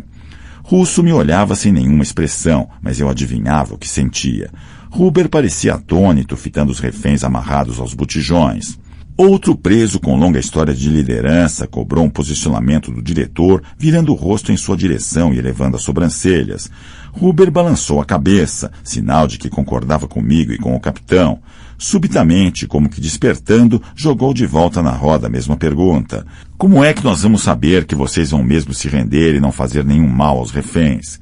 Palavra de sujeito homem é uma só. Papo reto, respondeu o preso. Eu também me apressei em responder ao Huber. Aqui não tem garantia nenhuma, diretor, além da palavra. Tudo se faz na base da confiança. Se houver traição, nunca mais haverá negociação. As mesmas regras valem para todos. O olhar de Huber endureceu. Ele pensou alguma coisa que preferiu engolir. Talvez fosse: que crédito pode merecer a palavra de assassinos? Pois bem, convocaríamos os repórteres e aguardaríamos o amanhecer. Às 6 horas, nós três voltaríamos para uma visita ao estabelecimento, porque os rebelados faziam questão de que víssemos o estado da unidade e sairíamos com os reféns. Assim que chegássemos à portaria, os presos jogariam suas armas no pátio, concluindo o ritual da rendição. Em seguida, já sob o comando dos agentes, sairiam um a um para o pátio, de modo que a unidade fosse vistoriada pelos técnicos e as providências tomadas para transferir os presos, todos ou alguns, ou passá-los de uma galeria para outra. Antes de sairmos, Lima Neto conseguiu convencer Russo e seus 2 companheiros a liberar 2 reféns como prova de boa vontade. Eles sairiam conosco imediatamente. E como confirmação de acordo, mais 2 reféns seriam liberados à meia-noite. Finalmente atravessamos o pátio e chegamos à portaria, mas isso não me tranquilizou. O desconforto perdurou. Aos poucos agravou-se à medida que percebia que Huber e Lima Neto iam ficando mais tensos nas conversas que tratavam com o comandante-geral da Polícia Militar e o coronel que comandava o BOPE. Coube a ambos negociar nossa parte do acordo com seus superiores. A resistência à mídia me parecia um sintoma claro do que eu mais temia. Negociar com presos rebelados é fácil. Difícil é bloquear as pressões políticas e impedir que o Palácio do Governo entorne o caldo. Uma invasão não faria nenhum sentido. Precipitaria uma carnificina em que os reféns seriam os primeiros a morrer sem nenhum motivo. Se fazia algum sentido antes, tinha deixado de existir quando retornamos à portaria com o acordo selado. Por que preferir a carnificina à espera de algumas horas pela rendição já prometida? O motivo que restara não tinha a ver com o Russo, presos amotinados, reféns ou Bangu, mas com as eleições e a mensagem que uma governadora fraca e titubeante emitiria para reverter o quadro político a seu favor. Meu caro amigo, ao contrário do senso comum, eu acho mais legal, mais inteligente e talvez mais sábia a pessoa que hesita do que aquela que tem sempre uma resposta pronta na ponta da língua e dispara decisões com a certeza mecânica de um computador. Quem demora um pouco mais costuma pesar melhor as coisas, identificar-se com as diferentes e contraditórias posições em conflito, passar de um lado ao outro e imaginar causas e consequências de cada opção. Essa pessoa ouve mais os outros, é muito mais prudente, admite que tem menos certezas e, por isso mesmo, tende a fazer menos mal aos outros do que o sabe-tudo que julga rápido e decide sem titubear. Mas tenho de admitir que no governo hesitação demais tende a ser antes um defeito que uma virtude, porque o tempo produz efeitos e a demora expõe o processo à ação dos predadores.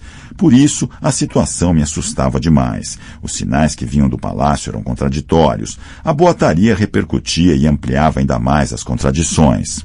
O relato do amigo de Lima Neto, ao qual só tive acesso depois, bem depois, confirmou minhas piores expectativas. A governadora não sabia o que fazer.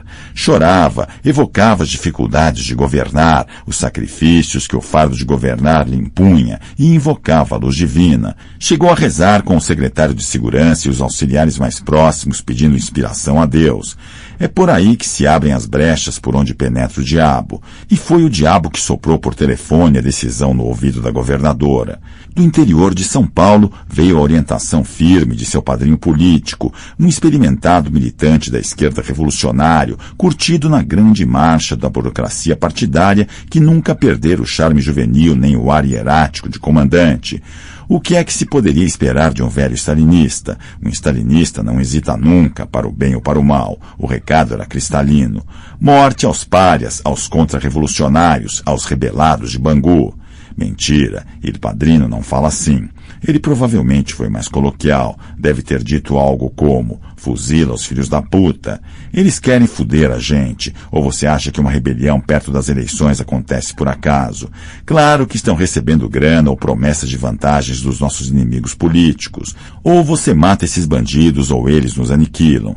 Meu amigo, quem vive 24 horas por dia no mundo intoxicante do poder acha que tudo faz sentido no xadrez da política e que tudo se resume à política. Nada escapa à sua lógica. Essa é a raiz da inteligência do padrinho, digo, do diabo, e essa também é a origem de sua famigerada paranoia. Não é diferente dos fanáticos religiosos que explicam tudo o que existe pelas fórmulas da doutrina, do sabão às galáxias, do mau hálito à camada de ozônio, do assassinato à fecundação do óvulo. No pensamento político autoritário e na fé dogmática religiosa, tudo se relaciona com tudo. Não há acaso ou combinações fortuitas. Não há acidentes da natureza e assimetrias. Não, tudo é um em perfeito equilíbrio. Tudo faz sentido e está contido na teoria geral. E o futuro é certo, só o passado é duvidoso e muda conforme a conveniência da hora. Para mim, isso é coisa de stalinista. Marx não pensava assim. Apesar do que fizeram em nome dele, suas concepções são muito mais sofisticadas e abertas. Mas quem sou eu para me meter a doutrinar vocês? O amigo do Lima Neto, evidentemente, não tinha como ouvir o que de fato disse ao maestro político que falava ao telefone com a governadora do interior de São Paulo, mas ouviu a resposta da boa senhora. Será o nosso Carandiru. Como é que eu vou pendurar uma carnificina na minha longa biografia? Vai ser o Carandiru da esquerda? Isso ela realmente disse em alto e bom som. Entretanto, calou-se ante algum argumento avassalador que ouviu por 5 minutos intermináveis, findos os quais despediu-se, desligou o telefone e determinou ao seu secretário que contatasse o comandante-geral da PM e diretamente o comandante do BOPE e lhe transmitisse a ordem, uma ordem expressa da governadora. Invadam Bangu 1. A mulher pôs-se a orar aos prantos. O secretário não gostou da decisão, mas não se furtou a obedecer. Veja que tudo está no tom de voz. A veemência do insulto e também da certeza exaltada é mais fraca do que o desfiar sereno da frase límpida e cristalina. Justamente por isso a violência anunciada no murmúrio é muito mais perversa. Imagina alguém ordenando aos gritos um massacre. Agora pensa nesse mesmo comando sendo transmitido num sussurro ao pé do ouvido. Não é mais cruel? Não soa mais duro exatamente porque mais frio? Acho que soa mais duro porque um conteúdo violento é contraditório com a voz baixa e o tom sereno, que são o suporte por excelência do diálogo, da tolerância, do respeito, da disponibilidade para ouvir o outro. Quando a gente fala baixo com alguém, em certa medida autoriza a pessoa a intervir, participar da conversa, dizer alguma coisa, tomar a palavra. A exasperação, que em geral vem casada com o grito, é um esforço gigantesco de ocupar todo o espaço e não deixar nenhum lugar para o outro. Eu estava elétrico desde que a realidade despencou na minha cabeça com clareza, ou para ser mais exato, com os 1000 faróis do medo. Lima Neto e Huber consultavam seus superiores e não me restava senão esperar e torcer e rezar. Tentei ocupar o tempo com especulações sobre o tom de voz. Me ocorreu naquele momento uma coisa interessante. O tom da voz desaparece nas comunicações que fluem pelos canais hierárquicos. Tudo se resume ao sim ou não da máquina humana que manda e obedece sem emoções. Portanto, ali, na frente de Bangu 1, corações aos pinotes, garganta apertada, cabeça estalando, ali o tom de voz não fazia sentido, e nenhuma filosofia fazia sentido, nem minha pequenina dor pessoal fazia sentido, e Fabiana era um detalhe, e minha vida inteira nada. Lembrei dos olhos dos reféns, imaginei o pavor, a impotência, e me entristeci com meu jeito de pensar neles, sempre no plural, como um grupo, quase uma abstração, generalizando o que é individual e intransferível, o sofrimento e o medo da morte. Huber e Neto não vinham com a notícia. O rio de especulações corria ao meu lado, onde quer que eu estivesse. Muita gente uniformizada se aglomerava, e mesmo assim eu me recordava que o tom de voz de meu pai era alto quando ficava furioso e me chamava pelo nome completo. Os gritos dele eram a pior parte, muito pior do que a dor da porrada. Depois de começar a semana em Porto Alegre, ouvindo a voz terna e serena de Fabiana, carregada de morte, depois de aterrissar no Rio de Janeiro e ouvir o relato sereno de Sileno, carregado de morte, depois de passar horas negociando a vida em voz baixa, mantendo os sentimentos em baixo relevo e fogo brando, eu temi ouvir, na insípida e disciplinada voz do comandante militar, a ordem política da invasão. O diabo também fala baixo, e a morte se infiltra na voz plácida. Engraçado eu pensar essas coisas naquele momento. A mente de quem está atormentado é a casa depois da inundação. A gente entra temendo o que vai encontrar e se agarra a tudo que resistiu à devastação, mesmo que seja irrelevante. Lima Neto, enfim, vinha em minha direção. Ao mesmo tempo, os policiais começaram a entrar em forma. O quadro se compunha para algum movimento organizado. O capitão se aproximou, me conduziu a uma área em que podíamos conversar em particular. Os agentes penitenciários correram de repente para a frente da portaria, deram-se os braços e montaram uma barreira humana. A coreografia era eloquente. O que ela dizia era óbvio. Não passarão. Vamos resistir. Não seremos cúmplices do assassinato de nossos companheiros. Os reféns não serão sacrificados. Vocês só vão invadir passando por cima de nossos cadáveres. Deduzi que tudo tinha dado errado, que nossa negociação não seria respeitada. Lima Neto não precisou pronunciar uma palavra. A ordem da invasão, deduzi, saltara do palácio para a consciência dos comandantes da PM e do BOPE, conduzida pelos elos da cadeia hierárquica, e já começava a agitar as patas mecânicas do Estado, prontas a esmagar os inimigos. Não, disse o capitão, não vão invadir. E essa agitação? Não vão, porque os agentes estão barrando a passagem. A ordem veio, mas não será cumprida. Fiquei pasmo. Não foi à toa que usei a palavra consciência. Elos, cadeia hierárquica, mecanismo e suas patas. Esse vocabulário é dissonante com a ideia da consciência, a qual supõe alguma dose de liberdade, de reflexão autônoma, de espírito crítico, de responsabilidade individual e não apenas funcional.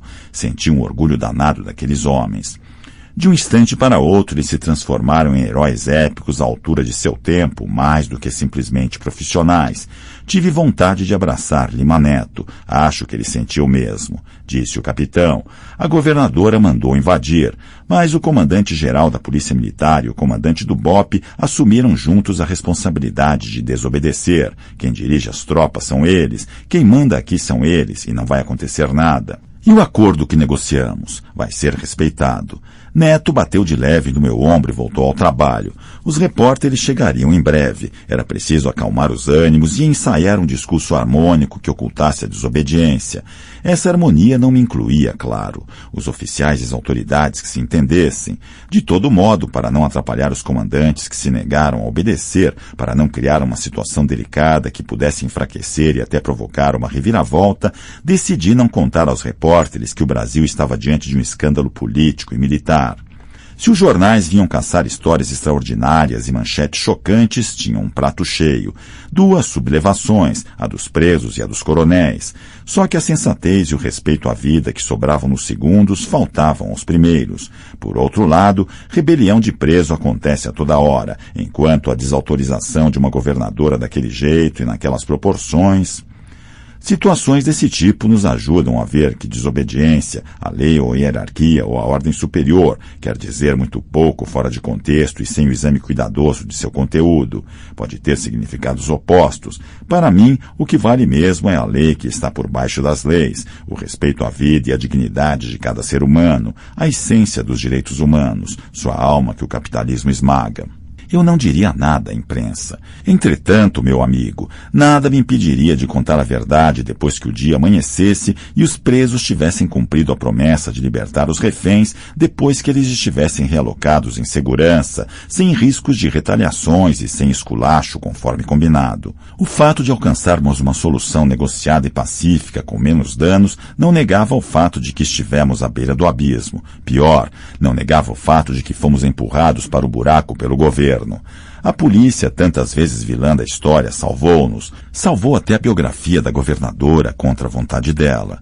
Naquela noite, esperando amanhecer, eu duvidava que ela tivesse coragem de exonerar o comandante-geral da PM. Não o faria durante a noite com a cidade em sobressalto e a situação de Bangu 1 ainda por um fio, e tampouco o faria após o final daquele filme de terror. Se ela exonerasse o coronel, comandante da Polícia Militar, os jornalistas fuçariam os motivos e acabariam descobrindo o rastro que conduz ao bate-cabeças da véspera. Por outro lado, lavar as mãos, fingir que nada acontecia, não exonerar o coronel, isso era um sinal de que o governo não existia mais, tinha acabado junto com a rebelião. Sua autoridade tinha ido para o espaço. Minha intuição me soprava que o comandante não cairia.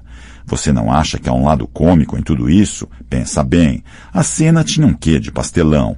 A governadora toma a decisão errada, ouvindo um político do outro estado que não tem a menor noção do que está acontecendo, que não conhece o Rio, não sabe nada sobre a criminalidade, que não teria de arcar com as consequências da decisão e que, mesmo assim, sentindo-se acima do bem e do mal, não hesita em desconsiderar solenemente os valores de seu partido e recomendar uma ação que passara a vida criticando.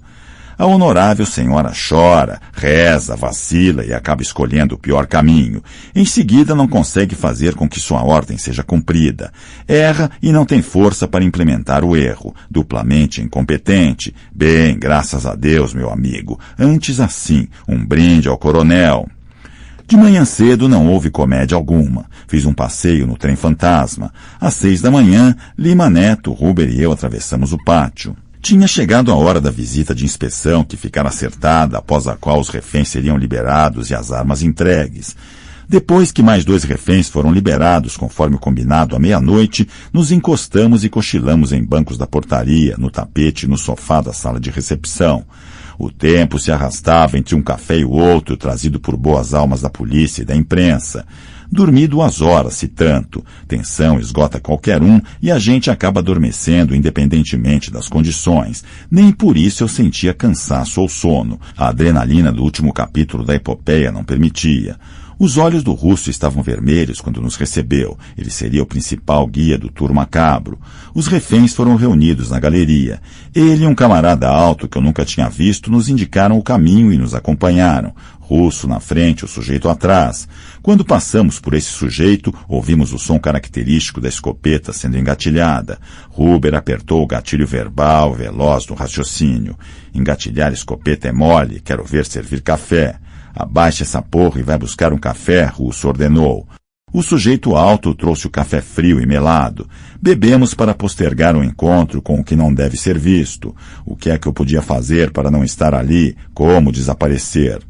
Seguimos adiante, galeria adentro, mergulhando mais fundo no cheiro insuportável de cadáveres em decomposição e carne carbonizada que se mesclava ao azedume que impregna o olfato de quem visita qualquer cadeia no Brasil. Mergulhamos mais fundo no calor senegalês da zona oeste do Rio, incrementado pelo fogo alto daquele forno de cimento em constante erupção. Os presos rebelados estavam todos juntos na galeria do Comando Vermelho. Os poucos do terceiro tinham sido deixados em paz e sua galeria estava fechada e silenciosa. Os membros do ADA que fugiram por trás para uma área externa cercada por muros altos permaneciam lá fora, do lado oposto à portaria, e não foram importunados. Na verdade, o CV não os matou porque não quis. Ao que parece, de seu ponto de vista, bastava eliminar o líder, por motivos relacionados provavelmente à geopolítica do crime e a ódios pessoais. Por alguma razão que não alcanço, tendo fuzilado o líder, executaram também os homens que faziam sua segurança, ainda que sem armas não oferecessem perigo. O que Russo fazia questão de mostrar não era a selvageria das execuções que seus parceiros do CV perpetraram, mas o estado lastimável a que os rebelados haviam reduzido as instalações. Se antes elas já eram inclassificáveis, agora o grau de devastação material inviabilizava sua utilização. A intenção era essa. O vandalismo tinha método e propósitos, a transferência seria inevitável ou os internos herdariam o caos. Aliás, foi o que acabou acontecendo, pelo menos com os presos do Comando Vermelho. Os outros foram transferidos. Olha que paradoxo. Os rebelados terceirizaram os benefícios e assumiram os ônus. Os inimigos é que acabaram se beneficiando da rebelião, quer dizer, os que sobreviveram.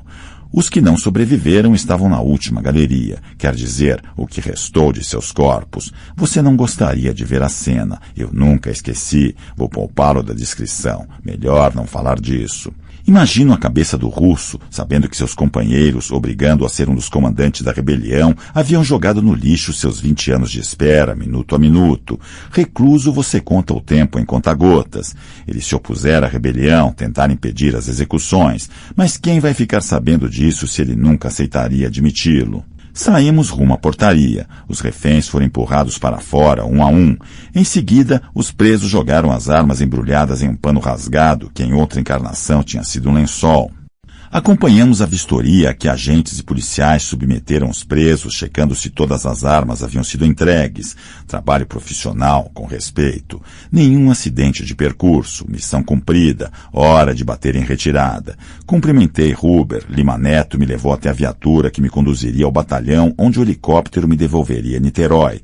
Agradeci, mas optei por tomar um ônibus e ir direto para casa. Bastava a viatura me deixar em um ponto de ônibus. Não era dia de aula no cursinho em Niterói. Eu precisava descansar numa cama de verdade. Meio caminho estava andado. O pesadelo já havia acontecido. Só faltava adormecer.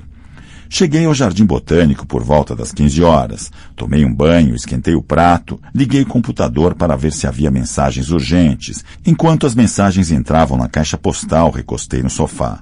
Acordei às 5:30 da manhã seguinte. O dia amanhecendo, um torcicolo e uma fome monumental. A padaria devia estar abrindo. Fui até lá. Na volta comprei os jornais. Trouxe o embrulho da padaria e os jornais enrolados. Passei o café e finalmente me sentei à mesa diante da janela.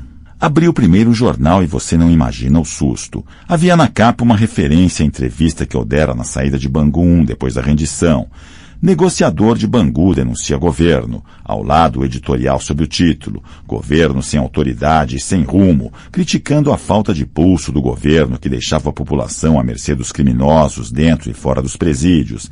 Abri apressado o segundo jornal. A notícia estava lá.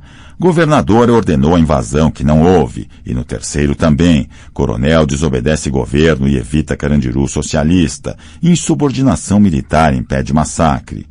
Mais tarde voltei à banca para comprar 2 jornais paulistas e o Jornal Popular, que nunca leio. Governo queria banho de sangue. PM salva a vida de assassinos, mas não reprime vândalos que fecham comércio e aterrorizam a população. Queda de braço com PM abre crise no governo. Rebelião de presos, insubordinação militar, desordem urbana. Governo fraco promove o caos. Fui ao computador. Dezenas de mensagens. Liguei o celular. Caixa de mensagens lotada. Repórteres de todo o país pediam um retorno urgente. A TV Globo me queria ao vivo no RJTV 1 e 2 e no Jornal Nacional. Várias rádios solicitavam entrevista. Na internet, líderes da oposição caíram como abutres sobre o governo e não dariam mais trégua. Os coronéis, comandante-geral da PM e o comandante do BOP se negavam a comentar as notícias, e o Palácio negava enfaticamente que as informações fossem verídicas. Amigos meus ligados ao partido do governo me pediam nos recados muito cuidado para que eu não fosse usado pelo oportunismo eleitoreiro da direita. Alertavam que no partido da governadora havia quem defendesse a tese de que eu estaria agindo sob orientação do principal partido de oposição e que minhas declarações tinham sido previamente combinadas com editorialistas dos jornais conservadores. Tudo se resumiria a um complô da mídia. Eu não passava de um idiota, ou de um canalha, ou ambos. Mantive o celular desligado e não respondi aos e-mails. Fechei os olhos e evoquei Fabiana. Não fiquei imune às críticas. Confesso que algumas me atingiram porque eu próprio hesitei. Duvidei se tinha feito a coisa certa. Afinal, não se tratava apenas de falar ou não a verdade, mas de intervir nas eleições, alterando o resultado, e numa direção que provavelmente seria pior. Se a situação era ruim, com a oposição não ficaria melhor. Pelo contrário, eu sabia disso. O que você faria em meu lugar? Aposto que teria ficado de boca fechada, pelo menos até ter certeza absoluta sobre quais seriam as consequências.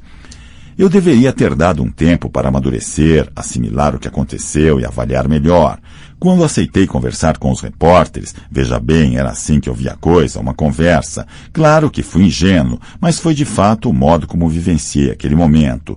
Estava sob estresse pesado, depois de uma noite em claro, saindo do trem fantasma, suado, sujo, faminto, a raiva à flor da pele, raiva dos assassinos que mataram de forma tão cruel seus companheiros de cárcere, raiva dos presos que empurraram o russo de volta para um destino funesto. Raiva da governadora oportunista e pusilânime de um partido que se diz de esquerda, mas que adere ao mais atrasado e desumano da política burguesa. Raiva dos policiais que extorquiram o russo e o condenaram à morte em vida. Raiva de Fabiana e sabe-se lá do que mais. Aos poucos voltei aos óculos escuros e à atmosfera narcótica dos dias que antecederam a overdose de adrenalina que Bangu me aplicou na veia. 2 dias depois, a insistência do telefone me derrotou. Um repórter malandro, mas boa gente, velho conhecido, queria saber se a convocação policial já havia chegado e quando seria o depoimento. Que depoimento? Que convocação? Quando joguei de volta essas perguntas, ele se mostrou mais perplexo do que eu. Não sabe? Não sei do que você está falando. Marcelo, em que mundo você está? Você é o personagem do momento, a bola da vez, a história na boca do povo. A polícia está atrás de você. Acho que ele percebeu pelo silêncio que eu de fato não estava brincando. Nem aquilo era tema para brincadeiras. Eu não fazia a menor ideia do que estava acontecendo. Hoje você vai estar no Jornal Nacional. É bom você falar porque eles vão botar no ar a matéria com ou sem declarações suas. O mesmo está acontecendo nas rádios, nas TVs e nos blogs. Não sei do que você está falando. Sabe o que eu acho? Eu posso dar a minha opinião? Posso. Acho que você devia falar. Falar com todo mundo, começando por mim, claro. Fugir, se esconder não adianta nada. As coisas só vão se complicando cada vez mais para o seu lado. Nessas horas, o melhor é falar e confrontar a versão oficial, por mais sólida que ela seja. Botar a cara a tapa, pôr o bloco na rua, mobilizar os amigos, os aliados, se bem que nessa hora eles somem, não é? Você é um cara querido, respeitado, não pode entregar o jogo de mão beijada, não pode se render sem luta. Se cair, pelo menos cai atirando, de cabeça erguida, entendeu? Tenho certeza de que suas intenções, no fundo, são as melhores possíveis.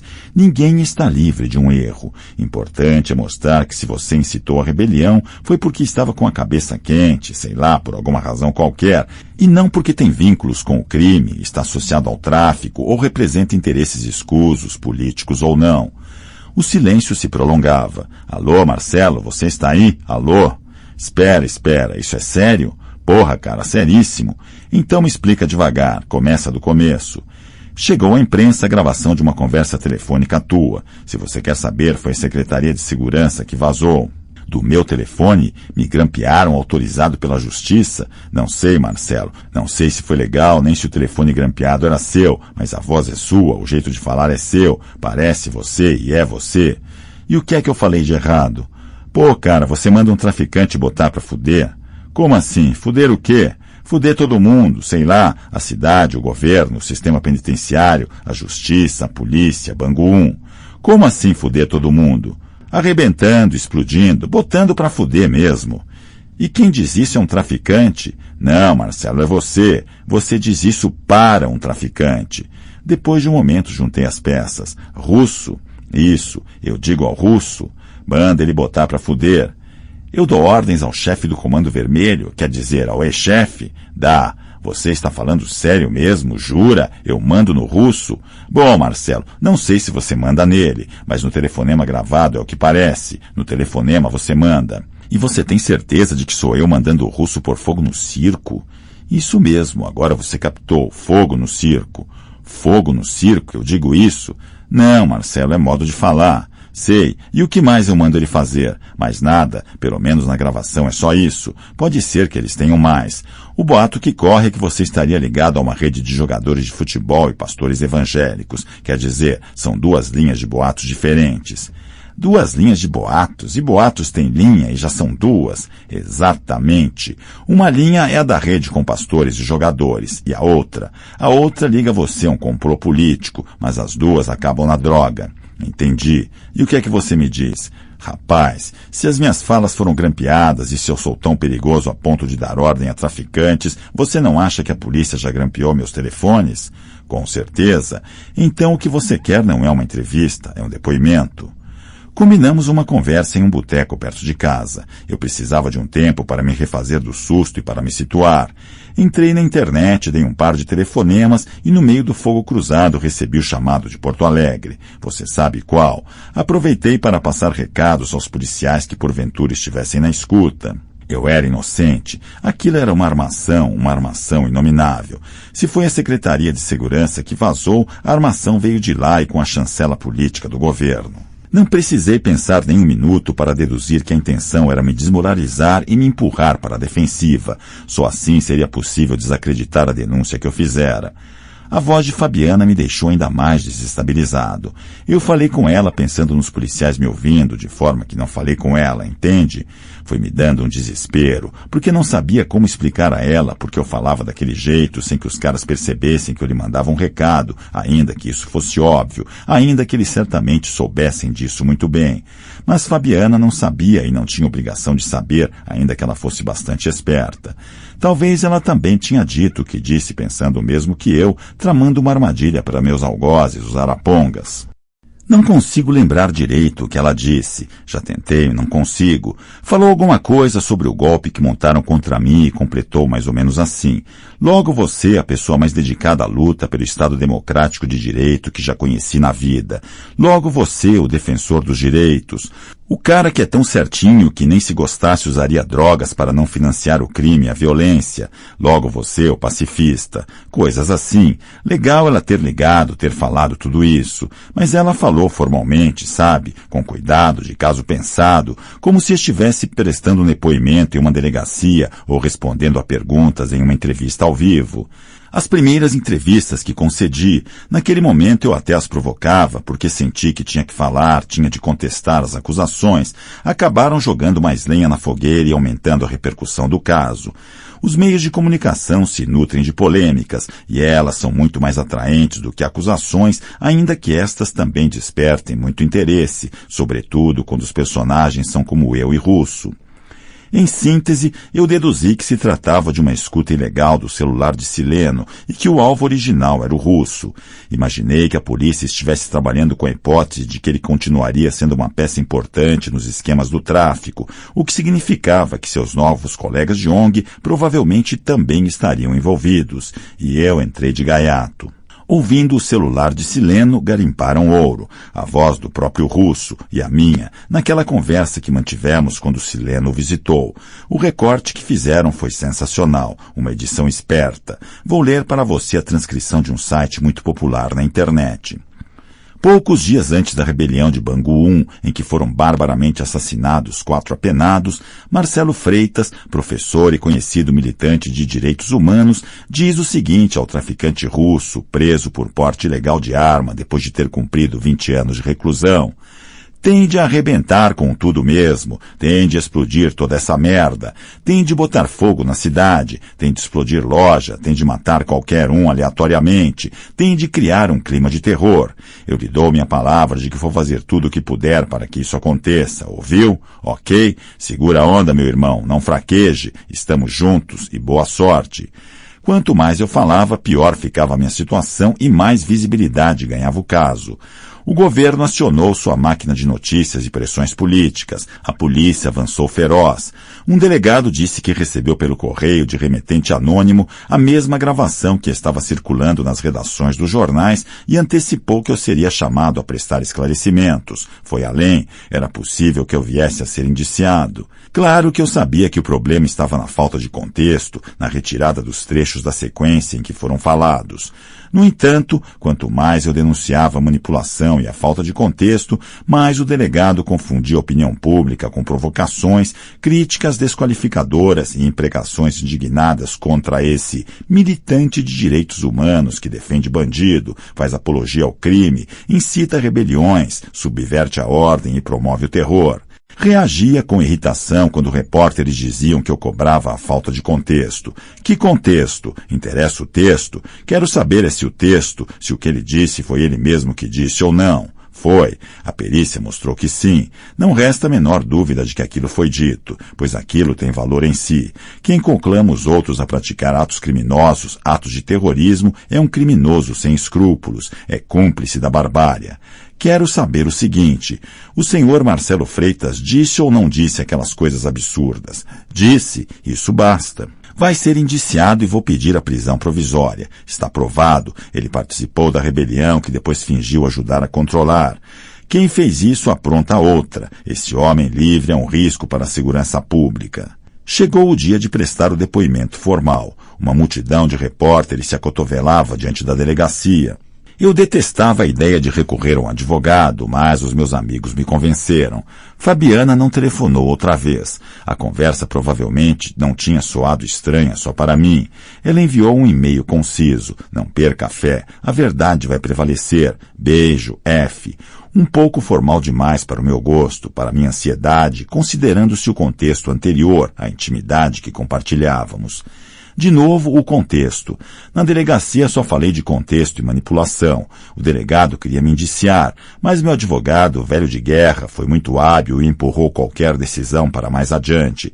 Exigiu perícia na fita e sustentou que de todo modo a gravação era ilegal, portanto não poderia constar no inquérito. Garantiu minha liberdade provisoriamente, se bem que o estrago estava feito e o objetivo do governo tinha sido atingido. Não queriam me prender, não havia bases legais para isso. A intenção, como eu disse, era me desmoralizar. Os parceiros da entidade em que eu trabalhava, os colegas do cursinho de Niterói, muita gente ligou prestando solidariedade, reafirmando a confiança em mim e a certeza de que no final eu esclareceria os fatos. Ou seja, por mais fiéis que fossem, eu sentia que havia naquelas manifestações uma certa ambivalência. Até no espírito dos amigos persistia a dúvida, e caberia a mim, não à polícia, esclarecer. Meu advogado fazia comigo exercícios de memória para que eu tentasse reconstituir o conteúdo completo da conversa com Russo. Sileno dispôs-se a me apoiar por todos os meios. Ele é o tipo de amigo que foge com você ou ataca a seu lado, a lealdade em pessoa.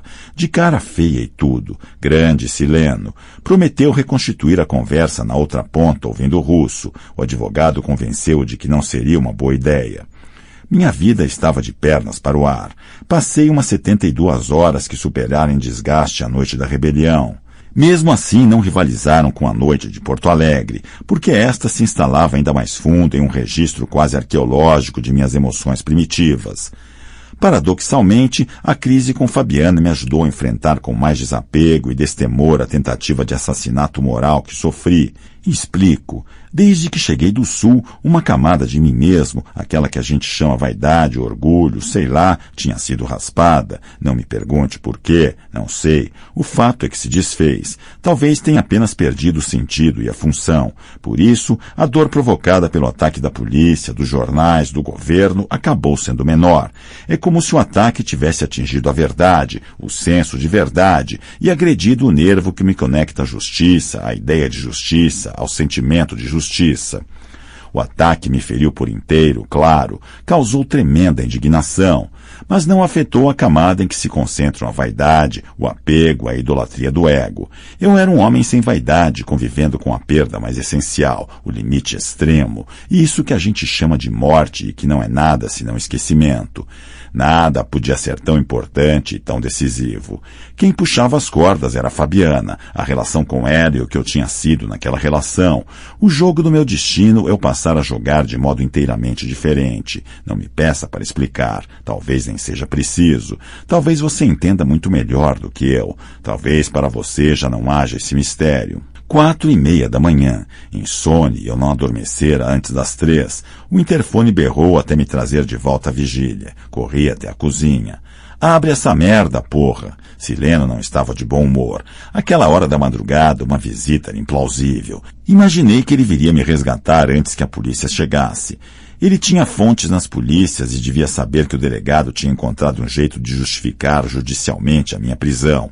Uma operação espetacular talvez estivesse sendo armada. Sileno também tinha fontes excelentes na televisão. Operação policial sem mídia não interessa. O governo mataria 2 coelhos. Recuperaria a iniciativa no fronte do combate ao crime e desacreditaria denúncias sobre a desastrada ordem de invasão.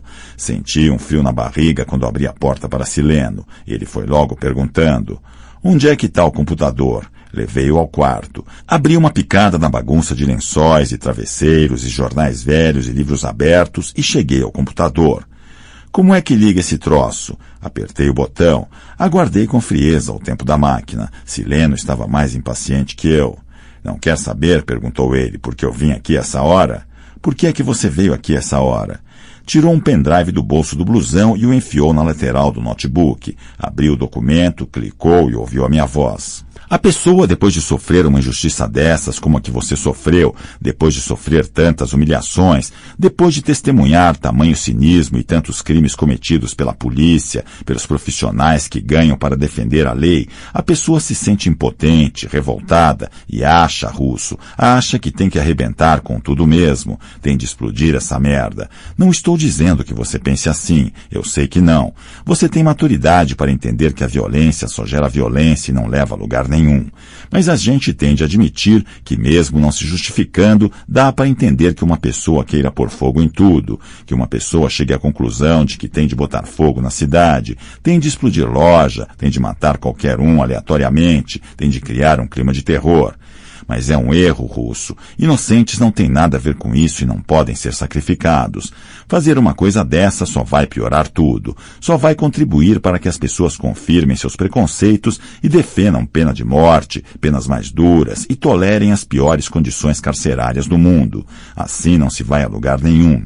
O círculo vicioso só nos leva para o fundo do poço. Dissemine essa visão, Russo. Faça isso com toda a força de sua inteligência e com os bons sentimentos que você conseguiu preservar, a despeito de tudo que fizeram com você nessas últimas semanas. Tenha fé que a gente vai conseguir virar esse jogo. A gente vai desmascarar os corruptos das polícias, que são os piores bandidos. Você vai voltar para casa em paz para curtir a sua família. Eu lhe dou a minha palavra de que vou fazer tudo o que puder para que isso aconteça. Ouviu? Ok? Segura a onda, meu irmão. Não fraqueje. Estamos juntos. Boa sorte. Um abraço. Passe o celular para o Sileno, por favor. Caralho, como é que você conseguiu isso, Sileno? Meu coração saltava para fora do corpo. Ele permanecia sentado, operando a máquina e abrindo outro documento. Se eu disser que chorei, não estaria mentindo, mas juro que ele não percebeu. Fiquei calado até conseguir falar sem dar bandeira. Isso muda tudo, Sileno, tudo. É uma revolução. Os filhos da puta que se preparem, porque o bonde do bem está na pista. Vamos nessa? Vamos aonde, cara? O que é isso? Conta como é que foi, quem achou isso, como é que... Liguei para os meus contatos na Globo e tu vai aparecer ao vivo no Bom Dia Brasil. Eles vão botar no ar a gravação completa. Agora é contigo. Se não quiser, tudo bem. Deixa de ser marrento, Sileno. É claro que eu vou. Mas me conta, fala, caralho, desembucha logo. Eu estava saindo do show do nosso grupo de rap. Um cara me abordou, sabia quem eu era, me chamou pelo nome. Fiquei meio cabreiro. Entregou um envelope e disse que era um presente do Capitão Lima Neto para você.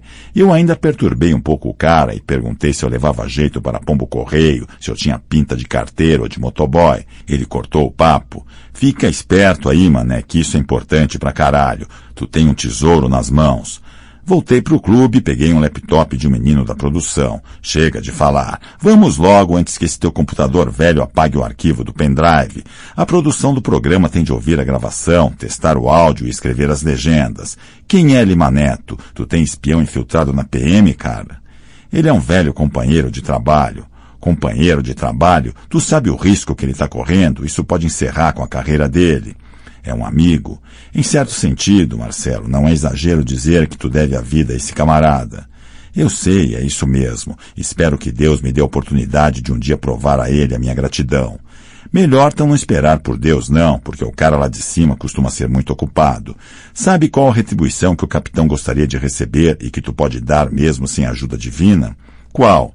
Ficar caladinho, não pronunciar o nome dele. Se te perguntarem como é que teve acesso à gravação, diz que achou o CD em algum lugar. Diz que chegou pelo correio sem remetente, sei lá, inventa qualquer coisa. Pode ficar tranquilo que da minha boca não sai nada, nem à base de porrada. Sileno tinha razão, tinha toda a razão. O melhor a fazer para manifestar gratidão e lealdade era evitar envolver Lima Neto na minha história. Depois de tantos dias convivendo com a mentira e o cinismo, o universo me mandava uma mensagem providencial. O ser humano é capaz de grandes gestos, e os gestos mais bonitos são gratuitos. Não esperam recompensa, grana, glória e poder, só amizade ou reconhecimento silencioso, a lealdade. O mundo retomou alguma ordem, ainda que a esquerda tenha sido derrotada nas eleições. Será que esse pessoal oportunista e sem nenhum caráter merece a qualificação que já adjetivou gente respeitável? Bem, quanto ao meu mundo, acho que se organizou. Transformou-se em um monte de atividades e compromissos girando em torno de um vazio colossal. Não preciso explicar, certo? Você sabe de que falta, de que vazio estou falando, não é? Nunca mais falei com Fabiana. Depois da divulgação da fita completa, tanto insisti que acabei encontrando Lima Neto. Quis agradecer pessoalmente. Você faria o mesmo.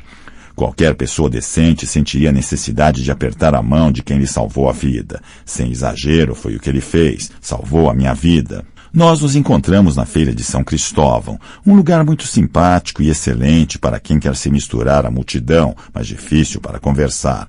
Procuramos um restaurante menos barulhento e pedimos carne de sol, feijão de corda, manteiga de garrafa e pimenta. O papo começou cheio de dedos e terminou franco e emocionado, a tal ponto que ele se abriu comigo.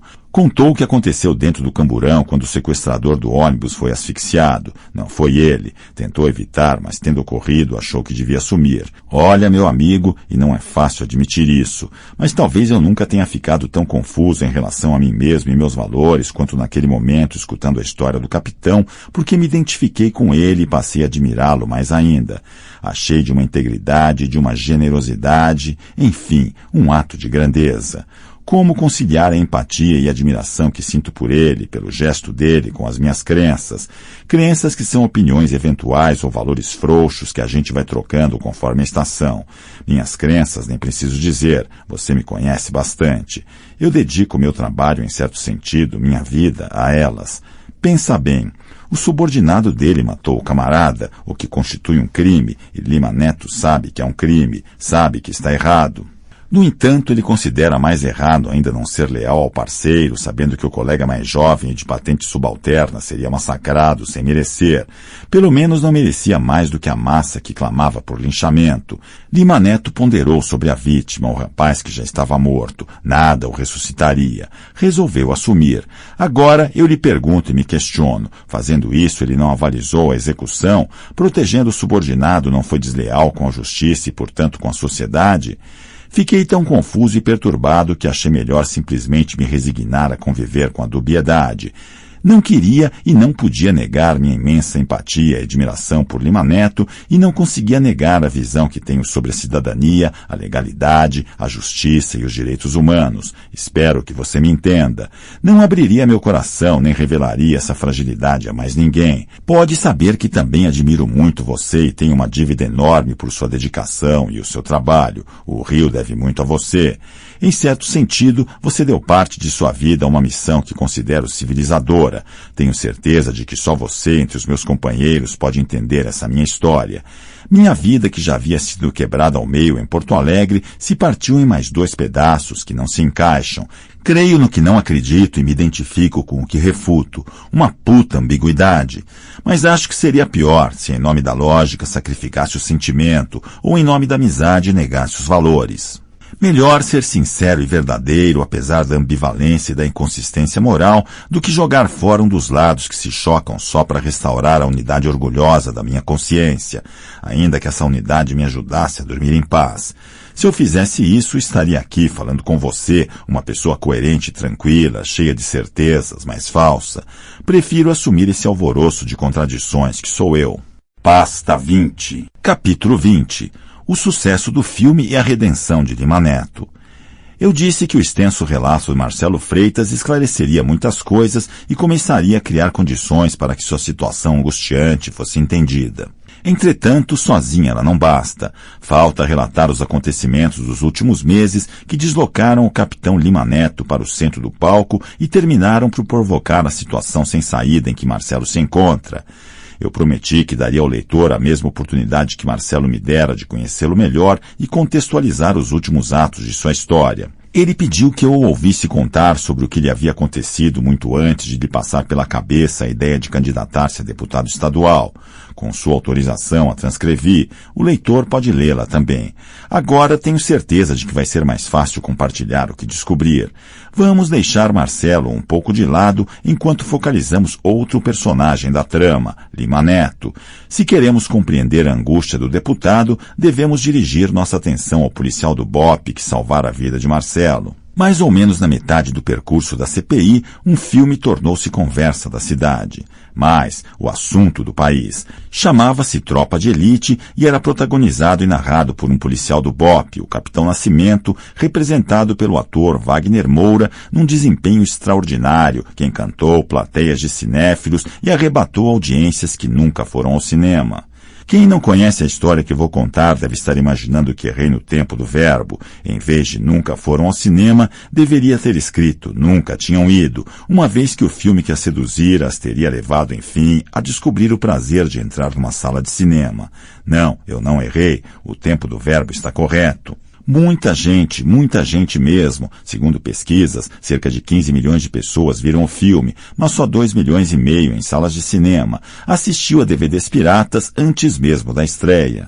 Quem não estava no Brasil na época, particularmente no Rio, não tem noção do que foi o sucesso do filme. Mais do que êxito de público, Tropa de Elite virou um fenômeno, desses que não se prevêem e dificilmente se explicam.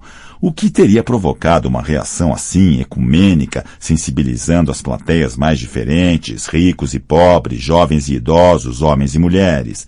O roteiro de Braulio Montalvani, em parceria com Rodrigo Pimentel, a direção de José Padilha, premiado antes em festivais do mundo inteiro como documentarista, a câmera de Lula Carvalho, a performance de Wagner e de outros ótimos atores, a edição do filme assinada por Daniel Rezende, impossível isolar numa obra a contribuição de cada uma de suas partes. De todo modo, acho que continua sendo um mistério o impacto causado pelo Tropa. Provocou muitas polêmicas, porque vários críticos enxergaram apologia da violência policial encarnada pelo herói Nascimento. Alguns justificavam a interpretação negativa que faziam relatando casos em que a plateia no cinema aplaudia cenas em que o capitão agia com brutalidade, torturava e executava traficantes.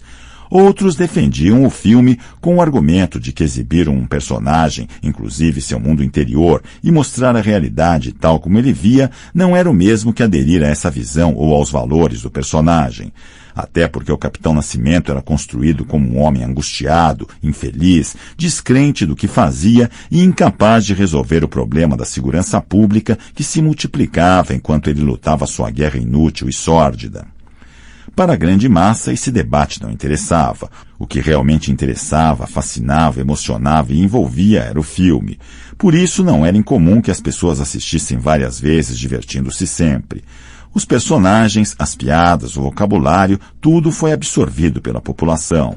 Passou a ser natural ouvir nos ônibus, trens e metrôs, nas feiras e supermercados e até no Maracanã, falas do filme e refrões que os personagens repetem em certas situações da trama. E não era preciso explicar. Todos sabiam do que se estava falando, qual era a fonte, quais os significados. O filme foi canibalizado pela cultura popular. Não pertence mais aos roteiristas, ao diretor e aos atores. É do povo, como a Praça Castro Alves, tanto quanto o céu é do avião. Na época em que os DVDs piratas se espalharam como epidemia por todo o Rio de Janeiro, aconteciam coisas incríveis. Uma vez eu andava entre as gôndolas de um supermercado na Zona Sul e ouvi 3 funcionários conversando animadamente sobre o filme enquanto ajeitavam os legumes e descarregavam caixas de frutas. Combinaram um encontro à noite para reverem o filme juntos. Mais adiante, na pizzaria que funciona dentro do supermercado, 4 senhoras bem vestidas e um senhor que parecia ter chegado de uma partida de golfe conversavam com entusiasmo sobre o filme e planejavam um encontro de amigos no sábado para assistir de novo ao filme em uma cópia adquirida por um deles que parecia estar em melhor estado. Portanto, quando digo que Tropa atravessou fronteiras sociais e se converteu em algum tipo de fenômeno que os pesquisadores vão gostar de estudar, não estou exagerando nem um pouco. O que o filme Tropa de Elite tem a ver com Lima Neto? Tudo. Foi o capitão Lima Neto quem serviu de fonte inspiradora aos roteiristas, como eles próprios reconhecem e o fazem publicamente com toda a honestidade. Lima jamais se sentiu traído e nem considerou que sua contribuição tivesse sido insuficientemente apreciada. O que os autores do filme nunca puderam fazer por motivos óbvios em respeito ao próprio colaborador foi dizer que vários fatos narrados no filme são verdadeiros e foram vividos por Lima. Seria um Deus nos acuda se alguém ousasse sugerir sequer que Lima protagonizou na vida real algumas cenas dramatizadas no filme. O capitão Lima Neto reconheceu o diretor de Tropa de Elite na época em que Padilha preparava um documentário cujo tema era o desempenho policial em situação de crise. Lima aceitou dar uma entrevista que acabou crescendo bastante e se transformando no depoimento mais importante da obra. Ficaram amigos. Foi natural a passagem do documentário sobre a ação policial para o longa-metragem de ficção, assim como o convite ao principal entrevistado do documentário para assessorar a equipe no passo seguinte. Lima gostava do ambiente, do estímulo à memória e à imaginação e, sobretudo, da possibilidade de exercer sua ferina e afiada acuidade crítica. Dispôs-se a ir além. Tomou a iniciativa de propor que os roteiristas e diretores gravassem suas memórias. Ele as relataria ao longo de algumas semanas. Caberia aos responsáveis pelo filme conduzir as viagens do capitão no labirinto do passado, evitando redundâncias e digressões e incentivando caminhos mais promissores. Depois de ouvir em casa o relato de Marcelo Freitas sobre sua amizade com Lima Neto, ele me mostrou um DVD com as gravações do próprio. Algumas histórias que ele contou foram incluídas no roteiro do filme, claro que reformuladas e adaptadas à linguagem cinematográfica. Depois de ver e ouvir 3 horas de depoimentos, abre parênteses, que foram gravadas em áudio e imagem, fecha parênteses, ao lado de Marcelo, depois eu veria em minha casa com mais calma várias vezes todas as dezenas de horas gravadas. Selecionei alguns episódios que não estão no filme e me pareceram especialmente interessantes para o propósito de conhecermos a pessoa e o profissional que Lima Neto havia sido na juventude, se é que os relatos memorialísticos foram razoavelmente fiéis. Infelizmente, sabemos que a memória é a mais poderosa máquina de fabulação, entretanto, que fonte seria mais fecunda. Por honestidade e respeito ao leitor, devo dizer que as palavras são minhas. Tentei me apropriar do vocabulário, do ritmo e do estilo de Lima Neto, mas não creio que tenha conseguido. O resultado provavelmente é um híbrido, uma composição meio sincrética, até porque foi obrigado a sintetizar bastante narrativas, às vezes excessivamente longas, repletas de detalhes e pontilhadas por afluentes e desvios. Nem todas as histórias se passaram com Lima, apesar dele sempre se colocar na posição do personagem narrador. Escolhi as mais reveladoras e ligadas aos temas que constituirão o epicentro do dilema final. Pasta 21. Capítulo 21. Memórias do Capitão Lima Neto. 1. Na casa de meu pai. Era um ser humano, e daí? Acho engraçado esse negócio de ser humano. Eu deveria lamentar a morte de um crápula, um assassino inescrupuloso, só porque era um mamífero com o polegar opositor? A alma? Qual? Deus estaria alarmado se visse a que fim se destinou a centelha que soprou no oco do bicho que nós somos. Mal amado, o cara que mata rindo. O que é que suas vítimas têm com isso? Descobri não faz muito que o mínimo denominador comum dos homens é esse dedo na posição que ocupa e com os movimentos que faz, porque as funções que ele nos permite exercer nos distinguem dos outros animais. Confesso que esperava mais da ciência ou dos homens. Afinal, a ciência não tem culpa se a distância que nos separa do resto da criação é um dedo. De todo modo, não dá para negar que o polegar é útil. Sem ele, as armas seriam impotentes. Pelo menos as armas que a gente carrega no ombro ou no coldre. Sem a minha 9mm, o que seria de mim? Entendi. Deus nos deu o polegar opositor para ajudá-lo a concluir sua obra, ajustando alguns detalhes. De vez em quando, um espírito avariado é chamado de volta antes de esgotar o prazo de validade. Meu papel é zelar pelo cumprimento do recall divino. Falando assim, você vai pensar que não passo de um machão violento. Macho, sim, violento não. Só uso a força na medida certa para conter a violência dos vagabundos. Ou você quer misturar tudo no mesmo saco. Violenta é a covardia dos bandidos, a ação dos criminosos de fuzil na mão. Não interessa se o malandro está vendendo crack para crianças na porta da escola, estuprando a moça na praça, extorquindo o trabalhador e motorista de van ou executando os rivais de forma cruel. Traficante e miliciano para mim é tudo igual. Milícia é máfia. Exatamente como na Itália, a máfia do Rio de Janeiro é formada por político e policial corruptos. Policial sujo é o que mais me revolta, porque eu sei o que é ser um verdadeiro policial. Sei o quanto de sacrifício e coragem é preciso para fazer um policial digno de vestir o uniforme. Tenho orgulho de ser ex-capitão do BOPE. A história do capitão Lima Neto, minha história, começou antes mesmo de eu entrar para a polícia. Na verdade, começou em casa. Papai é militar. Hoje é general da reserva do Exército Brasileiro. Meus irmãos são militares. Um no Exército, outro na Marinha. Sou o caçula que não deu certo. Quer dizer, isso é o que eles diziam. Minha vida foi uma bela resposta aos detratores. Um tapa com luva de pelica ou um cruzado de esquerda demolidor. Fui o único que não estudou no colégio militar. Cheguei a entrar, mas eu e a escola não nos entendemos muito bem. Incompatibilidade de gênios. O divórcio não foi nada amigável, sobretudo em casa. Quando o velho Lima, o general Lima Filho, soube que a vetusta instituição tinha me expulsado por mau comportamento, baixou um santo forte. Meu pai incorporou o Senhor dos Raios, o Cavaleiro do Apocalipse, e me mostrou com quantos paus se fazem uma canoa e uma biografia. O severo e austero Oscar, esse é o primeiro nome do pai, que é também o meu, mas também ninguém sabe disso. Me ensinou o que significa honrar um nome e um uniforme. Doeu, mas sou grato a ele. Hoje compreendo a cólera bíblica que ele encarnou, compreendo, respeito e agradeço. O velho não era fácil. Agora é diferente, os tempos são outros. Durante minha infância ele andava estressado. Seu ofício era defender a soberania nacional. Não era pouca coisa. Ele passava 24 horas por dia salvando o Brasil dos comunistas. Quando eu era adolescente, o risco tinha cessado, diziam. Ele não acreditava. Para ser sincero, não acredita até hoje. Meu pai é um homem que não se rendeu. Ele se nega a relaxar e envelhecer. O general recusa o pijama, dorme com a faca nos dentes. O teatro de operações se estende até onde ele está, não importa que lugar seja esse. Um ataque é sempre iminente. Muito antes do 11 de setembro, ele já vislumbrava a guerra inundando o cotidiano por todas as frestas. Acho que papai em terra firme vive continuamente a expectativa da última noite no Titanic. Uma consciência em permanente estado de alerta cobra um pedágio alto à saúde. Papai pagou caro por isso. Foram 2 infartes. Mas você pensa que ele se abateu? O senso de hierarquia e disciplina parece que o faz sentir-se imune aos males do corpo, como se a matéria fosse inferior ao espírito. Tudo bem, pode até ser.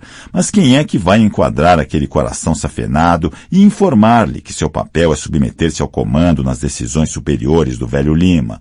Vai você discutir isso com ele? Ninguém consegue. Talvez meus irmãos, principalmente o mais velho, ele escuta o primogênito, o herdeiro da carreira. O irmão do meio se desviou um pouco. Dom Oscar nunca digeriu sua opção pela Marinha. No início, minha mãe tentava consolá-lo.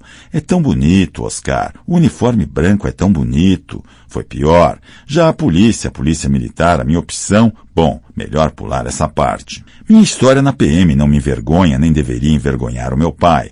Quando decidi fazer o curso para super-homem e tentar a admissão no BOPE, tinha consciência de que duelava com a indiferença do general. Cada prova vencida eu vivia como demonstração de que eu era um soldado, homem de verdade, guerreiro, e merecia ser recebido em qualquer exército do mundo, inclusive na casa de meu pai. Cruzar o fogo, a noite gelada, ferir os pés e as mãos, ralar o corpo em pontas de pedra, espinho e pau, andar nos trilhos a 6 metros de altura, nadar e sobreviver quando já não há forças, todo o calvário e cada passo eu enfrentava acreditando que se eu me superasse, o general Oscar abriria as portas do templo em que reinava, cardeal do heroísmo e do sacrifício, soberano da honra. Nos primeiros meses de minha participação no BOPE, chegava em casa orgulhoso, à espera da bênção redentora que não vinha. Relatava ao pai as escaramuças, os confrontos, os riscos e os atos de bravura da tropa. Nada o impressionava. Talvez, eu pensava, porque fosse pouco, se me esforçasse mais, me arriscasse com mais arrojo, se me empurrasse um pouco mais os limites e avançasse, se os inimigos se tornassem mais ferozes, se os feitos se multiplicassem e as conquistas se expandissem, quem sabe? Aumentei semana após semana a violência das incursões. Pisei mais fundo, cobrei mais resultados de meus subordinados, mandei elevarem o volume. Mais força, mais força. Comandei a tropa para rasgarmos mais fundo e mais longe o território inimigo. Mais cabeças, precisava levar mais cabeças para casa. Exibia os troféus de guerra, contando capítulo a capítulo a evolução da nossa grande marcha contra o tráfico de drogas no Rio de Janeiro. Ainda assim era inútil. Dom Oscar desdenhava com ironia. Polícia não é exército. De que serve matar pé de chinelo descamisado em favela? Eu não me importo. Não importa, dizia ele. Quero saber se existe ou não existe segurança para as famílias nas ruas. Olhava para mim e perguntava, conhecendo antecipadamente a resposta que nunca cheguei a dar. Existe? Não. Então polícia é besteira, brincadeira de escoteiro, esporte de colegial. Ou então nem me olhava, e quando eu ostentava cicatrizes e medalhas e narrava as dezenas de baixas do inimigo, ele rosnava. Briga nojenta, porca e inútil. Quando passei a trabalhar como negociador do BOP em sequestros e rebeliões penitenciárias, acumulei experiências em que tive de levar a extremos o sangue frio e a habilidade técnica, a inteligência e a audácia. E nunca o poupei dos relatos dessas aventuras. Ele não se convenceu de que houvesse em tudo aquilo vocação louvável e ação digna, de nem digo consagração, mas reconhecimento. Não foram poucos os casos em que coloquei minha vida em risco, nem aqueles em que agi como verdadeiro comandante de unidade deveria agir em qualquer lugar do mundo, mesmo nas guerras de meu pai. Tomei decisões difíceis, fiquei do lado dos meus companheiros, fui leal mesmo quando poucos seriam. Inclusive na Armada Superior de meu pai, poucos seriam. Assumi responsabilidades e paguei o preço. Fui a júri popular e não me arrependo. Mantive a cabeça erguida. O general, como pai, pode dizer o mesmo. Supunha que isso era só o que ele esperava de mim. A lealdade aos subordinados e companheiros e a assunção de responsabilidade em nome da honra. E também a coragem, sobretudo para decidir nos momentos mais difíceis, aqueles em que a linha entre o bem e o mal se misturam, as faixas do certo e do errado se sobrepõem. Contei a ele as histórias. Tenho histórias para contar. 2. A morte de Tomate. O Morro da Aroeira, na Tijuca, zona norte do Rio de Janeiro, faz fronteira com São Tomé, outra favela importante na economia do tráfico e do fluxo de armas. O BOP fez dezenas de operações na área ao longo daquele ano. Em praticamente todas eu estava presente. Muitas vezes comandando a tropa. Vivi ali duas situações extremas de sentidos muito diferentes e consequências opostas. Uma fez de mim um capitão vitorioso, a outra um vilão. Para falar a verdade, talvez tenha acontecido o contrário. Pelo menos de um certo ponto de vista, a paisagem vista da laje, a primeira história poderia ser lembrada com orgulho, mas um orgulho cheio de sangue. Na segunda, em que fiz o papel de vilão, de acordo com a perspectiva dos senhores do bem e do mal, deuses dos carimbos e donos da verdade, na realidade eu era o herói. Houve também uma terceira aventura que não sei se devo contar, vou pensar a respeito. Quando terminar de descrever as duas primeiras, eu decido. Foi um caso delicado. Não gostaria de criar problemas depois de tanto tempo, desfazendo o que me custou tanto a fazer. De fato, se na primeira situação senti o gosto amargo do triunfo e na segunda o doce sabor da derrota, na terceira não sei até hoje de que lado estava o certo e de que lado estava o errado. Subi devagarinho o plano inclinado na lateral de um largo platô para atingir a plataforma, de onde eu teria um amplo controle visual da favela. A posição me daria uma visão de 360 graus.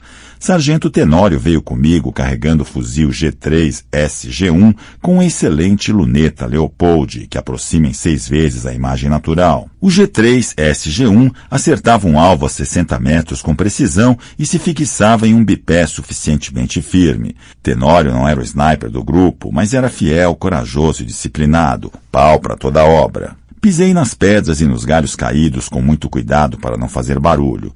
Não tinha a menor ideia de onde estariam os traficantes. Éramos 16 homens. Os 8 da segunda equipe mandei entrarem pelo morro de São Tomé. Eu e os 7 da primeira equipe viemos diretamente para Aroeira, margeando a via principal. Escolhi a frente de um beco e algumas lajes como pontos estratégicos. Distribuí meu grupo pelos pontos. Os movimentos foram conduzidos com muita atenção e cautela. Os traficantes da Tijuca já conheciam bastante bem as técnicas do BOP. Tinham aprendido que não vale a pena nos enfrentar. A única saída para eles era reconhecer sua inferioridade, evitar o confronto e reagir só na covardia, armando alguma cilada contra nós. Por isso eu sabia que não era inteligente confiar no silêncio e na calma aparente. Pelo contrário. A mansidão era sinal preocupante de que nossos inimigos estavam nos observando à espera de algum tropeço. Qualquer erro podia ser fatal. Não há nada pior para um soldado em guerra do que a autoconfiança. Quer dizer, autoconfiança excessiva, aquela que beira a soberba. Como garante a sabedoria popular, só morre afogado quem sabe nadar. Cheguei ao platô e me ajoelhei. Explorei o lugar lentamente, caminhando abaixado, enquanto Tenório montava os pés do fuzil. O capim-limão crescido subia pela encosta e produzia uma espécie de barricada verde na margem dianteira da plataforma. Não era preciso ficar de joelhos, mas tampouco seria prudente adotar a postura normal. A vegetação não era tão alta assim. De modo, a noite estava escura. Seu manto negro nos protegia. Tenório, além de religioso, era metido a poeta. Dizia coisas desse tipo. Eu não me incomodava desde que ele mantivesse os pés na terra e os olhos bem abertos. Não precisei nem de um minuto para matar a charada. Fantástico. E isso sim era um presente dos céus. Bem debaixo do meu nariz, a uns 50 metros, sob uma amendoeira frondosa, 4 traficantes conversavam. Olhei pelo binóculo, mas não tive certeza se o Tomate estava entre eles. Tomate era o dono do morro, o chefe do tráfico, meu alvo naquela incursão e em tantas anteriores frustradas. Sem pensar 2 vezes, deixei meu corpo deslizar de costas pelo declive que me separava dos vagabundos e sobre o qual se erguia o platô. Estanquei 1,5 metro abaixo de Tenório, encarando o céu deitado, com o binóculo no peito. Em silêncio, elevei o binóculo à altura dos olhos e, levantando uns 30 centímetros a cabeça, estudei a cena. Lá estava Tomate. Não havia mais nenhuma dúvida. Conhecia aquela cara das fotos que o Bop recebia da P2 e da Polícia Civil. Não tinha erro. Abaixei a cabeça, voltei a apoiar o binóculo no peito e sussurrei no meio da relva alta para o Tenório. O cara de short vermelho é o Tomate. Dei um tempo ao sargento e inalei o cheiro do mato à minha volta. O capim cobria parcialmente meu corpo. Levantei de novo a cabeça apenas o suficiente para observar os movimentos do grupo. Deitei a cabeça e tentei relaxar, como se fosse possível relaxar a 50 metros do inimigo, protegido só pela noite e pelo leve cobertor vegetal. Não sei exatamente quantos minutos se passaram. O que sei é que nunca vou esquecer o que senti quando me dei conta de que o dia amanhecia. Amanhecia numa velocidade real. Era quase como se a natureza tivesse acendido a luz subitamente apertando o interruptor cósmico. Meu corpo soube antes da minha consciência, talvez um segundo, mas garanto que soube antes. Sei disso porque recebi uma carga extra de adrenalina bombeada direto no estômago e o conceito claridade, luz, dia, sei lá, o conceito que dava sentido ao fenômeno que veio em seguida.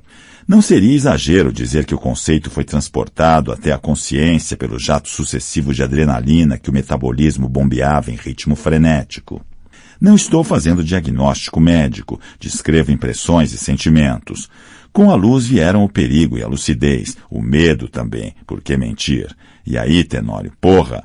O cara de short vermelho foi para o outro lado da amendoeira. Estou esperando ele voltar para o lado de cá. Eu disse baixinho mais algum palavrão, mas duvido que meu subordinado tenha ouvido.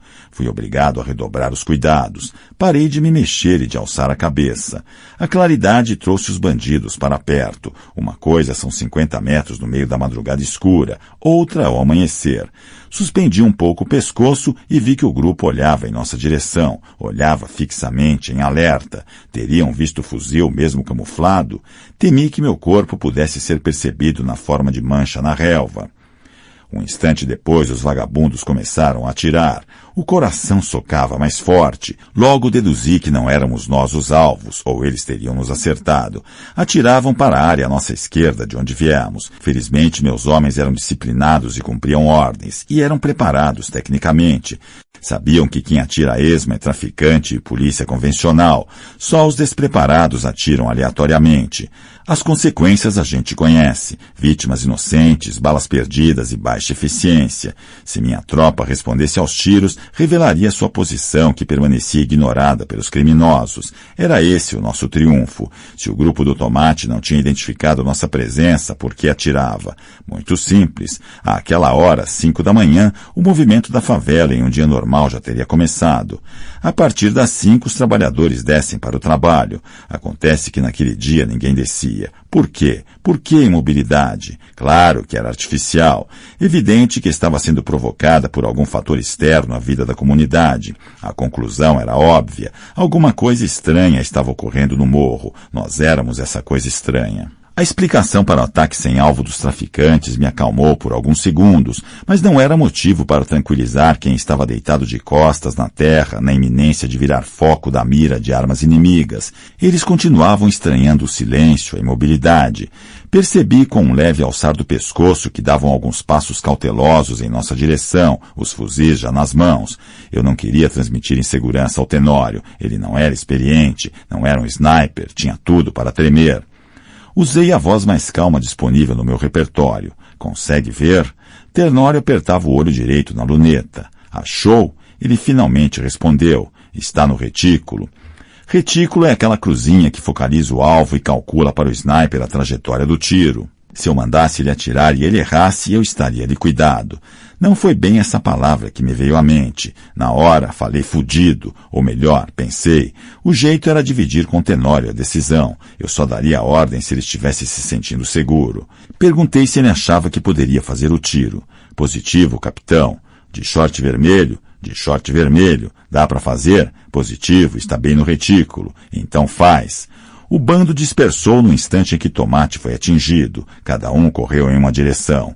A surpresa e o choque, o eco do estampido no relevo sinuoso do morro, tudo isso misturado confundiu a bússola dos traficantes. Fugindo, buscando abrigo, atiravam sem norte.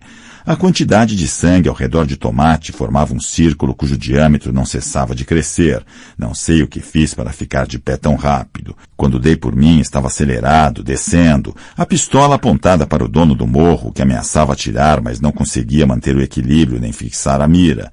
Desorientado, prestes a tombar, ferido de morte, sangrando feito um porco, Tomate movia o braço direito com o fuzil em todas as direções, os joelhos dobrados. Parecia uma dança bizarra. Antes que ele me acertasse ou atingisse alguém, disparei minha pistola e ele tombou. Entretanto, não morreu logo. A agonia se prolongou. Vivi anos em guerra e não me lembro de ter visto sangue jorrando feito petróleo daquele jeito. Ele era gordo e os jatos faziam barulho. Um chiado sinistro, um balão desinflando. Não digo isso para fazer graça, não é engraçado. Na verdade é triste, repugnante e ruim relembrar. E foi horrível a cena quando eu estava lá debaixo da amendoeira ordenando a meus homens que avançassem.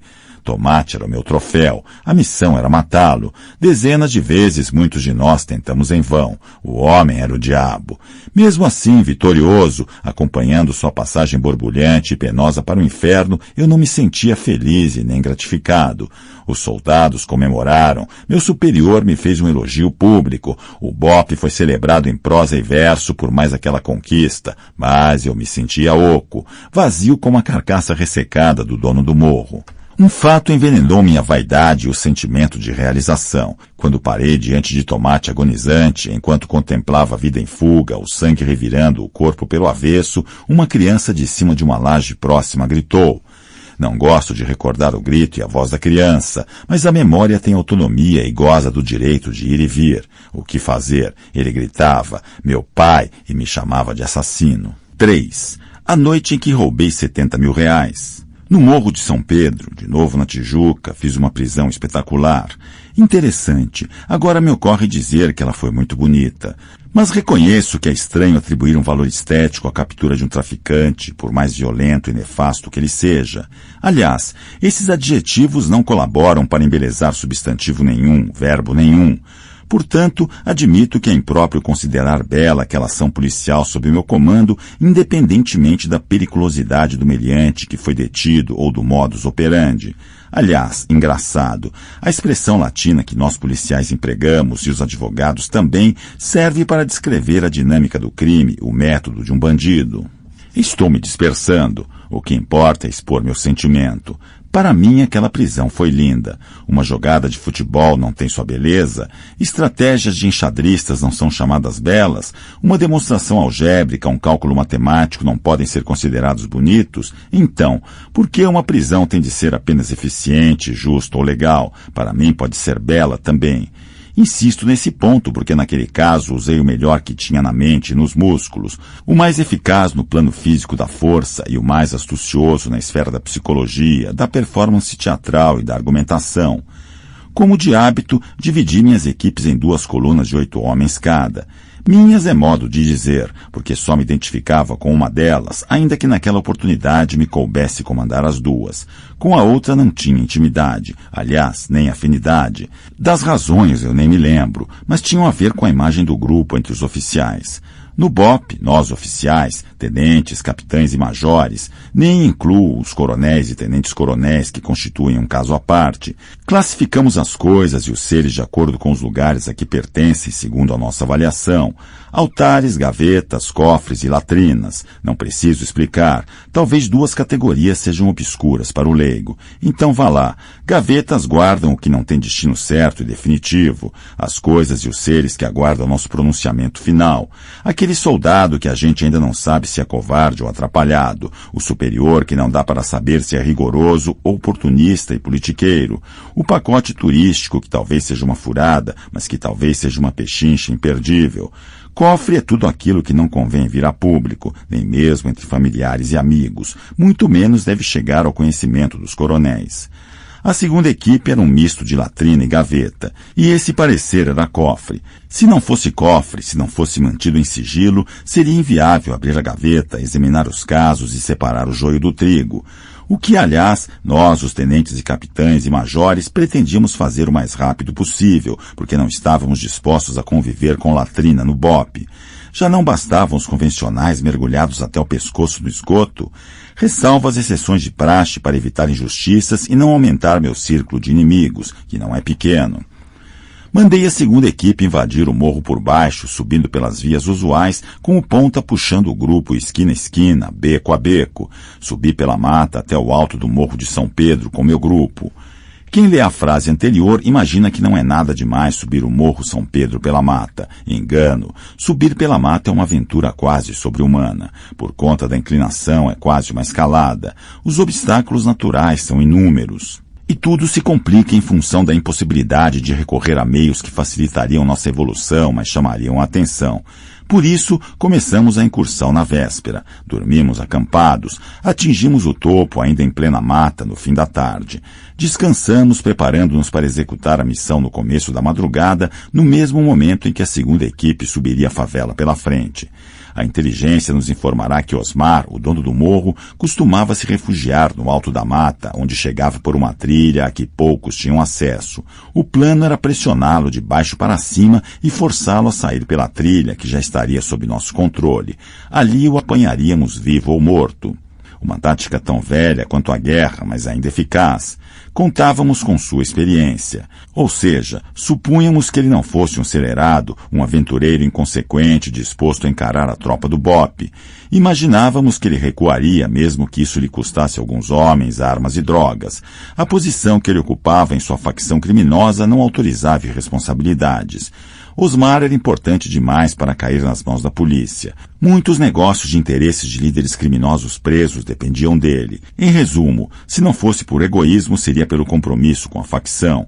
O fato é que não lhe restava alternativa racional ao recuo, à fuga para os nossos braços. No entanto, nem sempre a razão impera. Nem sempre os cálculos e as suposições acertam, por mais lógicos que sejam.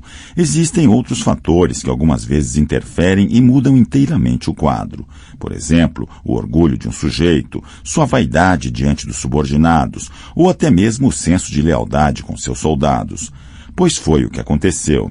Enquanto esperávamos no alto do morro, na trilha para a mata, acima da favela, Osmar resolveu resistir e abriu fogo contra a equipe que subia. Não arredou o pé, enfrentou a tropa do BOP enquanto teve homens, armas e munição. Os homens dele acabaram fugindo em direções diversas. Nenhum subiu para a trilha. Deixaram o chefe entregue à própria sorte. Armas havia, mas munição não foi suficiente para sustentar o fogo tão pesado por muito tempo. Osmar foi preso vivo com um único companheiro. A segunda equipe os prendeu, não fomos nós. Fui chamado logo que os tiros cessaram. Desci a favela pelo meio da rua principal com a minha equipe, a número 1, dando cobertura para evitar uma cilada. Até porque os vagabundos que desapareceram estavam escondidos em locais que ignorávamos e podiam abrir fogo inesperadamente contra qualquer um de nós. Sargento Tenório, sempre ele, me antecedeu. Foi o ponta de nossa unidade de combate na descida. O grupo o acompanhou até um ponto onde aguardaríamos o resultado de sua vistoria. Tenório foi ao encontro do segundo grupo, ouviu o relato breve sobre o confronto e avistou-se com Osmar e seu cúmplice. Retornou com boa e má notícia. A boa, o terreno até a posição em que se situava a segunda equipe estava dominado. Podíamos continuar a descida. A má, Osmar dizia que tinha sido roubado. Segui Tenório até a base que o segundo grupo improvisara. Recebido com as saudações militares de praxe, me dirigi diretamente aos presos. Separei-os e me afastei da equipe para interrogar o dono do morro em particular. Ele estava algemado e tinha os pés amarrados, por isso se movimentava com dificuldade. Meu sargento me contou que você está dizendo que foi roubado. Poxa, capitão, não quero mais problema pro meu lado. Tu foi ou não foi roubado, porra? Na moral, capitão, na moral, fui. Dinheiro? Maior sacanagem, capitão. Me pelaram. Levaram cordão, relógio, anel, dinheiro. Os homens me pelaram todinho. O sangue ferveu. Determinei que o cabo Santos do meu grupo montasse guarda em torno do preso. Não seria bom mantê-lo por mais tempo na favela. Eu tinha de agir rápido. Reuni a segunda equipe no campo de futebol vizinho à base e não esperei que se pusessem em forma. Adotei o tom que combinava discrição com indignação. O vagabundo está dizendo que foi roubado. Olhei para os 8 perfilados e continuei. Diz que foi pelado, que tiraram anel, relógio, grana, cordão. Fiz uma pausa prolongada propositalmente. Queria dar tempo ao filho da puta. Apostava que ele, fosse quem fosse, daria alguma bandeira. Não suportaria a pressão. Quero que vocês prestem muita atenção. Se isso é verdade, se o vagabundo foi roubado por um de vocês, podem acreditar que eu vou até o fim do mundo, até o inferno, vou até a puta que pariu para descobrir quem é o filho da puta. No BOPE não tem lugar para ladrão. Se tem bandido entre nós, é melhor se apresentar agora, porque vai ser identificado de qualquer jeito e vai ser muito pior. Vou revistar cada um. Vai ser a maior humilhação, mas vai acontecer. Não por minha culpa, por culpa do ladrão infiltrado entre nós. Entenderam? O filho da puta deu um passo à frente. Capitão, disse ele, não foi roubo. Só estava guardando os pertences do preso para apresentar na delegacia. Está tudo aqui. Olhei por um instante o sujeito nos olhos. O sangue voltou a ferver. Senti ganas de encher o cara de porrada. Mas um comandante não age assim. A disciplina tem seu próprio método. A justiça seria feita por vias institucionais. Tudo bem, engoli o ímpeto corretivo. Recolhi os objetos do roubo e segui na direção do Osmar, do outro lado do campo de futebol. Afastei os policiais que o guardavam e me aproximei. São esses os seus pertences? Osmar balançou a cabeça, confirmando. E está faltando alguma coisa? Ele examinou com os olhos. Não, meu chefe, é isso mesmo. No BOPE não tem ladrão, ouviu? O dono do morro manteve a cabeça baixa, não disse nada e eu prossegui. Vou entregar suas coisas para o delegado na delegacia. Ele vai registrar e dar o destino certo. Se alguma coisa desaparecer depois que eu entregar você ao delegado, não é problema meu. Dali em diante a responsabilidade não é mais do BOPE, entendeu? Meu chefe, por favor, não faz isso não. Essas coisas têm muito valor para mim. Coisas de mãe, de avó, presente de mulher. O senhor compreende, não é, capitão? Se o senhor levar para a delegacia, já era. Vai tudo para a delegacia, Osmar. Meu chefe, escuta aqui. Com todo respeito, será que não dava para negociar? Encarei o sujeito. Ele continuou. Para tudo tem um jeito, capitão, menos para a morte. Vamos chegar a um acordo. Fica melhor para todo mundo. Quanto é que você me dá? Eu perguntei. Pode pedir, meu chefe, o senhor manda, o que eu tiver é seu. Está falando sério, é para valer. A Vera, meu chefe, papo reto. Então me dá as peças e as drogas da preta, da branca, tudo que você tiver. É para já, meu chefe, só preciso de um telefone.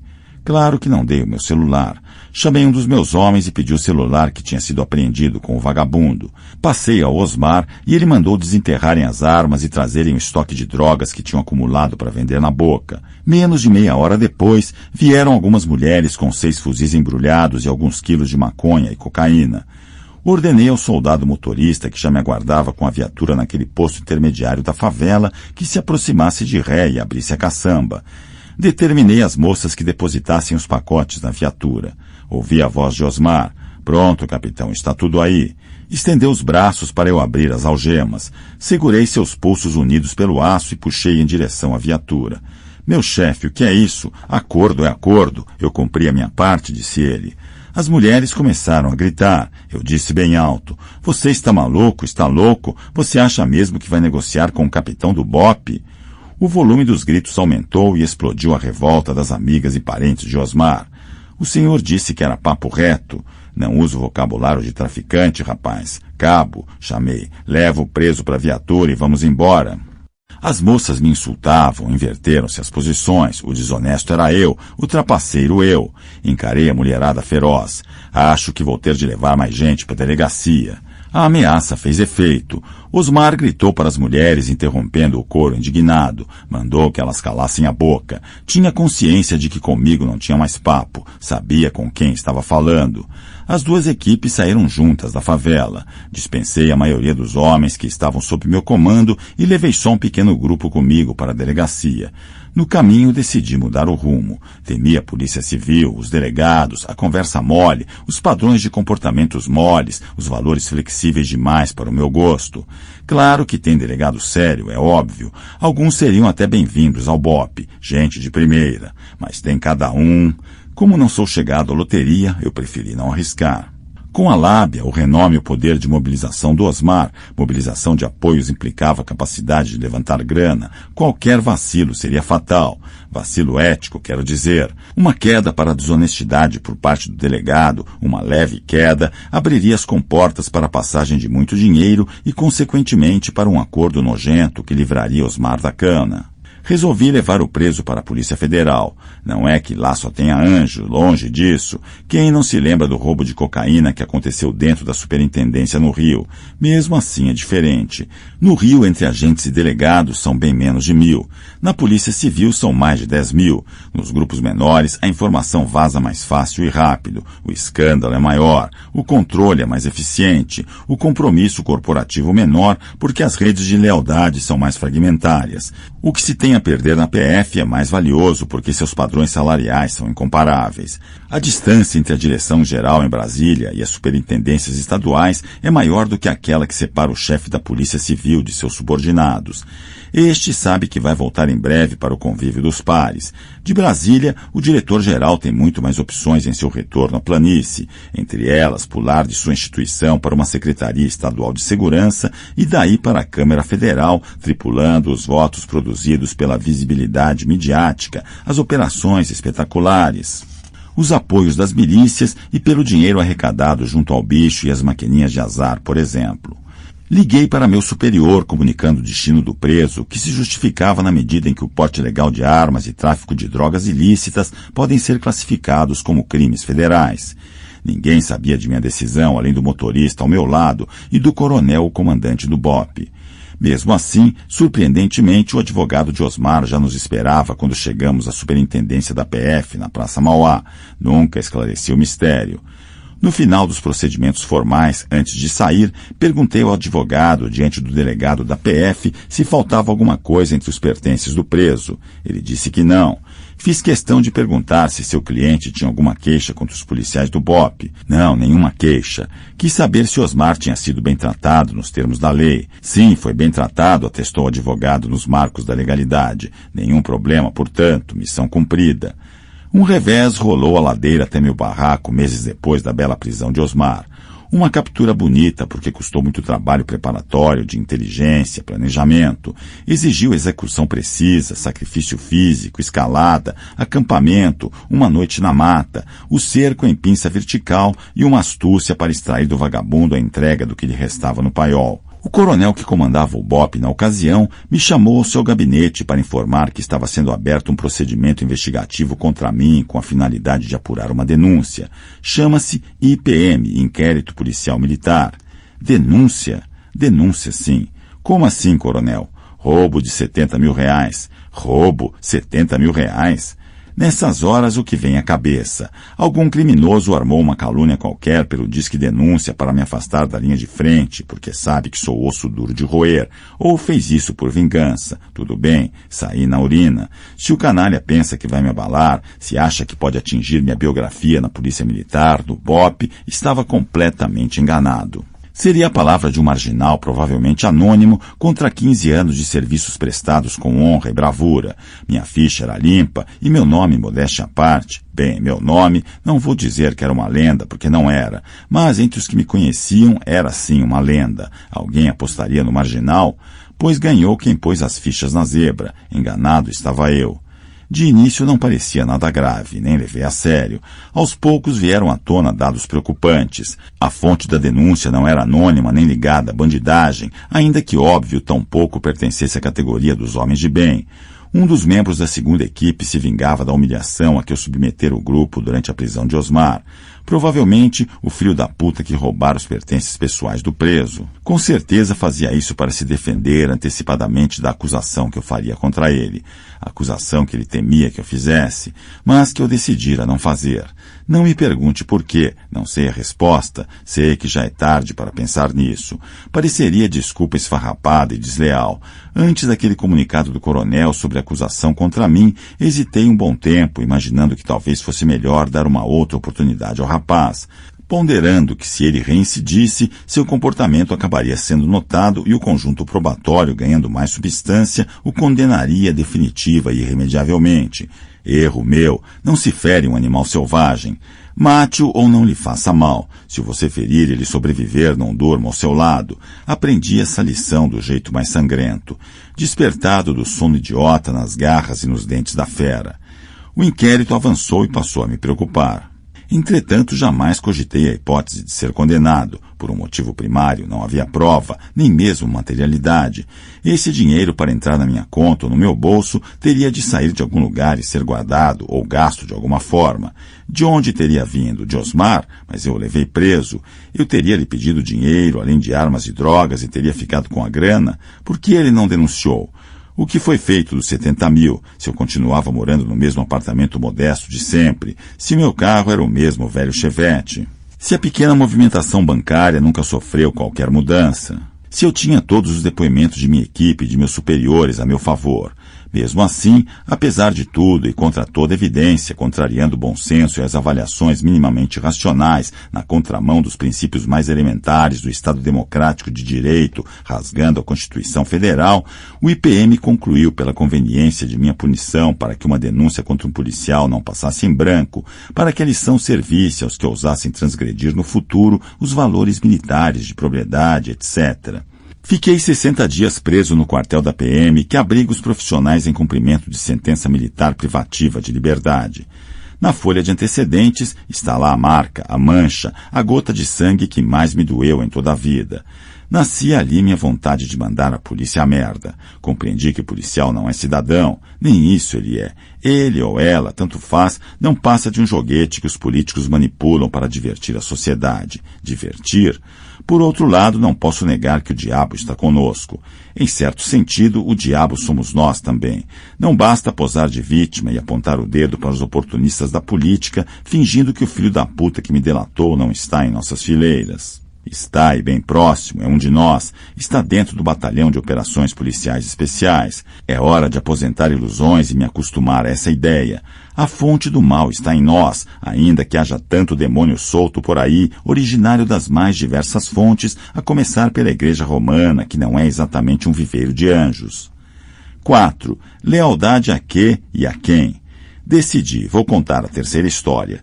Pensei em vários títulos, mas esse aí é melhor que os outros porque toca no essencial, a lealdade. Não existe grupo sem lealdade, não se faz polícia sem lealdade. Assim como não existiria ordem nem sociedade se as pessoas não tivessem um mínimo de lealdade com o coletivo, isto é, com as normas do convívio social.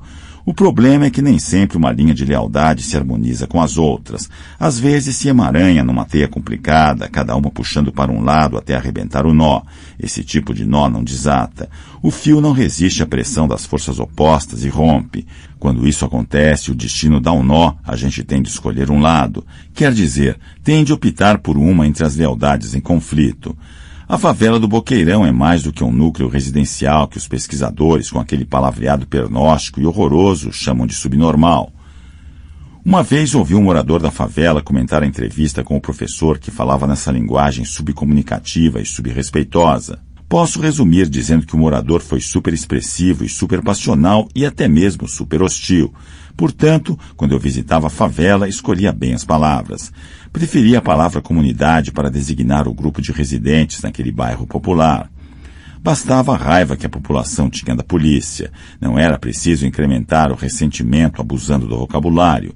Mencionei visitas porque um policial do BOPE também visita morador de favela, tem amigos que moram em favelas.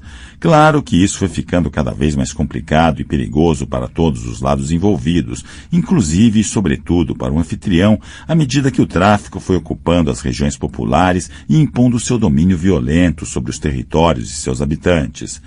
As coisas só pioraram quando os traficantes foram mortos ou recrutados pela nova força criminosa, mais preparada, mais ambiciosa, mais bem equipada e politicamente muito mais articulada, as máfias que os jornalistas gostam de denominar milícias.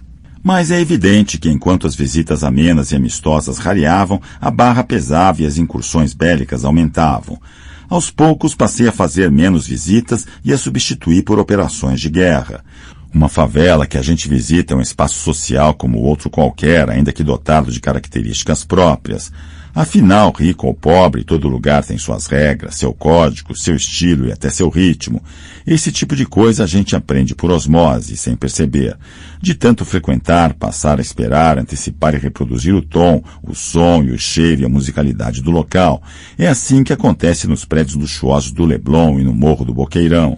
Para nós do BOPE isso era um problema. Como as invasões ao Boqueirão se tornaram comuns, nossas ações, por mais que variassem, acabaram entrando na programação semanal da comunidade. Falo sério, assim como nós já sabíamos com elevada dose de probabilidade o que nos esperava, da geografia às reações populares, dos latidos dos cães aos coros nas igrejas evangélicas, os traficantes também conheciam a evolução de nossas alas, dos carros alegóricos à bateria, e se posicionavam nos postos mais adequados, retirando-se com rapidez aos primeiros sinais de nossa presença. Seria mais exato dizer, ante o prenúncio de nossa aproximação, por mais velada e sorrateira que fosse. Os traficantes desistiram de nos enfrentar como ocorria, e eu já disse, mas vale a pena repetir, na imensa maioria dos casos em todas as favelas e regiões em que atuávamos, desde que pudessem recuar e escapar. Claro que essa tendência não se aplicava quando não havia espaço ou oportunidade para recuo e fuga, isto é, quando a alternativa ao combate era a mera rendição. Nesse caso, a maioria resiste à bala de bala. Se a opção era capitulação ou confronto, os vagabundos vinham para o confronto porque temiam ser executados na eventualidade de uma rendição. Poucos acreditavam que os pouparíamos e os prenderíamos, e estavam certos. Preferíamos não fazer prisioneiros. Não vou gastar o meu latim explicando, mas essa era a orientação dos superiores e a nossa opinião também, a menos que houvesse a necessidade de extrair informações. Tudo dependia, portanto, de quem fosse o alvo e em que circunstância estivesse sendo implementada a operação. Se o alvo prioritário fosse uma figurinha carimbada de algum comando, o ideal era mantê-lo vivo e trabalhá-lo, quer dizer, fazê-lo falar. Os métodos eram aqueles científicos bem conhecidos. Contudo, não fazíamos nada sem autorização do comando. A comunicação com o coronel encarregado era, portanto, constante e indispensável.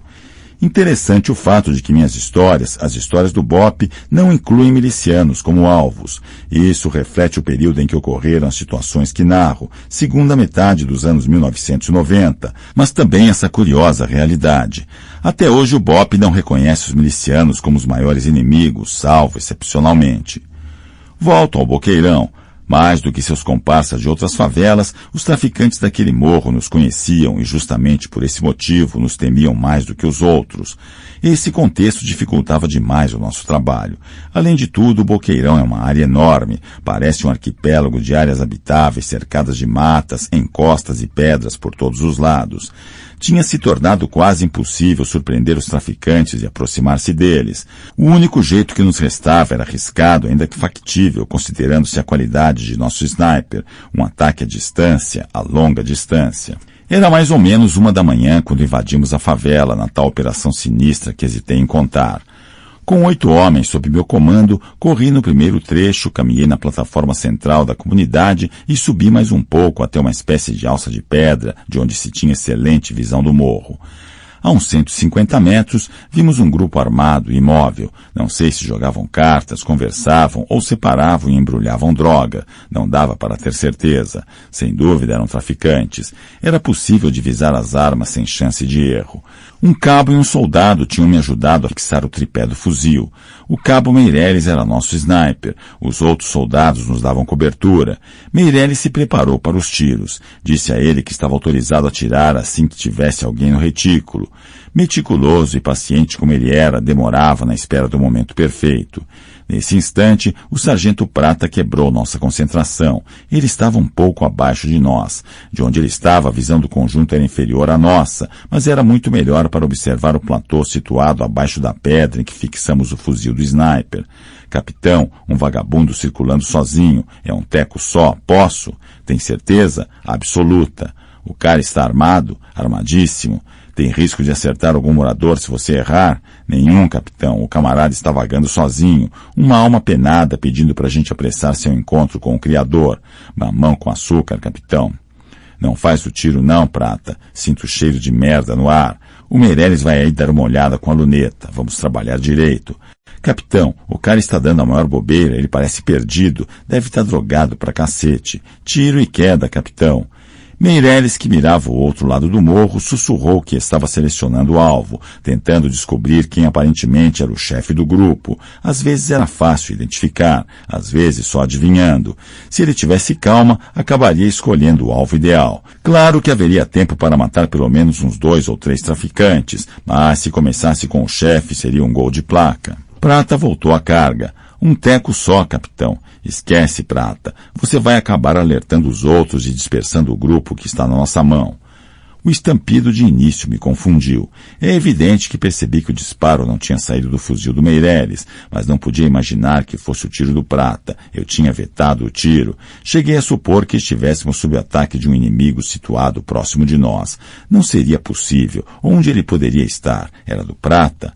Puta que pariu, sargento, que merda é essa? Claro que o cretino tinha tocado a sirene, anunciado o bombardeio e mandado os traficantes para o abrigo aéreo. Meireles disse uns palavrões e seus alvos dispersaram-se. Dei meia volta até a borda da pedra e gritei com a voz baixa. Se é que você sabe do que estou falando e admite que é possível gritar em voz baixa. Caralho, Prata, que merda é essa? Desculpe, capitão, desculpe, mas acertei o alvo. Está lá o vagabundo no chão. Eu não podia perder a oportunidade. Antes um pássaro na mão. Porra, sargento, vale ou não o meu comando, cacete? Desculpe, capitão. A última coisa que eu queria era desrespeitar o senhor. De fato, o sargento Prata merecia crédito como um de nossos melhores profissionais. A situação que ele provocou era inusitada. Meu impulso foi mandar que voltasse imediatamente ao batalhão preso. Outra corrente dentro de mim soprava justificativas, recomendando prudência. O Prata era uma dessas pessoas vocacionadas. Sua dedicação à polícia, o grau de concentração que alcançava, o rigor com que se aplicava no cumprimento das missões, todo esse histórico e as circunstâncias amenizaram minha indignação. O oficial militar, quando é bem formado, assimila cedo a necessidade de distinguir sentimento e razão, o que talvez seja a tarefa mais difícil de realizar nos momentos dramáticos e tensos da ação real. O que pesa mais, a disciplina ou o cumprimento da missão? O que valia mais, obedecer ou vencer a guerra? Não sou formalista. Tenho plena consciência de que disciplina é meio, a finalidade é a liquidação do inimigo. Os militares não obedecem porque é bonito, moralmente. Obedecem porque são peças da máquina cujo funcionamento depende do pronto emprego da força, o qual, entretanto, só é possível se as engrenagens humanas atenderem à voz de comando como a energia responde ao interruptor. Onde é que está o vagabundo? Perguntei. Prata apontou. Atrás dele apertei os olhos, mas não tive certeza de que a sombra recortada no solo era o corpo alvejado. Onde? Insisti. Ali, capitão, depois da caixa d'água. Está vendo a caixa d'água? Vamos lá. Convoquei os outros. Tínhamos de agir depressa antes que os traficantes se reagrupassem. Não era provável, mas não seria prudente descartar a hipótese de que esboçassem alguma reação. Além disso, se demorássemos, começariam a chegar os parentes do morto. Mas notícias correm em alta velocidade na favela. A pior coisa do mundo é puxar um cadáver ladeira abaixo, arrastando um rosário de carpideiras e um coro de insultos infames. Quando chegamos ao pátio, seguindo o faro do Sargento Prata, vislumbrei num flash o desastre. Os curiosos se afastaram. Tomei a frente do grupo. O morto era um jovem. Vestia o uniforme de uma pizzaria. Ao seu lado no chão, a bolsa de isopor repleta de pizzas. Uma auréola de sangue adornava a cabeça imóvel. Hesitei como um príncipe dinamarquês. O coração ferveu. Houve um momento em que teria esfolado vivo o sargento e teria jogado aos leões. Assassino covarde era o que ele era. Contive o ódio, temperei o veneno com alguma reflexão. A imagem do Prata agora era do incompetente, idiota, despreparado e indisciplinado. Merecia sargento. Olhei para cima. A noite estava clara. Recordei algumas estações da Via Crucis do BOPE. Tantas e tantas mortes inúteis. Mesmo as mortes dos bandidos eram inúteis. A fonte de onde brotavam continuava viva. Para que a guerra? Percebi que aquele pesadelo era só o espelho de minha exaustão. Estava esgotado. Meus homens exauridos. O Brasil estava cansado. Ninguém aguentava mais a guerra que não nos levava a lugar nenhum. Prata estava esgotado, nada mais fazia diferença. A única realidade era a exaustão, esse esgotamento cósmico mais forte do que a nossa vontade, o esgotamento que profana as nascentes e cancela em nós tudo que é vivo. Sem dizer nada, cheguei a decidir no meu íntimo que nada mais tinha importância. Meu papel era resolver. Pois bem, trataria de resolver. O moleque estava morto, impossível reverter a morte. O que me restava era cuidar dos vivos, em primeiro lugar dos vivos sob meu comando. Vi dentro da minha cabeça a cena montada. Eu já não era o personagem indeciso, era o capitão do BOPE. Determinava a imediata remoção do corpo, mandava cobri-lo. No caminho, já na viatura, haveria tempo para nos livrarmos do uniforme da pizzaria. Vi no filme que passava em minha mente que eu apertava a mão do entregador de pizza depois de depositar uma pistola entre a palma e seus dedos. Era a vela, a prova de que o rapaz morrera em combate, vítima de confronto. Mais um número para as estatísticas dos autos de resistência em que somos campeões mundiais. Como em tantos casos não daria em nada, promotores acatariam nosso relato e juízes abençoariam nosso trabalho, em nome do que chamam segurança pública. Se o garoto entregava pizza, tudo bem. Quando o alvejamos para todos os efeitos legais, fazia hora extra no tráfico do Boqueirão. É o que iria constar nos registros oficiais da história brasileira. É o que valeria dentro e fora do BOPE. Contemplando o corpo do rapaz em silêncio, eu continuava pensando. Por que resolver desse modo o impasse? Simples. De que adiantaria estragar a vida de um ótimo rapaz, o Prata, se a outra já estava perdida? Nada do que eu fizesse mudaria essa realidade. Tudo bem, ele errou. E daí? O erro dele foi querer acertar. Para mim, justiça para soldados em tempos de guerra tem uma segunda alma. Segue um Deus próprio. Guia-se por escrituras muito peculiares. Os homens ao meu lado estavam impacientes, olhando para mim, esperando minhas ordens. Ao lado dos meus pés, a auréola de sangue se alargava ao redor da cabeça do jovem entregador de pizza. Prata, você está preso. Soldado, apreenda a arma do Prata para a perícia. Estava decidido. De noite, insone, ouvi uma voz interna me criticar, afirmando que eu deveria ter ficado ao lado do Prata e que deveria dizer à sociedade, ao cidadão, o seguinte: você acha que eu entregaria para o sacrifício um soldado que arrisca a vida para proteger você e sua família e que pisa na lama enquanto você assiste a novela da TV e que mete as mãos no lodo e nas vísceras do inimigo enquanto você se diverte nos campos de golfe ou nos salões de chá e que arruína a leveza da juventude com memória de sangue enquanto você nos acusa e ri de nossa estupidez sentado no sofá da sala? Não me interessa a sua opinião sobre as leis e a justiça, nem o que você acha desse pedaço da humanidade a que pertenço.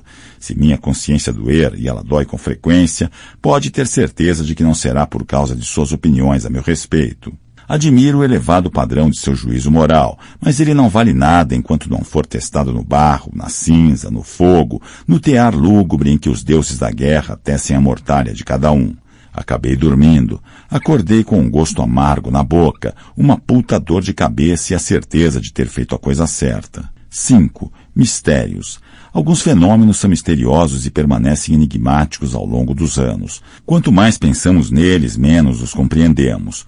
No mundo policial, em particular no campo de batalha e no universo do BOPE, não é diferente. É o caso de Lamartine Feitosa, cabo da PM, ex-companheiro, homem de valor, valente e leal, que se converteu e pediu afastamento do BOPE. Preferiu retornar às unidades convencionais, nas quais por opção tem se empenhado em tarefas administrativas. Outro dia visitei o Queiroz, subcomandante de um batalhão da Zona Norte e velho amigo. No meio da conversa apareceu Feitosa. Bateu a porta, entrou cauteloso e sorriu sereno. Foi uma festa quando o saudei. Ele parecia emocionado com o reencontro. Modesto, não se estendeu. Perguntou se podia providenciar um cafezinho, uma água, e passou ao subcomandante a papelada burocrática do dia. Com licença, foi um prazer rever o senhor, capitão. Prestou continência e saiu como vento pela fresta da porta. Queiroz confirmou que Feitosa agia sempre assim desde que chegara ao batalhão. Furtivo, poucas palavras, educado, gentil, prestativo ao extremo, sem ambições aparentes, atencioso com todo mundo, mas evasivo. Fazia tudo para manter-se longe de ações externas, sobretudo da rotina de incursões e enfrentamentos. Na dele sempre, disse Queiroz. Mesmo assim, a tropa o respeitava como guerreiro. Afinal, tinha passado pelo BOPE e saiu porque quis. Seu conceito nunca havia sido questionado. O prestígio entre os caveiras estava intacto. Queiroz completou. Não fala do passado do BOPE, não gosta. Quando a gente pergunta sobre alguma ação de que participou, desconversa. Quando os colegas contam algumas histórias dos confrontos, se afasta, disfarça e se afasta. Eis o que aconteceu e que não explica a mudança, mas a antecede. Acostumado à rotina do BOPE, guerra à noite, descanso de dia, deslocamentos via transporte público, Feitosa cochilava no ônibus voltando para casa quando 2 rapazes anunciaram um assalto. Armado e portando documento de identidade policial, sabia que era matar ou morrer. Instintivamente sacou a pistola, ergueu-se no banco e atirou nos ladrões, que reagiram tarde demais e sem precisão. Os 2 bandidos morreram e felizmente ninguém mais se feriu. A técnica o salvou, ele disse muitas vezes nos dias e nas semanas seguintes. O treinamento do BOPE o salvou. Agiu como guerreiro eficiente, veloz e preciso, graças à experiência. Feitosa repetiu que todos nós gostávamos de sublinhar. Nenhuma outra tropa urbana do mundo tinha o privilégio de praticar como nós diariamente as táticas de combate anti-guerrilha. Por isso éramos os melhores. Por isso até os israelenses vinham aprender conosco. Até aí nada de novo, nada excepcional. O episódio apenas demonstrava a perícia de nosso companheiro. Mas não foi assim que ele vivenciou a situação. Por algum motivo, a cena mudou a sua vida. Mudou sua maneira de ver a profissão, seu jeito de falar, sua atitude. Se isso tivesse acontecido com qualquer pessoa, eu entenderia. Matar pode transformar muita coisa na cabeça de um indivíduo. No entanto, para Feitosa, matar era parte de seu ofício, era parte de seu cotidiano. Por que aquelas mortes foram tão especiais? Saindo do gabinete do Queiroz, fui tomar um café com Feitosa. Senti que ele estava desconfortável, talvez porque eu arrastasse comigo um passado do qual ele participara, que era também seu e que ele preferia esquecer.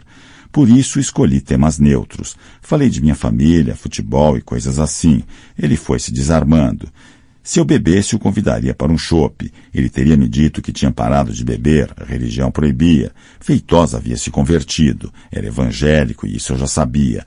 Como estávamos sozinhos e a conversa nos aproximou, mostrei curiosidade por sua conversão. Quis saber como ele tinha descoberto a fé. Ele não se furtou a me falar de suas crenças. Por essa via, encontrei uma brecha para mencionar o episódio e lhe perguntei se o caso tinha sido decisivo ou tinha pelo menos contribuído para sua transformação espiritual. A resposta de Feitosa não saciou minha curiosidade. Na verdade, me deixou angustiado. Fiquei com a sensação de que o campo vasto de minha ignorância ia se ampliando à medida que as palavras do velho camarada pareciam fazer sentido. Ele disse mais ou menos o seguinte: quando atirei nos homens dentro do ônibus, eu estava lá e eles estavam lá. Havia mais gente, gritos, medo, mas nós 3 estávamos lá, uns diante dos outros. Fui eu que atirei no primeiro, capitão. Eu, Lamartine, o homem, a pessoa. Fui eu que atirei no segundo, entendeu? O primeiro caiu para trás, morreu na hora. O segundo tombou de lado, emborcou e sangrou muito antes de morrer. 2 vidas, capitão. Eram 2 jovens. Olharam para mim e eu olhei para eles. Nós nos olhamos. Você morreria se não tirasse, Feitosa. Tem dúvida de que eles teriam matado você? Teriam matado sim, mas não foi o que aconteceu porque atirei primeiro. Quem matou fui eu. Ainda bem, Feitosa. Ou você está arrependido e acha que errou e não deveria ter atirado. Não errei, não. Pois é, legítima defesa. Eu sei. Então por que isso perturba tanto você? Porque está errado fazer a coisa certa. Acho que ele notou que fiquei pasmo, tanto que retomou a palavra. Capitão, ouve, presta atenção. Feitosa repetiu o que tinha dito com as mesmas palavras, que os 13 estavam no ônibus, etc. Então me calei. Desisti de entender, mas intuí que havia alguma coisa no que ele dizia, alguma coisa que tocava a verdade. E logo o presságio de que se a verdade se revelaria desapareceu sem deixar rastro. Voltei a me sentir perdido nesse emaranhado. Um tempo depois, em que cozinhamos o silêncio em fogo baixo, ele acrescentou: Capitão, nas incursões vestíamos uniforme. E daí, pensei, que diferença isso faz? Feitosa prosseguiu. Nos confrontos éramos parte de uma engrenagem. Ok, eu pensei, tudo bem, e daí? Sem organização é impossível combater. Somos uma máquina de guerra, um mecanismo do Estado armado para matar. Qual é a diferença? Uma pistola municiada funciona do mesmo jeito. O projétil disparado mata da mesma forma. A guerra e a legítima defesa são razões suficientes para justificar o tiro fatal. As situações se equivalem. Onde está a diferença? O velho companheiro concluiu. Não estávamos sozinhos, capitão. Mesmo que fisicamente, em algum momento da ação, cada um de nós estivesse sozinho. Quem agia era a equipe, a vontade que a gente encarnava era da corporação. O cabo Feitosa participou de muitas operações e matou em combate, e nunca estive em nenhuma operação. Eu, Lamartine, nunca tinha matado ninguém. 6. Caminho sinuoso da lealdade. O táxi sobe a favela da Rocinha pela via principal, duelando com centenas de motociclistas, ônibus, vans, moradores e mais alguns ciclistas. Um dia de tarde como os outros, normal, tranquilo. Duelar nesse caso significa manter-se alerta e jogar-se no primeiro espaço livre adiante, agarrar-se à mínima oportunidade de mover-se alguns passos para cima ou para baixo, conforme o seu destino.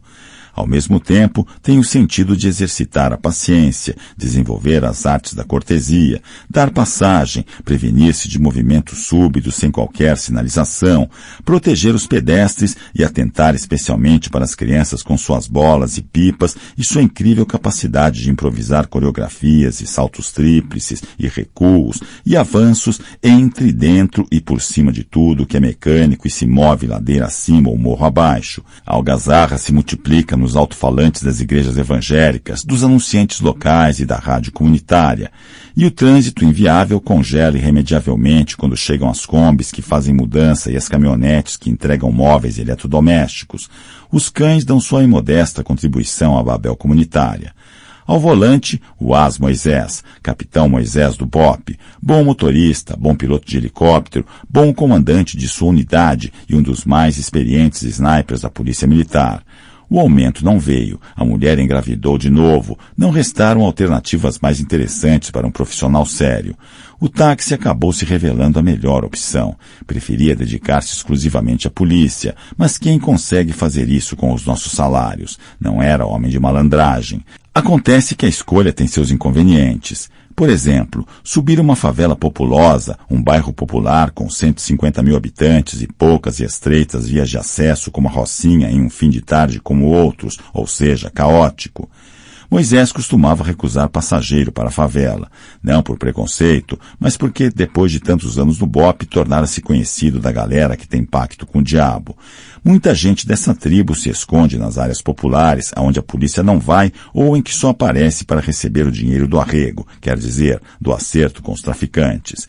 Havia também o risco de que a área fosse dominada pela milícia, o que poderia provocar problemas igualmente graves. Por precaução, preferia passar por mais um motorista preconceituoso a deixar a mulher viúva com o herdeiro na barriga. Toda regra tem exceção. A mulher que fez o sinal cercada de sacolas de supermercado por todos os lados parecia sua mãe.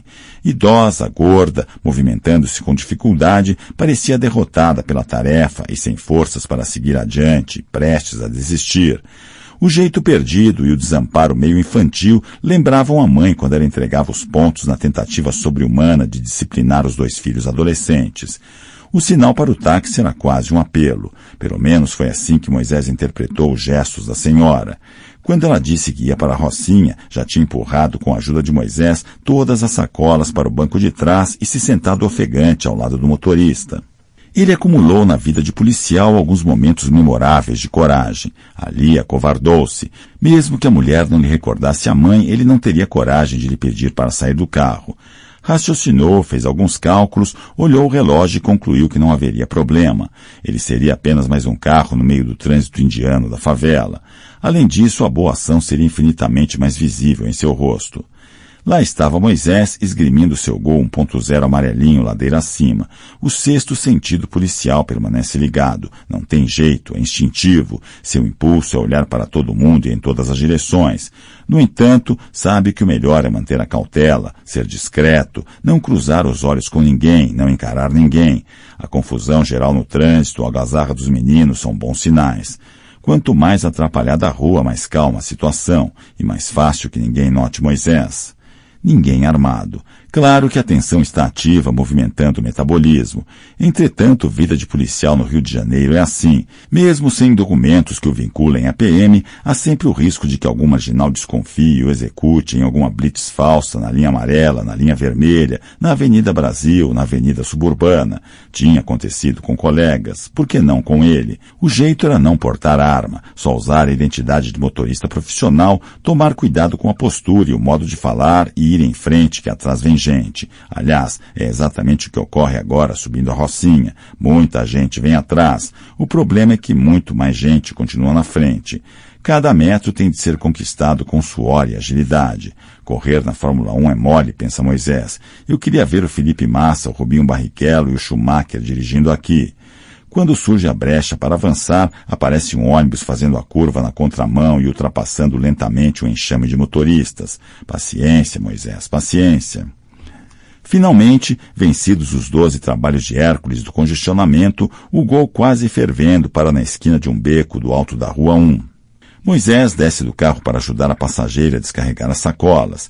Ele a acompanha até a porta da casa alguns metros adiante. Vai e volta, mais uma vez. Na segunda rodada de bolsas e compras, enquanto a senhora abre a carteira para lhe pagar, ele percebe que um grupo de rapazes tinha parado o que fazia para observá-lo. Mais alguns passos e examinando com a visão periférica, disfarçadamente, sobre o ombro, entre um movimento e outro com as sacolas, dá-se conta de que os jovens estão armados. Respira fundo, põe em prontidão todos os músculos e liga todos os neurônios. Faz tudo isso por puro reflexo, porque nada disso tem ali qualquer utilidade. Pelo contrário, o que lhe cabe fazer é transmitir indiferença e tranquilidade. Ele não passa de um civil trabalhador, um motorista de táxi gentil que ajuda a velha moradora da favela a transportar suas compras do mês. Moisés. Uma corrente elétrica fulmina de alto a baixo sua coluna. Ele ouvira nitidamente o seu nome. Alguém o estava chamando pelo nome, alguém do grupo de jovens armados. Um dos traficantes o havia identificado. Era um azar imenso morrer assim num fim de tarde cumprindo uma boa ação. Ele respira de novo e não dá ouvidos ao chamado. Finge que não é com ele e continua descarregando o carro.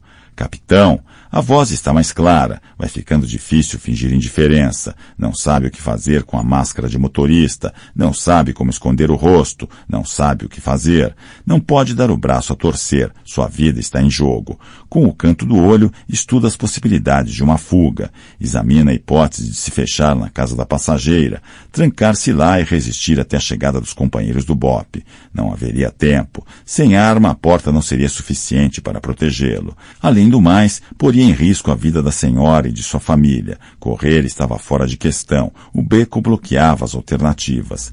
Capitão Moisés, a voz está mais próxima e mais convicta. Não lhe resta nada além de olhar para quem grita seu nome. Não é mais um grito, a voz se aproxima. Moisés encara o rapaz, duro, só pensa no filho que a mulher espera, na mulher, nas contas que ela não teria como pagar, no financiamento da casa que não seria pago, nos bons momentos que viveu com ela. Pensa em morrer como homem, morrer como um guerreiro digno. Olha o rapaz nos olhos, ele lhe diz, Capitão Moisés dirigindo o táxi. Ele vê que não adianta negar, seria humilhante e inútil. O rapaz continua. Fazendo o bico, hein, capitão? O BOPE devia pagar um salário decente, hein, capitão? Moisés encara o rapaz sem dizer palavra. Imobilizado pelo medo e pelo fio de honra que amarra juntas as partes que querem desesperadamente se desprender da consciência e fugir em todas as direções, implodindo o corpo e a alma do soldado. Seria melhor mesmo acabar logo com aquilo, mas o pavor e o desejo não são tão eficientes quanto uma granada. E lá está Moisés, firme, de pé, uma estátua fria, mármore em forma humana, por dentro explosão coruscante. Ouve o sujeito lhe dizer o seguinte: "Tá tranquilo, capitão, tá tudo bem. Eu sou o Nelinho, lembra de mim? Lembra da rebelião de Bangu 3? Tá tudo certo." Moisés cumprimenta o rapaz com um leve movimento da boca e do queixo e balança a cabeça. Recebe o pagamento da mulher, volta ao carro e a senhora entra em casa. "Vai tranquilo, capitão." Moisés ouve o rapaz bater levemente 2 vezes no teto do Gol, uma despedida amistosa. Os rapazes armados se afastam, abrindo caminho. Devagar, o táxi se desloca e se mistura de novo ao labirinto da ladeira principal. Moisés desce até São Conrado com o sangue em ebulição. O caso de Nelinho ele sabia perfeitamente qual é, não precisa vasculhar a memória. Os presos rebelados aceitaram render-se, devolver armas e reféns. A condição era que não houvesse retaliações. A senha era sem esculacho. Os negociadores passaram a informação para o comandante da tropa, que faria a vistoria da penitenciária e a revista dos presos. Os que negociaram o fim da rebelião foram o professor Marcelo Freitas, de uma ONG defensora dos direitos humanos, e o capitão Lima Neto. Abre parênteses, no depoimento ele dizia eu, fecha parênteses, colega e amigo de Moisés, que estava no comando da tropa. Depois de 2 dias de idas e vindas, conversas, ameaças e muita tensão, Marcelo e Neto estavam exaustos. Era natural. Moisés vinha substituir um companheiro em rodízio e estava descansado e pronto para a tarefa, que é sempre delicada. Mesmo esgotados, os negociadores insistiram. Sem esculacho. Pelo amor de Deus, repetiam, sem esculacho. Claro, o que estava em jogo era a palavra deles e as chances futuras de que sua ação continuasse dando certo. Bastava não cumprirem a palavra uma vez e ambos perderiam a credibilidade que constituía nosso principal instrumento de trabalho. Moisés estava ciente de sua responsabilidade. Os presos foram levados para o pátio seminus e postos lado a lado. Policiais do BOPE examinavam um a um. Quando Moisés, que supervisionava a operação, passou por um dos presos, este identificou sua patente no uniforme negro e lhe disse: "Capitão, tem um soldado esculachando, aquele lá." Quando revista, ele bate no preso. Ele é rápido e disfarça, mas dá uma porrada violenta. Não foi isso que a gente combinou. Moisés não disse nada. Posicionou-se discretamente à distância e passou a observar o soldado apontado pelo preso. Não precisou de muito tempo para confirmar a denúncia. No momento seguinte, depois que o soldado bateu o cotovelo contra as costas de quem estava sendo revistado, Moisés deu voz de prisão ao soldado na frente de 2 centenas de presos. Quando Nelinho denunciou o soldado ao capitão do BOPE, que comandava a vistoria da penitenciária e a revista dos internos, não tinha nenhuma esperança de que alguma coisa acontecesse. Falou por falar. Falou para registrar o motivo pelo qual nunca mais admitiria nenhum acordo de rendição. Falou para comprovar que os porcos não mereciam confiança, mereciam a morte. A atitude de Moisés em Bangu 3 embaralhou as certezas com que Nelinho justificava seus crimes e salvou a vida do capitão anos depois. Pasta 22. Capítulo 22. Tweets para quem precisa.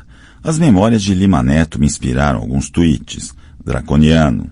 Memória não é só o cartório das causas perdidas e o acervo da vingança. Lealdades cruzadas também existem. About 5 minutes ago, via web.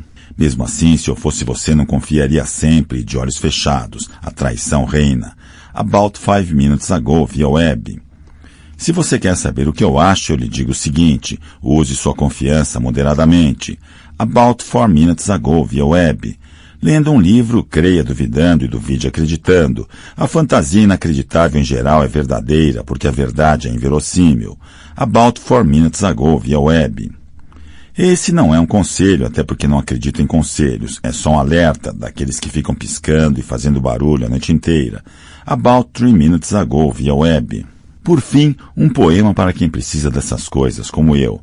Vestida com trapos das velhas bandeiras, você parece uma falsa blitz, querida. About 2 minutes ago, via web. Pasta 23. Capítulo 23. Capitão Nascimento sou eu.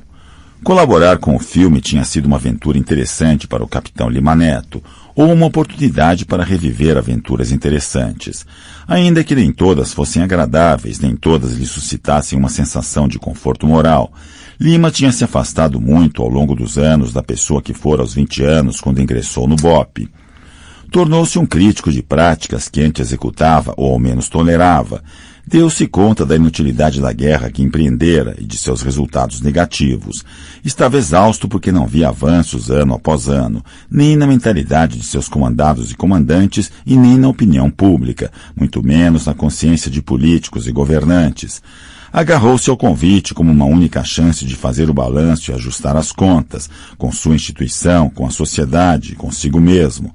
Suas memórias lhe proporcionariam a catarse e marcaria novo começo. Mal sabia ele que o filme amplificaria em seu espírito os efeitos da catarse e funcionaria como uma redenção em diferentes sentidos. O sucesso espantoso e a empatia quase universal com o personagem que o encarnava na tela constituíam, Lima Neto sentia assim, a absolvição dos pecados passados e o reconhecimento de seu valor moral e profissional, abre parênteses, a despeito das ilegalidades e das monstruosidades desumanas que perpetrara, fecha parênteses.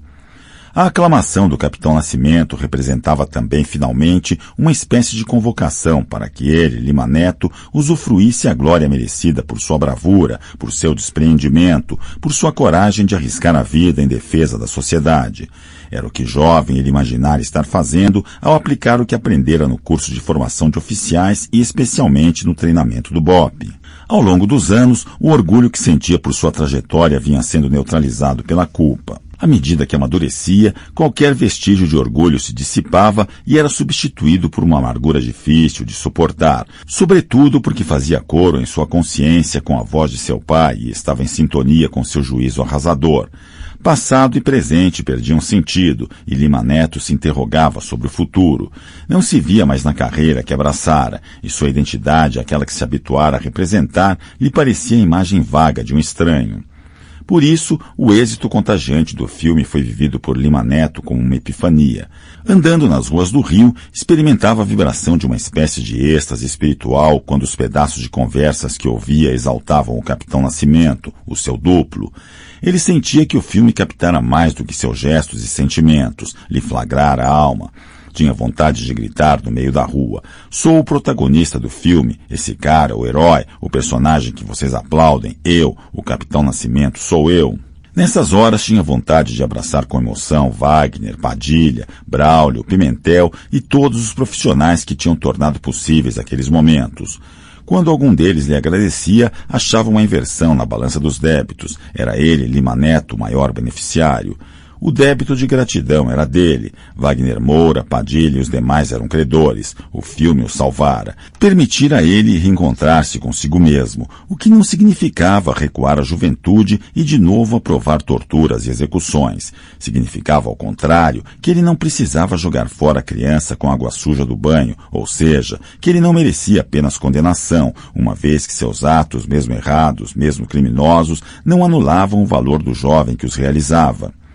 O jovem Lima Neto podia ser visto como uma pessoa ao mesmo tempo perpetradora de crimes inaceitáveis e portadora de virtudes respeitáveis. Olhando para seu passado, mesmo jogando no lixo, sem hesitar, torturas e execuções, ele podia dar-se ao luxo de recuperar o jovem oficial e lhe atribuir alguma dignidade, algum mérito.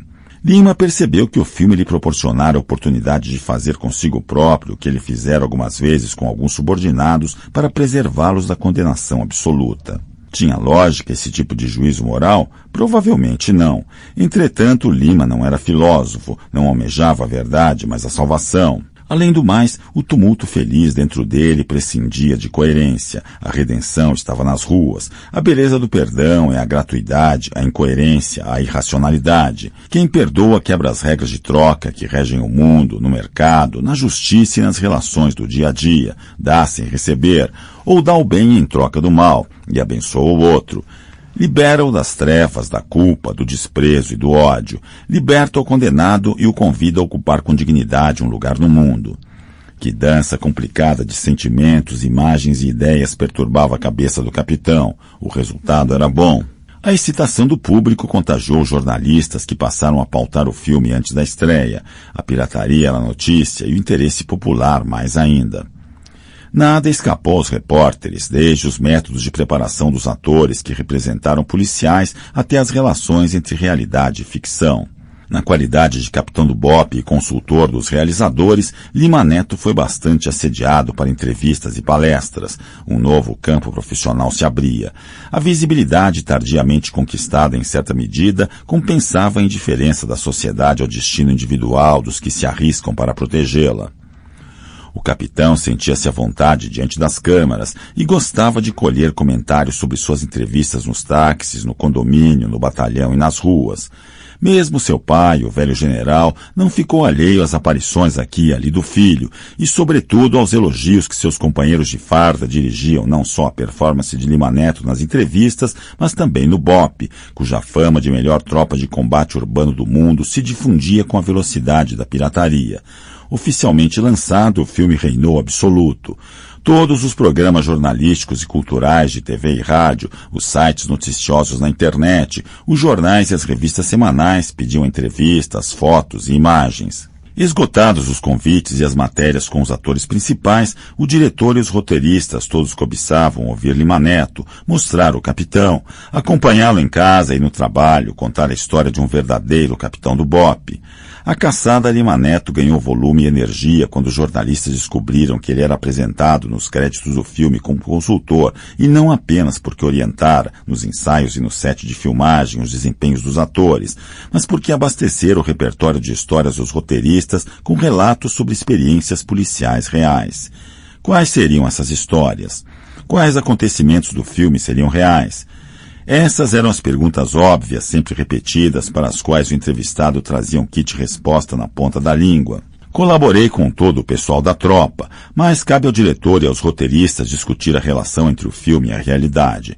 De minha parte, só posso dizer que acho o filme muito bem feito e que a realidade é bem pior. Se vocês acham as cenas exageradamente fortes, podem ficar sabendo que a realidade é muito mais forte.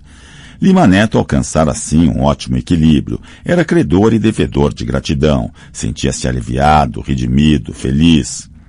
Seu pai lhe telefonara para cumprimentar por uma entrevista e lhe contara sobre os elogios de outros generais ao filho e ao BOPE.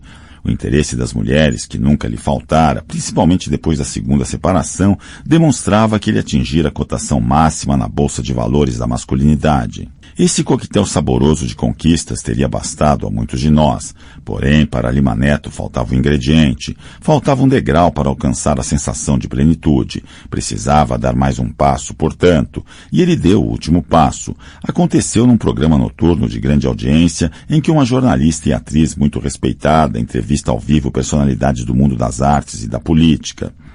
Lima era o único entrevistado da noite, privilégio concedido a poucas estrelas. A conversa bateu recordes de audiência, sobretudo depois da resposta bomba que abalou a cidade, o país, alterou as grades de programação da TV e os fluxos de notícias da internet, sobrecarregados com repetições incessantes do momento crucial da entrevista e com as repercussões que se multiplicaram, replicaram, ecoaram na mesma velocidade epidêmica do sucesso do filme. A vida de Lima Neto nunca mais seria a mesma. Em poucas horas o bronze do herói derretia, arruinando as ilusões redentoras. Estendia-se por mais de 30 minutos a entrevista, entrecortada por intervalos comerciais, quando a entrevistadora e Lima Neto travaram o seguinte diálogo. Capitão, agora que sabemos um pouco sobre quem é o homem Lima Neto, a pessoa, o ser humano debaixo do uniforme, acho que os telespectadores gostariam de saber mais sobre o filme, sobre sua participação no filme. Minha participação, eu contribuí ensinando os atores a segurar as armas e andar como policiais.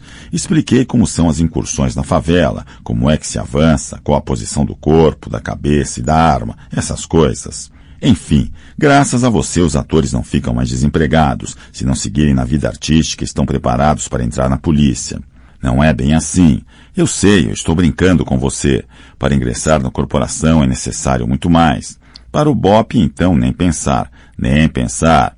Mas, capitão, há uma revista semanal você disse que ajudou a escrever o roteiro. Não disse isso. Não ajudei a escrever o roteiro. Só passei aos roteiristas algumas ideias. Ideias sobre o conteúdo, a trama, personagens. Não, eu contei histórias do BOPE e das polícias para que eles tivessem uma base e pudessem se inspirar. Se suas histórias serviram de base, é porque os roteiristas não inventaram todas as cenas. Eles escolheram e elaboraram, adaptaram. É isso? Não, só em parte. A maioria das cenas foi tirada da imaginação deles. Mas outras foram escolhidas da base que você ofereceu. Está certo agora? Está. Algumas cenas foram baseadas nas histórias que eu contei, de fato. Se serviram de base é porque essas histórias ou eram muito boas ou eram reais, certo? Ou as duas coisas. Exatamente as duas coisas. Quer dizer, capitão, que a história contada no filme, ou melhor, parte da história que o filme conta é verdadeira? Algumas coisas são verdadeiras, sim.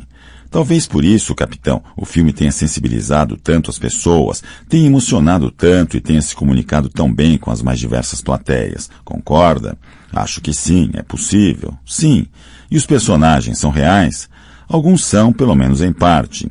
E o Capitão Nascimento, esse personagem extraordinário, tão humano, tão fascinante, atormentado, valente, honesto, digno, apesar de muito violento. E o Capitão Nascimento, tem alguma base, algum pé na realidade? Tem, é inegável que tem. Foi você, capitão, que inspirou o Nascimento? Fui eu, sim. Claro que tem diferenças. Claro, um personagem não vive sem licença poética, sem a fantasia dos roteiristas, a imaginação do diretor, a criação do ator. Mas você foi, digamos, a base, certo? Eu acho que sim. Puxa, que honra. Quer dizer que estou entrevistando o Capitão Nascimento. Em certo sentido, pode-se dizer que está sim.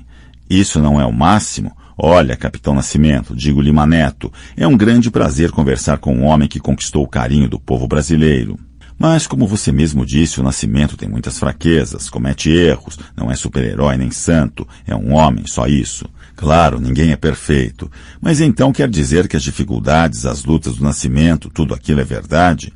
Como eu disse, em parte, o lado sombrio do Nascimento é que ele torturou e comandou execuções. Como lhe disse, não é santo nem super-herói, cometeu erros, é um ser humano. O senhor já torturou, capitão? Já. Já participou de execuções? Já. Por isso é que Nascimento é um personagem real, um cara de carne e osso. As pessoas se emocionam com ele porque percebem que é real, não tem só o lado bom. Mas torturar está errado, não está, capitão? Claro. Matar também. Sem dúvida. Você desaprova. Completamente. Mas admite que já fez. Seria uma hipocrisia negar. A polícia age assim, o BOPE age assim, e essa guerra não nos levou a lugar nenhum. Estamos todos exaustos. Arriscamos a vida, muitos perderam a vida e as coisas não mudam, até pioram. Não há solução fora da legalidade. No fundo, essa é a mensagem do filme. Eu acho que é. É a mensagem do Capitão Nascimento? É a mensagem do Capitão Nascimento, não o personagem, o homem, é a minha mensagem. Você é mesmo o Capitão Nascimento, não é? Eu estou vendo, não há dúvida. Nascimento está aqui encarnado e super inspirado. Lima Neto é Nascimento. De fato, o Capitão Nascimento sou eu. Assim que os holofotes se apagaram sobre o palco enquanto Lima Neto bebericava a água gelada que lhe serviram, a equipe envolvida no programa entrou em cena, em desordem, eletrizada por uma excitação que beirava a histeria. O capitão custou um pouco a perceber que os produtores, os técnicos e os repórteres, ávidos por continuar a entrevista fora das câmeras, não eram apenas novas presas hipnotizadas por seu carisma irresistível, mas abutres enfeitiçados pelo cheiro de carniça. Tentaram espremer mais um pouco, torcer para um lado e para o outro, meteram dentes e garras. Neto perdera a paz irremediavelmente. O tom da nova temporada de caça era a cólera dos promotores, a ira dos homens de bem ultrajados pelo torturador, a indignação das mães dos desaparecidos, a fúria dos militantes das ONGs de direitos humanos e a insuspeitada firmeza dos editorialistas da grande imprensa a exigir o fim da impunidade. Os menos parcimoniosos brandiam princípios, leis e valores contra a disfarçatez, o despudor de um policial militar que se arroga o direito de matar em nome do Estado, que ousa substituir a justiça e não hesita em rasgar a Constituição que confessa a tortura em cores, ao vivo, para todo o Brasil, com a tranquilidade cínica e a autossuficiência dos que se supõem acima da lei. Pasta 24. Capítulo 24. Sem saída. Quando ouviu os relatos do capitão, já sabia o que tinha acontecido depois da confissão pública no programa de entrevistas. A pressão foi insuportável. Salvo algumas cartas aos jornais e uma ou outra manifestação pessoal dos autores do filme, as intervenções em defesa do capitão foram escassas e, de resto, impotentes para frear a onda avassaladora dos críticos cobrando punição. Seus amigos da polícia e os parceiros do filme fizeram questão de prestar testemunho em uma carta divulgada pela internet e enviada às autoridades competentes a favor do capitão, pedindo clemência e anistia, porque se tratava de um homem de bem, ótimo caráter, muito distante do torturador do passado. Marcelo não se pronunciou, mas seu partido emitiu nota exigindo a pena máxima prevista para os casos de homicídio doloso qualificado e tortura. As entidades da sociedade civil, às quais o mandato estava vinculado, não ficaram apenas nas notas, todas elas coincidentes no conteúdo com aquela emitida pelo partido. Organizaram uma manifestação. Reuniram 300 pessoas, segundo a PM, ou 3.000 na conta dos promotores do evento. As faixas e os discursos exortavam a sociedade a lutar contra a violência policial e a criminalização da pobreza e clamavam por punição exemplar para o torturador assassino. Os críticos do filme pegaram carona no escândalo e associaram Lima Neto a Nascimento, denunciando-os como apólogos do crime e da brutalidade contra os pobres. Nas caixas de mensagem dos membros do partido, choviam torrencialmente notas de solidariedade ao partido e às entidades promotoras da mobilização contra a tortura, contra o esquecimento conivente com a violência letal do Estado. Pesquisadores publicaram artigos com os dados chocantes das mortes provocadas por ações policiais no Rio de Janeiro. A polícia fluminense é recordista mundial. Lima Neto virou estatística. Defendê-lo passou a significar um cheque em branco à selvageria policial. O general Lima Filho jamais se pronunciou publicamente, mas Marcelo me disse que soube por fontes indiretas que sua indignação chegara à caserna. Corria boca pequena entre os militares que, na opinião do pai, o capitão Lima Neto estava colhendo o que plantara. Tinha sido imprudente na ação e assodado na TV, incompetente no bope e leviano na entrevista, irresponsável na polícia e vaidoso no circo da mídia. A fama lhe subira a cabeça e o levara àquela palhaçada infantil. Que pague, então, teria dito o pai. Se quis trocar de lugar com o herói do cinema, que envelheça na cadeia como um bandidinho qualquer. O capitão arruinara o nome da família, que custara ao pai uma vida inteira. A prisão de Lima Neto coincidiu com a conclusão do relatório da CPI sobre as milícias. Entendi finalmente por que Marcelo parecia tão angustiado naqueles dias em que o mandato comemorava o sucesso de nossa longa jornada. Compreendia sua tristeza.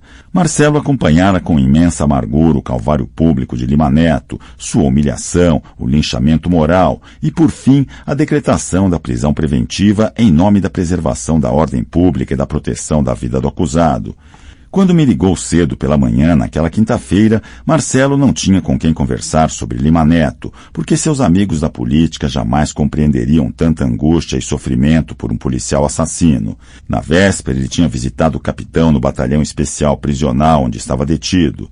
Foi, mas discretamente. Até aquele momento, o deputado não havia feito nenhum reparo às decisões do partido e das entidades, mas tampouco as endossara, menos ainda as estimulara.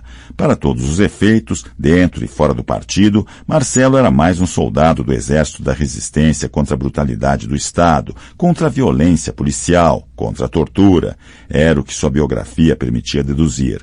Ele nunca fora, como figura pública, outra coisa senão um militante dos direitos humanos. O fato de não ter comparecido às manifestações e recusado convites para entrevistas não chegou a ser notado. Havia sempre uma boa desculpa. Crédito com os movimentos sociais não lhe faltava. Na visita ao capitão levou um susto com seu aspecto. Parecia outra pessoa, nem Nascimento, nem Lima Neto. Um retrato esmaecido pelo tempo, talvez do pai. 1, 2, 3 meses no máximo, mas ele envelhecera uma década. Magérrimo, levantou-se e estendeu a mão para o cumprimento. Seu olhar era o mesmo, mas a voz se mantinha baixa, quase um sussurro. Marcelo custou a completar para mim o relato. Engasgava uma vez ou outra, recuava, retomava a narrativa. Enfim, descreveu a cena sem me poupar dos detalhes. Quando apertei a mão dele, senti que me conectava com um deserto, a vastidão gelada do deserto noturno, ou um pátio de escombros do homem demolido, os restos de uma pessoa arrastados por seu fantasma. Não sei quanto tempo fiquei ali de pé, contemplando o monumento à morte para cuja construção eu tinha de alguma maneira contribuído. Lima Neto baixou os olhos. Nenhum de nós sorriu. Não havia nenhum vestígio de esperança em nenhum de nós. E então eu o abracei muito forte, e chorei até alagar o deserto gelado. Ele não tinha lágrima, eu acho, mas os olhos avermelharam e o fio de voz cessou. Eu disse: quero ficar do seu lado, vou fazer um pronunciamento na Assembleia. Faz isso não, Marcelo, não adianta, só vai complicar a sua vida. Você pensou nas complicações para a sua vida quando me salvou, quando roubou aquela fita, quando me entregou a fita sabendo que eu a divulgaria e que seus superiores e a governadora acabariam descobrindo que você estava por trás de tudo? Era diferente, os errados eram eles. Eles eram os errados, mas eram eles que estavam no poder. Entre o poder e a verdade, você ficou com a verdade. Entre a carreira e a justiça, ficou com a justiça. Nada aconteceu a você porque a conjuntura terminou sendo favorável. Se não fossem as eleições, você teria sido perseguido e punido. Não adianta, Marcelo, não vai resolver. Você vai se sacrificar à toa, vai se desmoralizar só para ser leal a mim. Por gratidão, vai jogar fora a maior oportunidade de sua vida. Não faz isso. Valeu a visita, a intenção para mim já valeu. Por que você não negou? Negar o quê? O que você disse que fez na entrevista? Por que depois, quando a barra pesou, não disse que se confundiu, que naquela noite não estava bem, não se expressou bem, que quis dizer outra coisa que não era verdade? Sem a sua confissão não existiria caso algum, e você era dono dela, podia simplesmente desmenti-la. Duvido que os promotores fossem muito longe, por mais que alguns se dessem o trabalho de tentar. Não podia fazer isso, Marcelo, não podia. Então você pode me entender perfeitamente. Entender o quê? Porque eu vou à tribuna defender você. É a mesma coisa. Não posso fazer, entende, capitão? Estamos quites, deputado. Estamos. Agora quero saber como é que posso ajudar seu advogado. Não é possível que você não consiga um habeas corpus para pelo menos responder em liberdade. Trocamos ideias sobre opções legais, advogados, essas coisas, e me despedi prometendo fazer algumas consultas e voltar em breve. No caminho para casa, me dei conta de que não tinha sentido fazer um discurso na tribuna. Eu estaria sendo grato e leal a Lima Neto, mas desleal aos meus companheiros do mandato, ao partido, às entidades que me apoiaram, aos eleitores que acreditaram em mim. Todos eles se comprometeram comigo porque eu havia me comprometido com algumas bandeiras, com alguns valores. Se eu os renegasse, estaria traindo os votos que recebi, a solidariedade que nunca me faltou. Estaria traindo o mandato. Marcelo ficou em silêncio o tempo bastante para que eu refletisse um pouco. Ponderei que talvez não fosse impossível conciliar suas bandeiras políticas com a defesa de Lima Neto. Talvez não fosse de todo inviável conciliar os direitos humanos com uma posição, digamos, na linguagem que o próprio Marcelo gostava de usar, contrária à criminalização. Marcelo concordou comigo. Tem razão. Em política sempre se dá um jeito. As alianças de hoje muitas vezes unem inimigos mortais da véspera. E as ideologias dão nó em pingo d'água para justificar o que for preciso. Então, tudo bem, só que não é a minha praia. Não faço isso. Talvez por isso digam que sou um mau político. Um dos raros maus políticos que dão certo. Você vai ter um caminhão de votos na próxima eleição. Tudo bem, digamos que eu fizesse uma ginástica retórica e demonstrasse que estar a favor dos direitos humanos hoje é estar ao lado de Lima Neto. Digamos só por hipótese. É o que eu estou sugerindo. Talvez desse certo. Se eu fizesse isso, poderia até enganar alguns incautos, quem sabe. Mas não enganaria a maioria dos que me apoiam, porque são gente preparada, que sabe pensar com a própria cabeça, que não nasceu ontem. Sobretudo, eu não enganaria a mim mesmo. Para você, uma coisa é incompatível com a outra, ou os direitos humanos ou Lima Neto? No espírito, não. Nos sentimentos, não. Mas no plano racional, sim. E o que é o espírito? O que são os sentimentos? O que importa do espírito e dos sentimentos é o que deles está encarnado nas teses, nas regras, nos valores. Enfim, vale o que está escrito nas declarações intencionais e o que está inscrito numa tradição bem documentada, bem estudada. O resto é divagação na cabeça de cada um. E nas teses, nas declarações internacionais, não tem lugar para a defesa de Lima Neto? Não, não tem. As entidades que acusam Lima Neto estão certas? Estão. Você concorda com elas? Não. Quer dizer que você... Agora, fiquei confuso. Quer dizer então que você discorda dos direitos humanos? Não sei. Não é que discorde dos princípios, das teses. Talvez eu discorde da transformação de qualquer valor em regra. Talvez seja isso. Talvez meu problema seja com as regras. Ok, você virou anarquista. Não acredita mais em regras e nem em política. Não é isso. Você está usando o que eu não gosto nas regras, a generalização. Toda regra existe para qualquer um em abstrato e vale em qualquer situação, salvo naquelas que a própria regra exclui. Não é assim? E daí? E daí que talvez não seja possível contar com as regras para todos os casos. Talvez uma regra, qualquer regra, acabe produzindo o contrário do que pretende se for aplicada em todos os casos. Mas então o correto não seria refazer a regra para que ela embutisse as exceções? Mas, se ela soubesse nomear as exceções, poderia ser aplicada, porque teria previsto todas as possibilidades de seu uso. Acho que nosso papo foi longe demais. Dá para voltar à Terra? Tudo bem. O que eu quero dizer é que talvez a gente precise de outro guia que não seja uma regra ou um conjunto de regras, por mais bem intencionadas que elas sejam, por melhores que sejam os valores que elas representem. Cada cabeça uma sentença, cada caso um caso. Não, só acho que talvez a gente precise de outra coisa que não seja só a regra. E o que seria essa outra coisa? O amor? Uma coisa assim? Quem sabe? Não estou te reconhecendo, Marcelo. Virou religioso agora. Primeiro anarquista e agora religioso. Eu não estou entendendo. Nem eu. Mas vamos esquecer essa conversa. Basta o seguinte. Não quero iludir os outros com uma conversa que não seria sincera, entende?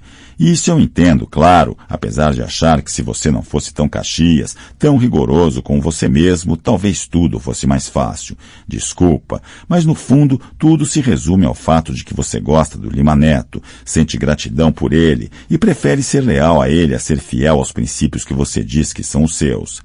Mesmo que você tenha razão, não sei o que fazer e detesto a hipótese de ser pusilânime, covarde, manipulador.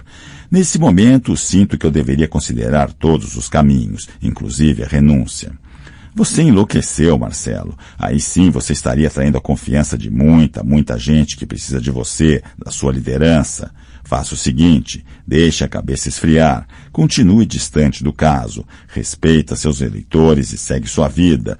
O combate às milícias está só começando. A gente tem muito a fazer. Você tem grandes desafios pela frente. Eu vou conversar com Lima Neto. Vou dizer que você queria jogar tudo ao mar para ser leal, mas que o convenci de que não faria sentido, não adiantaria nada. Concorda? Marcelo ficou em silêncio, longo silêncio. Finalmente me disse o seguinte: você tem razão, mas lavar as mãos não tem nada a ver comigo. Além do mais, claro que é possível ajudar o Lima Neto. Acho que há duas coisas a fazer. Uma delas está ao meu alcance. A outra você pode fazer caso esteja tão convencido quanto eu de que ele merece todo o apoio que a gente puder dar. Em que você está pensando? Eu era filho único. Meus pais me deixaram de herança o apartamento em que moravam. Apartamento de classe média, modesto, mas bem localizado, com 3 quartos em Niterói. Custou a eles uma vida inteira de trabalho. Sempre pensei em vender e comprar outro aqui no Rio, porque minha vida acabou se concentrando mais por aqui. Mas nunca tive coragem de mexer com isso, porque ainda é doloroso. Eu vou vender. Deve render uns 350 mil. Com isso, vou contratar um grande advogado criminalista. Alguém do primeiro time e que se convença sinceramente de que a causa merece ser assumida, apesar de dificílima.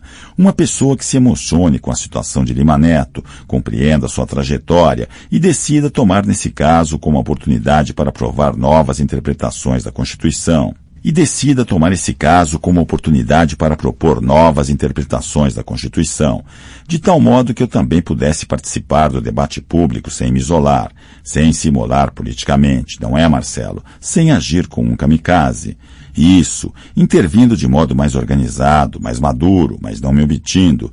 Não suportaria a opção de ficar no armário e não dizer o que penso para evitar danos políticos à minha carreira e ao mandato. Entendo perfeitamente. Nunca imaginei você na defensiva, acovardado.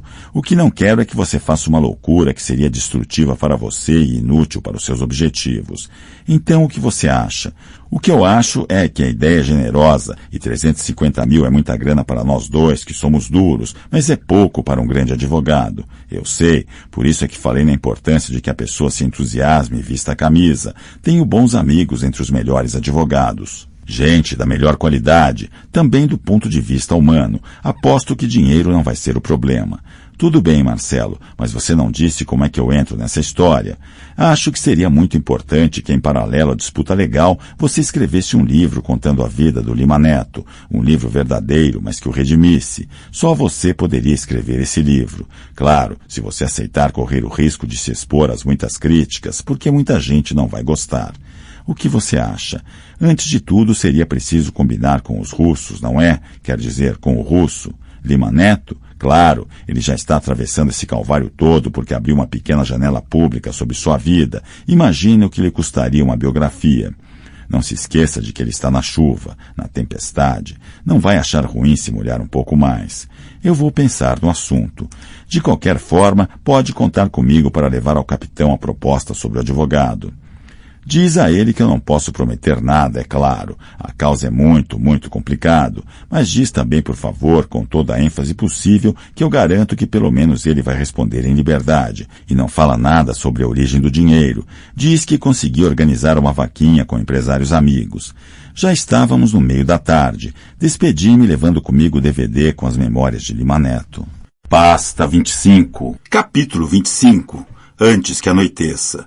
Depois que saí do pequeno apartamento do Marcelo, no Jardim Botânico, que eu não tinha decidido ainda se achava bonito e aconchegante ou claustrofóbico, mandei o taxista pegar a lagoa e ir para a orla pelo Jardim de Alá. Não quis voltar para casa no estado mental em que a conversa me deixou. Pagaria mais pela corrida. Paciência. O táxi rolava devagar pela Vieira Solto, seguiu até o final pela Avenida Atlântica e eu pedi que ele continuasse até a Urca. A tarde era clara e azul e a temperatura amena. O calor medonho finalmente batia em retirada e dava um refresco aos cariocas. A cabeça a mil e o cenário deslumbrante me deram uma ideia maluca.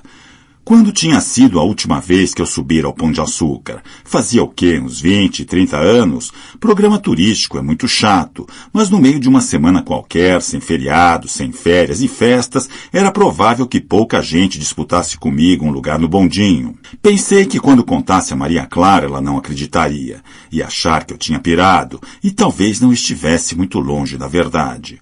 O lado bom do passeio turístico era a infraestrutura atenta ao cadeirante. É bom a gente uma vez na vida se sentir respeitado, sentir que a gente é mais do que o negativo dos outros, que a gente é uma das possibilidades de variação do ser humano, ainda que minoritária. À vista da primeira etapa, a estação do Morro da Urca tira o fôlego, mas a segunda, lá no alto, no topo do Pão de Açúcar, é indescritível.